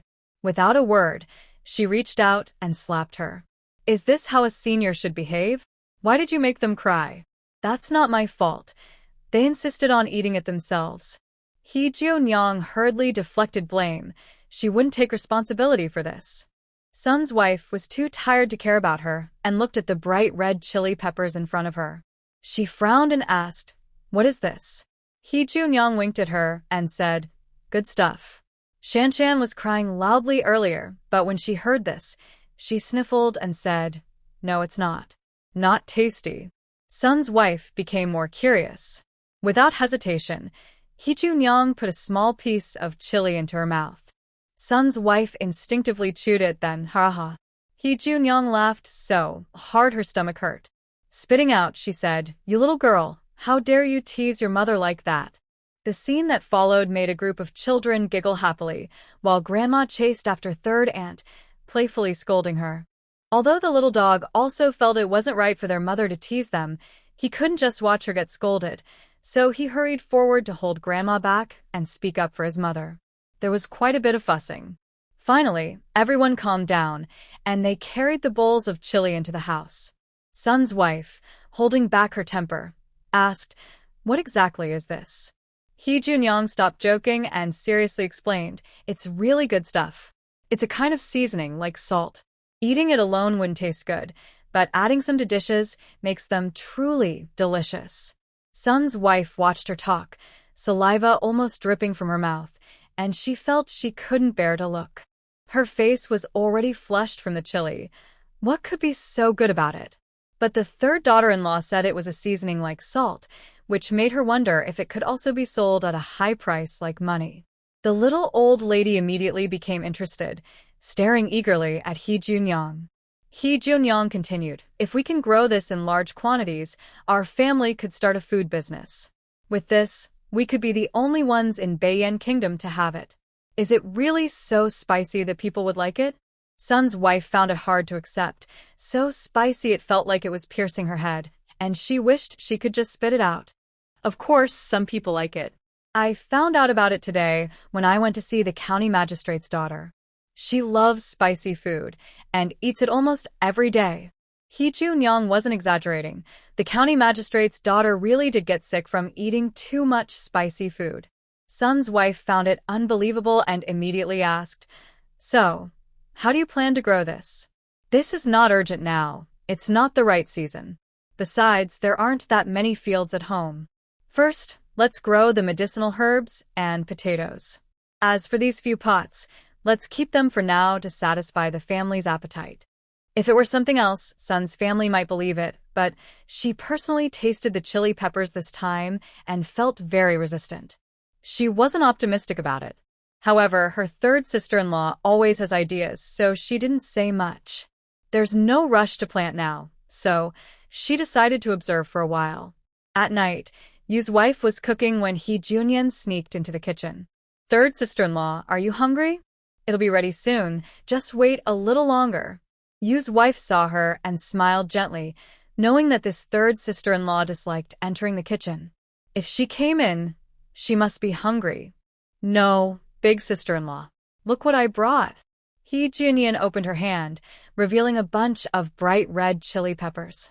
Is this the stuff that made the kids cry today? Yu's wife had been busy making clothes all afternoon and only came to cook when it was almost time. She hadn't seen the chili peppers herself. But the children had been running around the house all day, and she had told them several times to be careful. Yes, this is really good stuff. But this time, even my mother didn't believe me. So I thought I'd take a few to stir-fry and let everyone taste. He Junyan sighed. She wanted to show off her cooking skills, but she was worried because her cooking wasn't very good. If she messed up, her family might think the chili peppers were useless. While she was thinking, Yu's wife said, "All right, sister-in-law, tell me how to do it and I'll do it." He Junyan had cooked for a few days before, and her skills weren't great, so Yu's wife hadn't planned to let her cook. He Junyan looked happy and said, "Let's just fry some meat first." That evening, since they were eating meat, Yu's wife followed He Junyan's idea. She browned the meat in the pan, then took it out. She added fresh chili peppers into the meat oil and stir-fried them to bring out the spiciness. Then she put the meat back in and stir-fried everything together. Finally, she sprinkled a little salt. When frying the chili peppers, both Yu's wife and He Junyan were coughing from the strong smell. Yu's wife felt a slight chill in her heart. Such a strong spice. Wouldn't this meat be wasted? But she didn't dampen He Junyan's enthusiasm. She put the meat into a bowl, set it on the table, and then went to prepare other dishes. He Junyan picked up chopsticks and took a bite, then closed her eyes comfortably. It's perfect, just the right flavor. The chili not only made the room spicy but also outside, causing everyone to cough, yet faintly mixed with a meaty aroma that made it hard to stop eating. Outside the door, Sun Sure was scolding. Third wife's daughter-in-law, what kind of poison did you put in? Don't ruin good stuff. He Junyan laughed loudly. Anyway, once everyone tasted it later, they'd know it was good, so she didn't reply. Yu Sure quickly finished preparing the other dishes, and the whole family sat down to eat together. Recently, the Lu family often ate meat, so they were used to it, but the meat with bright red chili inside was especially eye-catching. The men had already heard about the chili and were eager to try. Old Lu chuckled. This looks pretty good. I'll try a bite first. He reached for the chili, but then seemed to remember something. His chopsticks turned and picked a piece of meat to put in his mouth. It was a bit spicy, making him want to sneeze immediately, but after tasting carefully, it revealed a different flavor. The meat was fragrant with a hint of spice, even more delicious than plain meat. While eating, Old Lu felt a bit spicy and quickly grabbed some rice to soothe his mouth, finally letting out a breath. Not bad, not bad. This is really good stuff. Sun Sure looked at him with displeasure. Was this old man crazy from the spice? His face was red from the heat, yet he said it was tasty? Even if he wanted to give face to the third daughter-in-law, he shouldn't be so blindly enthusiastic. Seeing his wife's disdainful gaze, Old Lu was unhappy. To prove he was telling the truth, he picked up another chopstick and ate again. He Junyan ignored him. After Old Lu finished eating, she quietly picked up her chopsticks and ate calmly. Next to her, the little dog watched her eat eagerly, looking a bit helpless. Did her mother not eat lunch outside? Why is she so hungry? The two brothers from the Lu family also tried a bite, and their expressions and attitude were just like Old Lu's. Delicious. Really delicious. So fragrant. After saying that, they ate with their heads down, and a big bowl of rice was quickly emptied. The women also tasted it and agreed it was very fragrant, but they couldn't handle the spiciness like the men, so they only took a small bite and stopped. The children had cried from the spice before, so no one dared to try. Sun looked at the men as they kept eating rice bowl after rice bowl. The bowls quickly became empty. She angrily slammed her chopsticks on the table. Each of you is like a starving ghost. I am starving you all. She hadn't even started eating, and the bowls were already empty. Usually, these were the family's daily food, but tonight they finished it all. The Zhang brothers felt a bit embarrassed and put down their bowls and chopsticks. They really couldn't control themselves tonight, eating 3 big bowls. The 3 men from the Lu family also quietly put down their bowls, but Old Lu was brave and took another piece of meat before setting his bowl down. Wow, this is so tasty. Eat, eat, eat. All you do is eat. You all are just gluttons. Third brother's wife. What's going on here? As the head of the family, Sun naturally cares about food. Recently, the family had enough to eat and everyone was full. But tonight, these men clearly overate. Overeating to Sun means wasting food. Seriously wasting food. Hee Jun-young didn't expect them to be so uncontrolled and awkwardly smiled. Hee hee. This chili is just a bit spicy and good with rice.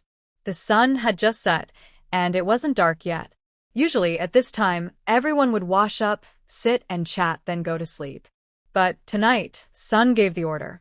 She sent the men who ate too much, including old Lu, to do some work. The workers building the house had already gone home. The 5 men from the Lu family hesitated, but went to move bricks. No one dared to say a word. Passing villagers saw this and thought the Lu family is really hardworking. The workers are gone, but their own people still have to work. No wonder they are rich. It's all earned through hard work. The women of the Lu family didn't know this pretty lie. After Sun sent the men out, she finally started eating quietly. The rice was gone, so you prepared some noodles and the whole family was fed. Stop doing that in the future. Sun shot a sharp look at Hee Jun-young, feeling angry that she couldn't calm down. Hee Jun-young pouted and coquettishly leaned on Sun, then handed over the 5 taels of silver they earned today. Mother, don't be angry. The money we earned today is enough to buy a lot of food. Sun suspiciously looked at her, thinking she was just trying to make her happy by showing off her money. Stop doing useless things. The third brother's wife didn't understand how expensive household items were because she didn't manage the household. She didn't realize how serious the waste of food by the men at home was. Hee Jun-young immediately smiled and flattered. This was earned today. I went to see the county magistrate's young lady, and his lordship rewarded me. Is the county magistrate so generous? Sun's family, along with a group of women, looked at her curiously. Hee Jun-young nodded calmly, of course. Otherwise, how could someone become a county magistrate? After being persuaded, Sun's family accepted the money and gave her 1 or 2 silver coins, considering it her share of about 20%. Since she took the initiative to offer it, Sun's family naturally accepted. Otherwise, over time, the other 2 wives might start to feel some resentment, especially since Hee Jun-young doesn't make clothes or do cooking and cleaning. Of course, she is responsible for drawing and thinking about other business ideas. Everyone can see that clearly. The rule of giving 80% to the public house was established earlier. To keep the family harmonious, this rule must not be broken. After this incident, the others admired her even more. If it had been someone else, they might have secretly hidden the money, but Hee Jun-young didn't. She took it out openly and generously. Starting the next day, Hee Jun-young began making medicinal ointments. The smell was very strong and couldn't be hidden. Cure and others, who were making clothes at home, thought someone in their family was sick and showed concern for a while. The Lu family originally didn't want to reveal that Hee Jun-young was learning medicine, since it was just the beginning. If more people found out, they might come looking for her. It's not that they were worried about her not being skilled enough, but because she was still learning, and the Lu family didn't want to be disturbed. But now, when Cure and others asked, it was hard to hide, so they had to tell the truth. Our third daughter-in-law is talented. The manager of the medicine shop thinks she's clever and took her as an apprentice. But this is just the beginning. Remember, don't spread it around. Sun's family warned coldly. Cure nodded repeatedly. Auntie, don't worry. We won't say anything. By the way, isn't our family in the herbal medicine business? With Jun-young's connection, won't we have less worry about selling our herbs in the future? Cure is smart. She previously collected herbs to sell to the Lu family and even worried they couldn't sell them, which would ruin her plans. But now, with Hee Jun-young's help, she has no more worries. Hearing this, the others' eyes brightened. If their herbal medicine business could succeed in the future, they would also get a share. The men would take care of the herbs in the wilderness, while the women worked in the Lu family's workshop. In a few years, when life got better, they could send their children to school. Thinking this way, they felt very happy. Sun sure knew that Chui Er was not that mean-spirited, and most of the women here were either family members of the Liu family or people brought out from bandit hideouts, so they could be trusted. She nodded and said, "About the herbs, our eldest son has probably told you men already. The skills are not yet mature, so if you want to plant, you'll have to wait until next year." "We understand. Don't worry, sister-in-law. Even if we can't plant in this wasteland for now, we can go to the mountains to find herbs. Junyam taught us that," Chui Er replied cheerfully, her eyes narrowing into a slit. "Their life is quite good now.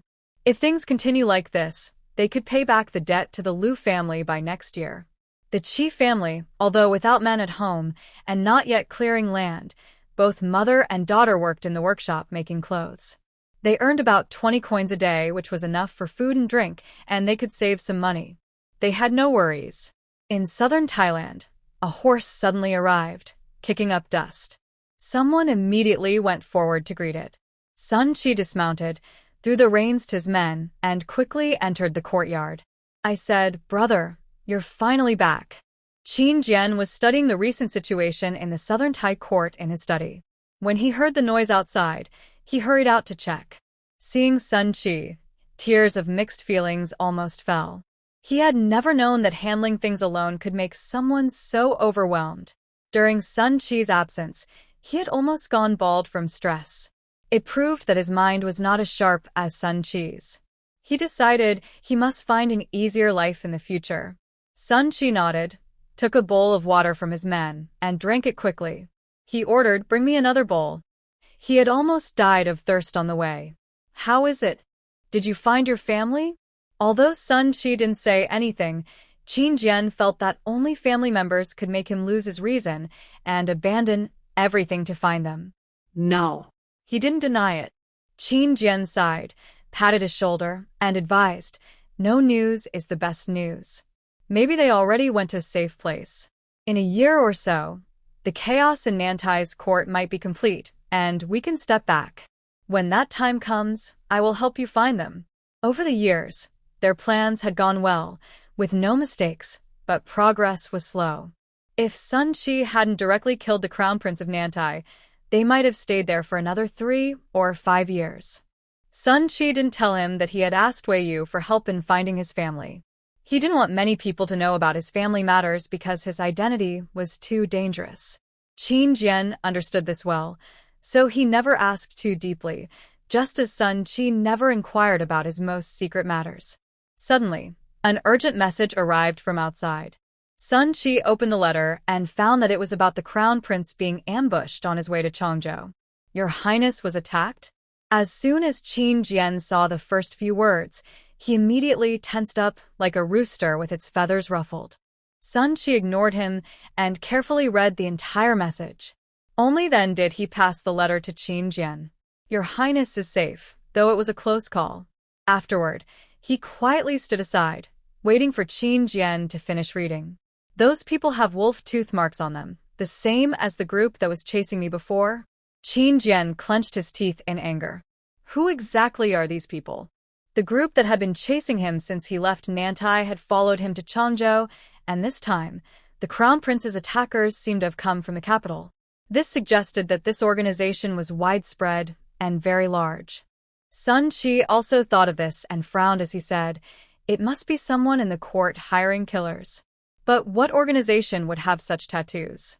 I haven't heard of them before." Qin Jian looked troubled. Usually, such organizations are easy to identify, but after 2 assassination attempts, they still couldn't find out who was behind it. Sun Chi said, "No matter what organization they belong to, they are just paid to do a job. The main thing is to find out who is really behind it. Otherwise, your trip to Changzhou might not go smoothly." The Crown Prince was well respected both in court and among the people. This time, someone was using the death of the Nantai Crown Prince to stir trouble, which increased the Emperor's suspicion of the Crown Prince. Many in the court wanted to see him dead. Qin Jian gritted his teeth in anger and said, "I believe it's definitely that Prince Jing." Sun Chi did not speak. He felt that things were not so simple. Although Prince Jing might be involved, he was probably not the main culprit. Or perhaps there was more than one person behind the scenes. The people with the wolf tattoo might not even be from Beiyan. They could be spies sent by Nantai. Until the big picture was clear, anything was possible. We can't delay any longer. We must settle the matter in Nantai quickly. His Highness needs us more than ever, he suddenly said with firm eyes. Qin Jian disagreed. Pushing the crown prince into the spotlight over Nantai's affairs has made the emperor very wary of him. Even if they find out you took the Nantai crown prince's life, they might not reward us. If we go back now, we might fail completely. Qin Jian believed he was not a saint. He had been hiding outside for many years hoping to make a name for himself.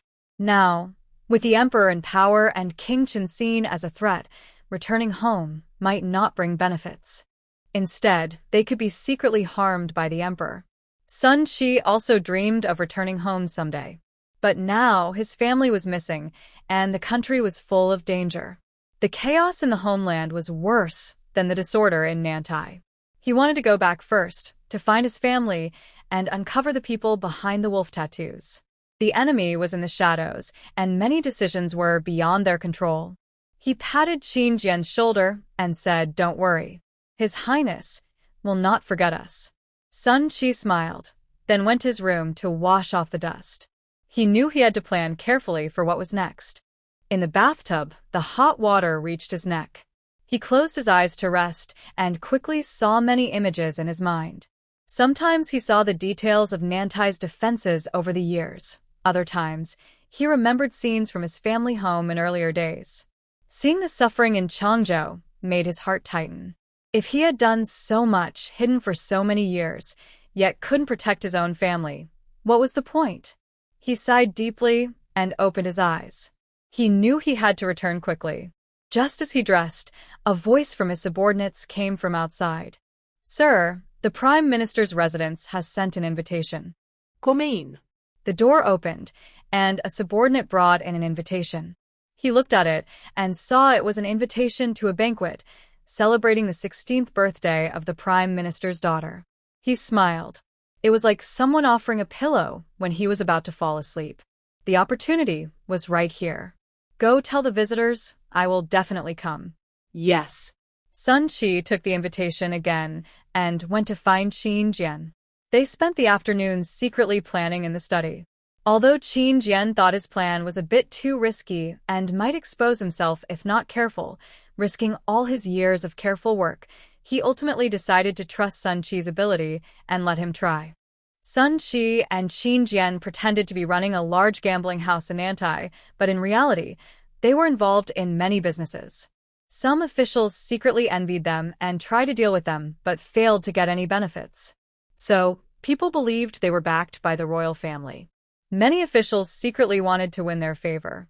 Because of this, the daughter of the Prime Minister's family in Nantai was invited to her birthday celebration, probably hoping to use the occasion to build a good relationship.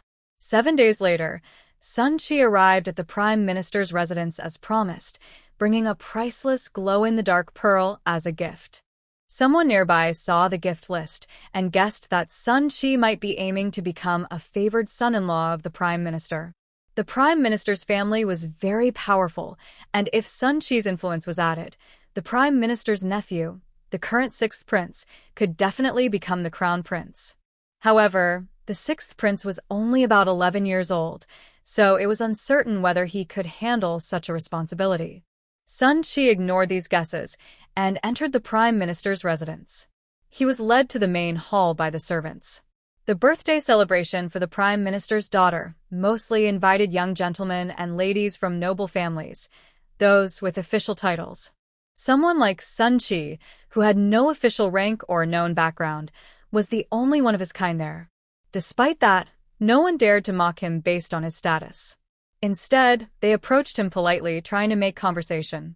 Sun Qi had attended many such banquets before, mainly to use the event as an excuse to gather influence. Most of the men were present, while the women enjoyed tea and flowers in a pavilion across the lake, sitting separately. In the pavilion, many noble ladies quietly observed the young men, blushing when they saw each one. Who among those men looks the best? Of course, it's young Master Zhao. He's considered the most handsome man in the capital. That's true, but young Master Zhao has been ill for many years, looking pale and sickly. Even if he was handsome before, now he's not as striking due to his illness. I think the third master of Xuanyu Gambling House is the most handsome. He's good-looking and has an extraordinary demeanor. Most importantly, I heard he has powerful backing behind him. Yes, I heard about it too. Whoever marries third master truly must have had good fortune in their past life. The young ladies of the official family whispered among themselves. Even the daughter of the prime minister's mansion, He Zihan, kept her eyes fixed on Sun Qi. Last night, her father told her that if she could win third master's favor and secure the marriage, their He family would gain more influence, and her aunt's status in the palace would rise.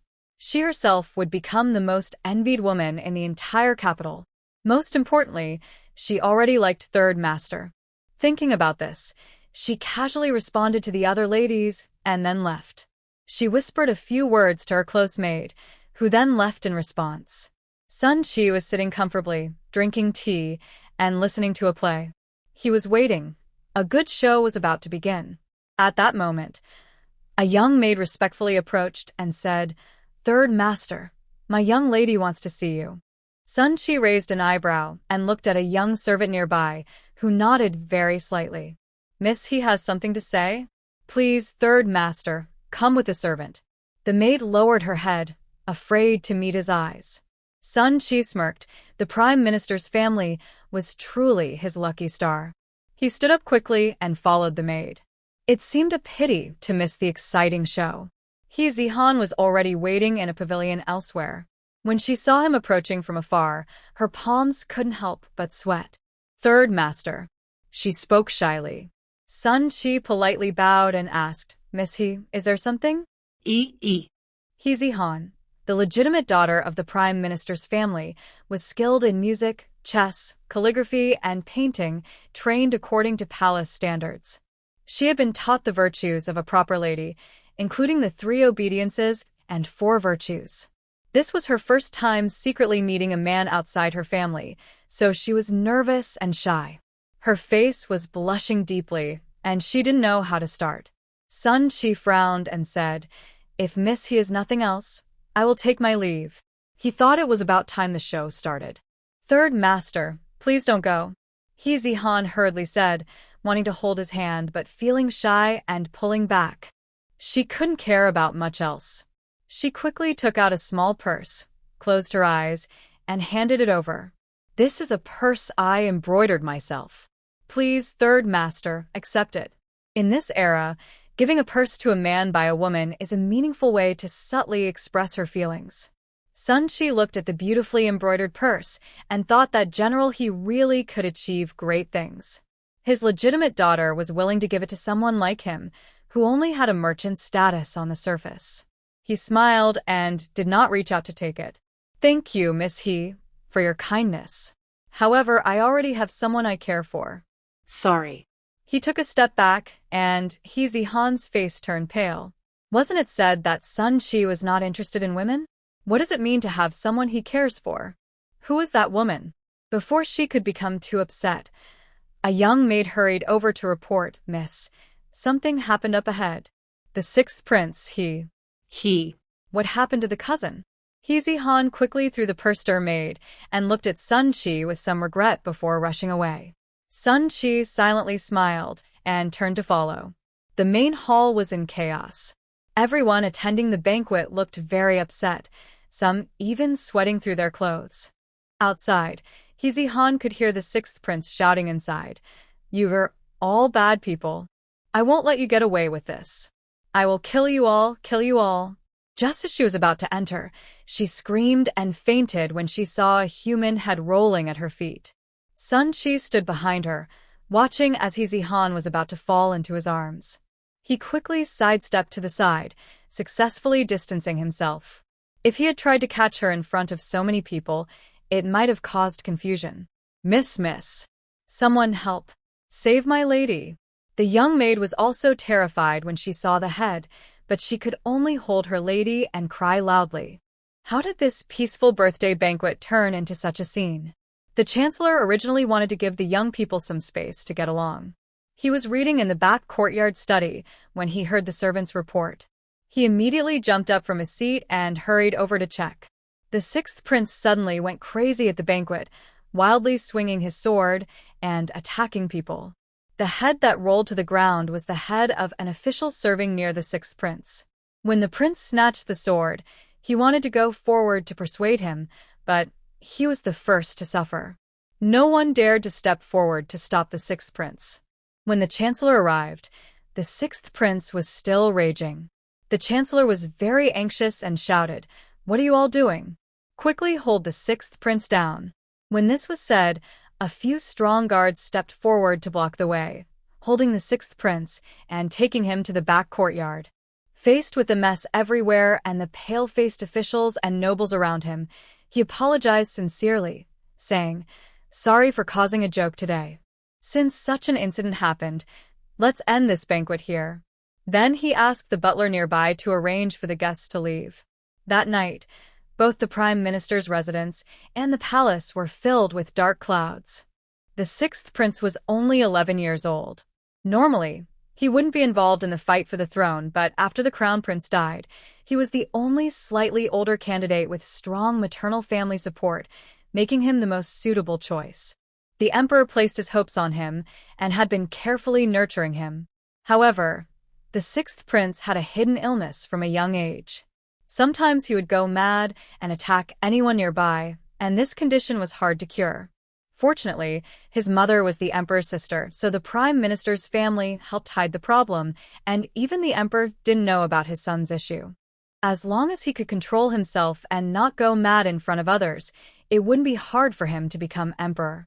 But now, he had not only gone mad but also attacked someone. It was impossible to hide this incident anymore. In the palace, consort, he wept uncontrollably, crying as if her heart was breaking. Tion's illness was supposed to be under control. He hasn't acted like this in a long time. Why did he suddenly go mad? It must be someone trying to harm him. Someone definitely wants to hurt him. The emperor already knows about this. What should I do? What should I do? Brother, please save me. Consort, he fell to the ground, clutching the emperor's sleeve and refusing to let go. This matter had been hidden for many years and was a serious crime against the emperor. If the emperor investigated, even the prime minister's family would be in trouble. The prime minister felt heartbroken too. He had worked so hard for many years, only for everything to be ruined at this small birthday banquet. Don't worry, sister. Our He family is now a powerful family above others. Even if the emperor finds out, he will be cautious and won't truly blame you. We need to think carefully about the next step. He thought more carefully than his sister. At this point, they could only accept their fate. We'll say Tion was harmed by someone. He had never shown such symptoms before. It must have been the chaos today, with so many people, that gave the thief a chance. By doing this, they wouldn't be accused of deceiving the emperor. But consort, he still felt a bit scared. After all these years, everyone in the sixth prince's palace and the trusted doctors knew what was happening. Don't worry, sister. I will handle it properly. The prime minister's eyes darkened. A man without a backbone isn't truly a man. To succeed, one must be ruthless. Consort, he shivered suddenly, feeling that her brother seemed a little unfamiliar. But all of this was for the good of their mother and son. She couldn't say anything else, only nodded and agreed to this matter. At the back of Shunyu gambling house, Sun Chi was in a rare good mood. He had his men prepare a roasting oven, and he and Qin Jian ate grilled meat and drank wine together. Wow, even little Six could retreat safely in that situation. You're really something. Qin Jian had always thought that today little Six would definitely be caught, especially since the drinks were handled by his servant. But unexpectedly, the sixth prince was able to draw his sword and fight, giving little Six more time and clearing his own name, making the prime minister think the sixth prince was sick. The dance at that time was just a group of masked women performing sword dances, nothing special. But suddenly, the sixth prince went crazy, grabbed a sword, and started attacking wildly. Everyone was panicked and didn't notice anything unusual. Sun Chi chuckled softly. Normally, they would suspect me, but at that moment, He Zihuan came to see me, so I had an alibi. So, the Prime Minister's family was actually his lucky star. TSK, I say, kid, the daughter of the Prime Minister's house likes you, but you're just using her. You really have no heart. Qin Jian made a pitiful face like a young wife, as if he was about to bite his handkerchief and call him a heartless man. Sun Qi looked at him with disgust and kicked him. You're disgusting. Cough cough. Be serious, be serious. Ha ha ha. Qin Jian smiled, straightened up, and said seriously, this time, you've made another big contribution. Brother, you're really impressive. He couldn't help but praise him. If it were him, he would definitely be cautious and not dare to do such risky things. But Sun Qi not only did it, he succeeded and managed to walk away unharmed.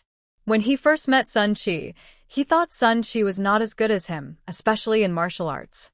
At that time, Sun Qi was no match for him. But unexpectedly, this person improved rapidly. In just half a year, he was no longer his opponent, and he could even give advice to Prince Chun and help accomplish several major tasks.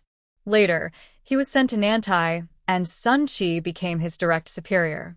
At first, he was a bit unhappy because he had grown up serving Prince Chun and believed he should be given more important tasks. But seeing Sun Qi's success along the way, he was now fully convinced and deeply respectful. The Nantai royal family has few male heirs.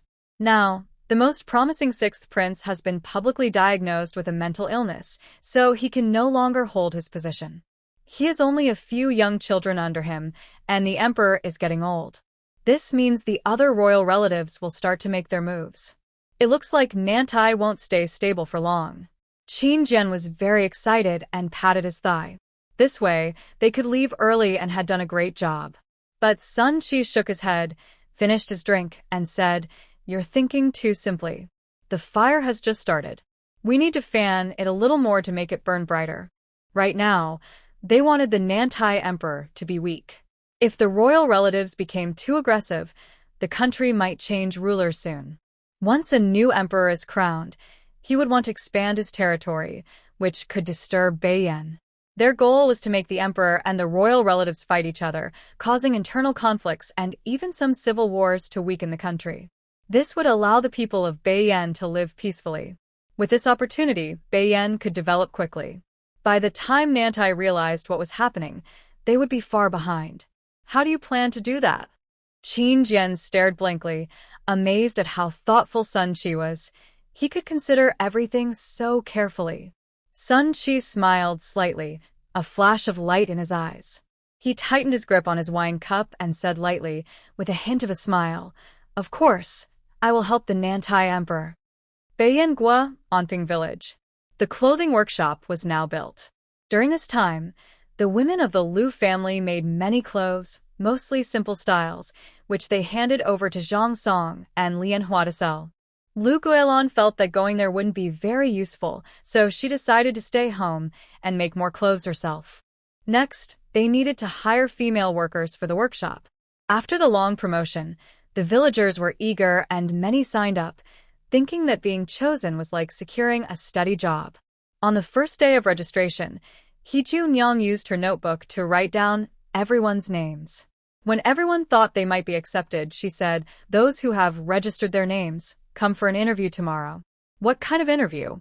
Everyone looked confused and didn't understand. He Junyang patiently explained, "It's a talent show. As you all know, our family makes clothing, so only those with good skills can join. Tomorrow, our 2 embroidery ladies will personally assess you by sewing clothes on the spot. You don't need to be expert embroiderers, but you should know basic cutting and sewing. The fabric is precious, so please don't waste it. The fabrics for your displays will be rough linen, and if you cut them badly, you'll have to pay for the damage and won't be accepted. If you cut carefully and successfully make a garment, you'll be hired as a worker in the workshop. Usually, leftover scraps can be sold cheaply so you can make small clothes or shoe uppers at home." As soon as she finished, people started talking excitedly. Some with less skill thought they could cheat or just do it carelessly since the fabric wasn't theirs, planning to hide some at home to save money on materials and wear new clothes every day. But they didn't expect that if they cut badly, they'd have to pay, and scraps would cost money too. Wasn't that unfair? Because of this, many people hesitated and decided not to try. They worried they might make mistakes and end up losing money instead of earning. Seeing everyone's reactions, Hee Jun-young said, "If anyone doesn't want to participate in the interview tomorrow, you can say so now, and you don't need to come." Some people hesitated for a while, then backed out.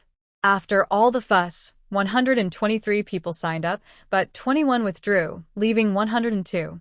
Tomorrow, after screening, there should still be about 70 or 80 people, which is enough.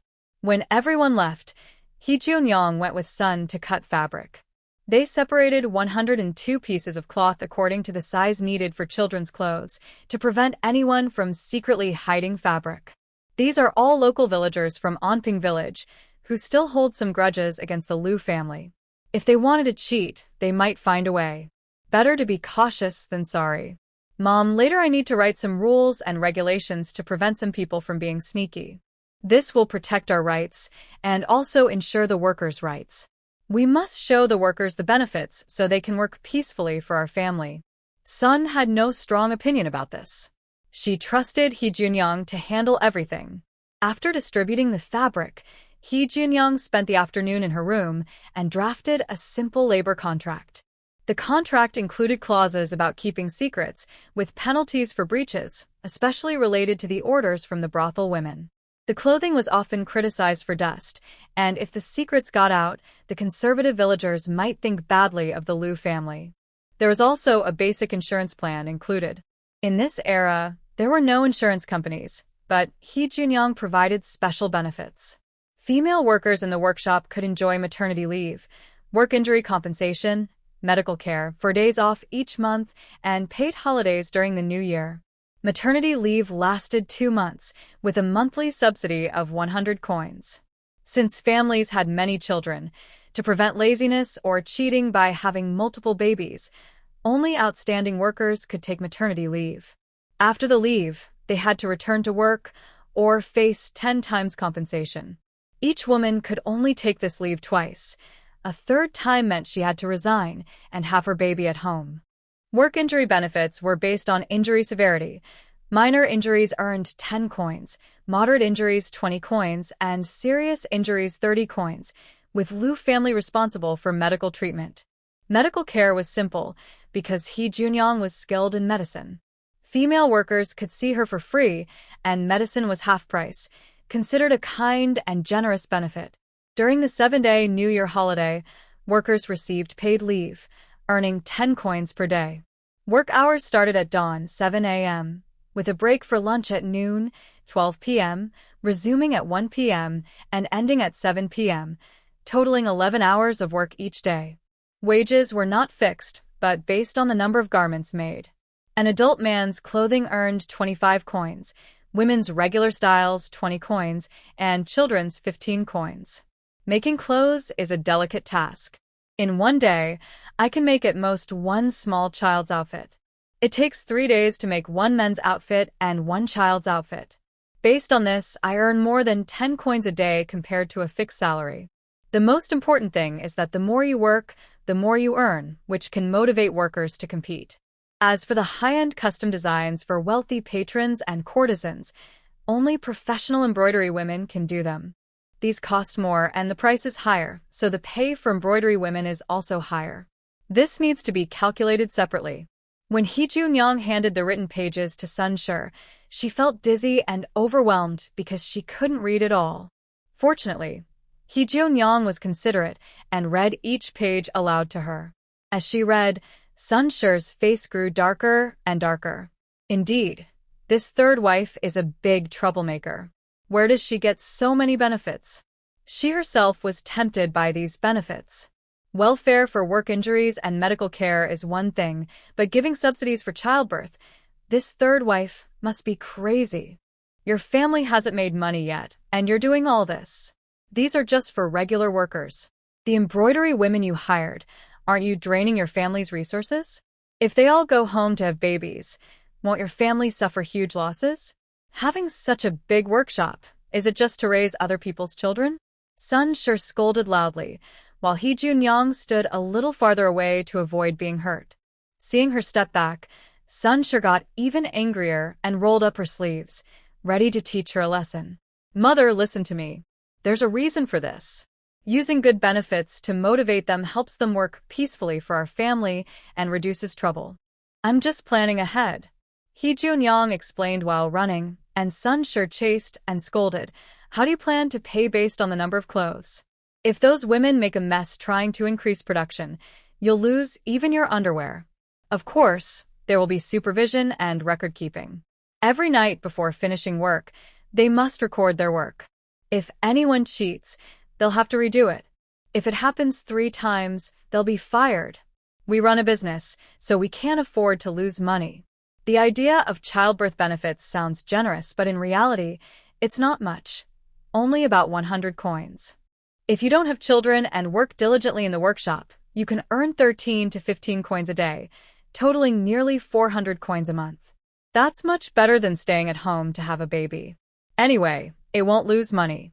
After chasing her around a few times, Sun's daughter-in-law didn't catch her and had to stop to catch her breath.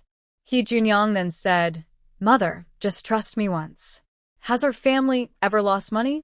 Sun naturally believed her, but she thought this daughter-in-law didn't understand how expensive household items are and spent money without thinking. The more she thought about it, the angrier she got. When she gets angry, she feels like hitting someone. But now she couldn't catch her, so she could only give up, feeling annoyed. Although they haven't yet hired many female workers, the women from the Liu family who were already working there moved into the workshop yesterday. You had just come from the workshop to cook when she saw the quarrel between the mother-in-law and daughter-in-law and couldn't help but smile and shake her head. Only the third sister-in-law dared to argue with her mother-in-law like that. If it were others, the mother-in-law would have scolded or hit them, and there would be no way to run away. She smiled and said, Mother, be careful, the ground isn't even. Sun replied with a hum and then looked at He Junyang a few steps away, hands on her hips. Come here and talk to your mother properly. If you promise not to hit me, I'll come over, He Junyang replied. Sun's nostrils flared with anger, but she still agreed. He Junyang happily went over, but as soon as she reached her, she was slapped. He Junyang. Sun finally calmed down and signaled her to continue speaking. He Junyang sighed quietly. This old lady was really unreasonable. After explaining several times, Manhwa and Zhang Song returned with clothes to sell. Besides Zhang Song, there was also Liu Xiaoyang sitting outside, waiting for the cart. Sun was furious and completely lost her temper when she saw Liu Xiaoyang. Liu Xiaoyang, you little brat. Did I give you permission to ride in my carriage? Get off now. Since the Qian family caused trouble and the Liu family helped settle it, Liu Xiaoyang had been behaving better.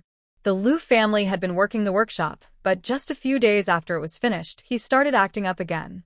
Sun immediately felt like hitting someone. Third aunt, listen to my explanation. I didn't cause trouble. I was helping with the work. Seeing Sun Sure rush forward, Liu Xiaoyang jumped out of the car and ran away. His leg was limping, which looked quite funny. Lianhua heard the noise, opened the car curtain and jumped out. She stepped forward to hold Sun Sure and spoke for Liu Xiaoyang. Grandma, please calm down. Xiaoyang has helped us a lot today. Zhang Song nodded nearby. Only then did Sun Sure calm down, worried about being laughed at outside, so she invited them inside. Inside, Liu Xiaoyang hid in the corner, afraid to speak. He was worried that if he made a sound, Sun Sure might hit him. His leg was still limping. The wall of the Liu family yard was high, and if Sun Sure hit him, he wouldn't be able to escape. Tell me what happened, Sun Sure said coldly, glaring at Liu Xiaoyang. She really didn't like her stubborn nephew. Zhang Song looked at Lianhua and said, Lianhua, go ahead. He was shy and worried about not explaining clearly. Lianhua took on the task and spoke bravely. It's like this.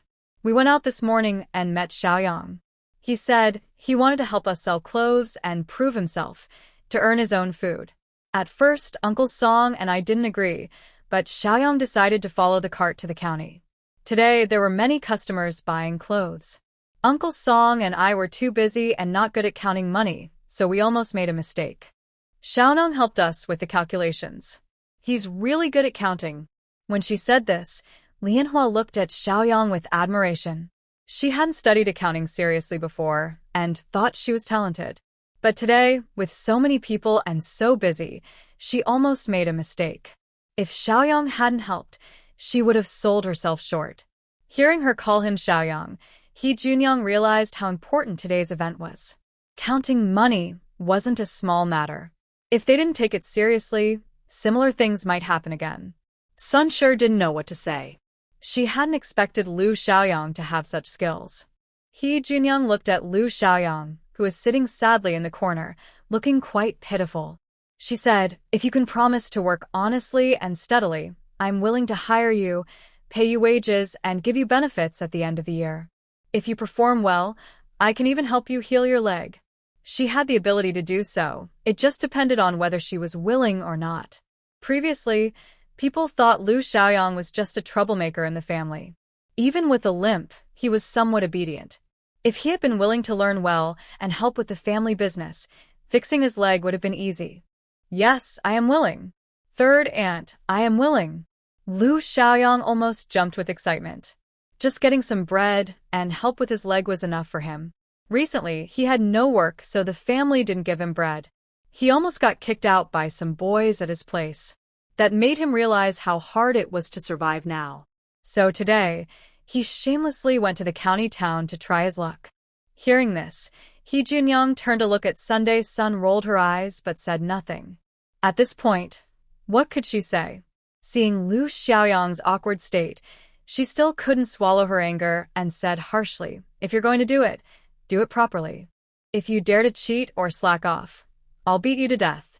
Lu Xiaoyang nodded eagerly, unable to refuse. But they didn't just let him start working right away. He Junyang helped Lianhua count the money they earned that morning, then decided to test Lu Xiaoyang's math skills. Lu Xiaoyang knew he had to perform well. Even with one leg, he kept his back straight. He Junyang first asked some simple mental math questions. When Lu Xiaoyang answered almost instantly, she increased the difficulty. Math skills just need basic elementary school knowledge. He Junyang repeated some larger numbers, asking about discounts or total sums. To make it harder, she deliberately used larger numbers, but Lu Xiaoyang quickly calculated them all. Her eyes lit up. This kid was really good. Lianhua watched nearby, feeling very jealous. If she could also calculate so fast, she wouldn't have been so panicked this morning. "Brother Xiaoyang, how do you do it? Can you teach me?" Lianhua looked eager to learn. She really wanted to become better, so she could feel valuable. A beautiful girl named Lianhua suddenly opened her bright, sparkling eyes and looked at him. Lu Xiaoyang felt unexpectedly shy and awkwardly scratched his head, saying, I don't really know why, I just feel it." He has been lazy since childhood. When he was back in his hometown, he didn't do much, just hanging out with his friends and going to the casino to have fun when he had money. Sometimes, the casino's bookkeeping was careless, and they tried to cheat these young boys, but Lu Xiaoyang confidently argued and cleared things up. At that time, they didn't have much money, so even if he cleared things up, it was only a small amount, and the casino people didn't bother to argue with them. Seeing him like this, Lianhua suddenly felt a bit disappointed and wanted to learn from him, but it seemed impossible now. They had sold everything back, and for now Lu Xiaoyang had nothing to do.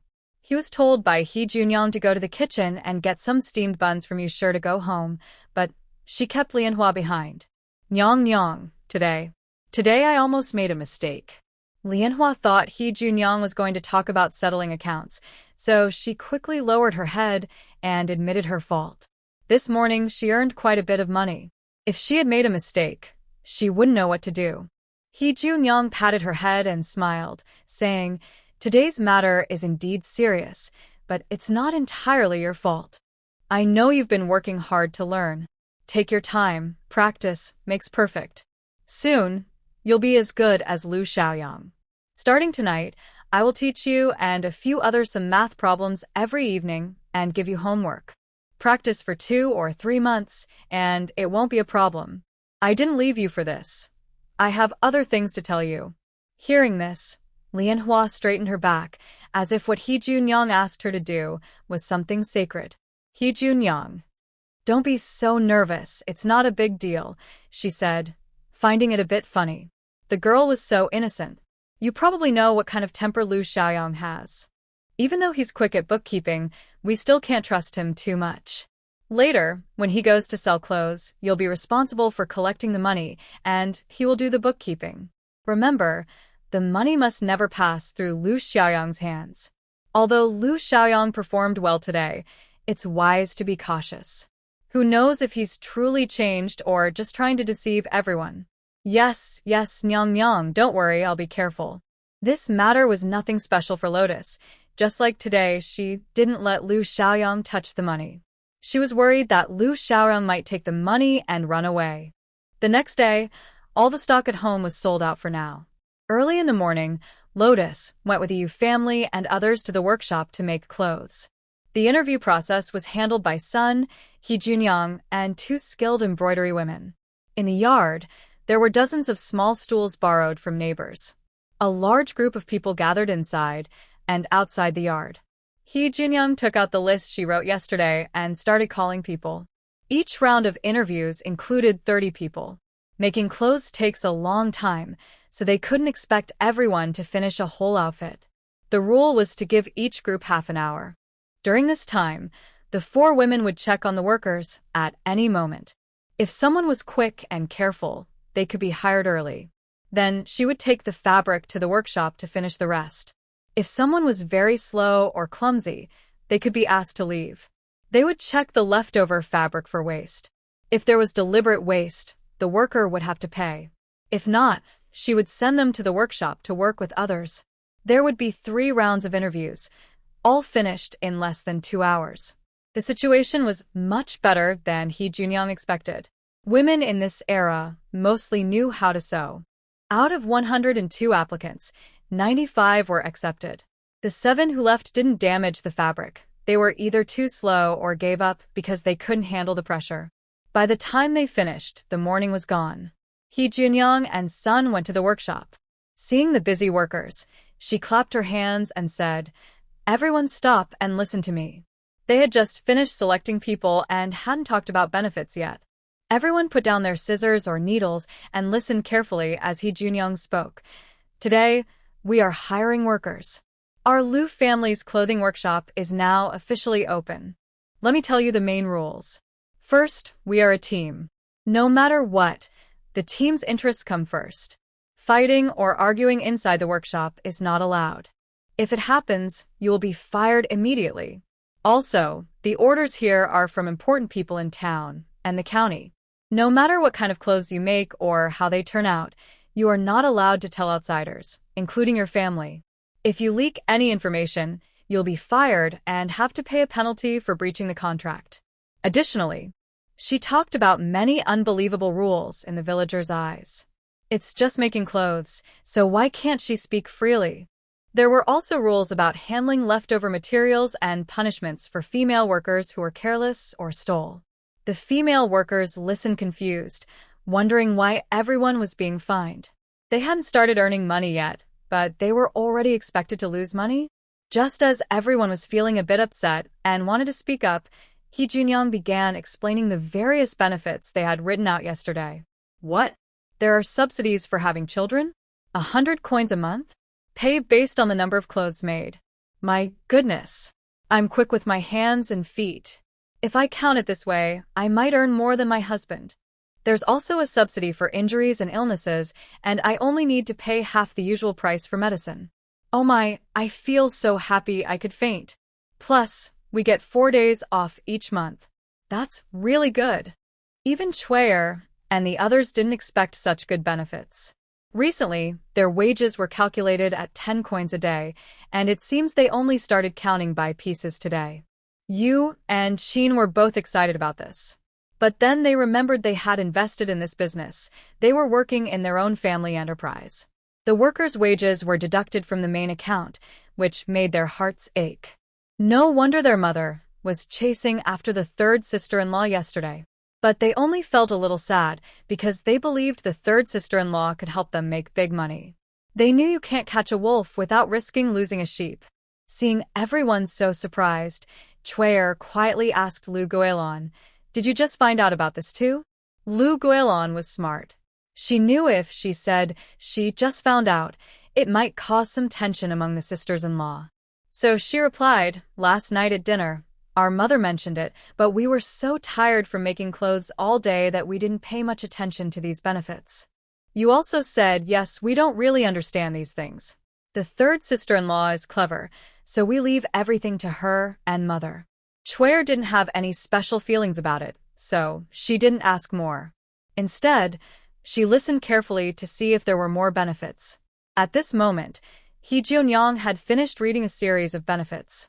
Just as she was about to introduce a turning point, she cleared her throat and said, "But our workshop is the first to offer these benefits, so the rules are a bit different. Although wages are based on the amount of work, it's not about working as fast as possible. Every day before leaving, we send someone to check the quality of the work. Only if it meets the standards will it be accepted. Otherwise, it must be redone. Each person has 3 chances to redo their work. If they exceed 3 times, their wages for that month will be deducted, and they will be fired immediately. No one else in the family can work in our workshop either. If everyone agrees, come and sign the agreement. Once signed, it takes effect immediately. All the clothes you make today will be counted as part of your wages. Wages will be paid on the 15th of each month for the work done the previous month." Everyone looked at each other in confusion. Does that mean they will only receive their wages on the 15th of the next month? Previously, they received wages right after finishing work or at the end of the month. No one expected to get paid in the middle of the month. But the benefits she mentioned earlier were very tempting, especially the one about having children. That benefit really considered women carefully. Some people started whispering. They knew they couldn't sign the agreement carelessly. If they accidentally revealed something, they might have to pay a fine. While everyone hesitated, Chuer was the first to raise her hand. "I agree to sign. This pays more than 10 coins a day. As a woman, I can earn more than men, and my status at home will be higher. Junyoung, I'll sign." She spoke while pushing through the crowd. The chief family members reacted quickly and pulled their daughter forward to sign as well. This was the moment for the Lu family members to show their support. Then, the eldest daughter-in-law of the village chief remembered what her mother-in-law had told her that morning. She thought this was a good opportunity, so she also brought her sisters-in-law to join in. With someone leading, it became much easier. People pushed and jostled, and many young girls were squeezed until their eyes turned red. Sun Sure looked at the reckless women and felt angry.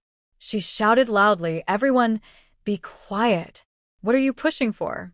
If you push any more, get out of here now." Her words worked perfectly. Everyone immediately quieted down. He Junyoung then said, "The person on the far left come up first, 3 people at a time." Considering that many people are illiterate, He Junyoung first wrote their names for them, then let them stamp their fingerprints on their names. Once everyone had stamped their fingerprints, He Junyoung said, "Today is a bit rushed, and I haven't had time to prepare individual contracts. In a few days, I will have the children in the family copy them, so each household will have its own contract." Hearing this, everyone felt more at ease. With a contract in hand, they could always ask someone to help read the terms if they forgot, and they could remember the important points at any time, which would remind them not to make mistakes. After giving these instructions, everyone happily went back to have lunch. When they finished eating, they would start their work to earn money. He Junyoung let out a breath and said, "This morning has made my mouth and tongue dry." They had already done what needed to be done yesterday. Sun sure didn't say much, just gave her a slightly unhappy look. Seeing this grumpy expression, she felt annoyed. During lunch, Sun sure kept a gloomy face. Lu Guilon noticed and asked Mother, "What's wrong? How can I be? I just think that before the workshop even starts making money, I've already lost so much." How can I feel good about that? Sun sure said this while giving Lu Guilon a meaningful look. Lu Guilon immediately understood what her mother meant and said, "Mother, please don't be angry. Third sister-in-law is trying to find ways to earn more money. We've never done this kind of business before and don't understand much. She must have her reasons for doing this." Look at how motivated the female workers are. They will definitely work hard for us and earn back the money we've invested now. Yu Shi and Qin Shi didn't think much about it either. They comforted her, saying, "Yes, mother, we don't understand these things. Third sister-in-law is reliable, and we trust her. Please don't be upset." He Junyang realized that Sun Shi was actually helping her, and she felt a little guilty for no reason. Yesterday, she had talked to Sun Shi about the benefits and terms, but then she got distracted by Lu Xiaoyang's matter and forgot to tell the others in the family. Since Yu Shi and Qin Shi had spent the same money as she did, forgetting to mention it was her own fault. She put down her bowl and looked at everyone, then said proactively, "This was my oversight. Last night, I forgot to tell you about my plan. Third sister-in-law, please don't say things like that. My younger sister is right. When it comes to business matters, even if you tell us, we won't understand. I already said before that you can just arrange things as you see fit. We just need to be brave and wait for the year-end bonus. Second brother and sister-in-law, don't you agree?" Mrs. Yu looked at Mrs. Qin, who quickly nodded in agreement. She was still confused and hadn't reacted yet. She didn't think it was a big deal. Why so serious? P.S. Sorry for coming a bit late today. The brothers from the Lu family and the Zhang family also didn't understand what Sun meant. Humph. Sun snorted coldly and said, "Remember what you're saying now. If you have no objections, don't blame others if something goes wrong." This was a warning to each household. Since they didn't contribute much, they shouldn't have any opinions when it's time to share the benefits. "Mother, don't worry, we all understand." Oldest Lu brother was the first to speak, and others quickly agreed. "Our family is now living such good days, something we never even dreamed of before. Of course, we have no bad ideas." Her elderly eyes swept over everyone present, and seeing their reactions, she felt much more at ease. Eat. Sun waved her hand, and everyone started eating properly. After finishing the meal and resting briefly, they went back to their own tasks. He Junyang saw Sun go into the house and followed her inside. "Mother, thank you for what you did this morning." She smiled foolishly, and Sun rolled her eyes. "Why thank me? Were you happy to get scolded at the dinner table? Such a silly girl." Hee. He Junyang wasn't upset. She took her arm voluntarily. "I know you said all that for my good. I forgot to tell my brothers and sisters-in-law yesterday. If you hadn't said anything just now, they might have had objections when the benefits were distributed. I didn't think it through enough." They dare. Sun immediately replied, looking fierce. "I'll be the first to break their legs." He Junyang couldn't hold back her laughter. The old lady said she was defending her, but look at her now, what's not clear? Sun felt annoyed seeing her like this. She patted her on the back twice. Go out. Don't bother me." All right. "You rest then." He Junyang got up and left, also going to soothe the children for their afternoon nap. After putting the little monkeys to sleep, she began to think about how to assign roles for the people at home, and she knew she had to organize everything carefully. Meanwhile, Yu and Qin also understood that Sun was causing trouble at the dinner table. They smiled helplessly. "Mother really underestimated us. We've been living well these days, thanks to our third sister-in-law. How could she think that way? This is also a way to protect her. When third brother is away, mother needs to look after her. That's only right." Actually, yesterday afternoon when I went home to cook, I vaguely heard third sister-in-law talking to mother about this. I didn't understand everything, so I didn't ask. I trust her, but I saw mother hit her several times. Yes, third sister-in-law is always thinking of ways to solve family problems. We seem busy on the surface, but she's working hard behind the scenes. Look at those design drawings and plans. It's like holding a sword to my neck, and I can't figure it out. Yet she still cares about our feelings. She's really remarkable. Exactly. In the end, both our families only managed to come up with 20 taels of silver because of third sister-in-law. If she hadn't shared it with us, we wouldn't have had any reason to ask for it. Thinking this way, they felt they owed her a lot. "I must go talk to her properly," one said. "Me too." They put down their sewing tools and headed home. Since they couldn't get paid based on work quantity, doing more or less didn't matter much. The most important thing was to maintain good relationships between sisters-in-law. Lu Guilin watched them leave, smiling slightly. Luckily, the eldest and second sisters-in-law are kind and understanding, which makes the family stronger. He Junyang had just written a few plans when she heard you calling her softly outside the window. She looked up and saw you and Qin waving at her, inviting her to come out. She put down her pen, glanced at the sleeping dog, and quietly left the room. Big sister-in-law and second sister-in-law, what's wrong? To avoid waking the children in the other rooms, they spoke quietly in the yard. You took He Junyang's hand and said, "Third sister-in-law, after thinking for a while, we finally understood what Mother was talking about earlier. Just like I said, we trust you and remember your kindness. If you want to do something, go ahead. We won't oppose it." Qin also spoke up, saying, "Yes, third sister-in-law, we're not very smart and usually can't help much. If you need anything, just tell us what to do. We'll listen to you and don't need to discuss it. We don't understand those things and won't overthink them. As for welfare matters, I heard you and Mother talking about it yesterday when I was cooking. I don't think it's a big deal and I didn't ask much. I trust you naturally, so don't worry too much. You help with the family business, making life better every day. We're grateful and can't thank you enough. We wouldn't blame you for anything." Hearing you and Qin speak, He Junyang felt warm inside. It was because everyone in the family could understand and support each other that she was willing to do those things. Big sister-in-law and second sister-in-law, thank you both. He Junyang sincerely thanked them. She hadn't expected these two to come and openly talk about this, and she felt deeply touched. We're all family, so what's there to thank? If anyone should thank someone, it's us thanking you. If it weren't for you, we'd all be starving on the run from the famine.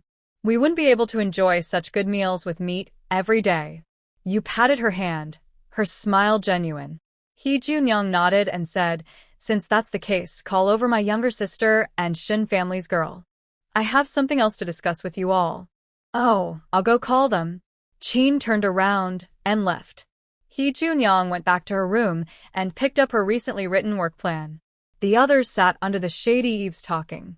"Our workshop officially starts today.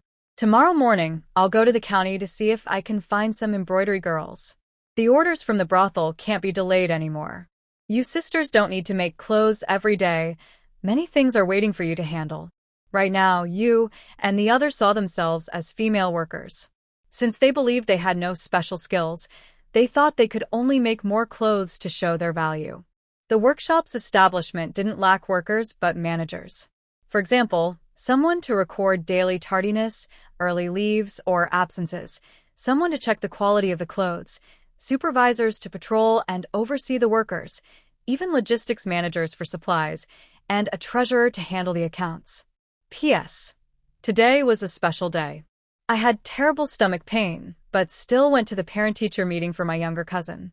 A little sister asked when the main characters will reunite. The male lead still has some unfinished business, and the plot needs to move forward. Everything must be handled properly, so please don't worry.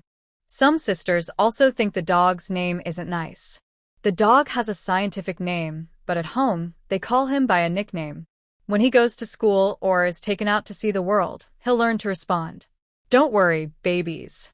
Love you all, big sister-in-law and second sister-in-law. You two are steady workers. Just handle the quality checks after work each day. Feel free to do whatever you want at noon. No one will limit you. Little sister, you're responsible for recording who is late, leaves early, or takes leave each day. You also need to record how many clothes each person makes daily and how much money they can receive next month. This task is quite difficult and heavy. You might need to learn from Lei and others for a few days. For now, I will keep track of it, and you can learn beside me. Shun's younger sister will handle logistics. I will find others to do the cleaning. Your job is to manage them and make sure they do their work properly. The logistics include daily cleaning and checking if any workers are missing needles, threads, or fabrics. Also, keep the keys to the storeroom with you. You must remember how much fabric and clothing come in and out each day. Be sure not to record incorrectly. As for supervision, it's a bit easier. Let's leave it to Mother. She's always free and can walk around the workshop, which is good for her. Hee Junyoung took her small notebook and assigned everyone's tasks. Right now, we lack a bookkeeper at home. Managing accounts is very important. We haven't found someone trustworthy yet, so for now, Mother will handle it. Every evening, we'll sit down and count everything together, then have the little sister record it. Does that sound good? After finishing, Hee Junyoung looked up at the 4 people in front of her. Yu's family members looked uncomfortable. They wanted to smile but couldn't. Getting a chance to be promoted was good, and they were happy, but they didn't think they could do this well. Yu's sister said, "Third sister-in-law, our clothes aren't even that good. How can we check others' work? What if our checks aren't accurate?" Chin's actions were the same as Yu's, and she nodded anxiously along. Hee Junyoung said, "It's not a big matter. The main thing is to pay attention to the details, check the cuffs, collar, and all areas that need edging carefully. Don't be careless and miss any stitches, and make sure the shape is symmetrical. Just be careful and thorough. By the way, little sister also needs to record who makes mistakes. After 3 mistakes, they will be dismissed." While teaching Yu and Chin, she also added missing details and clarified the points mentioned. Lu Guilon anxiously nodded. She had so much to do. Oh heavens, who can help her share the burden? Third sister-in-law, what about me? My mind is a mess right now. I feel overwhelmed with so many things. I can't read or write.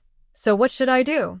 Lu Guilon spoke up, mainly because she couldn't read or write, and keeping records was really hard for her. Don't worry, I'll teach you alone later, Hee Junyoung comforted her. Then she looked at Shen, who usually didn't speak much. Although the Lu family was easy to get along with, she still felt like an outsider. It was better to speak less and avoid upsetting the main family. Now that Hee Junyoung was assigning her as the supervisor, Shen felt a bit unsure. She whispered, "Sister-in-law, maybe I should go clean the house. I'm worried I won't do well as a supervisor, and I also have to record things in the storeroom. I can't read. A soldier who doesn't want to be a general isn't a good soldier." Shen naturally wanted to be a general, but she had never been a soldier before, and now she was suddenly one. She was afraid she wouldn't be capable enough and would cause trouble for the Lu family. "Shen, don't be afraid. Everyone is doing this for the first time, and it's normal not to be familiar. I will teach you slowly. Practice makes perfect. After a few days, you'll get the hang of it. Most importantly, we are all family now. The workshop also involves your family's contributions. Only if we all work hard together will the business get better and better. Actually, managing logistics would be better handled by the eldest sister-in-law, Yu. But Yu is good at cooking and responsible for the family meals. If she also managed the storeroom, she would be too busy. So, Shun had to take on the task. Hee Junyoung had been quietly observing Shin for a long time. She knew Shun was smart and not the sneaky type. Being clever when needed and pretending to be naive when necessary was her greatest strength. "Yes, Shin, you are so smart. I'm sure you can do it well." Yu smiled and encouraged her, but inside, she felt relieved. Luckily, this annoying task didn't fall on her, or she might have felt so upset she would cry. Writing was really too hard. "I'll try then." "Thank you, sister-in-law, for trusting me." Hee Junyoung smiled and said, "When running a business at home, it's natural to start with family members. But everyone should also focus on training capable helpers around them. When busy, they can lend a hand.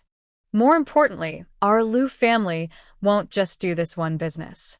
Sister-in-law, and the girls can't only do this work. The family's business needs management, so the sisters-in-law and girls need to grow up quickly." When she said this, everyone was stunned. They thought once they handled this task they could relax.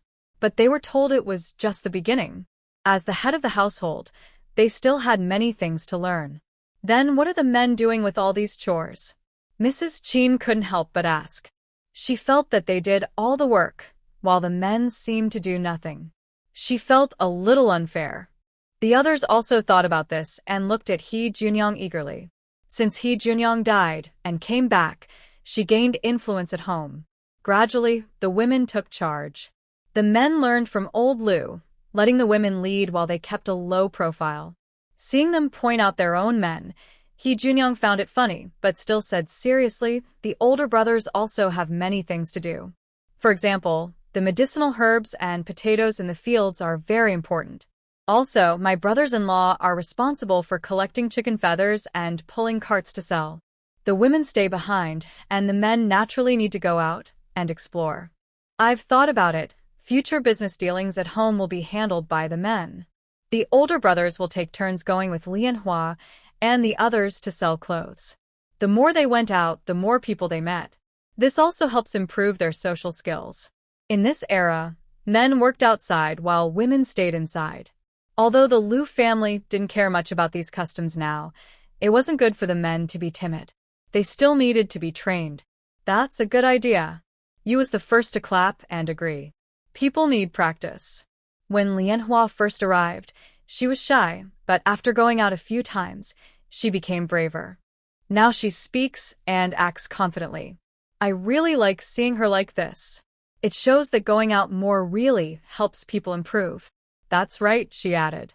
Liu Guilon nodded. Although she didn't go to sell clothes this time, she had to admit that going a few times really helped her learn more. Not just the older brothers, but you, sister-in-law, can also go if you want, as long as you finish your current tasks. Hee Junyoung paused, then continued, but the most important thing is not only the children need to learn to read and write, we adults also need to learn. For example, this time when dividing tasks, everyone was worried about not being able to do well because they couldn't read. So reading and writing are very important. Really? Everyone was stunned, especially Yu Shi and Qin Shi. They had just been relieved that they weren't assigned to work that required writing, and now they were told they had to learn too. Is this really necessary? Third sister-in-law, we're already quite old, and our memories aren't very good.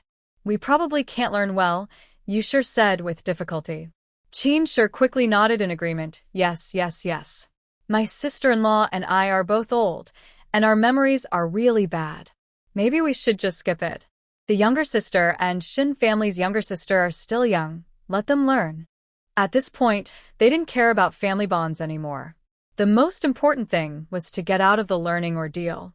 Hee Junyoung rolled her eyes in frustration and said coldly, older sister-in-law and second sister-in-law, you're only in your 20s. Do you really think you're old? Our parents are not that old.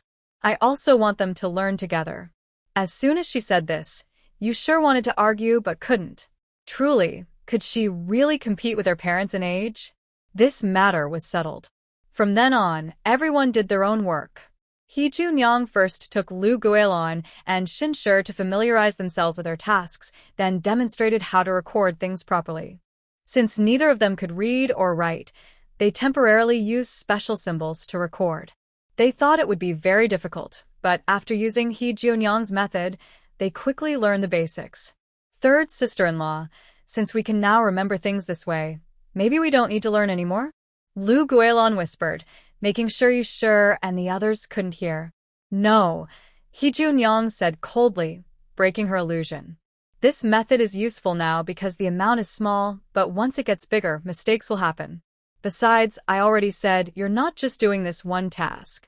There will be more work in the future. Liu Guilon sighed deeply and looked downcast as she went back to work. They should cherish the short time before they start studying, because afterward, they will never be carefree again. The first day of work went very well. The female workers finished their tasks nicely, with no defective items. Liu Guilon noted down how many each person completed, then they finished work and went home to eat. During the meal, Hee Junyoung talked about the upcoming tasks. Sun's daughter had just woken up from a nap and was assigned to patrol, which was fine, but then she was told to stay and study with everyone after eating. She was so angry she almost threw her bowl. The men were also shocked and speechless, feeling that the meat in their bowls no longer tasted good. Especially Liu the Elder and Liu the Second, who not only had to study but also take turns selling clothes. In the future, they would also handle business deals. It's really tough to feel so uncomfortable during such a hard year that you can't even enjoy your food. Old third daughter-in-law, young people can learn, but what do we two old folks need to learn? We're already half buried in the ground. Isn't that just making things difficult for us? Old Lu felt hurt and was very aggrieved. When he was young, he was forced to learn a few characters by the guards, who said if he didn't learn to read, he couldn't be a bodyguard. That was just to earn a living, but now there's no need for that. Why make things hard for an old man? Sun nodded along. She rarely agreed with her father-in-law, but now she totally agreed. She even thought that the young third daughter-in-law was deliberately getting back at her for what she said this morning. He Junyang had already prepared her words. Father and mother, if you two don't want to learn, I won't force you. I just thought everyone in the family should learn a little. The more you know, the less likely you are to be bullied. Even if we argue, we can at least scold a bit more than those who can't read. Sun was initially reluctant, but when she heard that knowing more characters could help her argue better, she suddenly felt interested. Every time she argued, she felt she couldn't find the right words and regretted it afterward. If she learned a few more characters, she could be unbeatable in the village. Is it really that powerful? She looked excited, but also a bit doubtful about He Junyang, thinking she might be trying to fool her. Just try, and you'll see. He Junyang raised an eyebrow, deliberately not revealing too much, teasing her. Learn. Sun slapped the table with her palm. As a countrywoman, she might not be able to do everything, but she must never lose an argument. In her old hometown, she often resorted to physical force when she couldn't win a debate, but now that she's older, she can't just act on impulse. She would rather talk than fight. Old Mr. Liu. The old lady might need to argue, but he doesn't. But. There is no but. Once Sun decided on something, no one in the family dared to oppose her. Old Mr. Liu sighed. What else could he do? He learned to accept it. His wife could only be spoiled by him. Both of them had spoken, so others naturally couldn't say much. During meals, everyone felt like chewing on wax. Never before had eating been so painful. After dinner, the whole family sat in the yard, with Lei and Jie teaching literacy to the children. They were adults, so there was no need to aim for official exams or learn complicated language. Just simple literacy was enough, which was quite easy. But at this age, learning these things was naturally difficult. One character might need to be taught many times. Still, since they were learning in front of their parents and grandparents, the children dared not complain. Among them, the fastest learner was actually Goer. Goer sat with Sun, having already learned to recognize characters, and he even patiently helped Sun learn too. He had his own methods, which made Sun learn faster than his brothers and sisters-in-law. Goer is so clever. This kid has been smart since he was little. Everyone praised him a few times before continuing their own lessons. By sunset, they thought they could rest, but then He Junyang lit several lamps, just like a wealthy merchant, and the yard suddenly became bright. The learning continued. It was exhausting. The two embroidery women were temporarily staying at the Liu family. Seeing this scene, they couldn't help but feel amazed. They never imagined such a thing could happen. This was not something an ordinary rural family could do. Even the wealthy families in the city might not be able to manage this. Watching the lively learning in the Liu family, the women silently decided to join in. Gaining more knowledge was always a good idea. The next day, He Junyang went to the county town again and asked Yu Tao to help hire 20 embroidery women, all of whom had signed confidentiality agreements. After all, they were working on uniquely designed styles. If you ask me, I still suggest you buy all these people and sign a binding contract. Keep their lives in your hands, and they won't dare do anything to offend you. Yu Tao gave this advice. In this era, buying and selling people is legal as long as the other side agrees to sell themselves. How Junyang thought for a moment, but shook her head. Forget it. When the workshop expands a bit more, I'll consider it. Right now, we're just starting out. If I dared to buy people, I don't know how I'd be punished when I go back. At least, Sun's family wouldn't escape a beating. Haha, that's true. Yu Tao laughed loudly, and then said, I heard that your family's clothing business on Main Street is doing well. But the weather is getting colder. If you're willing, you can bring your ready-made clothes to my Fengchen workshop to sell. I won't charge you rent. Yu Tao also wanted to help. With the weather getting colder, going out every morning to sell on the street is really hard. How Jeonyang's eyes flickered when she heard this. Does bossy want to work with me and make some money too? It's impossible for her to take advantage of others without reason. Recently, helping to find embroidery women has already been troublesome for Yu Tao. If she borrowed his shop again, it wouldn't be right. They're all business people. When it comes to making money, Yu Tao immediately became interested. How do you want to cooperate? I can sell the goods to you at 60% of the original price. You can sell them in your shop. The price you set and how much you sell is up to you. This is easy to understand. The Liu family's workshop is a manufacturer. Yu Tao getting goods from her to sell is perfectly fine. Sounds good. Yu Tao agreed without hesitation. This was really a good deal. He had thought about it before but felt that Hao Junyang was his son's benefactor. He couldn't do business that would hurt her, so he gave up. Now that she brought it up herself, there was no reason to refuse. I also have shops in the capital. I can send goods there to sell too. The capital has many people. If sales go well, the demand will be high. You'd better be prepared. Yu Tao's family business mainly deals with fabrics and ready-made clothes, a family legacy with some reputation. Once these clothes are sold, the publicity will be much better than the scattered sales of the Liu family. Items are more valuable when rare. Currently, there aren't many people in the workshop, so whatever can be made will be sold. How much goods do you plan to order, boss Yu? He Junyang took out her small notebook to make notes. Yu Tao thought for a moment and said, the shop will no longer sell those rough cloth clothes. We want good quality fabrics. You can prepare 300 pieces in each size.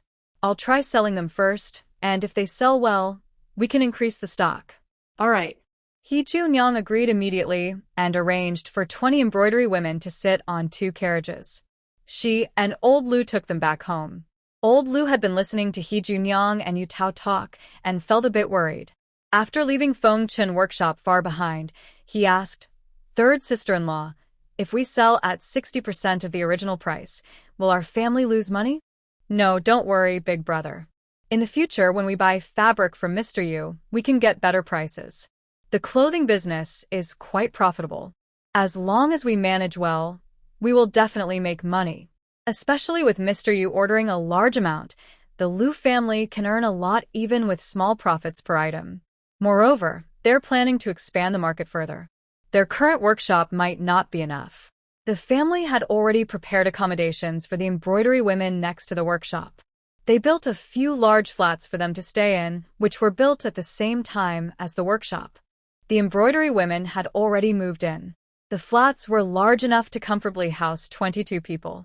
Additionally, the Liu family hired someone from the village to cook for them. Coincidentally, that person was the village chief's daughter-in-law. Since the family's daughters-in-law and daughters were working in the Liu workshop, she was also free. When she heard Sun Shi wanted to hire a cook, she immediately took the opportunity. Dealing with many issues at the village chief's house, Sun Shi couldn't refuse right away, so she agreed. Recently, Anping village has been very busy. The men are busy with the autumn harvest, and many women have come to work in the workshop. The men handle all the farm work, which makes them exhausted, but they think it's worth it for a good year ahead. Fortunately, the Liu family is not the type to exploit workers. During busy farming seasons, they let each household send a woman home half an hour early to cook for the men, so they won't come back hungry after a long day. Once the embroidery women settled in, they started making custom dresses for the girls in the brothel. Facing those delicate, alluring garments, the embroidery women finally understood why they had signed confidentiality agreements. The Liu family is a reputable household. If someone spread rumors that they had dealings with the girls from the brothel, it would damage their reputation. Fortunately, these embroidery women have experienced many storms and have made many strange clothes over the years. They are quite steady, and since the Liu family pays well, they feel more at ease working. After working busy for 7 or 8 days, He Junyang still feels they don't have enough help. In this era, making clothes relies entirely on hand sewing, with each person producing very little each day, far from keeping up with sales. He Junyang thinks it would be great if there was a sewing machine. In theory, the principle of a sewing machine isn't very difficult. With careful study, it doesn't seem impossible to make one. She notes this in her mind and continues working. As orders increase, Sun's family also hires about 20 more people, all skilled workers from nearby villages. With more work, Lu Guilon and Shun's record-keeping become difficult. He Junyang is right. Their method of recording with special symbols is only suitable for small amounts. At this time, they realize the importance of learning. Every night, the two of them study the hardest. Yu and Qin see this and feel they are being left behind, so they also work very hard to learn. During the day, He Junyang helps Lu Guilon and Shun record and fill in gaps. At night, she takes a sewing machine from her space and disassembles it for research. Mother, what is this? A small dog, sleepy and confused, opens his eyes. He sees the oil lamp in the room still burning and curiously sits up on the bed to look around. He Junyang didn't expect him to wake up suddenly. She can't put it away now, so she generously says, Mother is studying something good. Good thing? What's it for? The dog asks. Hearing this, he suddenly isn't sleepy anymore. He lifts the quilt, jumps off the bed and barefoot, goes over to join the fun. He Junyang raises her eyebrows with a warning look. The dog looks down at his fair, tender feet, feeling a bit embarrassed and rubs them. I'll put on my shoes right now. After putting on his shoes, he runs over again and even brings a small stool to sit beside He Junyang.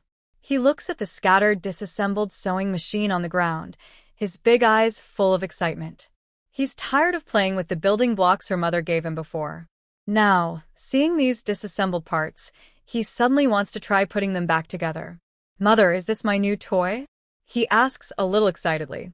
He Junyang is busy studying the different parts and doesn't react immediately to his question, puzzled and saying, The puppy didn't answer right away. Instead, it picked up a few parts from the ground and started assembling them by itself. He Junyang looked at him blankly, as if it was the first day she met her son. The puppy quickly finished assembling the parts in front of him and excitedly showed He Junyang, Mom, I really like this toy. He Junyang. When the puppy had just fallen asleep, she took out a finished sewing machine from her space and took it apart. She knew very well that the puppy had never seen these things assembled before, but he could quickly put these scattered small parts together. It was truly amazing. He Junyang didn't know how to speak. She felt like she had a genius son. For the puppy, the building blocks she gave him before were too simple and not challenging. He kept playing with them because his mother said that playing with those would make him smarter. So, he played differently every day. But those building blocks were completely different from these small parts. He found these parts very challenging. He so small sat in front of these pieces. When he couldn't lift the big parts, he started with the small ones, assembling them first, then tinkering with the larger ones. He Junyang watched in shock. Amazing, this son. Doggy, how did you do that? She looked at the semi-finished product assembled by the puppy. If she hadn't seen it with her own eyes, she wouldn't believe it. The puppy was only 3 years old. Oh heavens! He Junyang felt like she had found a treasure. The puppy didn't understand why she asked that but answered very seriously, I think they should be like this. Did I put them in the wrong way? No, that's right. He Junyang's words caught in her throat. A wave of joy surged in her heart. She hugged the puppy tightly. You really are Mom's little treasure. The puppy was a bit confused by her sudden enthusiasm, but seeing her so happy, he also felt very pleased. Mom, put me down quickly. My hands are dirty. He had just touched those parts, and some oil smeared on his hands, making them black and dirty. He Junyang suddenly remembered her own hands were dirty too. When she realized this, she saw that her son's clothes had been stained by her. He Junyang. She had no choice but to wash their hands together and change into clean clothes before going to bed. Mother, can I play again tomorrow? The puppy looked at her with bright, shiny eyes, full of excitement that couldn't be hidden. He Junyang thought for a moment and said, Not yet, I need to find more people to do some work first. Then you can play to your heart's content. She gave her chubby-faced son a loud kiss and thought to herself, maybe in this era, there's no rule against using child labor.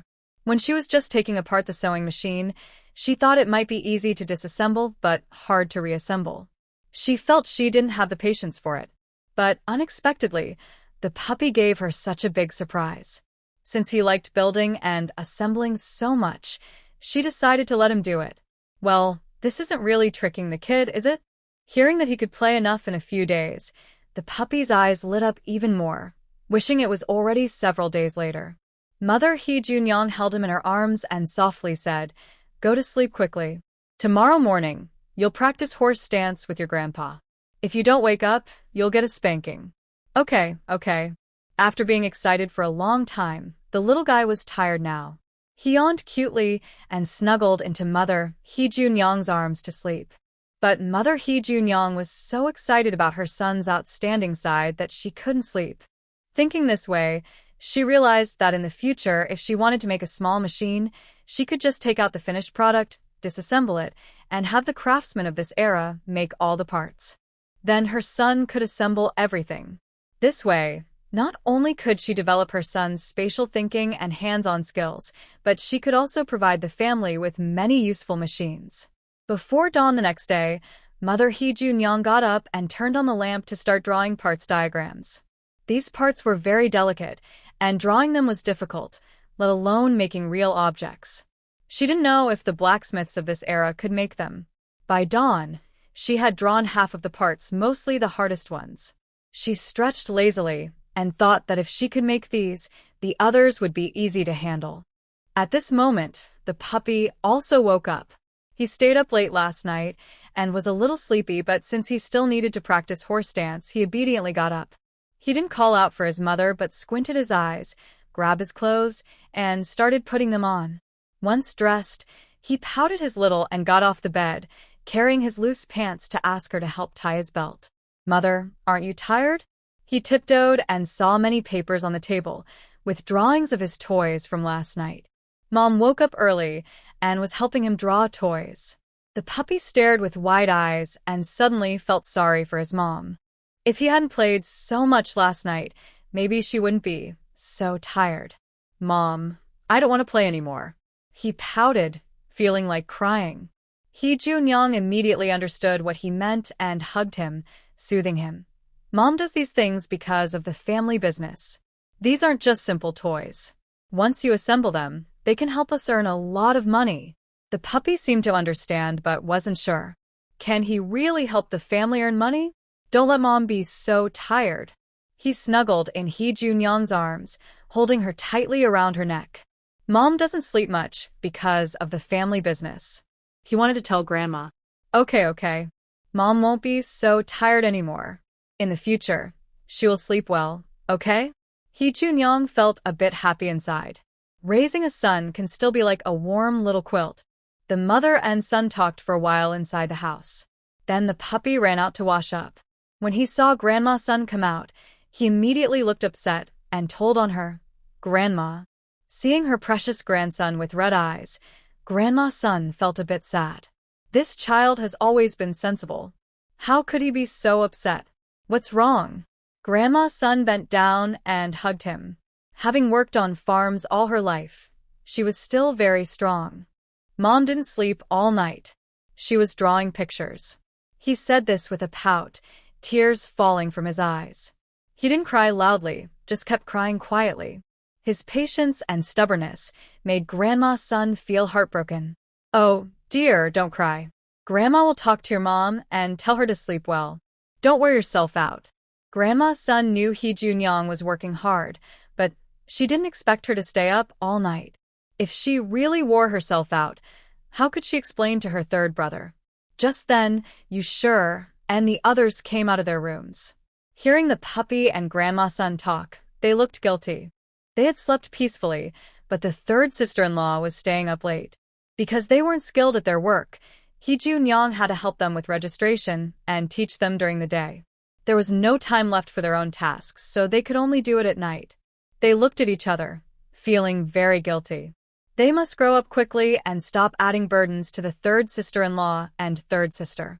Feeling a bit guilty inside, Sunshur gave them another stern look and then carried her dog into Hee Junyoung's room. The others awkwardly touched their noses, then quickly went to do something else. They weren't very clever and hadn't stayed up late doing anything important, so they just found other ways to make up for it. When Sunshur entered, Hee-Jun-young had just changed her clothes.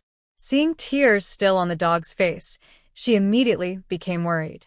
"Dog, what's wrong? What's wrong? Do you have the nerve to ask?" Sunshur glared harshly at her.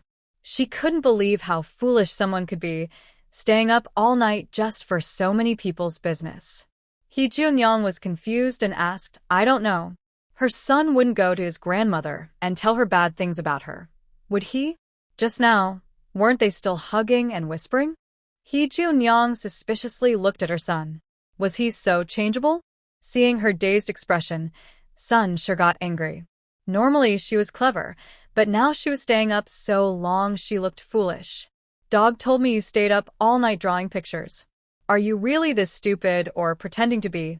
I've lived so many years, and I've never seen a woman as dumb as you." Sunshur held her dog in one arm and pointed at Hee-Jun-young's forehead, scolding her repeatedly. Hee-Jun-young finally realized what was happening and couldn't help but laugh. "Oh, I thought it was something serious. Mother, you misunderstood. I did sleep, I just got up early." "Really?" Sunshur didn't seem to believe her. If she had slept, why would her precious grandson be crying? "Of course it's true." Hee-Jun-young smiled and took the dog back. "It's just that he was sleeping when I was still awake, and when he woke up, I had already gotten up. He thought I hadn't slept all night." She pinched the dog's little face, surprised that the little guy knew to find Sunshur and have her scold her. Despite this, she felt happy inside because it showed her son cared about her. "Is that called sleeping?" Sunshur's voice suddenly grew louder. Hee-Jun-young was stunned. Was it not considered sleeping? Sunshur jabbed her finger at her forehead and scolded. "How could you be so stupid? It's not just for yourself. Why are you working so hard? Why aren't the others working so hard? Those who can't do math or read or write, why aren't they staying up late studying like you? You really want to do everything for her. Are you trying to be a savior like Guanyin?" That comment is really... Hee-Jun-young didn't think so much. She just felt that she had to work on the sewing machine at night to avoid others. The reason she got up so early was because she was inspired by Dog Air's clever little mind. She couldn't wait to produce those parts in bulk so Dog Air could assemble them into sewing machines. They could be used directly in the workshop. Wouldn't it be easy for everyone to make 10 or 20 pieces of clothing a day? Seeing her silent, Sunshur continued, "This family isn't just yours. You don't need to carry everything alone. Others haven't died. You should sleep well when it's time to sleep. Your health is the most important. Do you hear me?" "I hear you. I hear you." Hee-Jun-young nodded repeatedly. She knew that Yushur and the others were also very tired every day. They weren't idle. She was doing these things voluntarily, so even if Sunshur said that, she wouldn't really guilt-trip Yushur and the others into staying up late with her. "Mother, I just thought of a good idea. If we can make it work, it could help the women in our workshop produce 20 or so pieces of clothing every day." She quickly changed the subject. When Sunshur heard this huge number, she was indeed distracted and widened her eyes to ask, "So many?" "Yes." It was actually Dog Air's inspiration. Later, he'll help put the parts together. If it really works, our family will truly rise. Sunshur stared. Dog Air is so talented? Yes. He's just playing with toys, but it excites me so much. Hee-Jun-young said this, while pulling her to look at her drawings of the parts. The old lady frowned tightly, looking at them for a long time, but not understanding. But she cared about her reputation and couldn't let her third daughter-in-law see that she didn't understand. So she pretended to nod and said, "Since that's the case, go ahead and do it. But remember, take care of your health. Don't take it lightly. Dog Air is still so young." Got it, got it. Hee-Jun-young said this while holding her to go wash up. At this time, Yushur and Qinshur had already prepared a simple breakfast. Life at home was better now. The Liu family ate 3 meals a day. Breakfast was simple but nutritious. Each person had a steamed bun and a boiled egg.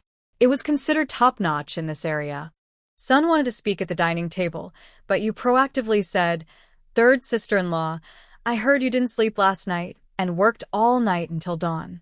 I really feel sorry for you. I gave you my eggs this morning, so you should eat more to recover. Yes, I also gave you mine. I will study hard today, so you don't have to worry so much. Have a good rest at noon. Lu Guilin and the others also followed suit. He Junyang felt a bit embarrassed because she couldn't finish all those eggs. That's enough. Sun angrily threw down her chopsticks, startling everyone. She continued, take the eggs back. No one cares about them. Just your own work well. Stop pretending here. Don't talk sweetly, or you'll end up unable to finish your tasks and trouble others. Her words were a bit harsh, but they made sense. Moreover, this business idea was originally He Junyang's, and she had brought in many customers. Compared to that, they had indeed gained a lot. At first, when He Junyang asked them to study and learn to read, they all wanted to refuse.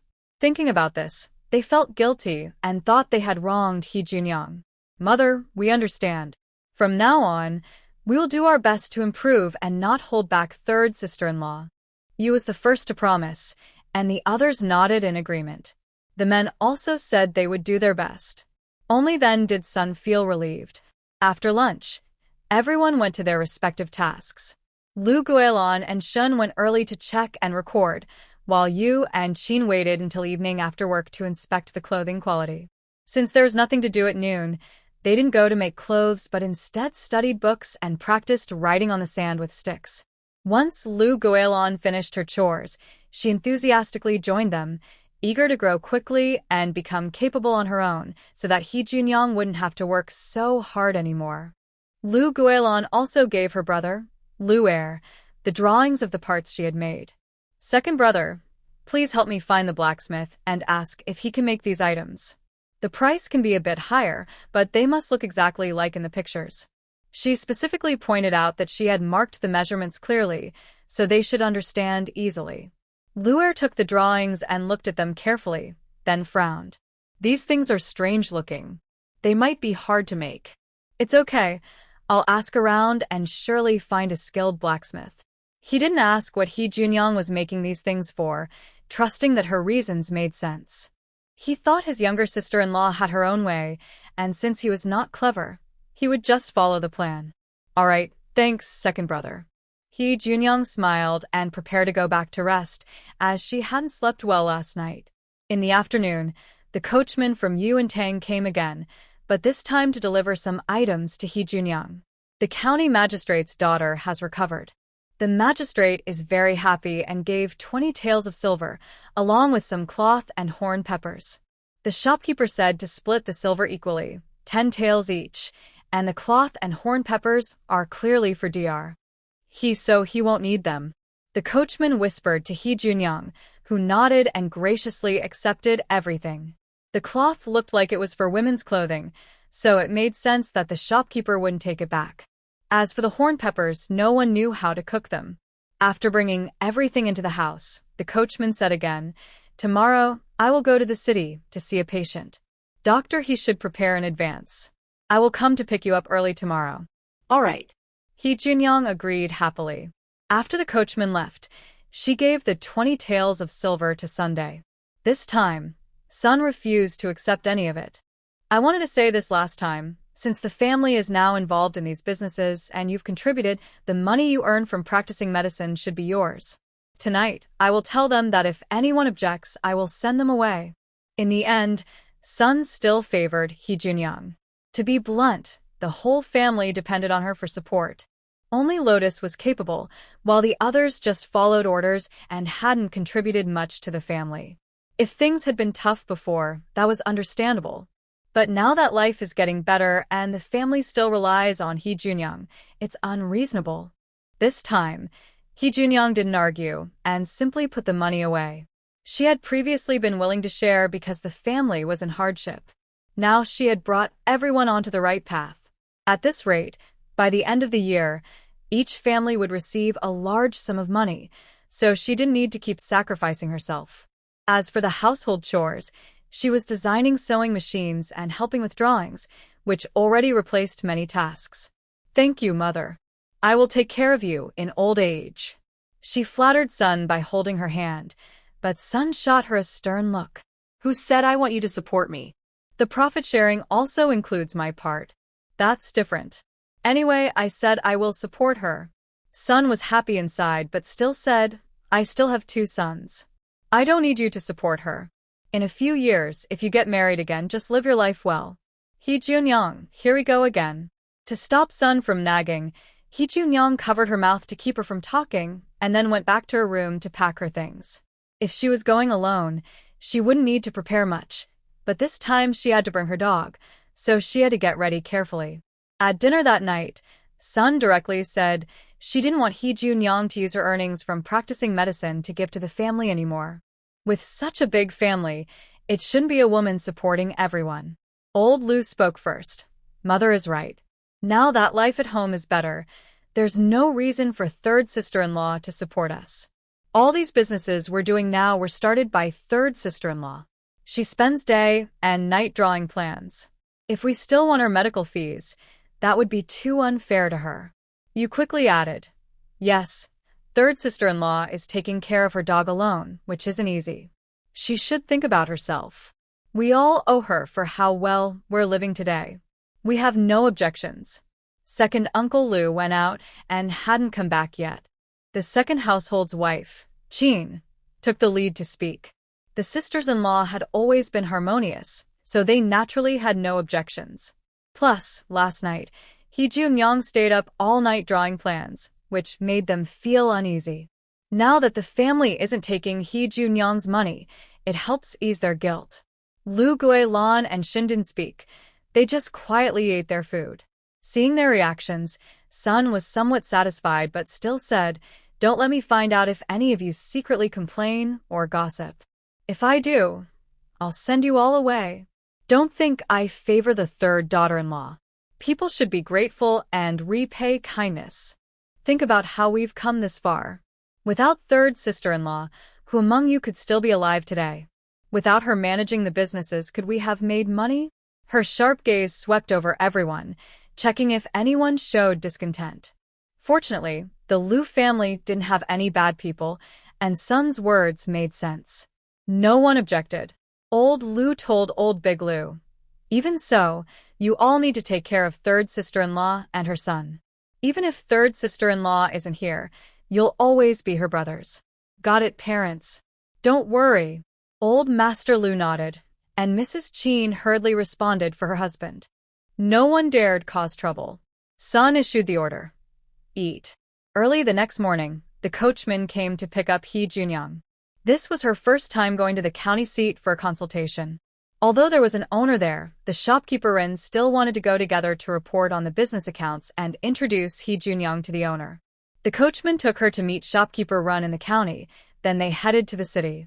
They woke up early. As soon as the puppy got on the carriage, he was sleepy. When they reached the county, shopkeeper Ren wanted to talk about the situation, but seeing the child sleeping in her arms, he didn't say much and got into another carriage. Halfway there, the puppy finally woke up. He sat up by himself and refused to be held by Hee Junyoung. I've grown up now. I want to sit by myself. The little fellow was proud and confident, making Hee Junyoung laugh. Daling County wasn't far from the city. They arrived by the late afternoon, around 3 o'clock. The puppy jumped down from the carriage energetically. Shopkeeper Ren, who had gotten out first, saw this and hurried over to help him, worried he might fall. Seeing how chubby and adorable he was, he thought of his own grandson at home, felt pity, and asked with a smile, "What's your name?" Hee Junyoung also got off the carriage and was about to speak, but the little boy spoke first. He loudly said, "My name is Lu Ziyu." Hee Junyoung was momentarily stunned, then smiled. She didn't expect this kid to be quite proud. Old Master Lu, when he was young, had seen the world, so the Lu family's children always had proper names. The reason the puppy's name was the most unpleasant in the family was because he was a premature baby, often weak and sickly. His parents gave him a humble nickname as a pet name, but surprisingly, they managed to raise him to adulthood. They were used to calling him that at home, and Hee Junyoung didn't mind. But outside, he cared a lot about his reputation, afraid she would call him puppy, so he hurried to answer first. Ziyu is a good name. Shopkeeper Ren stroked his beard and smiled, thinking this little boy was quite brave and liked him even more. He personally took his hand and led him into the clinic. Junyoung just got off and found the clinic familiar. When she saw a young man coming out, she suddenly remembered. Dr. Xiao Song, we meet again. She spoke first, smiling openly and honestly. When Song Chi saw Shopkeeper Ren, he realized that the female doctor must also have arrived. Since she was a partner, he wanted to go out and greet her himself. To his surprise, she actually recognized him. He was momentarily stunned. Upon closer look, he saw that she was the woman who had treated the yellow water rash last time, and who his father had immediately taken a liking to, wanting to take her as a disciple. At that time, Dr. Song was the one negotiating with Madam He. Song Chi was standing nearby, watching. Although he didn't speak much, because he looked very similar to Dr. Song, it was easy to recognize him.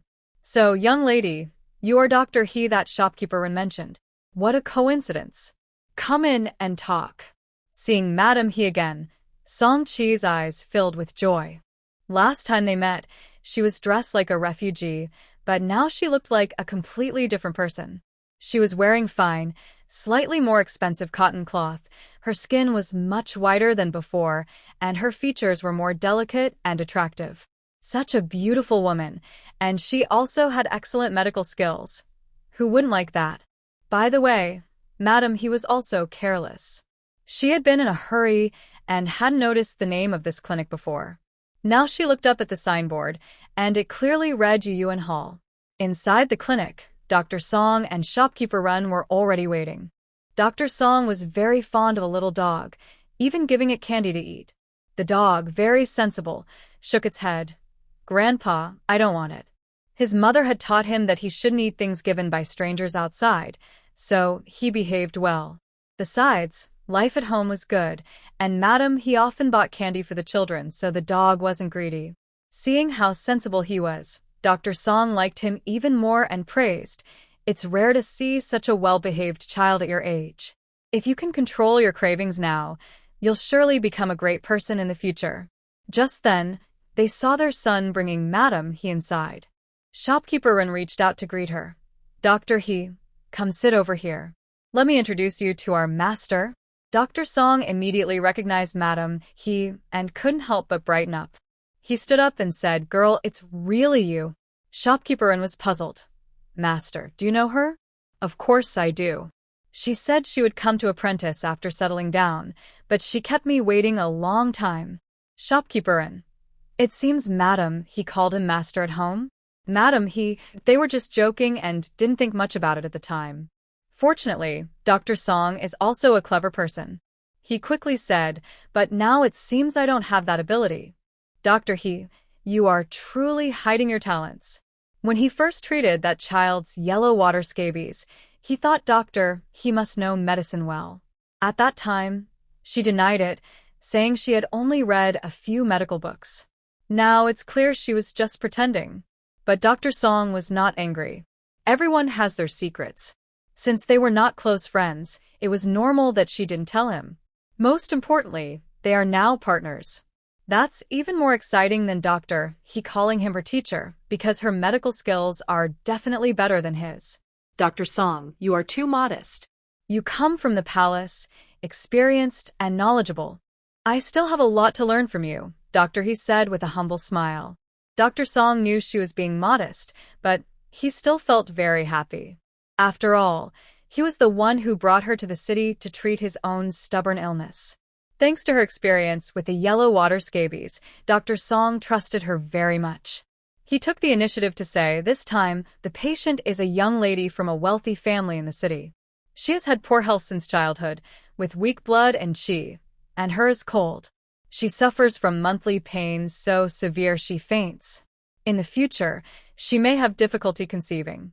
I've been trying to help her for over a year, but there has been no improvement. He sighed, puzzled. It wasn't a difficult illness, but he just couldn't cure it. He had read many medical books in the palace's library, and he didn't think his prescriptions were wrong. Still, nothing worked. He was frustrated. He retired and returned home, still called an imperial doctor, but he felt helpless about this kind of illness. It made him feel defeated. Doctor, he listened carefully, understood the general situation, and then asked, "May I see Dr. Song's prescription?" This was a normal step, especially since his treatments had no effect. Dr. Song didn't hesitate and immediately asked Song Chi to bring the prescription. Doctor, he looked at it and thought there was no problem. When she looked up, she saw Dr. Song staring at her eagerly. She thought, there's no need for such eager eyes, really. She pretended to cough and said, "Dr. Song's prescription is fine, but I need to check on that young lady tomorrow to see her condition. If her internal coldness is too severe, we might need to try another method." Dr. Song wanted to ask what method, but shopkeeper Run excitedly asked, "Did Doctor he mention acupuncture?" "Yes, but I need to see her first to decide." Dr. Song then remembered that shopkeeper Run had mentioned in a previous letter that Doctor he was skilled at acupuncture. Because of this, shopkeeper Run praised him highly and convinced them to agree to the 50-50 profit split proposed by He Junyang. Dr. Song was familiar with acupuncture techniques. He knew several sets and had even used them on that young lady before. However, the results were not very obvious, so he was very curious about what kind of acupuncture He Junyang would use. After a few casual words, Song Chi was responsible for arranging accommodations for He Junyang. The clinic had a courtyard at the back where shopkeeper Run lived, but since He Junyang had a child, it was not convenient for her to stay there. She could only stay at an inn. Song Chi took her to a mid-to-high level inn he had booked earlier. "Thank you, Dr. Song," He Junyang said at the door, then pulled her dog inside. Song Chi watched the door close, feeling unexpectedly a bit disappointed. Doctor he recognized him first and always smiled at him, her voice also very pleasant. However, her politeness towards him felt somewhat distant. Song Chi didn't know where his sense of disappointment came from, but he clearly realized that his gaze was attracted to this beautiful and capable woman. He looked at the closed door, pursed his lips, and after a moment, turned to leave. He Junyang didn't know what Song Chi was thinking. After settling her things at the inn, she felt bored and asked her dog, "Do you want to go out and play?" The dog had been sitting quietly. After all, this was a strange place for him, and he had promised his mother to behave and not cause trouble, so he hadn't thought about going out. But now that He Junyang asked, he immediately smiled and said, "Can I? Is Mother done with her work?" "Yes, let's go. Mother will take you to eat something delicious outside." He Junyang held her dog's paw and headed out. She had money, but had not had the chance to spend it yet. Since they were out together, she naturally wanted to enjoy the moment. "Mother, there are so many people here. Jingzhou City is already busy, and this is the main city. Recently, the refugees have been settled, and people's lives are starting to become lively again. The streets are bustling and full of energy. The little dog is very sensible. In his mind, his family doesn't have much money, so when he sees toys or tasty food on the street, he just looks and doesn't ask his mother, He Junyang, to buy them. He Junyang notices and says, "This small clay parrot looks so cute. Let's buy one for you to play with." In front of them, a vendor is selling clay figures painted with pretty colors. The small animals look lively and real. They are tied with a string and carried with a small bamboo stick. She says this, takes out some money, and buys one. Then she hands it to the little dog. "How Mom hold this?" The little dog happily takes it. He just thought the parrot was pretty, and now his mother bought it for him. "Thank you, Mom." Though he is young, he is not stupid. He knows the parrot was bought especially for him by He Junyang. She gently pats his little head. "When we go out to play, tell Mom what you want, and I will buy it for you." Usually, He Junyang often goes to the town and stays all day. She is usually busy with many things afterward. She rarely has time to accompany the little dog. Now that she finally has time, she wishes she could buy the whole street for him. Okay. The little dog nods, but his eyes are tightly fixed on the small parrot in his hand, afraid it might fly away if he's not careful. "Son, do you want some candied hawthorn?" Just as she says this, a person walking by is selling candied hawthorn. Before He Junyang finishes speaking, the person approaches them.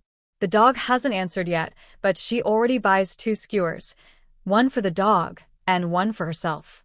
Hee Junyoung loves the taste of candied hawthorn. The sugar coating on the outside is crispy and sweet, while the fruit inside is sour and a little sandy. Together, they taste very good. Eating it once in a while makes her very happy. Fresh baked sesame cakes. Come buy hot sesame cakes. Newly made peanut candies. Hurry up and buy some. Old brand osmanthus cakes. After walking around, the mother and son are carrying paper bags filled with various foods. Hee Junyoung bought many kinds, but not too many, just enough for each person to try a little. She wants the little dog to taste everything. The little dog eats happily. He feels so happy to go out and play with his mother. I passed by a small jewelry stall, and the dog immediately stopped and stood there watching. Young master, are you interested in buying hairpins? We have new stock recently. Take a look if you like. The woman selling the hairpins was clever. Seeing that the mother and son had many things and clearly willing to spend money, she smiled warmly and eagerly recommended items to the little dog. Hee Junyoung thought he just liked how they looked and wanted to join in the fun, so she didn't pay much attention and just watched from the side. Unexpectedly, he chose 2 hairpins after the woman's introduction, then put everything on the ground and started searching his money pouch. Lately, the dog had been practicing basic skills with Old Man Liu, which was quite tiring. In the evening, he was very serious about learning characters with the older brothers, even teaching Son's family. Hee Junyoung thought he was very outstanding, so she gave him more pocket money. Previously, she only gave a copper coin a day, but later she started giving him small silver pieces. These silver pieces were very tiny, worth little individually, but gradually, he had a small handful. "Madam, how much are the hairpins?" he asked, looking up. The woman was so charmed by his cuteness that she said, "Young master, 2 hairpins for 700 coins. The hairpins weren't made of pure silver, but were coated with a layer of silver and crafted very finely. In this era, everything was handmade, so the price was indeed a bit high. Hee Junyoung silently watched from the side, wanting her son to handle it himself. The dog didn't know exactly how much 700 coins was, so he reached into his money pouch and grabbed a handful of tiny silver pieces. The woman hurriedly reached out to take them, and seeing so many silver beans in his hand, she couldn't help but smile widely. "That's enough. You've got more than enough, young master. Keep the rest for yourself." Hee Junyoung watched nearby. The woman wouldn't cheat a child, so she counted out 2 small silver beans to return to the dog, then carefully placed the hairpins in his hand. The dog carefully put the small silver pieces into his money pouch, and then chose one of the hairpins to give to Hee Junyoung. "Mother, I'm giving this to you." He gave her a plum blossom hairpin, which looked youthful yet dignified. Hee Junyoung took it and looked at it, liking it quite a bit. The little one's taste was well cultivated. She squatted down to face him and handed the hairpin back, saying, "Here, put this on for me." The little dog looked at the lady selling jewelry and observed where her hairpins were placed. Then he imitated her by pinning a hairpin into the loose bun of Hee Junyoung's hair. "Is it pretty?" Hee Junyoung asked. "Very pretty. Mother is the most beautiful girl I've ever seen." This little boy's sweet words made Hee Junyoung happily hug him and give him a kiss. The woman selling jewelry saw this and smiled kindly. "This lady is truly lucky. Your young son is so caring for his mother at such a young age. That's rare. You're speaking kindly of us," Hee Junyoung replied with a smile. She felt very warm inside. Last time, when the little dog bought flowers for Lotus to make a hairpin, she mentioned it casually. She didn't expect him to really remember and care about it. Her heart, as a mother, was melting. "Is the other hairpin for Grandma?" "Yes.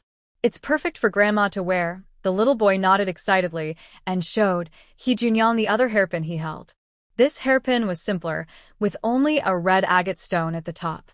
It was simple and elegant, very suitable for Granny's son, who was older. Hee Junyoung initially guessed it was for Granny's son, but she was glad to find out she was right. She felt even more pleased, thinking her son was very thoughtful. Granny's son's love for him over the years was not wasted. "Great. Since you bought one for Grandma, You can't forget Grandpa's gift either. Understand? But I don't know what to buy for Grandpa, the little boy said, looking a bit unsure. It was his first time buying gifts for his family, and he had little experience. Then we'll keep looking. He Junyong didn't have any ideas for what to buy for Old Man Lu either. Since they weren't going home yet, she decided to wait until they saw something suitable. They bought a lot of snacks, but it was hard to carry everything. So, He Junyong took the little boy to a tea house to listen to stories, sit down to rest, and finish off the snacks they bought.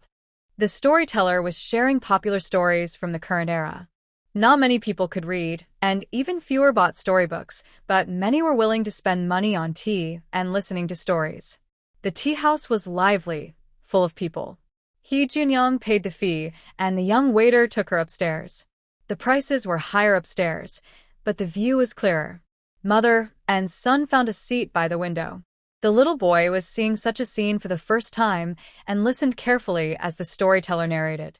Today, I will talk about a detective story with a mysterious case. The storyteller is very skilled and makes the story lively. Everyone listening is very interested. Mother, that person is so pitiful. As she listened, the little doglet sighed softly. He Junyong was puzzled and asked, That person was killed by her husband. The little doglet frowned and carefully thought about the case. He Junyong knew her son was smart, so she guided him on purpose. Can you tell me what you think? The dead woman's husband showed some clues. His behavior was a bit strange. And then, his wife looked very badly hurt. When he saw the body, he didn't seem very sad. Instead, he kept saying he wasn't at the scene. Isn't that strange? The little doglet looked up at He Junyong. Although he was young, he knew it wasn't proper for a woman to be dressed inappropriately. Any normal person would try to protect the body or cover it with something. But the husband in the story looked very upset, yet he didn't try to protect his wife's body. He even wanted to distance himself from her. He Junyong smiled but didn't answer his question. Instead, she asked, What do you think? This man killed his wife but pretended he didn't know anything and looked very sad. He's really a bad person. He clenched his small fist and looked very angry. It's impressive that a child can see so many clues. People can be tricky.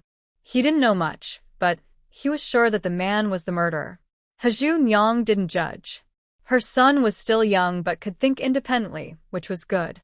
The storyteller continued, and mother and son listened carefully. But they didn't notice that some men at another table had been watching them for a while. He Junyong was beautiful and elegant, with a clear face and no makeup, yet she looked bright and charming. If she hadn't styled her hair, you wouldn't think she was married. Next to her was a chubby little baby, very cute with a pink face. Even at such a young age, he could analyze details of the case, which made it hard for others not to notice them. Child, do you really think the murderer is the dead woman's husband? A man walked over and sat down next to the puppy without any regard. He was talking to the puppy, but his eyes were fixed intently on He Junyong, with a look of surprise and ill intent clearly visible. The puppy was listening carefully, but became unhappy when the man sat down unexpectedly and ignored him, instead leaning closer to He Junyong. He thought this man was not a good person. He Junyong was holding her son with one arm and slowly sipping her tea, speaking in a very relaxed and normal tone. I'll give you one chance. Sit back in your own seat. Oh, well, this young lady is quite funny. This tea house isn't yours, so why can't I sit here? The man clearly didn't take He Junyong's words seriously. A woman with a child couldn't cause much trouble, right? The puppy frowned and said, We paid for this. Ha ha ha, just because you paid doesn't mean it's yours. I just want to sit here. He then stretched his legs and planned to stay sitting there. He Junyong poured the remaining tea from her cup onto his face. Before he could react, she grabbed his hair and forcefully pressed his head onto the table. The man was stunned by this move and felt dizzy. Just as he was about to call for help, he was stepped on by someone. He Junyong held a hot teapot in front of his face and said calmly, I told you, you only get one chance. Then she poured the hot tea into his mouth, making a loud, pig-like squeal. What are you all doing? Help me. Let go of me, you stinky woman. Do you know who I am? Hot. Hot. I give up, I give up. In a short time, the man changed his excuses several times. The puppy watched in shock as his mother scolded the troublemaker, his eyes shining with admiration. Mom is so amazing. When they go back, he must work even harder at practicing his horse stance to become as strong as his mother someday. The noise on the second floor disturbed the other people who were listening to the story. Even the storyteller stopped and looked over, surprised that someone was causing trouble in the tea house. Everyone looked closely and saw a beautiful woman stepping on a man, with a calm smile on her face, while she unceremoniously poured hot tea onto the man's mouth. The man grimaced in pain, shouting loudly. A few people nearby wanted to help, but a woman kicked them away smoothly and confidently, making everyone clap in admiration. Bang. The teapot was placed heavily on the table. Hee-Ju-Nyang brushed her hands dismissively and turned to leave with her small dog. The men didn't dare to stop her and could only watch her walk away. However, Hee-Ju-Nyang didn't leave immediately. Instead, she took her dog to find the storyteller, paid him a few coins, and asked quietly, "Excuse me, sir, is the murderer the husband of the deceased?" The storyteller was still recovering from what had just happened. He thought Hee-Ju-Nyang was here to cause trouble, but she asked about the case instead. Seeing the confusion in his eyes, Hee-Ju-Nyang explained, "I'm sorry. I wanted to listen to the story with my child before leaving, but now my mood is disturbed. My son guessed that the murderer might be the deceased's husband. I didn't want him to be disappointed, so I came to ask." The storyteller understood and smiled, stroking his little beard. He looked at the dog with admiration and said, "Young master is very clever. The murderer is indeed the husband of the deceased. I couldn't figure it out while reading, but young master has a bright future." Hearing this, the dog immediately looked excitedly at Hee-Ju-Nyang, as if asking for praise. Hee-Ju-Nyang praised him as he wished, and then pulled him away from the tea house. "Mommy, there are so many bad people." After leaving the tea house, the little dog suddenly sighed sadly, looking very worried. Hee-Ju-Nyang worried that he might be upset by what he saw and said, "You're still young. You don't need to worry about those things. Mommy will protect you." The dog felt he was still too small. When someone caused trouble, he felt helpless and couldn't do anything. He didn't understand why those people came specifically to bother them. They were just listening to the story seriously. Some people are born bad, with no reason. All we can do is be firm when facing them. We must fight back so hard that even their parents wouldn't recognize them, so they learn their lesson. Yes. When I go back, I will practice martial arts hard and become as strong as Mommy. He looked up at Hee-Ju-Nyang with admiration shining in his eyes. Hee-Ju-Nyang gently patted his small head, feeling very happy. As for the others, she didn't bother to think about them. If that person dared to seek revenge again, she would still be ruthless and teach him a lesson. The mother and son found a restaurant to eat, then walked back to the inn. It was already dark outside, and the street was lively, but the little dog was so tired it couldn't keep its eyes open. Hee-Ju-Nyang carried her upstairs to sleep with one hand. The guests downstairs at the inn were all watching this eye-catching mother and child. They looked very charming. After a day of traveling and playing in the street, Hee-Ju-Nyang was tired. She asked the innkeeper for hot water to wash up and then lay down to sleep. In the middle of the night, someone gently tried to open the door lock. In the dark, Hee-Ju-Nyang instantly opened her eyes, a slight smile appearing on her face. Finally, they had come. There were rustling sounds outside the door, and faint voices could be heard. That shameless woman made me lose face in front of so many people. My mouth still hurts. I won't let her go tonight. The speaker was the man who had earlier been helped by Hee-Ju-Nyang to wash his mouth with hot water at the tea house. His lips were swollen with water blisters, but he was still full of bad intentions. Since she was new here, Hee-Ju-Nyang didn't want to make things too obvious. She didn't mind, but she was worried about involving the Liu family. But now that they had gone so far, she saw no reason to hold back. She stayed still, even pretending to fall back asleep. The few fools outside the door slowly crept in, ready to make a move. But they saw Hee Jun-young sitting calmly at the table, crossing her legs and looking a bit impatient. "Can you hurry up? You're disturbing my son's sleep," she said. Hearing this, the men felt insulted. They were quite capable themselves, and they kept their noise very low. How did this woman notice? But they couldn't care anymore. Since they had been discovered, they could only accept their defeat. Hee Jun-young made a shushing sound. "Be quiet. If you wake my son, it won't be good for you." The men felt their pride was hurt. One of them raised a stick and charged at her. She dodged quickly, grabbed his stick, and beat him, causing him to scream loudly. The room was too dark to see clearly how Hee Jun-young attacked, only the sound of her brother's screams. The man with the swollen lips was furious and led the others to attack. But before they reached her, a flying stick hit his water-blistered mouth, knocking out a few teeth. "Ah! My teeth! I lost my teeth!" He suddenly shouted loudly, startling the little dog awake. Hee Jun-young was so angry she stepped forward and grabbed him, then started hitting him hard. Her son was also awake, so she didn't hold back anymore and struck even more fiercely, hitting everyone on the ground. The loud noise finally woke up the other guests in the inn. They all came out to see what was happening. Hee Jun-young immediately spotted the man in white outside the door, still wearing a mask late at night, which looked strange. She said, "Please, young master, help me report this to the authorities. These thieves are really out of control." The man with the exaggerated mouth started shouting when he heard she wanted to call the police. "You want to report us? Do you even know who I am?" You. Before he finished, Hee Jun-young grabbed a cloth from the table nearby and stuffed it into his mouth. He had just lost a few teeth and was covered in blood, which looked disgusting. Lin Yiping didn't expect that just watching the fun would get him noticed by the woman. He smiled and called his men to go to the government office. He still watched Hee Jun-young calmly and leisurely. What kind of person is this? Looks like a decent person but dares to break into a woman's room in the middle of the night.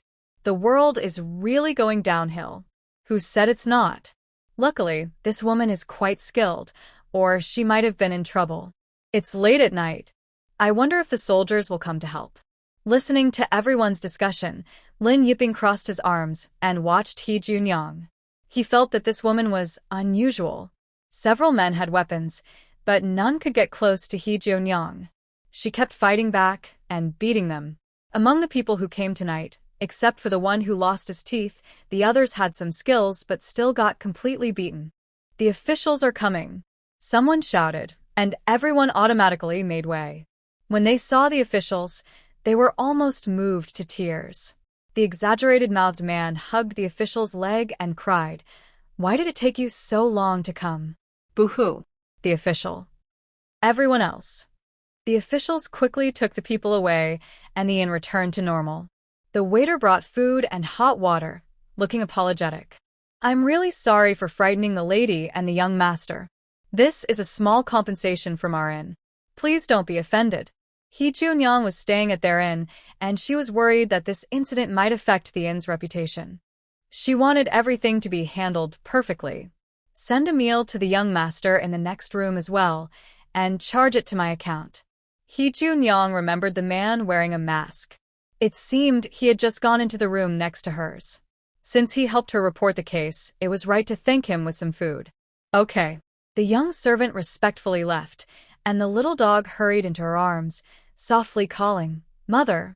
He was very scared when he woke up earlier, but when he saw his mother fighting the bad guys, he endured his fear so as not to trouble her.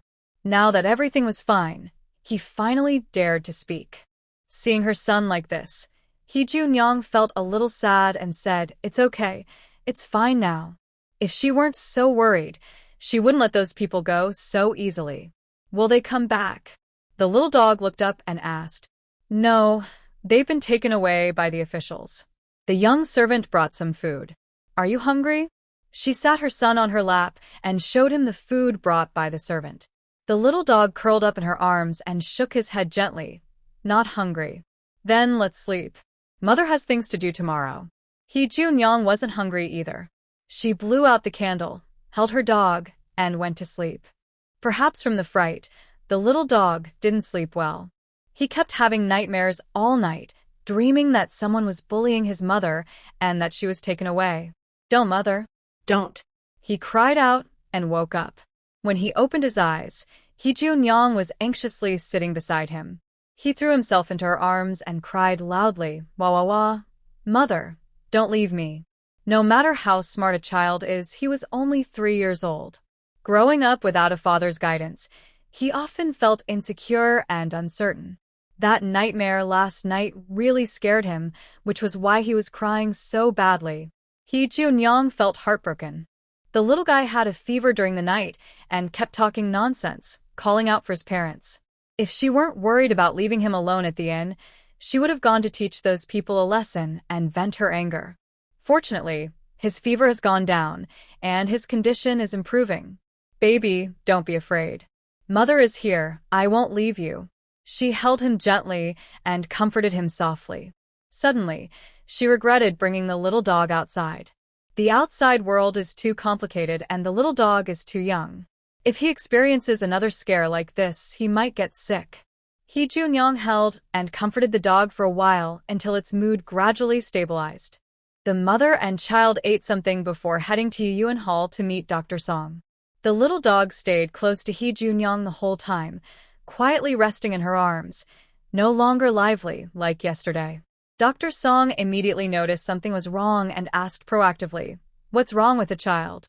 "Nothing serious, just a bit frightened." Hee-Jun-young smiled and was about to leave with the child. Dr. Song stepped forward and said, "Let me hold him for a while." The little dog immediately curled up in Hee-Jun-young's arms, unwilling to be held by others. Hee-Jun-young refused, saying, "I'll hold him myself." With her skill, holding the child was easy, just one hand was enough. Seeing that the child's mood was not very good, Dr. Song hesitated but didn't say anything, remembering that it was written in the previous agreement that Hee-Jun-young would take the child for treatment and she would be responsible if anything went wrong. Moreover, in this situation, forcing him to stay might make things worse. The group got into the car and set off, with Hee-Jun-young and her child sitting alone in one vehicle. Since the child had just been sick at night, he was not feeling well and kept leaning on Hee-Jun-young, looking tired. When they arrived, Hee-Jun-young helped him out of the car. Seeing the tall gate and courtyard in front of them, he tightened his grip around Hee-Jun-young's neck, feeling a bit scared. Hee-Jun-young sensed his nervousness and patted his back to comfort him, saying, "Don't be afraid, I'm holding you." He responded obediently, and suddenly felt less scared.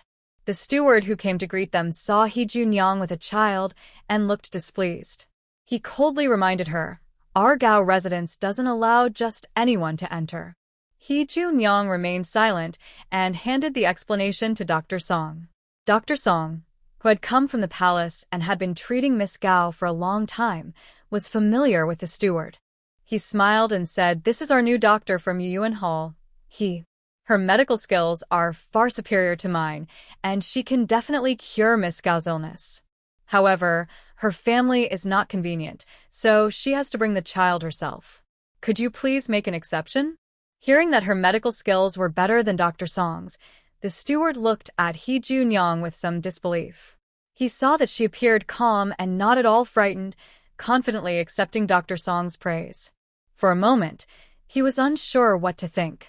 After all, she was the first person to bring a child for a checkup. He hesitated for a moment and said, "Maybe I can leave the child with the servants in the house to watch over him." "No, I can't," she replied. "My son fell ill last night, and I am worried. Rest assured, he's well-behaved and won't disturb the household." This was something Hee-Jun-young had to insist on. The dog's mood was unstable, and she didn't trust anyone else to look after him. However, she thought that next time, she might not bring the dog out again. The steward frowned but didn't dare to decide on his own, so he said, "Wait a moment, I will ask the lady." The steward's attitude was decent. Hee-Jun-young smiled and nodded. After he left, the dog looked uncomfortable and said, "They don't like me."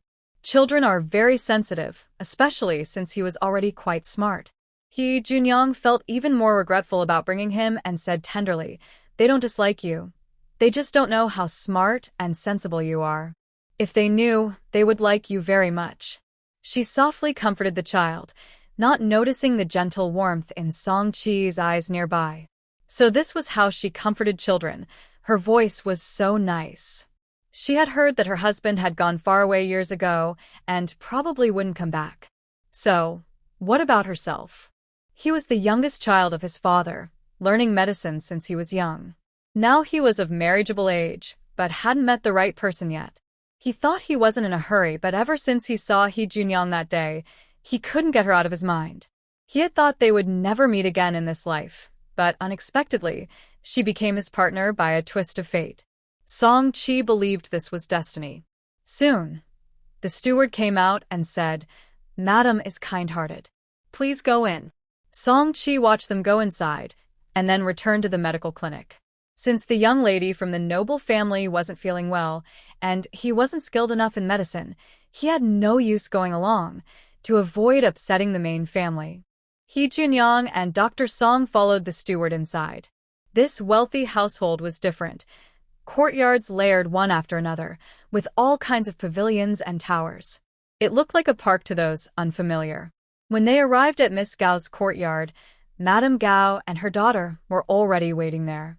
Dr. Song introduced, "Madam, Miss Gao, this is Dr. He, our new doctor at Yuyuan Hall." Hee Junyoung gently bent forward to greet the lady, holding the child in her arms. Lady Gao couldn't help but observe her. She was very beautiful, and the child looked lovely too. Such a person did not seem like someone who knew medical skills. "Dr. He, if you can truly cure my son Shi's illness, our Gao family will reward you generously." Lady Gao nodded, her tone emotionless, clearly not fully trusting Junyoung. Junyoung nodded, let the dog down, and softly said, "Be good and wait for mommy." The dog obediently nodded and stood in the corner, playing with a small parrot that Junyoung bought him yesterday. Lady Gao was surprised that the child was so obedient, and her displeasure eased a little. Junyoung began to check Miss Gao's pulse, examined her tongue coating and eyes. "Miss Gao, your energy and blood are weak, and cold dampness has entered your body, which is why your illness has not improved."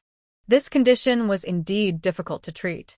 Usually, people either have weak energy and blood or cold dampness, and targeted treatment is not hard. But this girl had both issues, making it much more complicated. Hearing this, Miss Gao immediately asked, "Can it still be cured?" She had been suffering from this illness for a long time, and a doctor had previously said that if it wasn't treated, she would likely have trouble having children after marriage. Now her family had arranged a marriage for her, and she was to be married next year. If she still couldn't get better by then, she didn't know what to do. It can be cured, but Miss Gao must cooperate fully. As soon as she said this, Lady Gao and her daughter exchanged a look, feeling excited. This was the first time in years that someone had confidently said they could cure her. Even when Dr. Song examined her before, he only said to try, and it hadn't helped at all for such a long time. "Please, Dr. He prescribed the medicine." Lady Gao, who had been cold and distant before, now smiled brightly and called for a maid to bring paper and brush. Junyoung said, "Miss Gao's condition is complex and requires multiple treatments. I will write several prescriptions.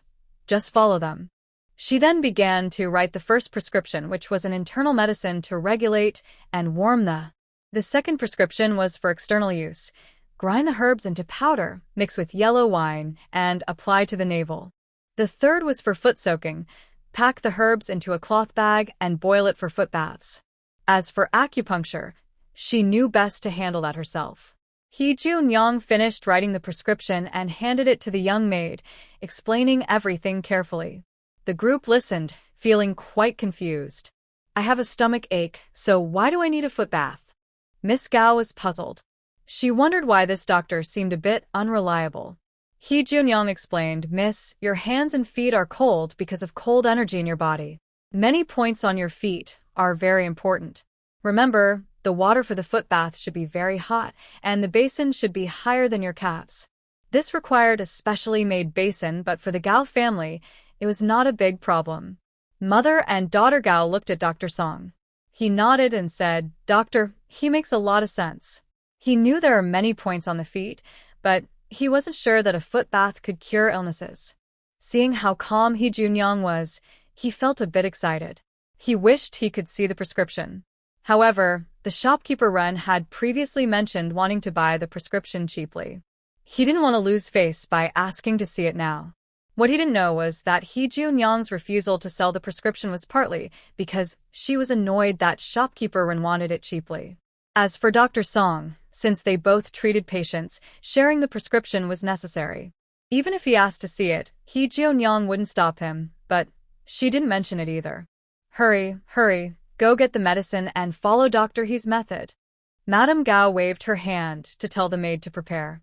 Hee Junyoung then said, please miss, go inside and change your clothes.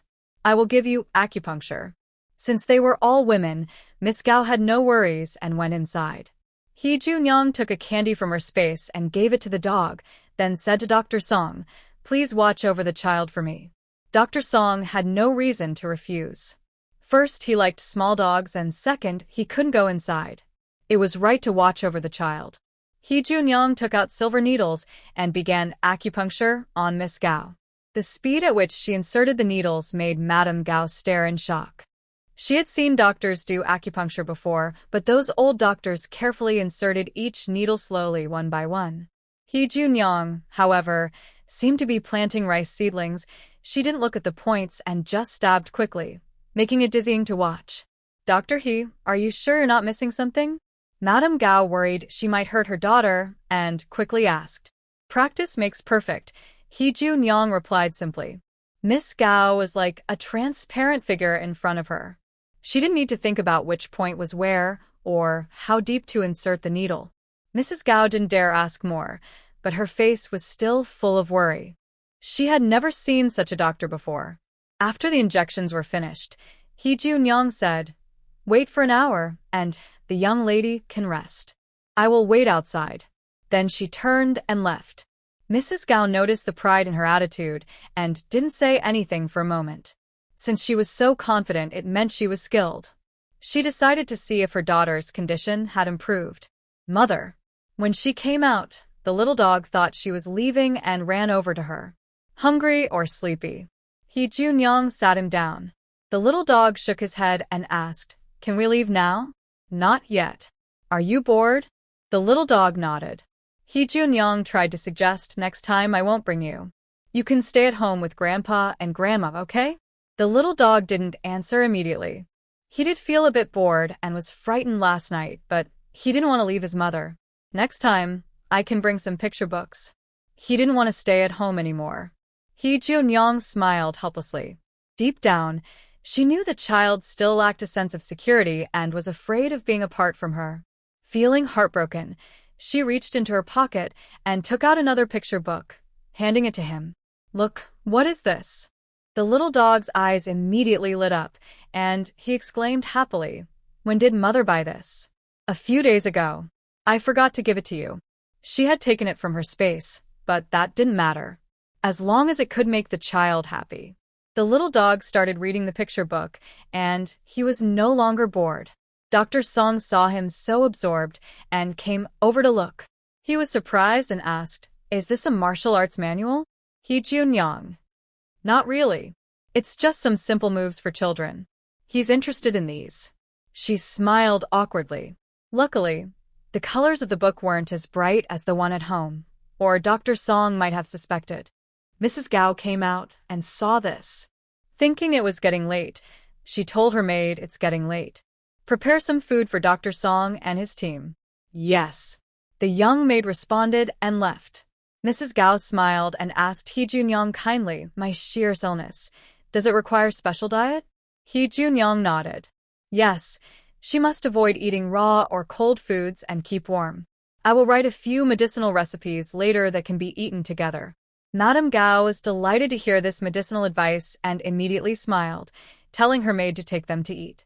Dr. Song finally had a chance to speak with her. How confident are you about Miss Gao's condition, Dr. He? About 90%. Dr. Song was surprised, but kept his composure. Dr. He is truly skilled at healing. Hee Junyoung politely smiled. It's nothing special. Miss Gao's weakness has been inherited from her mother. She has been fragile since childhood. It will take some time, about a year or so, to recover. Dr. Song nodded, understanding that restoring health was a big task. The Gao family prepared a rich meal. He Junyang gave her dog a small bowl of food. The little creature happily ate on its own, so she didn't need to worry. While eating, He Junyang and Dr. Song discussed Miss Gao's illness. She explained how her prescribed remedies worked and even shared the principles behind them. Dr. Song was both surprised and happy. He hadn't expected He Junyang to share such detailed knowledge with him. I never thought there were such methods. I am truly ashamed, he sighed repeatedly. Even though I come from the palace, my knowledge and skills are no match for a young girl like you. Dr. Song, don't say that. I've just read many books and learned from the wisdom of those before me. That's how I know these methods, she said honestly. She was from another world, where society and knowledge were advanced. Her team combined the best from the past with new methods they developed themselves. As a result, she was naturally better than the ancient doctors like Dr. Song. She never looked down on anyone capable from this era because it was these talented people who kept the tradition alive. She was simply standing on the shoulders of giants to see further. Dr. Song felt helpless. He had also learned from the methods of those before him, but why hadn't he learned these techniques? Seeing his frustration, He Junyang couldn't help but speak. Dr. Song, if you have any questions, just ask. I will tell you everything I know. Really? Dr. Song's eyes brightened. Didn't Dr. He refuse earlier? Dr. Song misunderstood. He Junyang quickly interrupted. At first, the shopkeeper was discussing business with me. He offered a low price, and I didn't want to accept. But from now on, communicating medical skills with Dr. Song is no problem. That's really good news. Dr. Song patted his thigh. Thinking about it, even at his age, still caring about the young lady's medical skills might seem a bit shameless, but as long as I can learn something, whether I care about face or not doesn't matter. After finishing the meal, He Junyang prepared to give Miss Gao an acupuncture treatment, then wrote a few medicinal diet recipes for Miss Gao to prepare and eat daily. The acupuncture will take about 7 or 8 days. I will come early in the morning to do it. After saying this, she was about to leave. Madame Gao hurriedly asked, "Where does Dr. He live? If it's inconvenient, you can stay at our house. Thank you for your kindness, but it's not convenient for me to bring the children, so I think staying at the inn is better." After a simple thank you, He Junyang was about to leave with her dog. It was nearly noon, a good time for a nap, and the little dog had already started yawning repeatedly. Madame Gao asked a young maid to see them out and gave 20 taels of consultation fee. This is how wealthy families make money from medical treatment. Thank you, Dr. He, for taking care of my daughter. Madame said there will be a great reward once her condition improves. This young doctor really has skills, and the maid didn't dare to cause trouble, showing great respect. You're welcome. He Junyang smiled. Since she was holding the child and couldn't move easily, Dr. Song took over. After exchanging a few polite words, they prepared to leave on horseback. They entered and exited through the side door, unaware that a man standing at the main entrance was watching them. "Young Master Lin, this way, please." Next to him stood a middle-aged man, Gao Ting, the head of the Gao family. The Gao family was quite famous in Jingzhou City, but he still had to be careful in serving young Master Lin. Lin Yiping withdrew his gaze from He Junyang. He didn't expect to meet her at the Gao residence and asked, "Who was that woman just now?" Gao Ting looked confused. His attention had been on Lin Yiping and hadn't noticed any woman. Fortunately, the steward nearby was clever. He whispered a few words in his ear, and Gao Ting then said, "Oh, that is my young daughter, who is unwell. She came to see the doctor." "Oh, she brought her child to see the doctor?" Lin Yiping smiled, feeling a bit uncertain. Gao Ting hurriedly said, "It is said she lost her husband at home, and her children are still young. She can't be separated from her mother. So, she is a widow." Lin Yiping's understanding of He Junyang deepened further. She is skilled in martial arts, knows medicine, and is a widow. If someone like her is used by him, she could become a very useful tool. Most importantly, she has a weakness. "Young Master Lin, we should go quickly to discuss the matters the Prince Jing has ordered." Gao Ting respectfully urged. This young Master Lin is the most trusted person around Prince Jing, and now he has heard that he can cooperate with the prince. That's truly remarkable, and Gao Ting is very hopeful. The Gao family is in business. Although this dynasty doesn't restrict merchants too much, merchant families can take exams for official positions, but due to their status, they won't become high officials even if they get appointed. Recently, Gao Ting tried many connections to contact young Master Lin. Lin Yiping said that if he agrees to the prince's demands, he can help his younger relatives get good official jobs. Lin Yiping withdrew his gaze and followed Gao Ting inside. He Junyang first took the little dog back to the inn for a nap, then continued shopping.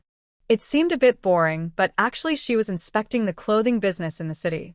The goods ordered by Boss Yu were still being rushed, so there were no feather clothes in the city yet.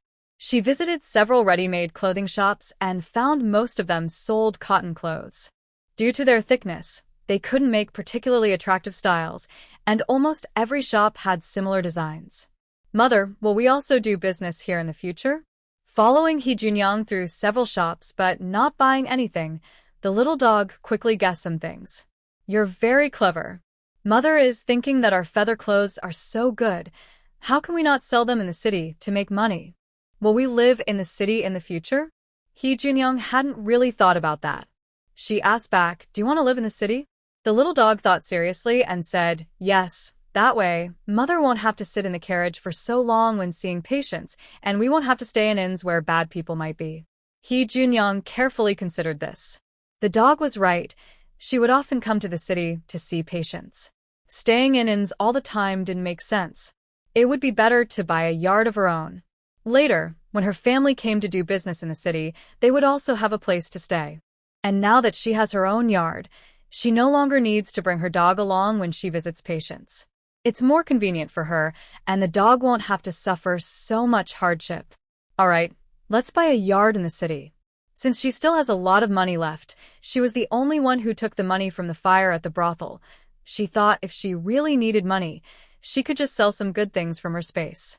She just couldn't let others see it openly. After walking around, the dog got tired.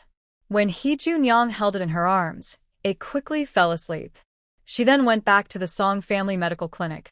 When Song Chi saw her come in, he couldn't hide his smile. He Junyang didn't think much, feeling that since she was helping the Song family make money, she was like a money tree in their eyes. Seeing her so happy to smile was understandable. Xiao Yu is asleep. Let's take him to the back courtyard guest room to rest. Song Chi spoke first.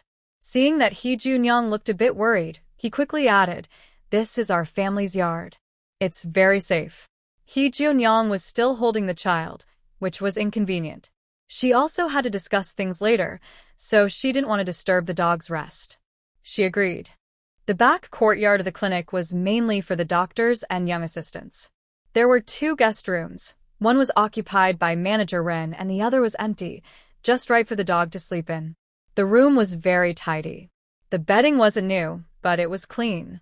He Junyang put the dog down and quietly left with Song Chi. Dr. Song, thank you so much. Do you have time now?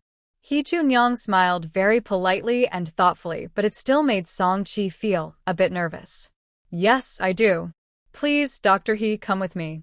Song Chi felt unexpectedly nervous. Although he had learned a lot and could often see patients on his own now, and even felt proud that he had achieved so much at his age, he found that in front of He Junyang his small tricks seemed useless. Liking a girl who was much better than him was a lot of pressure. But since he liked her, he was determined to work hard to improve himself, to become better and worthy of her. He Junyang didn't know about all these complicated feelings in his heart. At this moment, Dr. Song had just finished prescribing medicine for a patient. After taking a sip of tea, he saw his son bring He Junyang in. Being an older man, he quickly stood up to greet them. Dr. Song, you're too polite. Just speak casually, He Junyang said, sitting comfortably on a nearby stool. She continued, regarding Miss Gao's follow-up treatment, I have some ideas I want to discuss with you, Dr. Song. Hearing that it was about medical matters, Dr. Song became interested. He had been passionate about medicine all his life. Although he was older now, his eager curiosity remained. Dr. He, Please go ahead. I remember everything you say, he replied. Since there was no one else around, Dr. Song took out paper and pen and sat across from He Junyang. His serious attitude made him look like a young student just starting school. Chung also wanted to learn, so he decided not to go out. He sat beside his father. He Junyang said, "Here's the situation. Miss Gao's condition needs about a year or so of careful care. I will be responsible for the acupuncture during this time, once a month. The rest of the work might need Dr. Song's help." "Ah, I see. Please tell me what to do, Dr. He." "I will follow your instructions," he said. He Junyang noticed how straight his posture was when he answered her and found him quite adorable. She shared some of her herbal recipes with him, so he could alternate treatments for Miss Gao. She explained everything in detail, what medicines to use at each stage, and which herbal foot baths to prepare. Dr. Song listened carefully, writing everything down quickly. Finally, he looked at the thick stack of herbal prescriptions in his hands, and his hands trembled slightly. "Such precious prescriptions, Dr. He. You just told us so openly." "I get along well with Dr. Song, so I shared. But these prescriptions aren't for everyone. They need to be adjusted based on each person's condition." Dr. Song nodded repeatedly. "I understand. Since you're so generous, we shouldn't just take advantage. From now on, for any patients who use these prescriptions, half of the consultation fee will go to you as part of our cooperation." He Junyang happily agreed. Money is good for everyone. Actually, she didn't have to tell the Song family about the prescriptions now. It was hard to hide. As long as the Song family was attentive, they could find out from the maid who went to buy medicine for Gao's family. So, she decided to tell them openly, which might leave a good impression. Just like now, they could share the consultation fee fairly. Additionally, I have something I would like Dr. Song to help with. After offering a favor, He Junyang finally revealed her true purpose. Dr. Song and his son sat upright and serious. "Go ahead, speak." He Junyang was amused by their serious attitude but held back her smile and said, "Dr. Song has been in Jingzhou City for many years and must be familiar with the area. I want to buy a courtyard in the city, so I have a place to stay when I visit the capital later. Do you know anyone reliable who can help me find one?" Doctor, he wants to buy a courtyard? But Jingzhou City is busy and expensive, known as a place where every inch costs a lot. Dr. Song glanced at her subtly, knowing their family had escaped hardship. When they first met, she dressed like a beggar, and now her clothes were better but still not very expensive, just typical for a middle-class family. Buying a courtyard here would cost a lot of money. He thought that He Junyang probably couldn't afford it right now. "If Dr. He is willing, you can stay at my house. We have guest rooms, enough for you and Xiao Yu." Hearing this, Song Qi excitedly looked at his father. If Dr. He really stayed with them, they would have more chances to spend time together. He rubbed his hands eagerly, already looking forward to it. But He Junyang understood what Dr. Song meant and appreciated his kindness. She smiled and said, "Money is not an issue, but I still want to buy the courtyard. It should be at least 3 courtyards deep, preferably 4, since we have a large family and sometimes visit the capital, so we need a place to stay." She wanted to buy it once and for all, so she wouldn't have to worry about it later. The Song family was stunned, their eyes wide open. What was she talking about? Not only buying a courtyard, but a large one? And saying money was no problem? Did she really have that much money? Just as Dr. Song hesitated to remind her again, He Junyang added, "It doesn't matter if it's far from the main street, as long as it's quiet." She really didn't want a noisy place. The busy street was too loud. The Song father and son were speechless. Even if it was far from the main street, it would still be very expensive. The Song family's courtyard now has 3 sections. This was built after many years in the palace, and with the family running a medical clinic that brought in good income, they were able to buy it. When He Junyang came, she wanted to buy a large 4-section courtyard, which made him a bit overwhelmed. Indeed, there are always people better than you. Since she could speak so confidently, it shows she was not short of money. Dr. Song immediately stopped talking. He tiredly waved to his son. "Since that's the case, cheer. Go help ask around and find a good courtyard for Dr. He." Although Song Chi was a bit disappointed that she couldn't live at home, he still agreed and left to do the task. He Junyong touched her nose. She had only wanted to ask for a reliable dentist, but now she had to ask Song Chi to help her find one. This way, she would owe the Song family a favor. But she didn't dwell on it. In the future, she could just give them a few prescriptions. In a family that specializes in medicine, what they care about most are the prescriptions. She was about to check if her dog had woken up when she saw someone enter. It was the masked man who lived next door. What a coincidence. I didn't expect to meet you here, Lin Yiping greeted casually. Although he wore a mask and couldn't see his full expression, she could tell his lips were curved into a smile, and his voice was cheerful, clearly in a good mood. For some reason, He Junyong suddenly felt he might have bad intentions. Even though he helped her report the case last night, that didn't mean he was a good person. She nodded politely at Lin Yiping and was about to go to the backyard. But Lin Yiping said, "I'm here to see a doctor." He Junyong looked cold. "Just go to the doctor over there. I only treat difficult and complicated cases." She mainly didn't want to have much to do with this man. Who would wear a mask in the hot weather? Wouldn't his face get prickly heat? Well, that's perfect. "I am a difficult case," Lin Yiping said, staring intently at her. Even with the mask, she could feel the heat of his gaze. He Junyong thought that it's like he's interested in her. Why? "Are you not confident?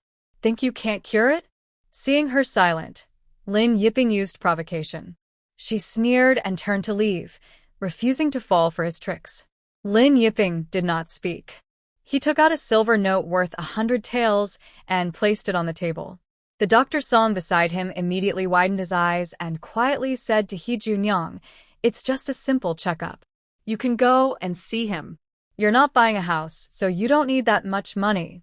He Junyong. Although she was not short of money, Dr. Song had a point. Moreover, her previous funds were not openly available. Taking out so much money all at once was hard to explain. "Sit down," she said. Although she clearly sounded unwilling, she still agreed to examine him. Lin Yiping didn't know when he had offended this woman. He thought she had just sent someone to bring him dinner last night. Fortunately, he didn't have much time to dwell on it. He Junyong had already started checking his pulse. "Where does it hurt?" "Headache." He Junyong carefully checked his pulse, then cast a subtle glance at him and said seriously, "Your condition is quite serious." Lin Yiping thought she was deliberately retaliating. Before he could speak, she continued, "Your headache is indeed serious, but other symptoms are not light either, for example, kidney deficiency." "You." "What nonsense are you talking about?" Before he could say anything, the guard beside him spoke up, criticizing him. He said that his master's kidney was weak, as if he had taken some bold medicine. "Whether I'm talking nonsense or not, you know it yourself," He Junyong said directly to Lin Yiping. "Recently, your sleep has been poor, and you often have headaches and dizziness. You feel irritable, forget things easily, and most importantly, you lack strength in intimacy. These are signs of kidney deficiency." Fortunately, Lin Yiping was wearing a mask. Otherwise, his face, which looked as pale as pig liver, would have been visible to everyone. He had only wanted to find an excuse to get close to He Junyong, who knew she would diagnose him with these problems. But he did notice these symptoms himself lately, especially poor sleep and irritability. However, how could a woman openly talk about a man's intimacy issues? It was shameless. He took a few deep breaths to calm himself down before asking, "Can it be cured?" "It can, but your condition is difficult to treat." Before she finished speaking, Lin Yiping pulled out a few more silver notes and handed them over. He Junyong glanced at them. Each was worth 100 taels, and carefully stored them away. "There are many people here. Let's go to the side room. I need to check your head." This is inside the main hall, where many people are here for medical treatment and medicine. Most of them listened to what He Junyong just said about his kidney weakness. "Why didn't you say earlier that there was a side room? Lead the way." Lin Yiping looked somewhat anxious and angry at He Junyong, feeling once again that this woman was deliberately causing trouble. He Junyong shrugged. She was indeed doing it on purpose. Dr. Song took people to his special consultation room. When He Junyong was explaining Miss Gao's treatment method, She hinted that he could observe. He then acted confidently and stood nearby to watch, maybe to learn a few tricks. He Junyang began examining his head.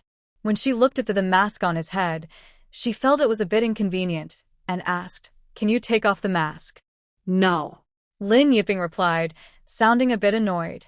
He Junyang said again, "If your face gets damaged, I can treat that too. As long as the payment is right, everything can be discussed." "No, I don't need it." Lin Yiping felt he had reached his limit of patience.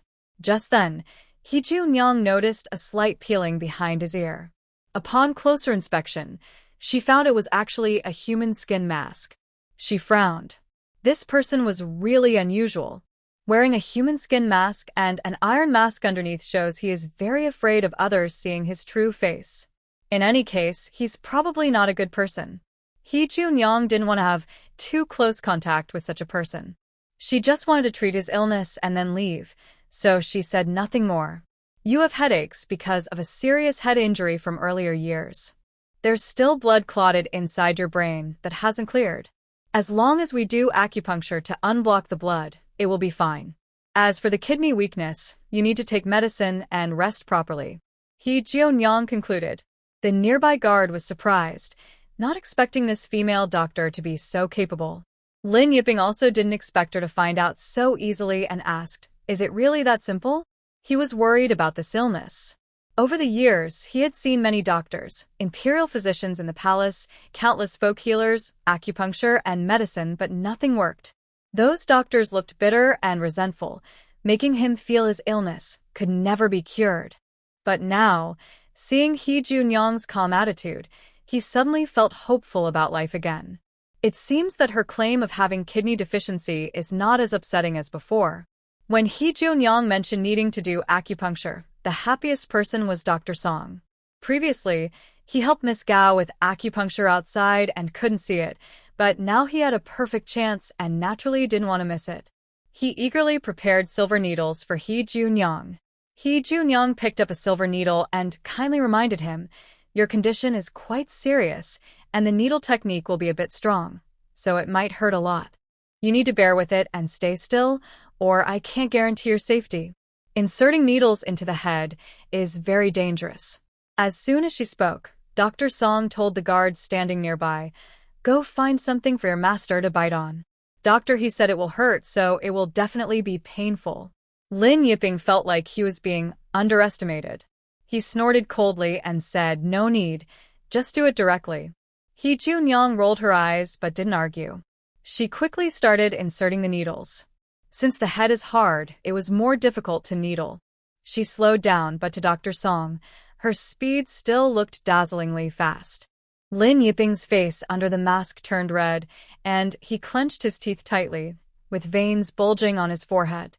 How could it hurt so much? This woman must be doing it on purpose. The guard watched helplessly and whispered, "Should I find a cloth for him to bite?"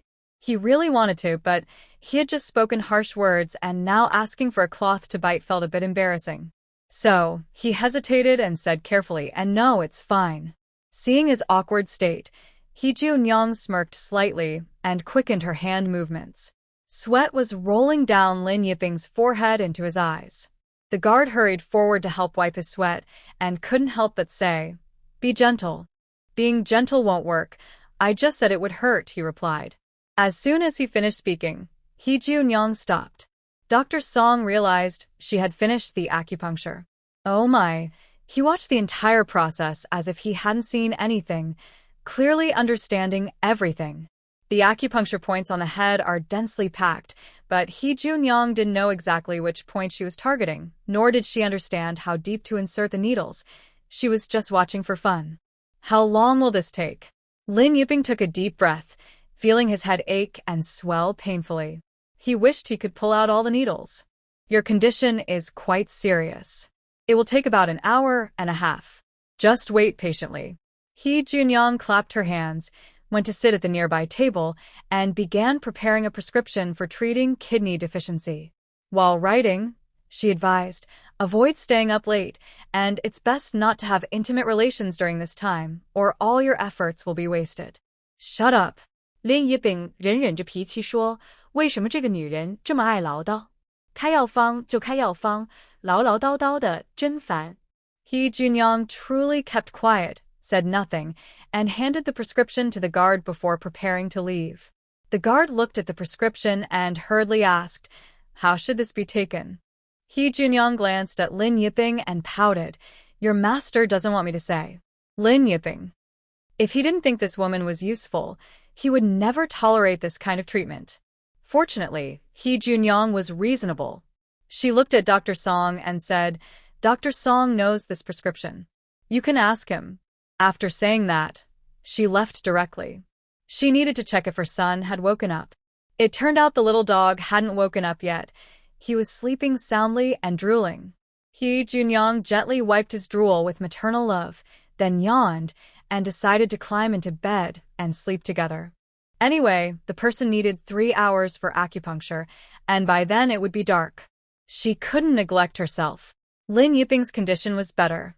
He only needed 3 days of acupuncture. When he returned at night, the guard asked nervously, "Master, do you feel uncomfortable?" At the medical clinic, he had seen He Junyong perform acupuncture and wanted to stop her.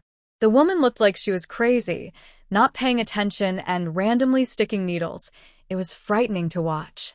But since the master didn't say anything, he dared not speak out, fearing it would ruin the master's plan. No. Not only did he not feel discomfort, but he also felt quite comfortable.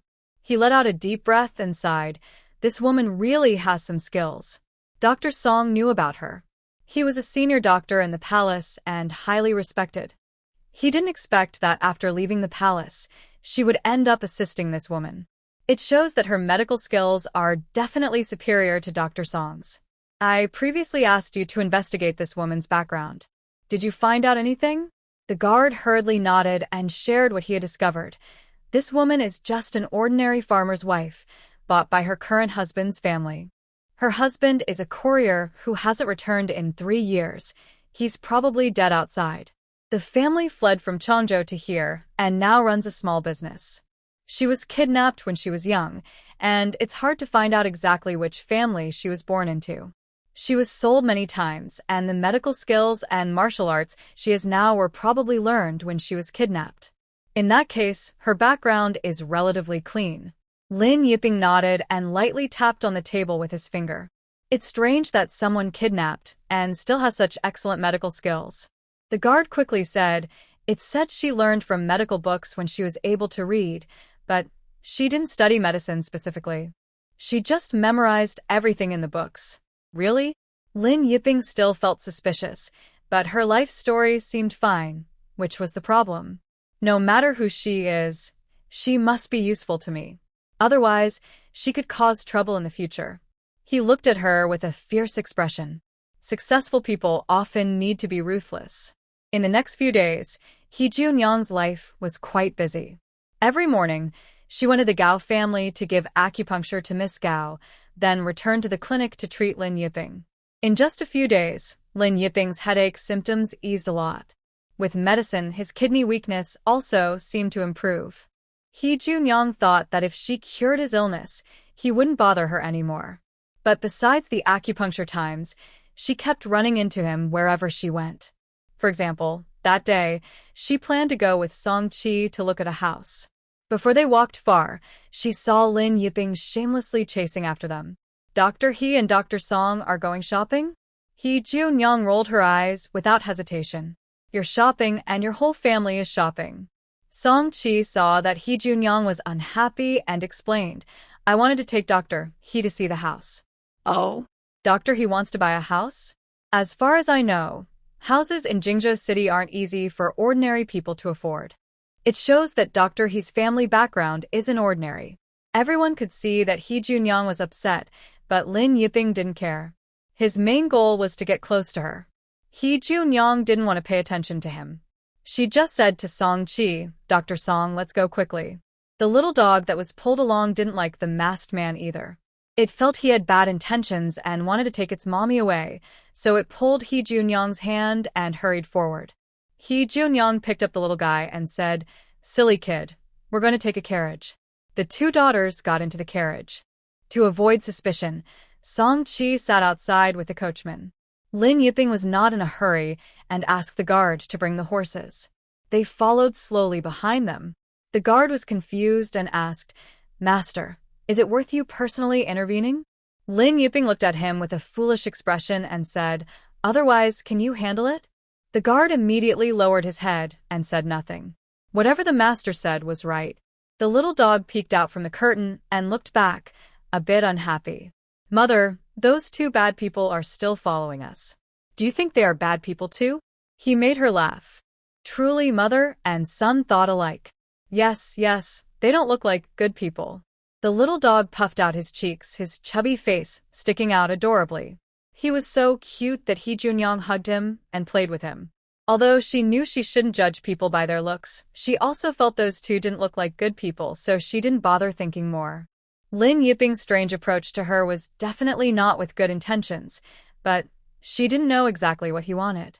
They only had a brief encounter that night. Could it be that because she sent some supper with Xiao Air, he misunderstood something? She looked down at her son. Now she was a widow. If that man didn't have feelings for her, what was he after? Was it her medical skills? But she had already treated his illness. Was it her martial arts? But she didn't show off much that night. She shook her head, annoyed by this big trouble. It was so frustrating. When they arrived, He Junyang saw a dentist waiting for them. When he saw them, he respectfully approached to greet them. "Madam, are you here to buy a house? Let's go inside and take a look." The dentist was very polite. People who could afford a house in Jingzhou City were rich. He knew he could make a good profit from this deal, so he was careful to serve them well. He Junyang nodded and followed inside. It was a 3-courtyard house, quite large with a neat layout. It was just an ordinary 3-courtyard home. However, it was old and poorly maintained, looking quite run down. The dentist kept watching He Junyang's expression. When he saw her look at the damaged parts, he hurriedly smiled and said, "Madam, if you decide to buy, I will find someone to repair these places." He Junyang simply nodded but did not speak, clearly not very pleased.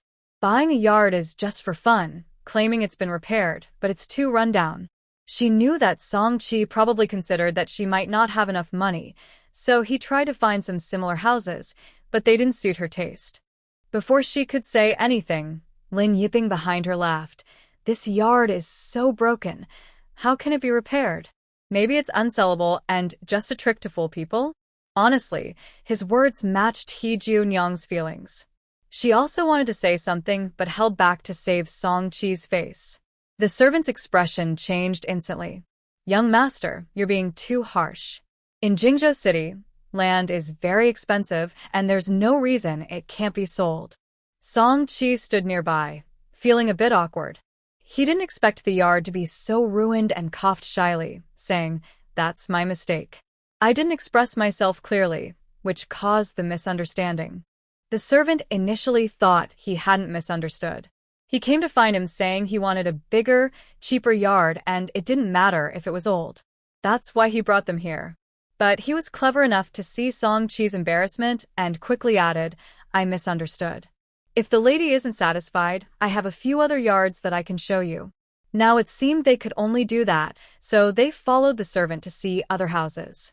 Before they even got off the carriage, they heard shouting outside. When they looked out, they saw a man hitting his wife in front of many people who were all watching but none tried to stop it. He Junyang thought, "Just what I feared." The servant also looked uncomfortable at the scene. The house he wanted to introduce was right next to this family. He Junyang didn't even get out of the carriage, feeling tired, and said, "Forget it. Let's stop here today and look again tomorrow."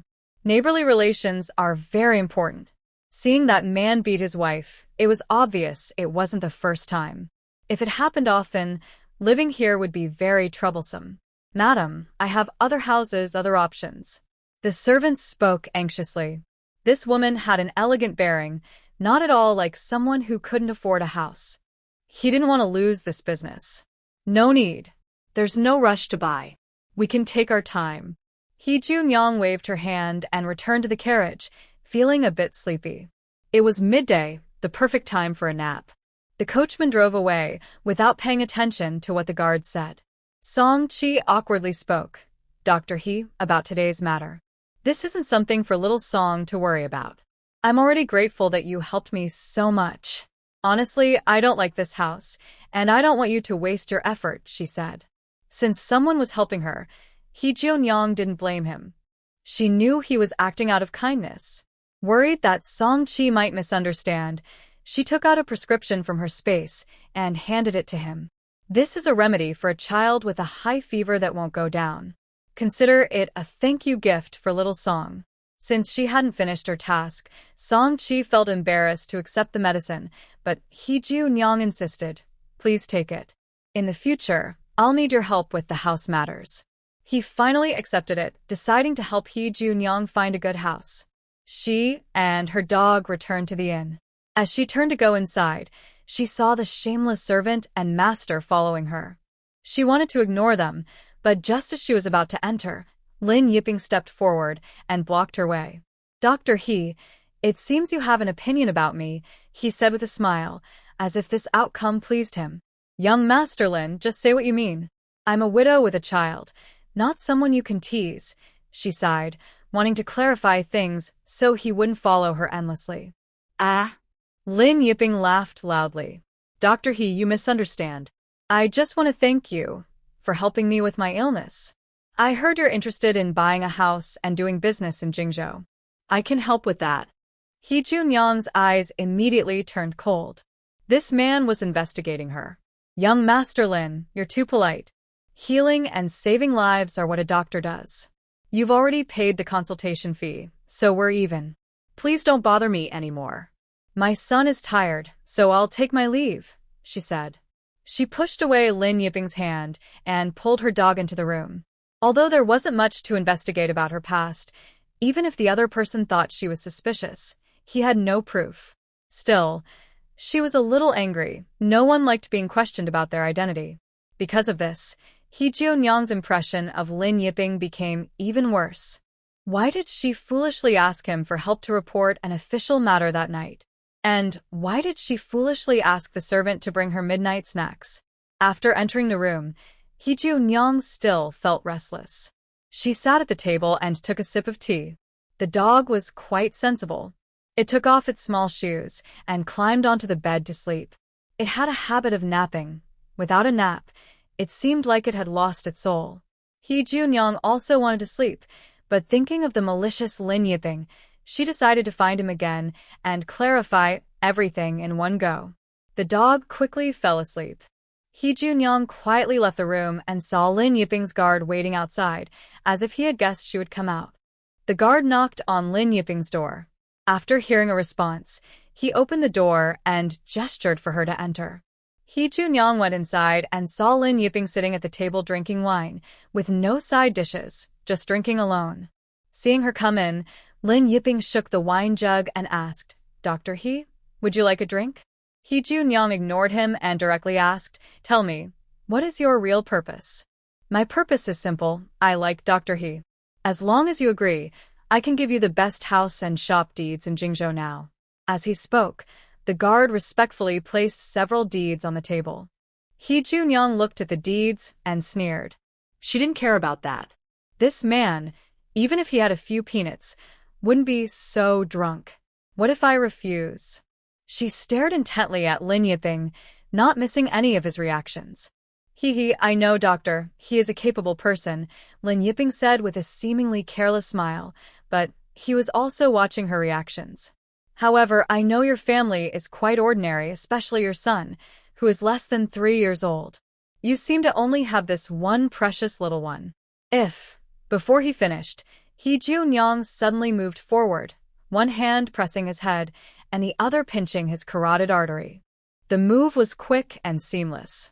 Neither Lin Yiping nor his guards reacted in time. Lin Yiping was shocked. She was indeed not an ordinary person. He claimed to have some skills himself, but in front of He Junyoung, he had no way to fight back. This shows that this woman is much stronger than him. Young Master Lin, you should know I don't like being threatened by anyone. If you dare to hurt my family even a little, I can make your life worse than death. If you don't believe me, you can try. She was ready to show her strength to make him back off. After all, if she wanted to just now, she could have taken his life easily. Lin Yiping recovered from his shock, feeling cold sweat on his back, but he still pretended to be calm and asked, "Are you really not afraid something will happen to your family?" "Of course I am. But if you dare to hurt them, I will hurt you 10 times more. I want to see how tough young Master Lin really is." He Junyang acted as if she was giving up, and her guards hurried to step forward to stop her. But she slapped one of them far away. Lin Yiping's pupils trembled. This woman clearly had no internal strength, yet she had such explosive power. "You saw it too. I have that kind of skill." He Junyang whispered threateningly, "And you think I only know how to treat illnesses? Forget to tell you, I am also good at making poisons. I can cure your disease, but I can also make your illness worse. Do you want to try?" As she spoke, she loosened her grip on Lin Yiping and even brushed off her hands with some disdain. She had just been sweating from fear, and her sweat had gotten on her hand. On the surface, she seems like a capable person, but in reality, she's just a coward.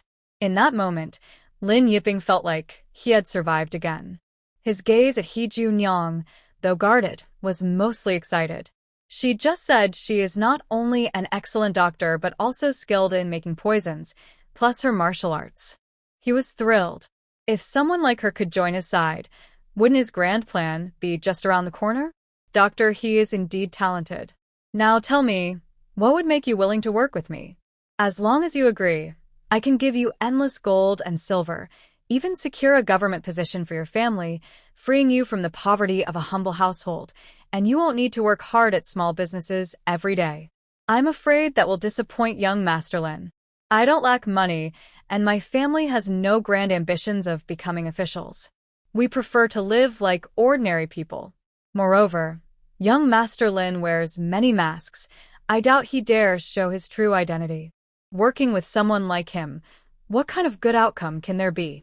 I'm not a naive girl unaware of the world. You and I both know it's best if we don't interfere with each other.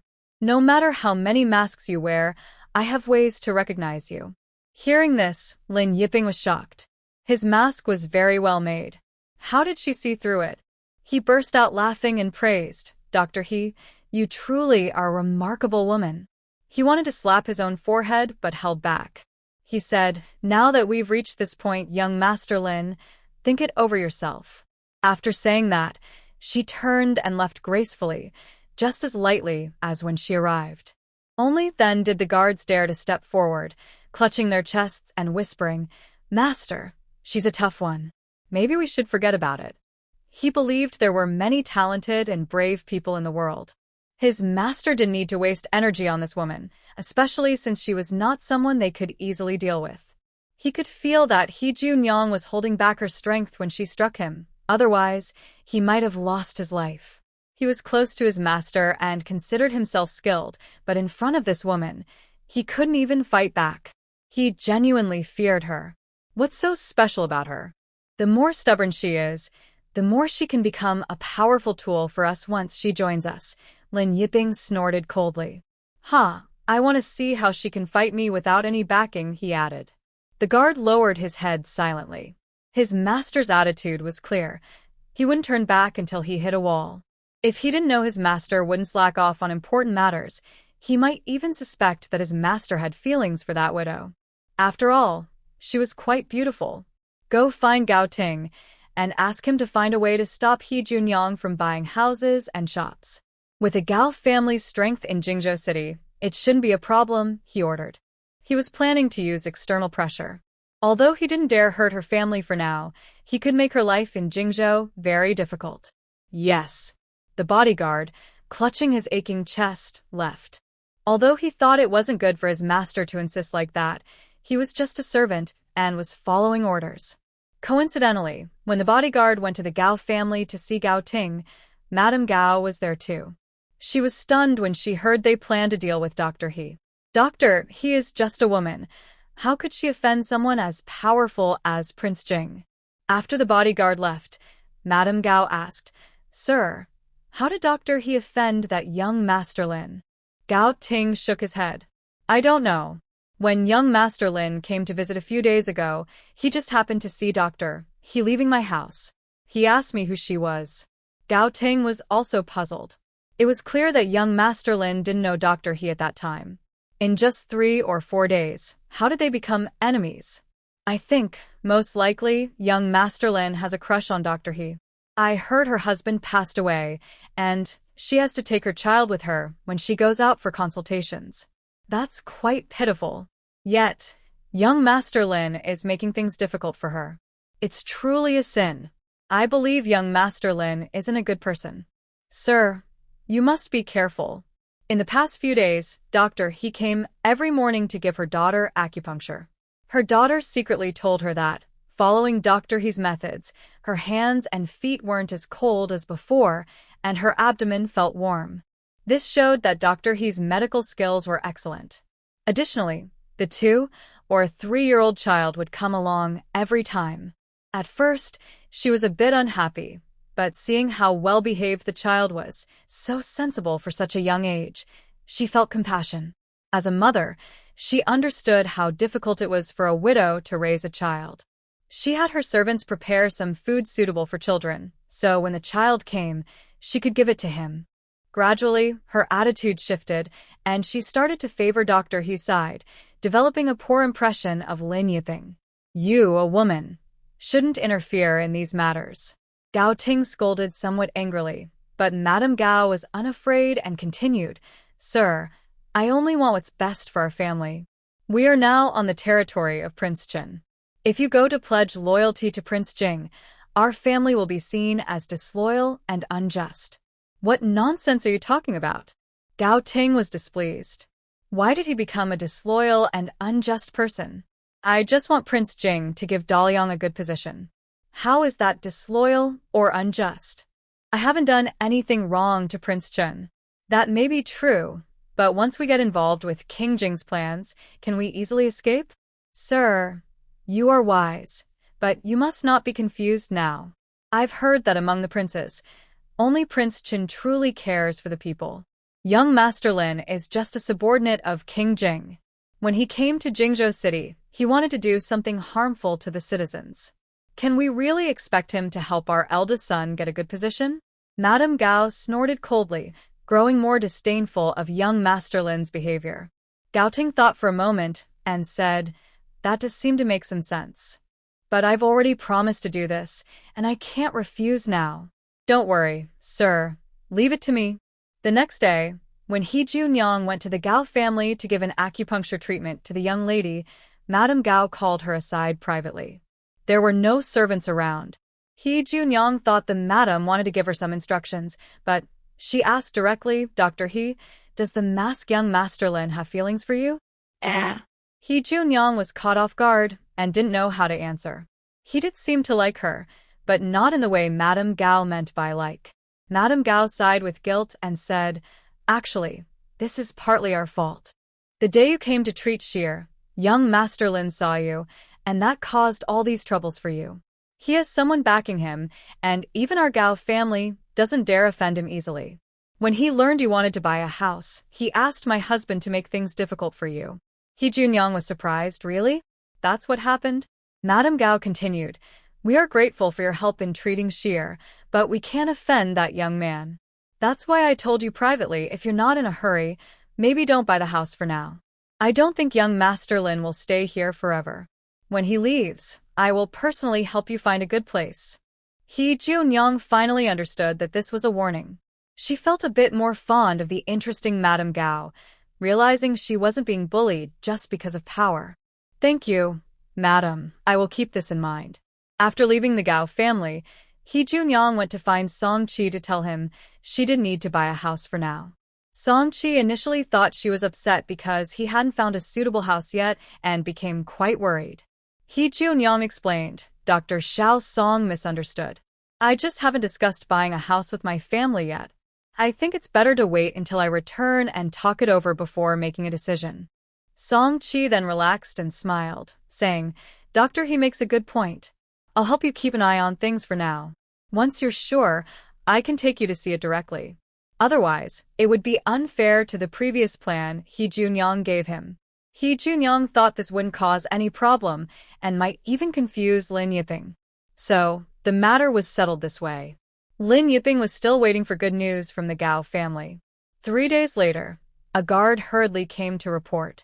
Before he could speak, Lin Yiping happily asked, "It's been 3 days. Has that woman given up?"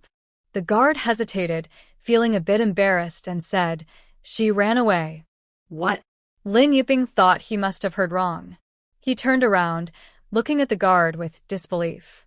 The guard, feeling unsure, explained, "Doctor, he came to the city just to see the young lady of the Gao family. After the appointment, she left. Whether the house is bought or not doesn't seem to matter." He actually wanted to say that since she had left, the master shouldn't be so persistent. But he knew it was impossible. His master was determined about certain things and would get what he wanted. If not, he would destroy it. Sure enough, Lin Yiping sneered and said, "Does she think she can run away? Since she went back, I will follow her. I don't believe a widow can withstand the gossip around her."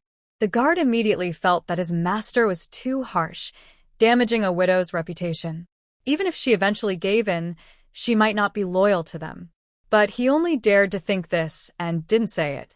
At that moment, another guard hurried in, holding a letter. "Master, an urgent message from the capital." Lin Yiping took the letter and opened it. His face immediately changed. "Pack your things. We're returning to the capital." The letter said the old emperor was seriously ill. Whether it was true or not, he wanted to go back and see for himself. The guard felt a bit happy but still dutifully asked, "Master, about Dr. He." "It's just a woman. Once the affairs of the capital are settled, we'll talk." Lin Yiping stood up and headed outside.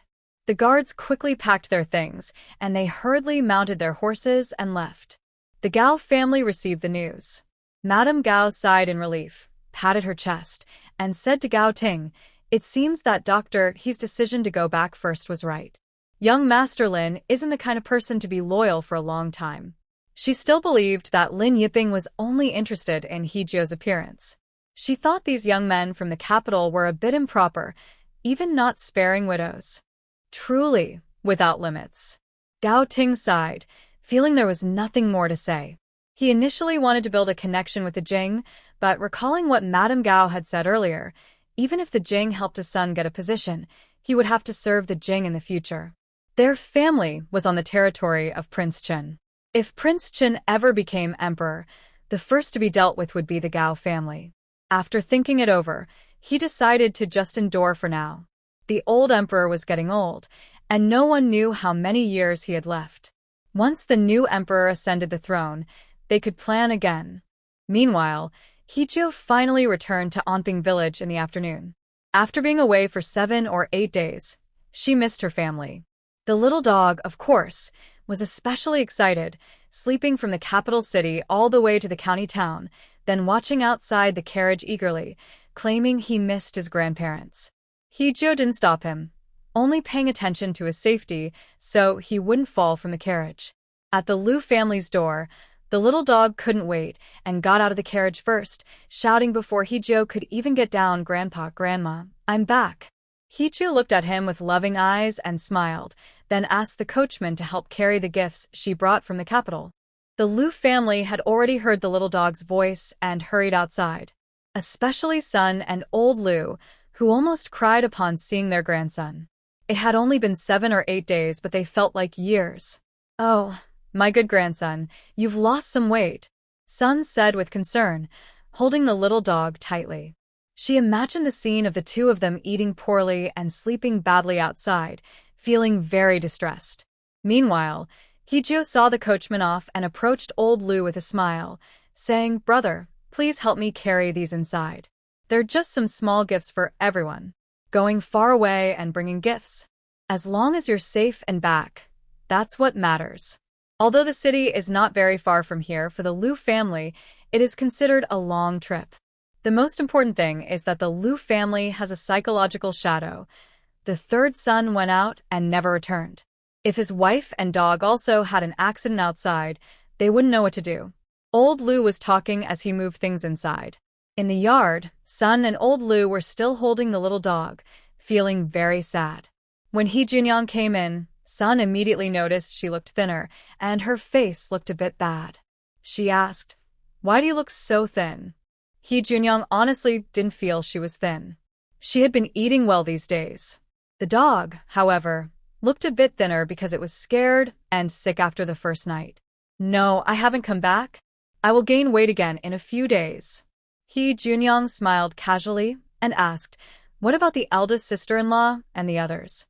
"I bought some gifts for the family, so everyone can share them." Sun rolled her eyes at her and said in a not-so-friendly tone, "You just got back, and you're talking about gifts. Do you think gifts grow on trees?" "Hee mother, I bought you a big bracelet. If you don't like it, I will give it to someone else." "You're such a spendthrift." Sun almost got angry. The bracelet was very expensive. Was it appropriate for an old rural lady like her to wear something like that? Although she said that, she was actually very happy inside. Among her daughters-in-law, she often talked about the third daughter-in-law, but she also thought she was the most filial. The other two didn't have much money, but even if they did, they wouldn't always think of her, since they had their own big families and many children. Even though she was prepared, when He Junyang took out the gift, she still widened her eyes. It was a jade bracelet. How much would that cost? That spendthrift daughter-in-law. She really couldn't have money in her hands. She scolded silently in her heart, but her smile couldn't help but show. This whole jade bracelet was something she never dreamed of owning. Such a high-quality bracelet, in this era, would cost at least 100 taels of silver. But this was taken from the space by He Junyang, so it didn't cost her anything. She was just making her elders happy. "Try it on and see if it fits. If it doesn't, I will." "What do you mean?" "I tell you, if this bracelet is given to me, it belongs to me." Sun protected her like a mother hen, afraid, He Junyang might say, she wanted to give it to someone else. Ha ha ha. He Junyang laughed out loud, and her bad mood from being teased by Lin Yiping for a few days suddenly improved. It was more fun to stay at home and play with the little old lady. Sun Shi immediately realized she was joking and became angry, wanting to hit her. He Junyang refused to be hit, and as soon as she returned, they started causing trouble in the yard. Yu Shi and a few others also came over from the workshop. Seeing the quarrel between the mother-in-law and daughter-in-law, they couldn't help but smile secretly. Since He Junyang hadn't been home these days, Sun Shi felt like she had lost her soul. She lacked energy in everything, even no longer enjoyed eating meat. Lu Guilin felt a bit jealous. Her own mother liked her more than her third sister-in-law. She sniffled softly.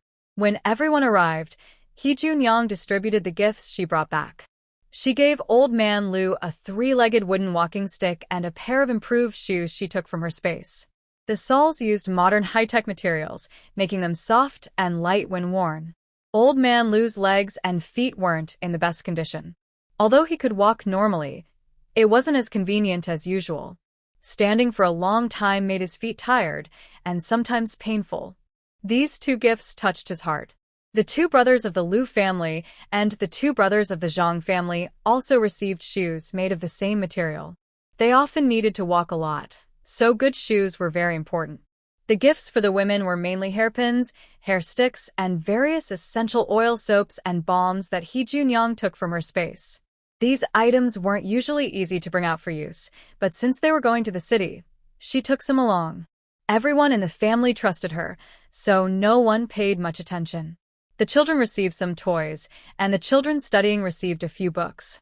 In short, everyone in the family was very happy. Third younger sister-in-law, you're going to spend quite a bit of money this time. You can't buy so much again in the future. When you have money, just save it and don't waste it on us. Although Yu Shi also liked receiving gifts, she was worried that He Junyang was spending too much money. These gifts were all good things, not something families like theirs could use casually. Besides, they were the older brother and sister-in-law, so how could they always rely on the third younger sister-in-law for support? Hey, I only bought this once. He Junyang casually agreed. Anyway, these items were all taken from her space and didn't cost her money. The soaps and balms were consumables, so once they used them, they would see the benefits. They would definitely want more in the future. The little dog looked at his mother finishing her work before softly speaking, "Grandpa and Grandma, I also brought you gifts." He spoke as he ran to Heejun-yang to get the presents, then hurriedly carried them over to Sun's. The gifts were wrapped in a handkerchief, so everyone couldn't see what they were. Sun and Old Man Lu eagerly leaned in to see what their precious grandson had brought. The little dog lifted the handkerchief, revealing two similar hairpins. One was the same as the plum blossom hairpin he bought earlier with Heejun-yang, and the other was a simple, snake-shaped men's hairpin. He pointed and said, "This one with the red gemstone is for Grandma, and this little snake-shaped one is for Grandpa." Earlier, the little dog was unsure what gift to give Grandpa and had been thinking for days. Since men also need to style their hair, he bought another men's hairpin. "Wow, I didn't expect I could enjoy the grandson's kindness too, haha." Old Man Lu was very happy, holding the hairpin and not wanting to let go. He planned to wear it out to show off and ask if there was any other old man in the village who could enjoy such grandson's kindness. "Oh, my dear grandson." Sun was so happy her eyes turned red. Receiving a gift from her grandson made her even happier than the one from Heejun-yang, especially because they had a special bond with the dog, pouring all their love for the third son of the Lu family into this little grandson. "Your eldest and second uncles never bought us anything, but you are so thoughtful." Sun's eyes immediately turned red as she thought of her third son, feeling that this little grandson was just as filial as his father. The faces of the main and second branches looked awkward. They knew they hadn't done as well in this regard. When they were back in their hometown, they had no money. Later, Heejun-yang gave them 20 taels of silver, which they kept and hesitated to spend. They didn't think much of it at first, but now, hearing Sun speak, they all looked guilty. "Mother and father, I am unfilial. When we get our year-end bonus and make some money, we will buy good things for you. Yes, we haven't done well before, but from now on, we will serve you well, just like our third sister-in-law." The main and second branches hurried to express their intentions. Lu Guilin also spoke up eagerly, "Mother and father, your daughter will also respect and care for you." Prince Shin was very proactive. "Auntie, we will also treat you and your parents like our own family with respect." Sun's only felt touched that her grandson brought her gifts, so she didn't like hearing these sweet words. She huffed, hugged her dog, and walked away closely. This left everyone feeling awkward for a while, then they hurriedly went back to their own tasks. Lin Yiping traveled day and night on horseback and finally reached the capital after a few days. By then, the old emperor had been ill for several days and was in a bad mood. Whenever he was unhappy, he summoned all his sons to the palace to care for him. Although the palace was not short of servants, the old emperor just had a mean streak and felt he was not doing well. He thought his sons couldn't be doing well either. Even if they did nothing, they had to kneel respectfully by his bed to show filial piety. If this was known, the people would see that the royal family was full of love and harmony, with a happy family atmosphere. "Where is the third son? I've been sick for several days, and I haven't seen him. Does he really not care about me as his father?" The old emperor looked at his sons kneeling before his bed, clearly displeased. Concubine Lu sat beside the bed, gently patting his chest, and sweetly said, "Your Majesty, you forgot. Prince Qin went to Changzhou for disaster relief. He probably hasn't received the news of your illness yet." Changzhou was quite far from the capital, Jinzhou, but the old emperor was still unhappy. He's been gone for over a month, and he still hasn't sent a message back?" Gao Gonggong, standing nearby, quickly reminded him, "Your Majesty, His Highness Prince Chen sent a letter half a month ago, saying it was raining in Changzhou and disaster relief was underway." It wasn't that the people around him wanted to expose him, but he didn't care about Prince Chen's affairs. If this news got out, it wouldn't be good for his reputation. The old emperor's face looked a bit grim. He pretended not to know and asked, "Oh? Changzhou has been in drought for 3 years, and now it rains when he leaves?" He sneered, feeling that his son was truly trying to compete for the throne, as if even heaven favored him. Noticing the old emperor's displeasure, Gao Gonggong dared not speak. Prince Jing was braver and said disdainfully, "Changzhou has been in drought for 3 years. It should have rained long ago. Third brother just got lucky." Hearing this, the old emperor felt a bit better but still looked dissatisfied. "If it was just luck, why didn't you go and make it rain?" Prince Jing couldn't immediately explain what his father meant, whether he was criticizing or defending him. King Lin spoke kindly, "Father, the third prince has always been filial. If he knew about your majesty's health issues, he would surely come to visit. If your majesty misses him very much, I will send someone to bring him back quickly." It's unclear who he was speaking to. The old emperor snorted coldly, "Forget it. If I don't see him, I might live a few more years." His sons hurriedly kowtowed and apologized. "Your Majesty, we are afraid." The emperor, feeling a bit impatient, waved his hand. "The crown prince stays. The rest go outside and kneel." King Lin and Prince Jing exchanged a respectful glance and then respectfully withdrew. Father always favors the crown prince. What's so good about that weak and useless kid? As soon as they left, Prince Jing couldn't help but complain. King Lin looked at him and smiled slightly, saying, "The crown prince is the legitimate eldest son. It's normal for father to favor him." Because the old emperor was also the eldest son, but the previous emperor didn't value him much. The throne was obtained through some tricks. Because of this, the old emperor was very different with the crown prince. He was made the heir from birth. Over the years, the crown prince hadn't achieved much, sometimes even making mistakes, but the emperor never blamed him and often encouraged him. Prince Jing snorted disdainfully. He just got lucky with a good. Despite his words, the two of them knelt outside the door, craning their necks to listen for any sounds inside.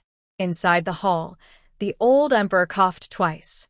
The crown prince timidly asked, "Father, do you have any instructions?" "Junior, you know that I favor you the most." The old emperor looked at the kneeling crown prince with a hint of disappointment in his eyes. This son didn't have the same boldness he had in his youth.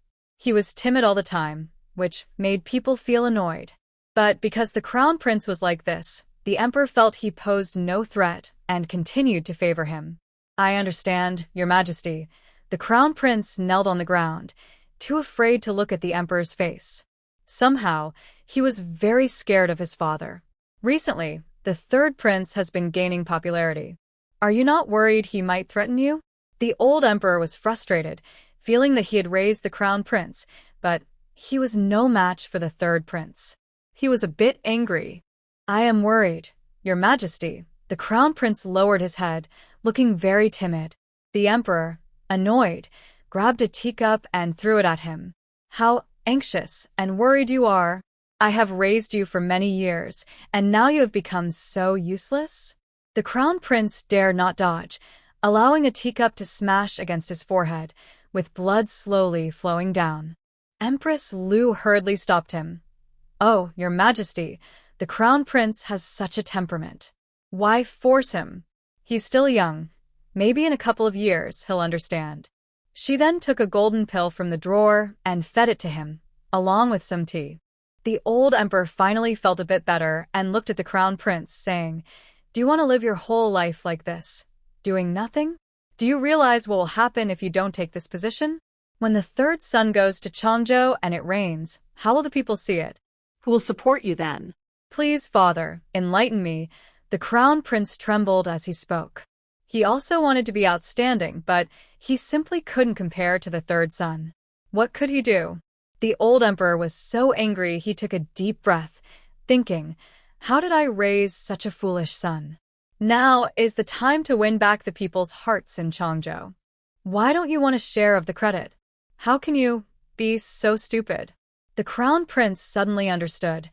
"Thank you for your guidance, father. I will send people to Changzhou immediately." The old emperor finally felt a bit more comfortable and waved his hand to dismiss him.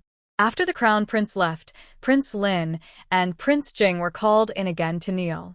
Prince Jing was a bit annoyed and asked, "Father, why did the crown prince leave? He's not here to serve you while you're ill." The old emperor looked at him, knowing what he was thinking. He didn't want to bother with him at first, but suddenly had a different idea and said slowly, Changzhou is in a serious situation. I sent him there to provide disaster relief. Disaster relief? Prince Jing's eyes lit up. I can also go to help. Please, father, approve it. Do you really want to go? The old emperor looked at him, knowing this son was always restless, and began to consider. The crown prince's mind, even if he went, might not be better than the third son. Of course, if the sixth son also went, the snipe and the clam could fight, and the crown prince, as the fisherman, might benefit. Of course I want to, he replied. As your son, I care for the country and the people. If I can help them, I will feel much better. Hearing this, the old emperor couldn't help but snort coldly. When the situation was dire before, why didn't you stand up? Prince Jing spoke reasonably, saying, at that time, my father had already sent the third brother to handle the matter, so I did not dare to compete for credit. The old emperor smiled faintly without replying, then turned to Prince Lin and asked, Fifth son, what about you? Reporting to Father Emperor, all my brothers are busy with disaster relief, and there must be someone to serve the emperor nearby. I am willing to stay and take care of him. The old emperor liked this fifth son very much. He had been gentle and peaceful since childhood, getting along well with others. He nodded in satisfaction. Since that's the case, you may stay. Sixth son, if you want to go, go. The crown prince is honest and simple. You should look after him. He waved his hand, and the matter was settled. Prince Jing was suddenly very happy. He didn't expect the emperor to agree so easily. He immediately bowed and said, Thank you, Father Emperor. I will follow your orders. At this moment, the crown prince also thought that the third son was very lucky. After 3 years of drought, as soon as he went, it started raining. Could it really be that miraculous? The crown prince didn't believe in the idea of destiny. Maybe the third son had made some evil friends. He returned to his residence to bandage his wounds, then secretly prepared to leave for Changzhou, bringing along many people to find evidence of the third son's supposed collusion with evil cults. Although he was timid, he didn't want to give up the throne that was almost within his grasp. He was born to be the crown prince, and that position should be his. He couldn't just let others take it away. After Prince Jing left the palace, he hurried to find Lin Yiping, hoping to bring him along to Changzhou to help him. But he was told that Lin Yiping was still not at his residence. Your Highness, please don't be angry. My master is usually unpredictable, and I don't know where he is now. Prince Jing felt a bit frustrated. Why was Brother Yiping always missing? He also realized that he still didn't know Lin Yiping's true identity. Although he had sent people to investigate, they found nothing. They had known each other for many years, but he still didn't know what Lin Yiping looked like now. Fortunately, he trusted Lin Yiping because many times he followed Lin Yiping's advice and successfully handled many affairs. Never mind. If Brother Yiping returns, tell him that I have gone to Changzhou. Yes, I will definitely inform him. Despite turning to leave, the butler immediately closed the door and summoned a young servant, instructing him, Remember to tell the master tonight. Yes. Empress Lu took advantage of the old emperor falling asleep to return to her own palace. She wrote an urgent letter and handed it to her most trusted maid, instructing her, immediately find someone to send this out. The sooner the better. The maid nodded and left. Lu Guifei lowered her head, playing with her painted nails, a cold smile on her lips. The situation was becoming more and more interesting. Also, I should mention that this story initially has no romantic pairings. The main characters each have their own missions, so they won't meet quickly. For example, the male lead is still in Nantai handling affairs for Prince Chen. After he returns, he will need to find his family step by step. Please be patient, everyone. A little spoiler. Doesn't everyone suspect Lin Yiping's identity? He clearly returned to the capital, so why is he unwilling to meet King Jing? During this holiday, I will try to update more. Thank you all. After He Junyang returned, old second Lu brought out the small parts she had previously asked him to have a blacksmith make. Coincidentally, they were just finished yesterday. Old second Lu chuckled. At first, He thought the designs looked complicated and doubted the blacksmith could make them, but it turned out he managed to figure it out. He Junyang examined the parts carefully, comparing them to the previous blueprints and checking the dimensions. She found they were indeed well made. Great. Second brother, go find those blacksmiths again and have them make 100 sets of these. I will have a big use for them. Old second Lu didn't ask what she needed so many for, just nodded and said, all right, I'll take care of it. Remember to get the money for Mom. He Junyang waved her hand from behind. For machine-related work, it was necessary to use public funds. Got it. Sun's family had long known that He Junyang wanted to develop something new and didn't ask too many questions. Since they didn't understand, they simply supported her financially. In business matters, they trusted her.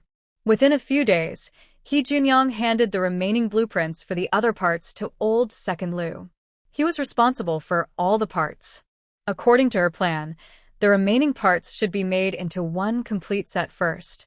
Once assembled, they would be used to demonstrate to everyone. At least one person should learn how to operate it. After mass production, all the parts could be put into the workshop for use. Since returning from the city, shopkeeper Ren has been eager to find He Junyang whenever there is a problem. He has asked the young clerk to inform her about some incurable illnesses he encountered before. Most of these families are well off and worried about their health issues. Now that they hear there might be a cure, they become very excited. He Junyang has become like a specialist at Yuan Tang, and appointments are hard to get. He Junyang is much busier than before. She leaves early and returns late, traveling between the county town and her home. In the mornings, she goes out with the reading trio, and in the evenings, she comes back with them. Shopkeeper Ren is thoughtful. He arranged for a dedicated driver to pick up and drop off He Junyang every day, saving old Lu a lot of trouble. Fortunately, no matter how late He Junyang returns, her family always waits for her to eat together. Although they have told her several times not to wait, they still insist on it. Especially Sun's mother, who, whenever she mentions this, bluntly scolds her. What does this have to do with you? I'm just waiting for my grandson. He Junyang that well, since the reading trio came back with her, what can she do? The Lu family doesn't care much about table manners like some families do. They are busy people, and only during meals do they have time to talk. Most decisions are made at the dining table. One day, Zhang Song, after eating a few bites to satisfy his hunger, said, recently, our feather clothing business has been discovered by new people. This morning, when we went to collect feathers, we found they had already been bought by others at high prices. The restaurant owner increased the purchase price to make more money. This was inevitable. As soon as a business starts making money, many people will rush in. He Junyang casually replied, it's okay. Our design is unique. No one can steal our business. Not to mention her special designs, which ensure a variety of styles, and the fact that the feather deodorizer she developed is not something just anyone can make. It's a product she brought out from her space, something impossible to produce in this era. I think so too, but now they're buying up feathers and we don't have enough. What should we do? Zhang Song wasn't worried about the business itself, but about the quantity of feathers. They had many orders and were still waiting for more feathers to fulfill them. It's a girl's thing, you're not interested. Hearing this, Song Yu Bai wisely stopped bothering her and said, then you should sleep early. He left. After he left, Yuanzhu closed the door and sat at the table to start drawing. It would be a pity to throw away that peach branch. Since Song Yubai gave her the first peach blossom of spring, she decided to make a peachwood hairpin to give back to him. Yuanzhu first drew the design. She wasn't good at wood carving, so she couldn't make very complicated styles. She drew a simple hairpin with 2 bamboo leaf shapes at the end. This bamboo leaf hairpin has a simple, old-fashioned. Afterward, they fenced off a big empty area to raise poultry, but those are still too small to use. Relying only on their own supply is not enough. It's better to call on the villagers to raise poultry together and get rich through farming. That's a good idea. I'll go talk to the village head soon and ask him to help rally the villagers. Old Lu was the first to speak. Recently, he had a good relationship with the village head, especially after showing off the gift dog gave him. The little village head was very jealous. Dad, I think we don't need to bother the village head. We have enough people in our workshop now. Tomorrow morning, I'll talk to them and ask them to help call on the neighbors. You sure felt it was awkward to always ask the village head for help, as it wasn't a big matter. That's right. We shouldn't owe too many favors. Let the eldest daughter-in-law handle the notification. Sun sure looked at Yushur with satisfaction, thinking that the eldest daughter-in-law had been doing well lately. She often gave her opinions when discussing family matters, unlike before when she was silent. Now, the pressure fell on Qinshur. Lu Guilin usually spoke more, but Qinshur was the quietest. After sensing Sun Shur's gaze, Qinshur swallowed hard and asked cautiously, then, what about the remaining meat? How should we handle it if we only sell the feathers? Honestly, this was a big problem. Maybe we can sell it to the restaurants? Sun Shur also found a chance to speak. Everyone thought this was a good idea, but they all looked at He Junyang, waiting for her decision. I don't think that's a good idea. He Junyang shook her head. The restaurants have their own channels after being open for so long. If we go now, we're just competing with others. Plus, the restaurants might not want to change suppliers.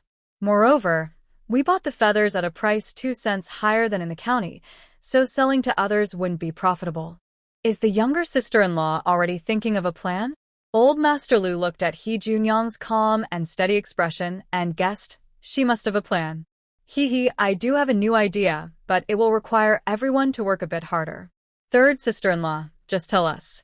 Old second brother spoke generously. Recently, they had taken turns selling clothes and gained some experience.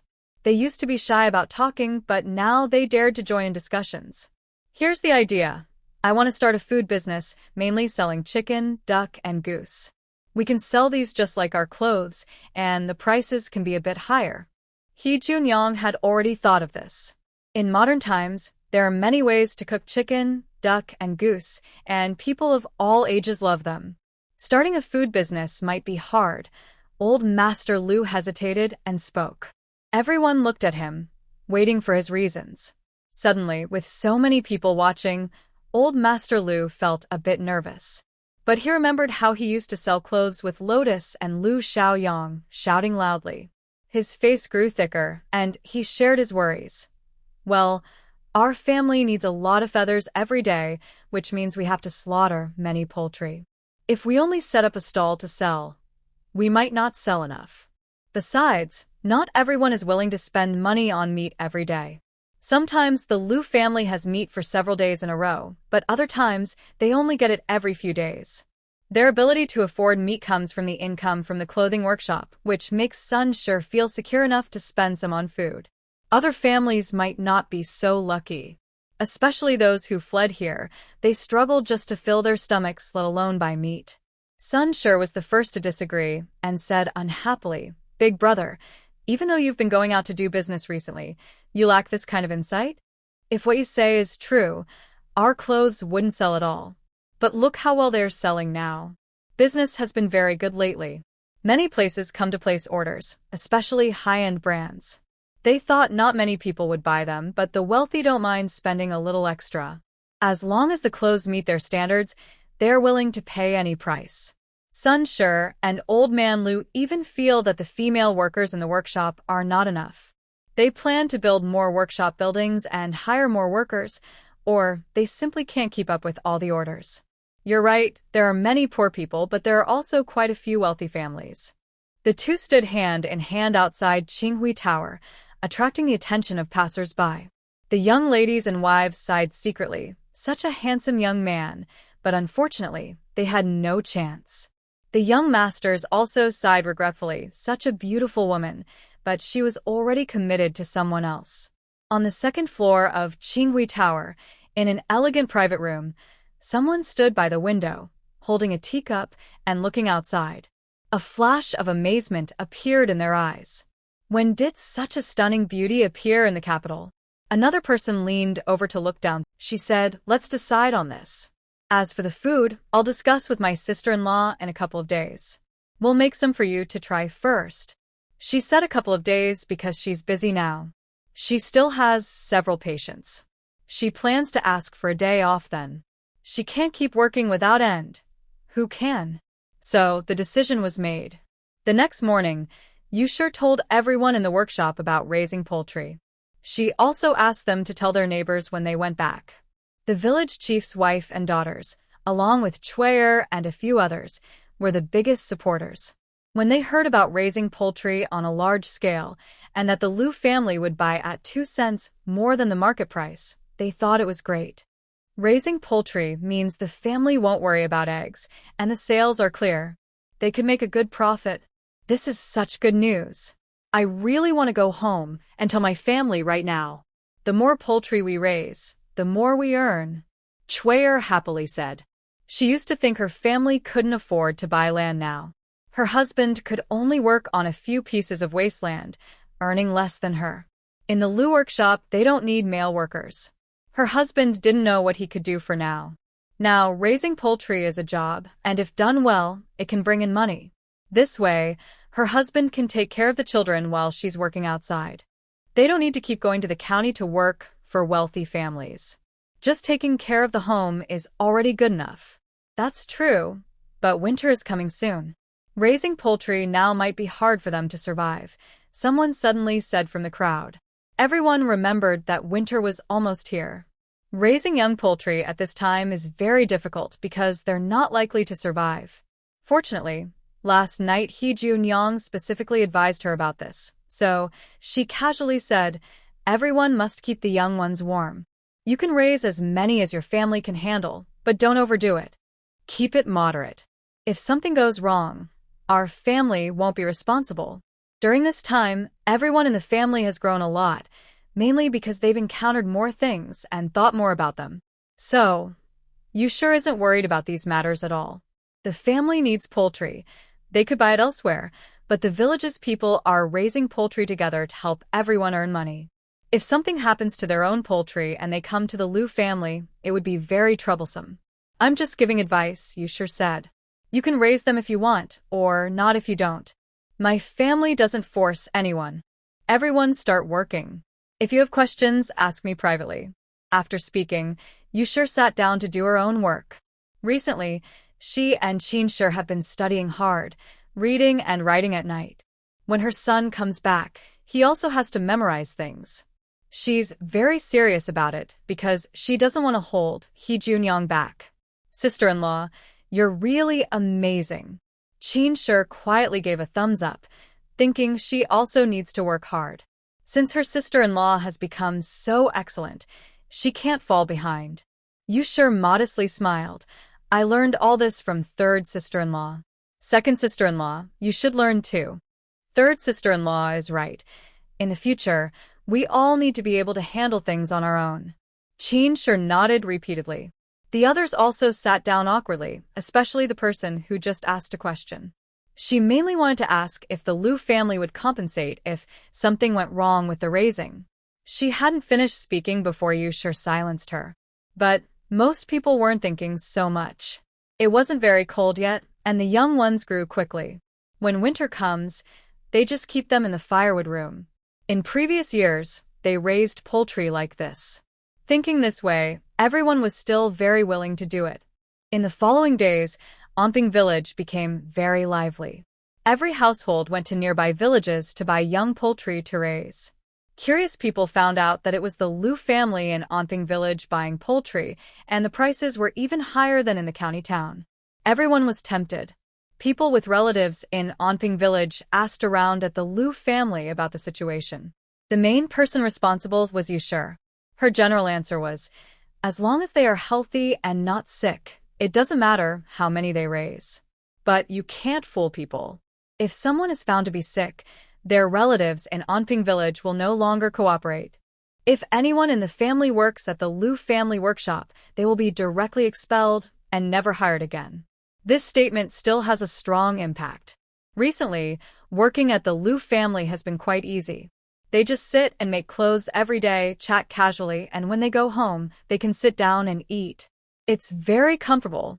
In the past, this would have been unimaginable because they couldn't earn so much money for the family. But now, things are different. They earn money and can stand tall at home.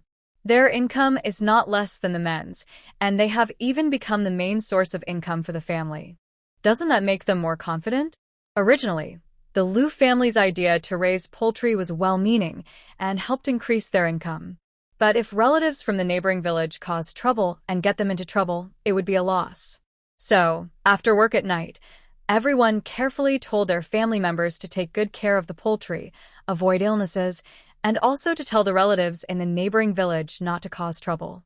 If they end up causing the family to be expelled from the workshop, they will cut ties and never contact each other again. This sounds quite serious. The people in the neighboring village don't know much about the Liu family's background, but to make money, they agreed to do their best to take good care of their poultry, avoiding sickness and trouble.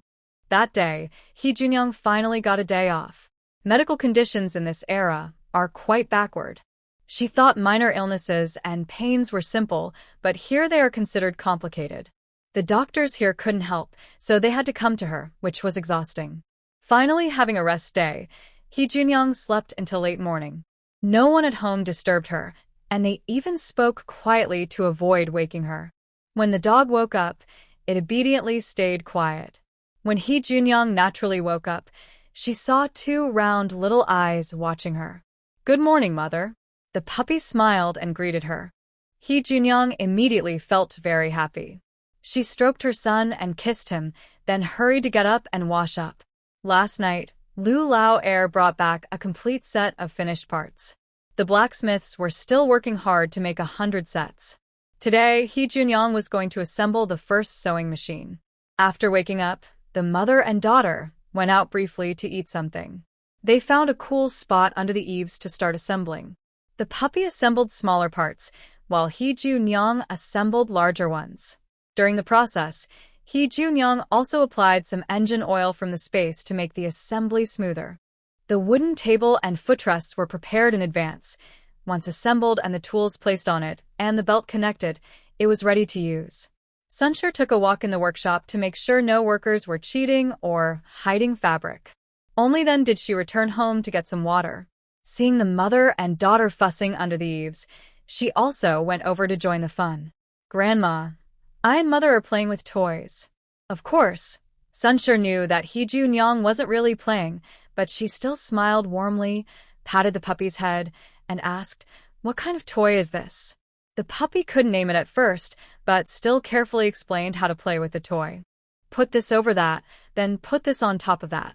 Sunshur listened until she felt dizzy and just smiled politely, saying, "My little son is so clever. She'll be amazing in the future." Then she turned to He Junyang and asked, "Do you really think this thing can make clothes?" Since it was already halfway finished, if He Junyang still doubted it, she wouldn't be called He Junyang anymore. He Junyang patted her chest like a rough man, proudly saying, "Don't worry. Once made, female workers can easily produce 10 outfits a day." Suanshur's heart skipped a beat, but she thought of something else serious. "Then, according to the rules of paying wages based on the number of clothes made, we'll need to change things or we'll lose a lot." Ha ha ha. Lady Sun, you're quite the money-minded one. But yes, we need to change it. Making one outfit costs 2 coins. If they make 10 outfits a day, that's 20 coins, more than what we earn now, and it's less effort. Under the current system, the busiest worker could earn about 17 or 18 coins in a day, while most others earned around 10 to 16 coins. But with this machine, each person could easily earn 20 coins, or more if they worked quickly. Sunshur couldn't help but glare at He Junyang. This was too much. But deep inside, she also knew that before, one person couldn't finish even one outfit in a day. Now, with this machine, they could produce many in a day. This increased output meant they could quickly fulfill the family's orders, so they wouldn't have to worry about running out of clothes before the new year. Why do these orders all need to be finished before the new year, so that people can wear new clothes during the holiday? Do you think it's really possible to do this so quickly? How much money can we make by the end of the year? Sunshur asked with trembling lips, swallowing nervously in disbelief. These orders were supposed to be impossible to finish before the new year. They had even considered hiring more workers, but if this method really works, it would save a lot of trouble. He Junyoung looked at Sun Shi and found it amusing. The old lady looked just like characters from cartoons she had seen in her past life. Once she saw money, her eyes turned into dollar signs. Anyway, it should be much more than we expect now. He Junyoung was very confident about this. As long as the female workers became skilled, they could finish all current orders before the new year and even take on new ones. They wouldn't need to hire more workers or expand the factory. Thinking about it, they could make a lot of money. Sun Shi held back her excitement, brought over a small stool to sit nearby, and watched He Junyoung's work closely. Then she saw He Junyoung place the roughly assembled items made by the little dog onto her own assembled pieces, and she immediately widened her eyes. Why don't you check what the child played with? Don't let the dog get it wrong. Wow, these were valuable treasures for making money. If her little grandson damaged them, she would feel both heartbroken and reluctant to blame him. So, she had to carefully assemble these items before anything happened. Mom, you just praised your grandson's skills. He Junyoung looked at her with a mischievous smile. The little dog also looked at Grandma with confusion. Didn't she believe in him? Then why did she just praise him? Can you really fool the child? Sun sure didn't think there was anything wrong with that. The dog was still so young, so naturally, she had to say nice things to comfort him. Otherwise, she might end up scolding He Junyoung like she did before. That wouldn't be appropriate either. The little dog immediately pouted, a bit unhappy, but he said very seriously, Grandma, Mother said I assembled it correctly. Sun Shi immediately went to comfort her little grandson. Oh, okay, Grandma misunderstood. Our dog is really talented. The words were spoken, but from a hidden angle where the dog couldn't see. She kept signaling to He Junyoung with her eyes, testing whether it was true. Ultimately, she couldn't believe that a dog could assemble such a machine. He Junyoung smiled mischievously but nodded and said, It's true. Then she handed the parts to the dog, which she had assembled together, and they fit perfectly, tightly connected. Sun Shi's eyes widened in surprise. Doggy, what is this? When did you teach him? Before, she hadn't truly believed anything she said. She just thought it was to amuse the child. After all, the dog was only 3 years old. Who would have thought this child was so talented?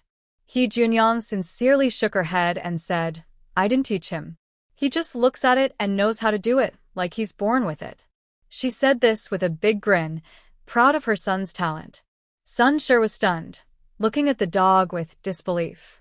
She examined him from head to tail, then started praising loudly. Wow, my dog is so smart. Old Lu's family must have done some good deeds in a past life. She really wanted to ring a bell and show off in the village, but she only thought about it. She wasn't that foolish. She even warned He Junyoung, third daughter-in-law. Only our family should know about this. You must not tell outsiders. Forget it, those people have big mouths. They won't keep secrets. Just tell your family you taught him. Do you hear me? Although Sun Shi didn't understand big principles, she had lived many years and knew people could be mean. Many couldn't stand seeing others succeed. If they found out how talented the dog was, it might get exaggerated, which wouldn't be good for the little dog's growth. Yes, I understand, He Junyoung replied with a smile, knowing Sun Shi was just protecting her own son. She then said to the dog, Did you understand what Grandma said? Don't tell others about this, and don't show off your talents easily. The little dog seemed to understand, but was unsure. He knew he shouldn't say anything, but he didn't know why. Afterward, Sun Shi hugged the little dog and sniffed him fiercely. She was really fond of her grandson. Just as they were talking, outside came Lotus's crying voice. Grandma, little Aunt Junyoung, are you there? Boo-hoo. He Junyoung immediately knew something was wrong. She didn't care about the grandfather and grandson and rushed out to open the door. Surprisingly, Lotus was the one driving the carriage back. Of course, Lotus wouldn't be driving the carriage herself. Luckily, Black Wind was sensible and didn't cause trouble along the way, obediently bringing the people back. Aunt Junyoung, boo-hoo. Seeing He Junyoung, Lotus nearly fell off the carriage. Her hair was messy, her eyes swollen from crying, and her limbs trembled uncontrollably. What's wrong? He Junyang quickly stepped forward to help her.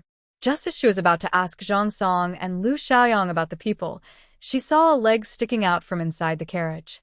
She pulled back the curtain and saw two people unconscious, covered in wounds. Lotus cried as she said, "We were selling clothes nicely, almost finished for the day, when suddenly a group of people barged in, asking where we bought our spices. We said we didn't know, and they started beating Uncle Song and Brother Xiaoyang like this.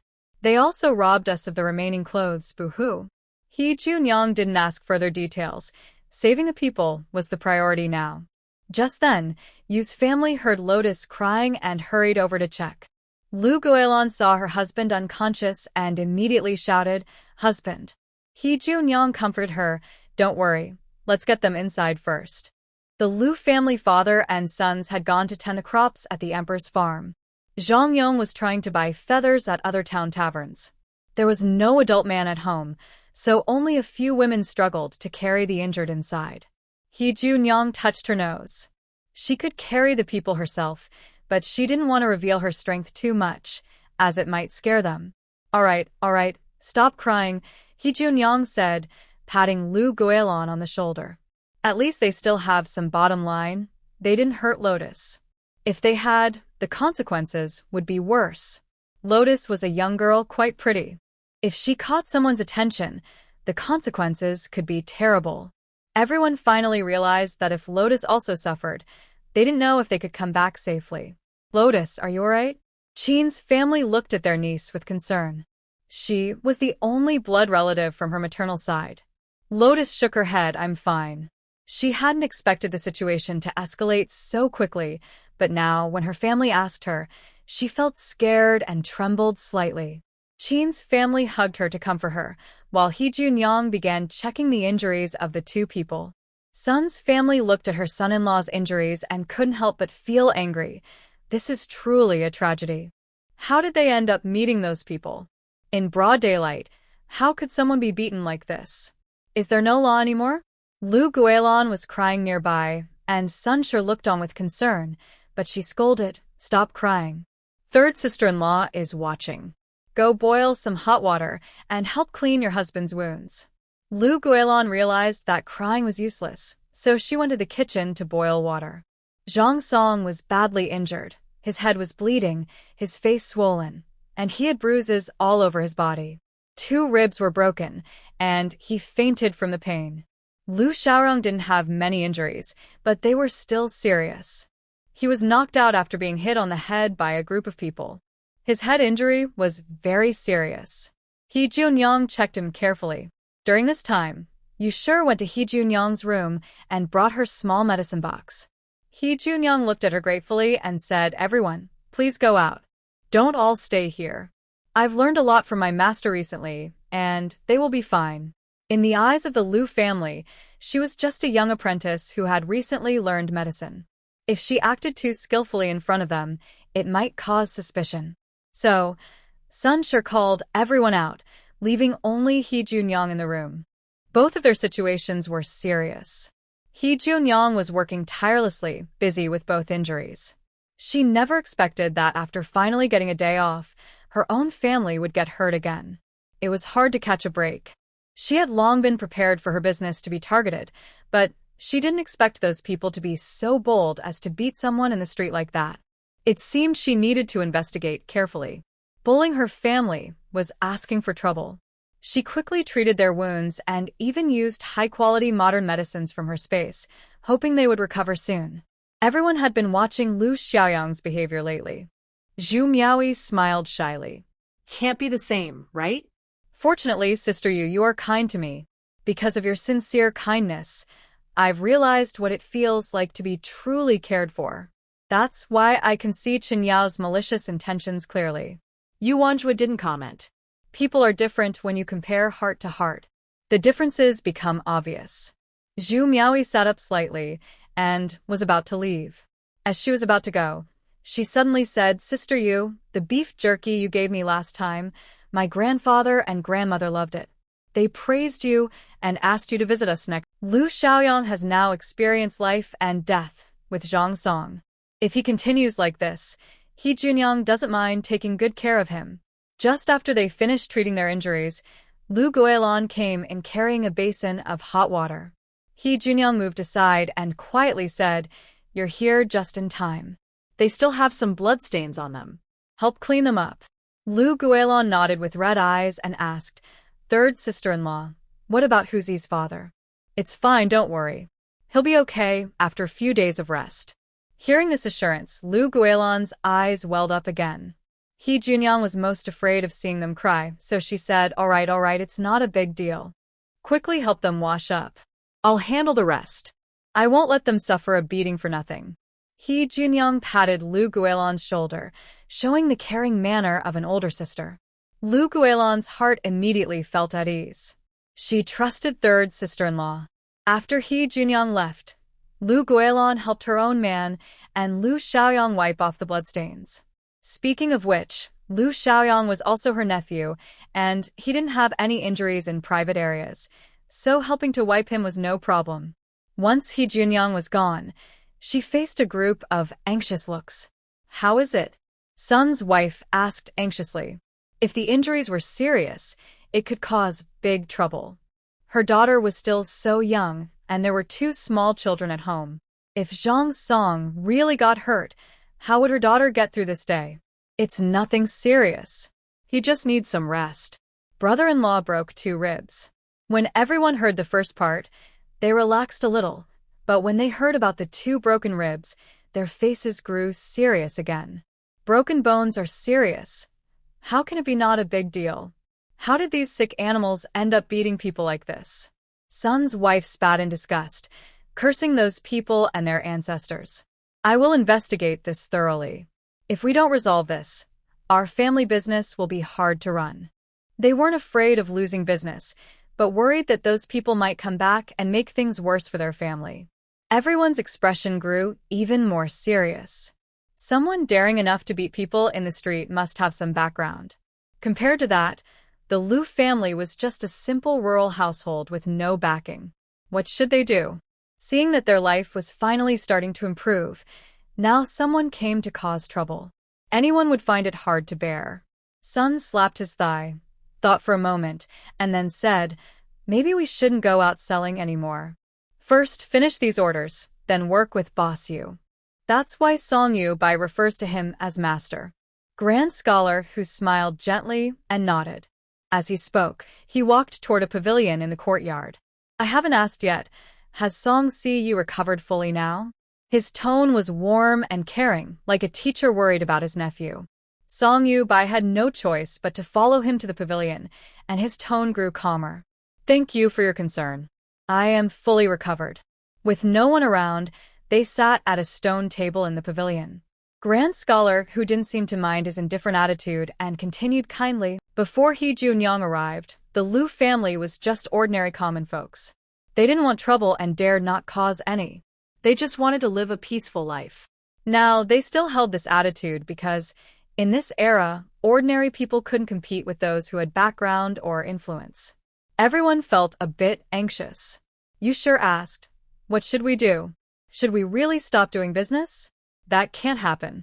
We can't just be bullied for nothing." Recently, Yushir was a bit irritable, mainly because she was in charge of the female workers and had learned to stand her ground. He Junyang looked at her approvingly and said, "Big sister-in-law is right. We can't let ourselves be bullied for nothing, but we also shouldn't retaliate blindly. We need to find out the truth first." Then she waved at Lianhua and asked, "Lianhua, did they tell you their family name?" Lianhua's emotions had stabilized quite a bit. She thought carefully and said, "I think I heard them mention the Dong family, but I don't know which Dong family it is. There are many families with the surname Dong, but very few openly fight on the street like that." He Junyang nodded to show she understood and told everyone to go about their own work. She pulled Lianhua to sit down and continued assembling the sewing machine, while telling Lianhua to recount everything from the beginning. Sun was also listening nearby since she had nothing else to do now. The general story was that those people were the same ones who had previously bought feathers at high prices from the restaurant.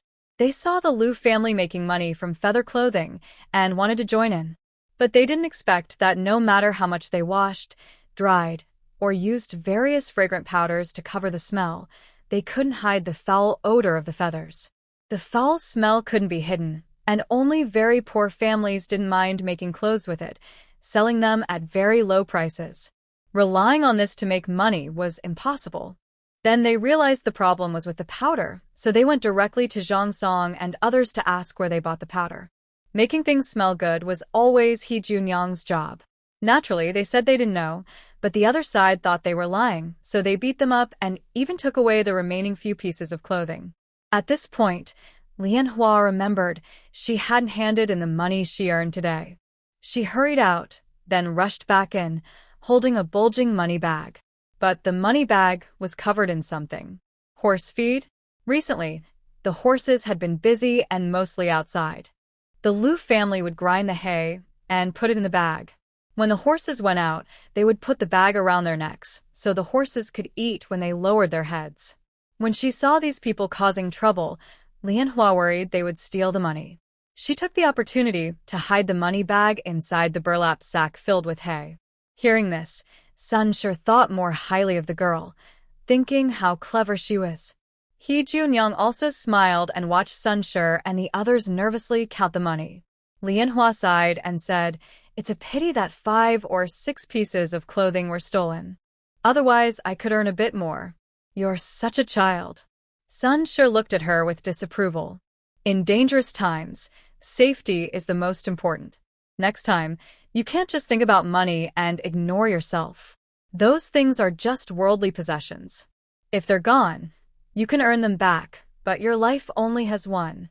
Manhwa didn't expect Sun Shi to say these words, but she couldn't deny that, in a critical moment, she valued money more than her own life.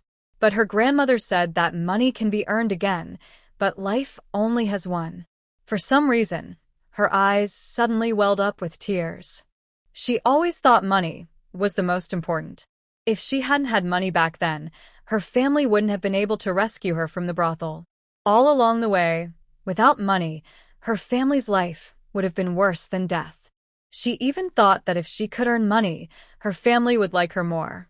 So, were all these thoughts wrong? But Grandma, isn't money good? She stared blankly at Sun, as if she had fallen into a never-ending cycle. It then occurred to Sun that she was just a 13-year-old girl, without her parents nearby, and Chin probably rarely explained these things to her. Now, everyone in the family was desperately trying to make money, which could easily pull this young girl into a dangerous situation. As an experienced elder, Sun understood what the girl was feeling. She sighed, set aside Zhang Song's matters, and decided to talk to her seriously. Money is good, but it's not the most important thing. Sun sat down with Manhwa and gently explained.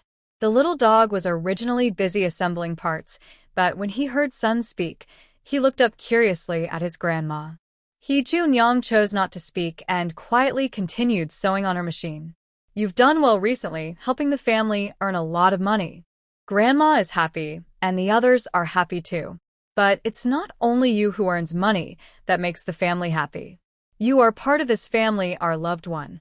You are much more important than money. Otherwise, Grandma wouldn't have spent so much to save you, right?" Sun changed her usual stern tone to be gentle and patient as she explained. Manhwa nodded obediently, feeling a little excited. Her grandma said she was more important than money. Similarly, if you can hide the money and bring it back, reducing the family's loss, we're happy. But even if you couldn't bring it back and the family suffered heavy losses, it's not your fault. We wouldn't blame you, as long as you return safely. In short, money is never more important than life. When in danger, you must prioritize your safety and the safety of those around you. Do you understand? Manhwa listened and nodded again.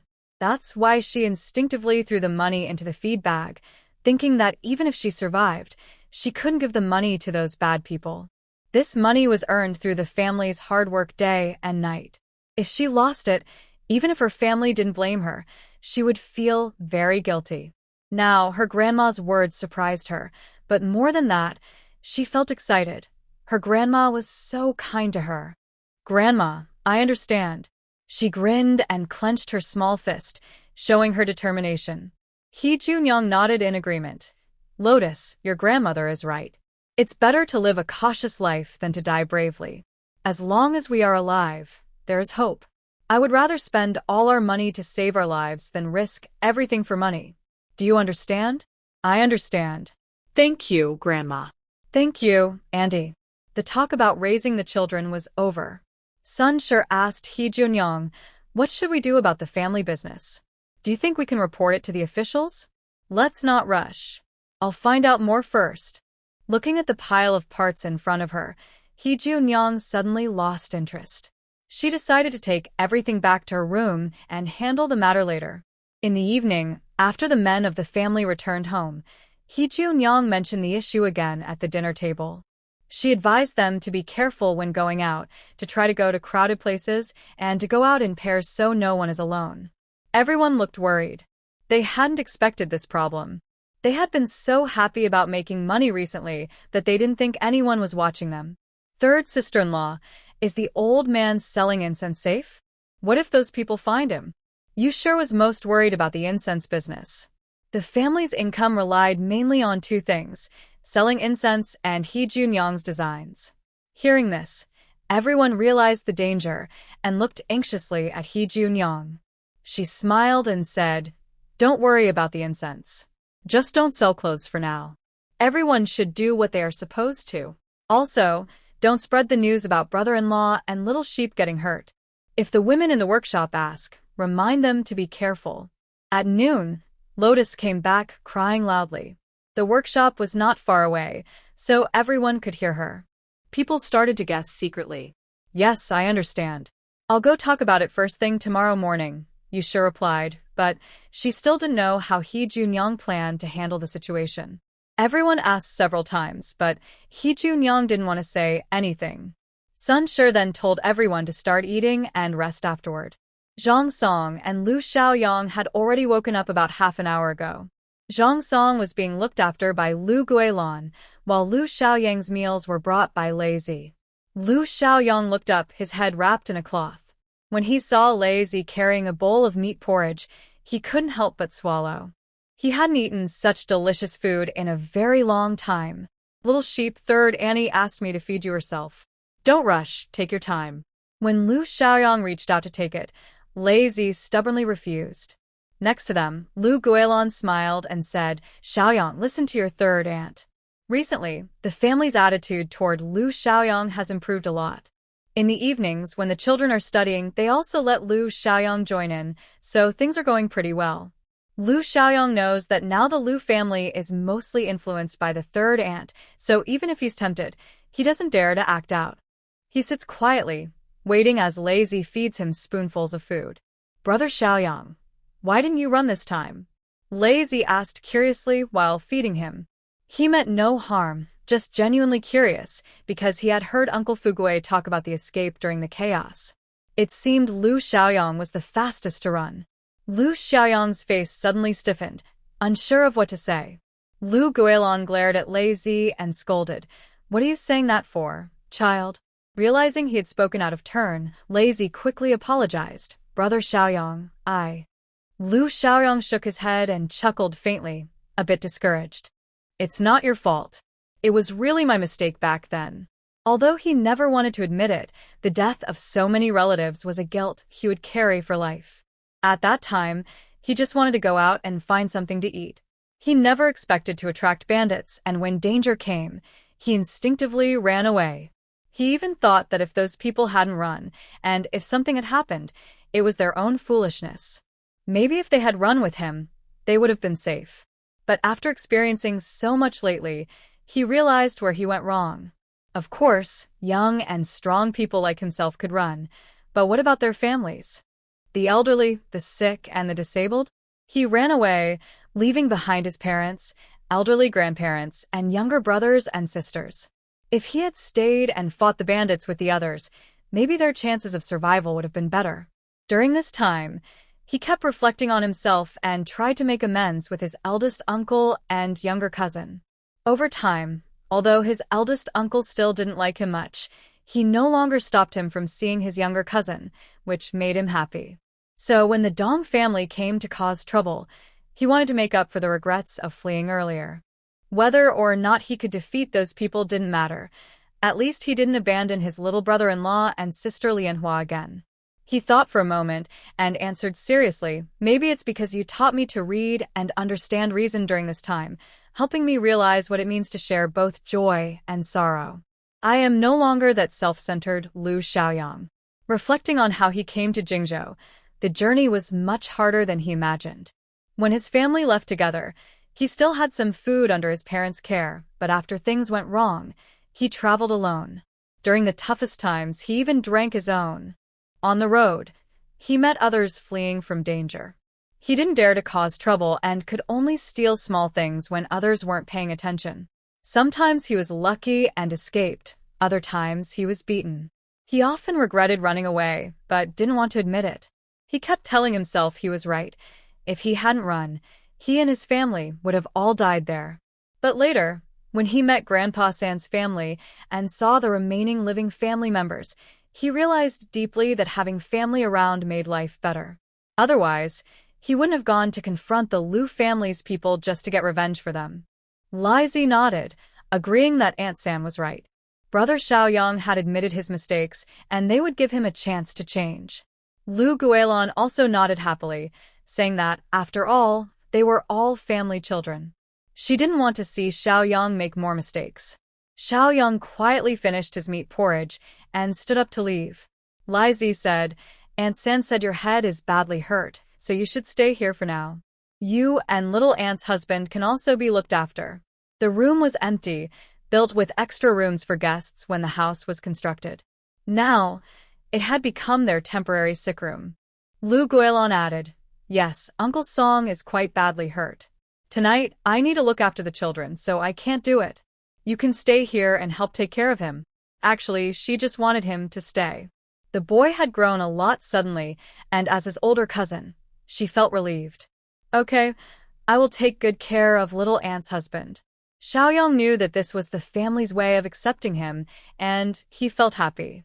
But when he thought about the troublemakers from the Dong family, he couldn't help asking little Aunt, Are we still going to sell things at the stall tomorrow? No, we're not going for now. You all should rest and recover. The next morning, He Jianyang got up early again to go to the clinic. They had originally agreed not to see patients, but now she was working harder than the doctors. It was truly a tragic situation. Fortunately, today she also wanted to check on the Dong family's news, so even though she was very sleepy and couldn't keep her eyes open, she still went out willingly. Dr. He, you're just in time. Last night, Lord Dong's old illness flared up again. Other doctors have already seen him, but they couldn't stop the pain. I decided to wait and bring you to see him first thing this morning. I will handle things properly. Even if someone tries to make things difficult for us, they're just trying to mock us for not knowing the ways of the world. We just stay quiet. Besides, Zhu's sister is also there. With her, we won't be left without company. Seeing her firm tone, Song Yubai finally nodded. All right, be careful. Just stay a little while, and then come back. Since they couldn't afford to offend the Hu family, this was the best they could do. Yuanju asked again, since it's a birthday banquet, what gifts should we bring? Song Yubai wasn't too concerned. He called Liang Quan and asked him to buy a gift in town. Aunt, are we still going to... He was about to explain when she sneered and said, I won't go. What? Shopkeeper Run was stunned. I've already promised them. Dr. He, please give us some face and go see him. We shouldn't offend the Dong family, especially not our medical clinic. Although the Dong family were imperial doctors from the palace, they were still just doctors. They didn't have much influence in the court. The wealthy people here might not care about them. If they offend the Dong family, life might become difficult in the future. After all, the Dong family was so respected that even the county magistrate had to show them respect. Shopkeeper Ren, you don't know I have a grudge against that Dong family. I won't go. You can refuse on my behalf. A grudge? When did that happen? Yesterday. Shopkeeper Ren was speechless. Meanwhile, inside the Dong family residence, Lord Dong's cries of pain grew louder and louder. Items were thrown on the ground, making a mess. It was clear that his old illness had flared up again, making him very irritable. Why is it so late? Why hasn't the doctor from Yuan Hall come yet? Lord Dong gasped and asked the servant beside him. The servant hurriedly replied, I'll go personally to invite him. Then go quickly. Waste of space. All of you. It hurts so much. Lord Dong kept shouting. His wives and maids dared not come near, afraid that approaching might cause trouble for themselves. However, just as the servant went out, he hurried back in a rush. Master, master. Just now, the young servant from Yuantang came over and said a few words. What did he say? Master Dong glared angrily. Even at this moment, what words could he have? Yuantang really is bold. The servant immediately knelt on the ground and stammered. He said that the female doctor mentioned she has a grudge against our Dong family. Unless the master personally goes to apologize and admit his mistake, she won't treat him. After saying this, the servant's forehead was sweaty and wet with nervous sweat. Fool.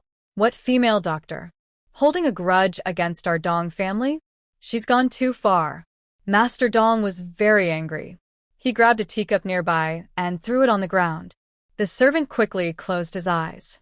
The shards of the teacup splashed onto his forehead, drawing blood instantly. He was terrified but also felt relieved inside. Luckily, he closed his eyes. Otherwise, he might have gone blind.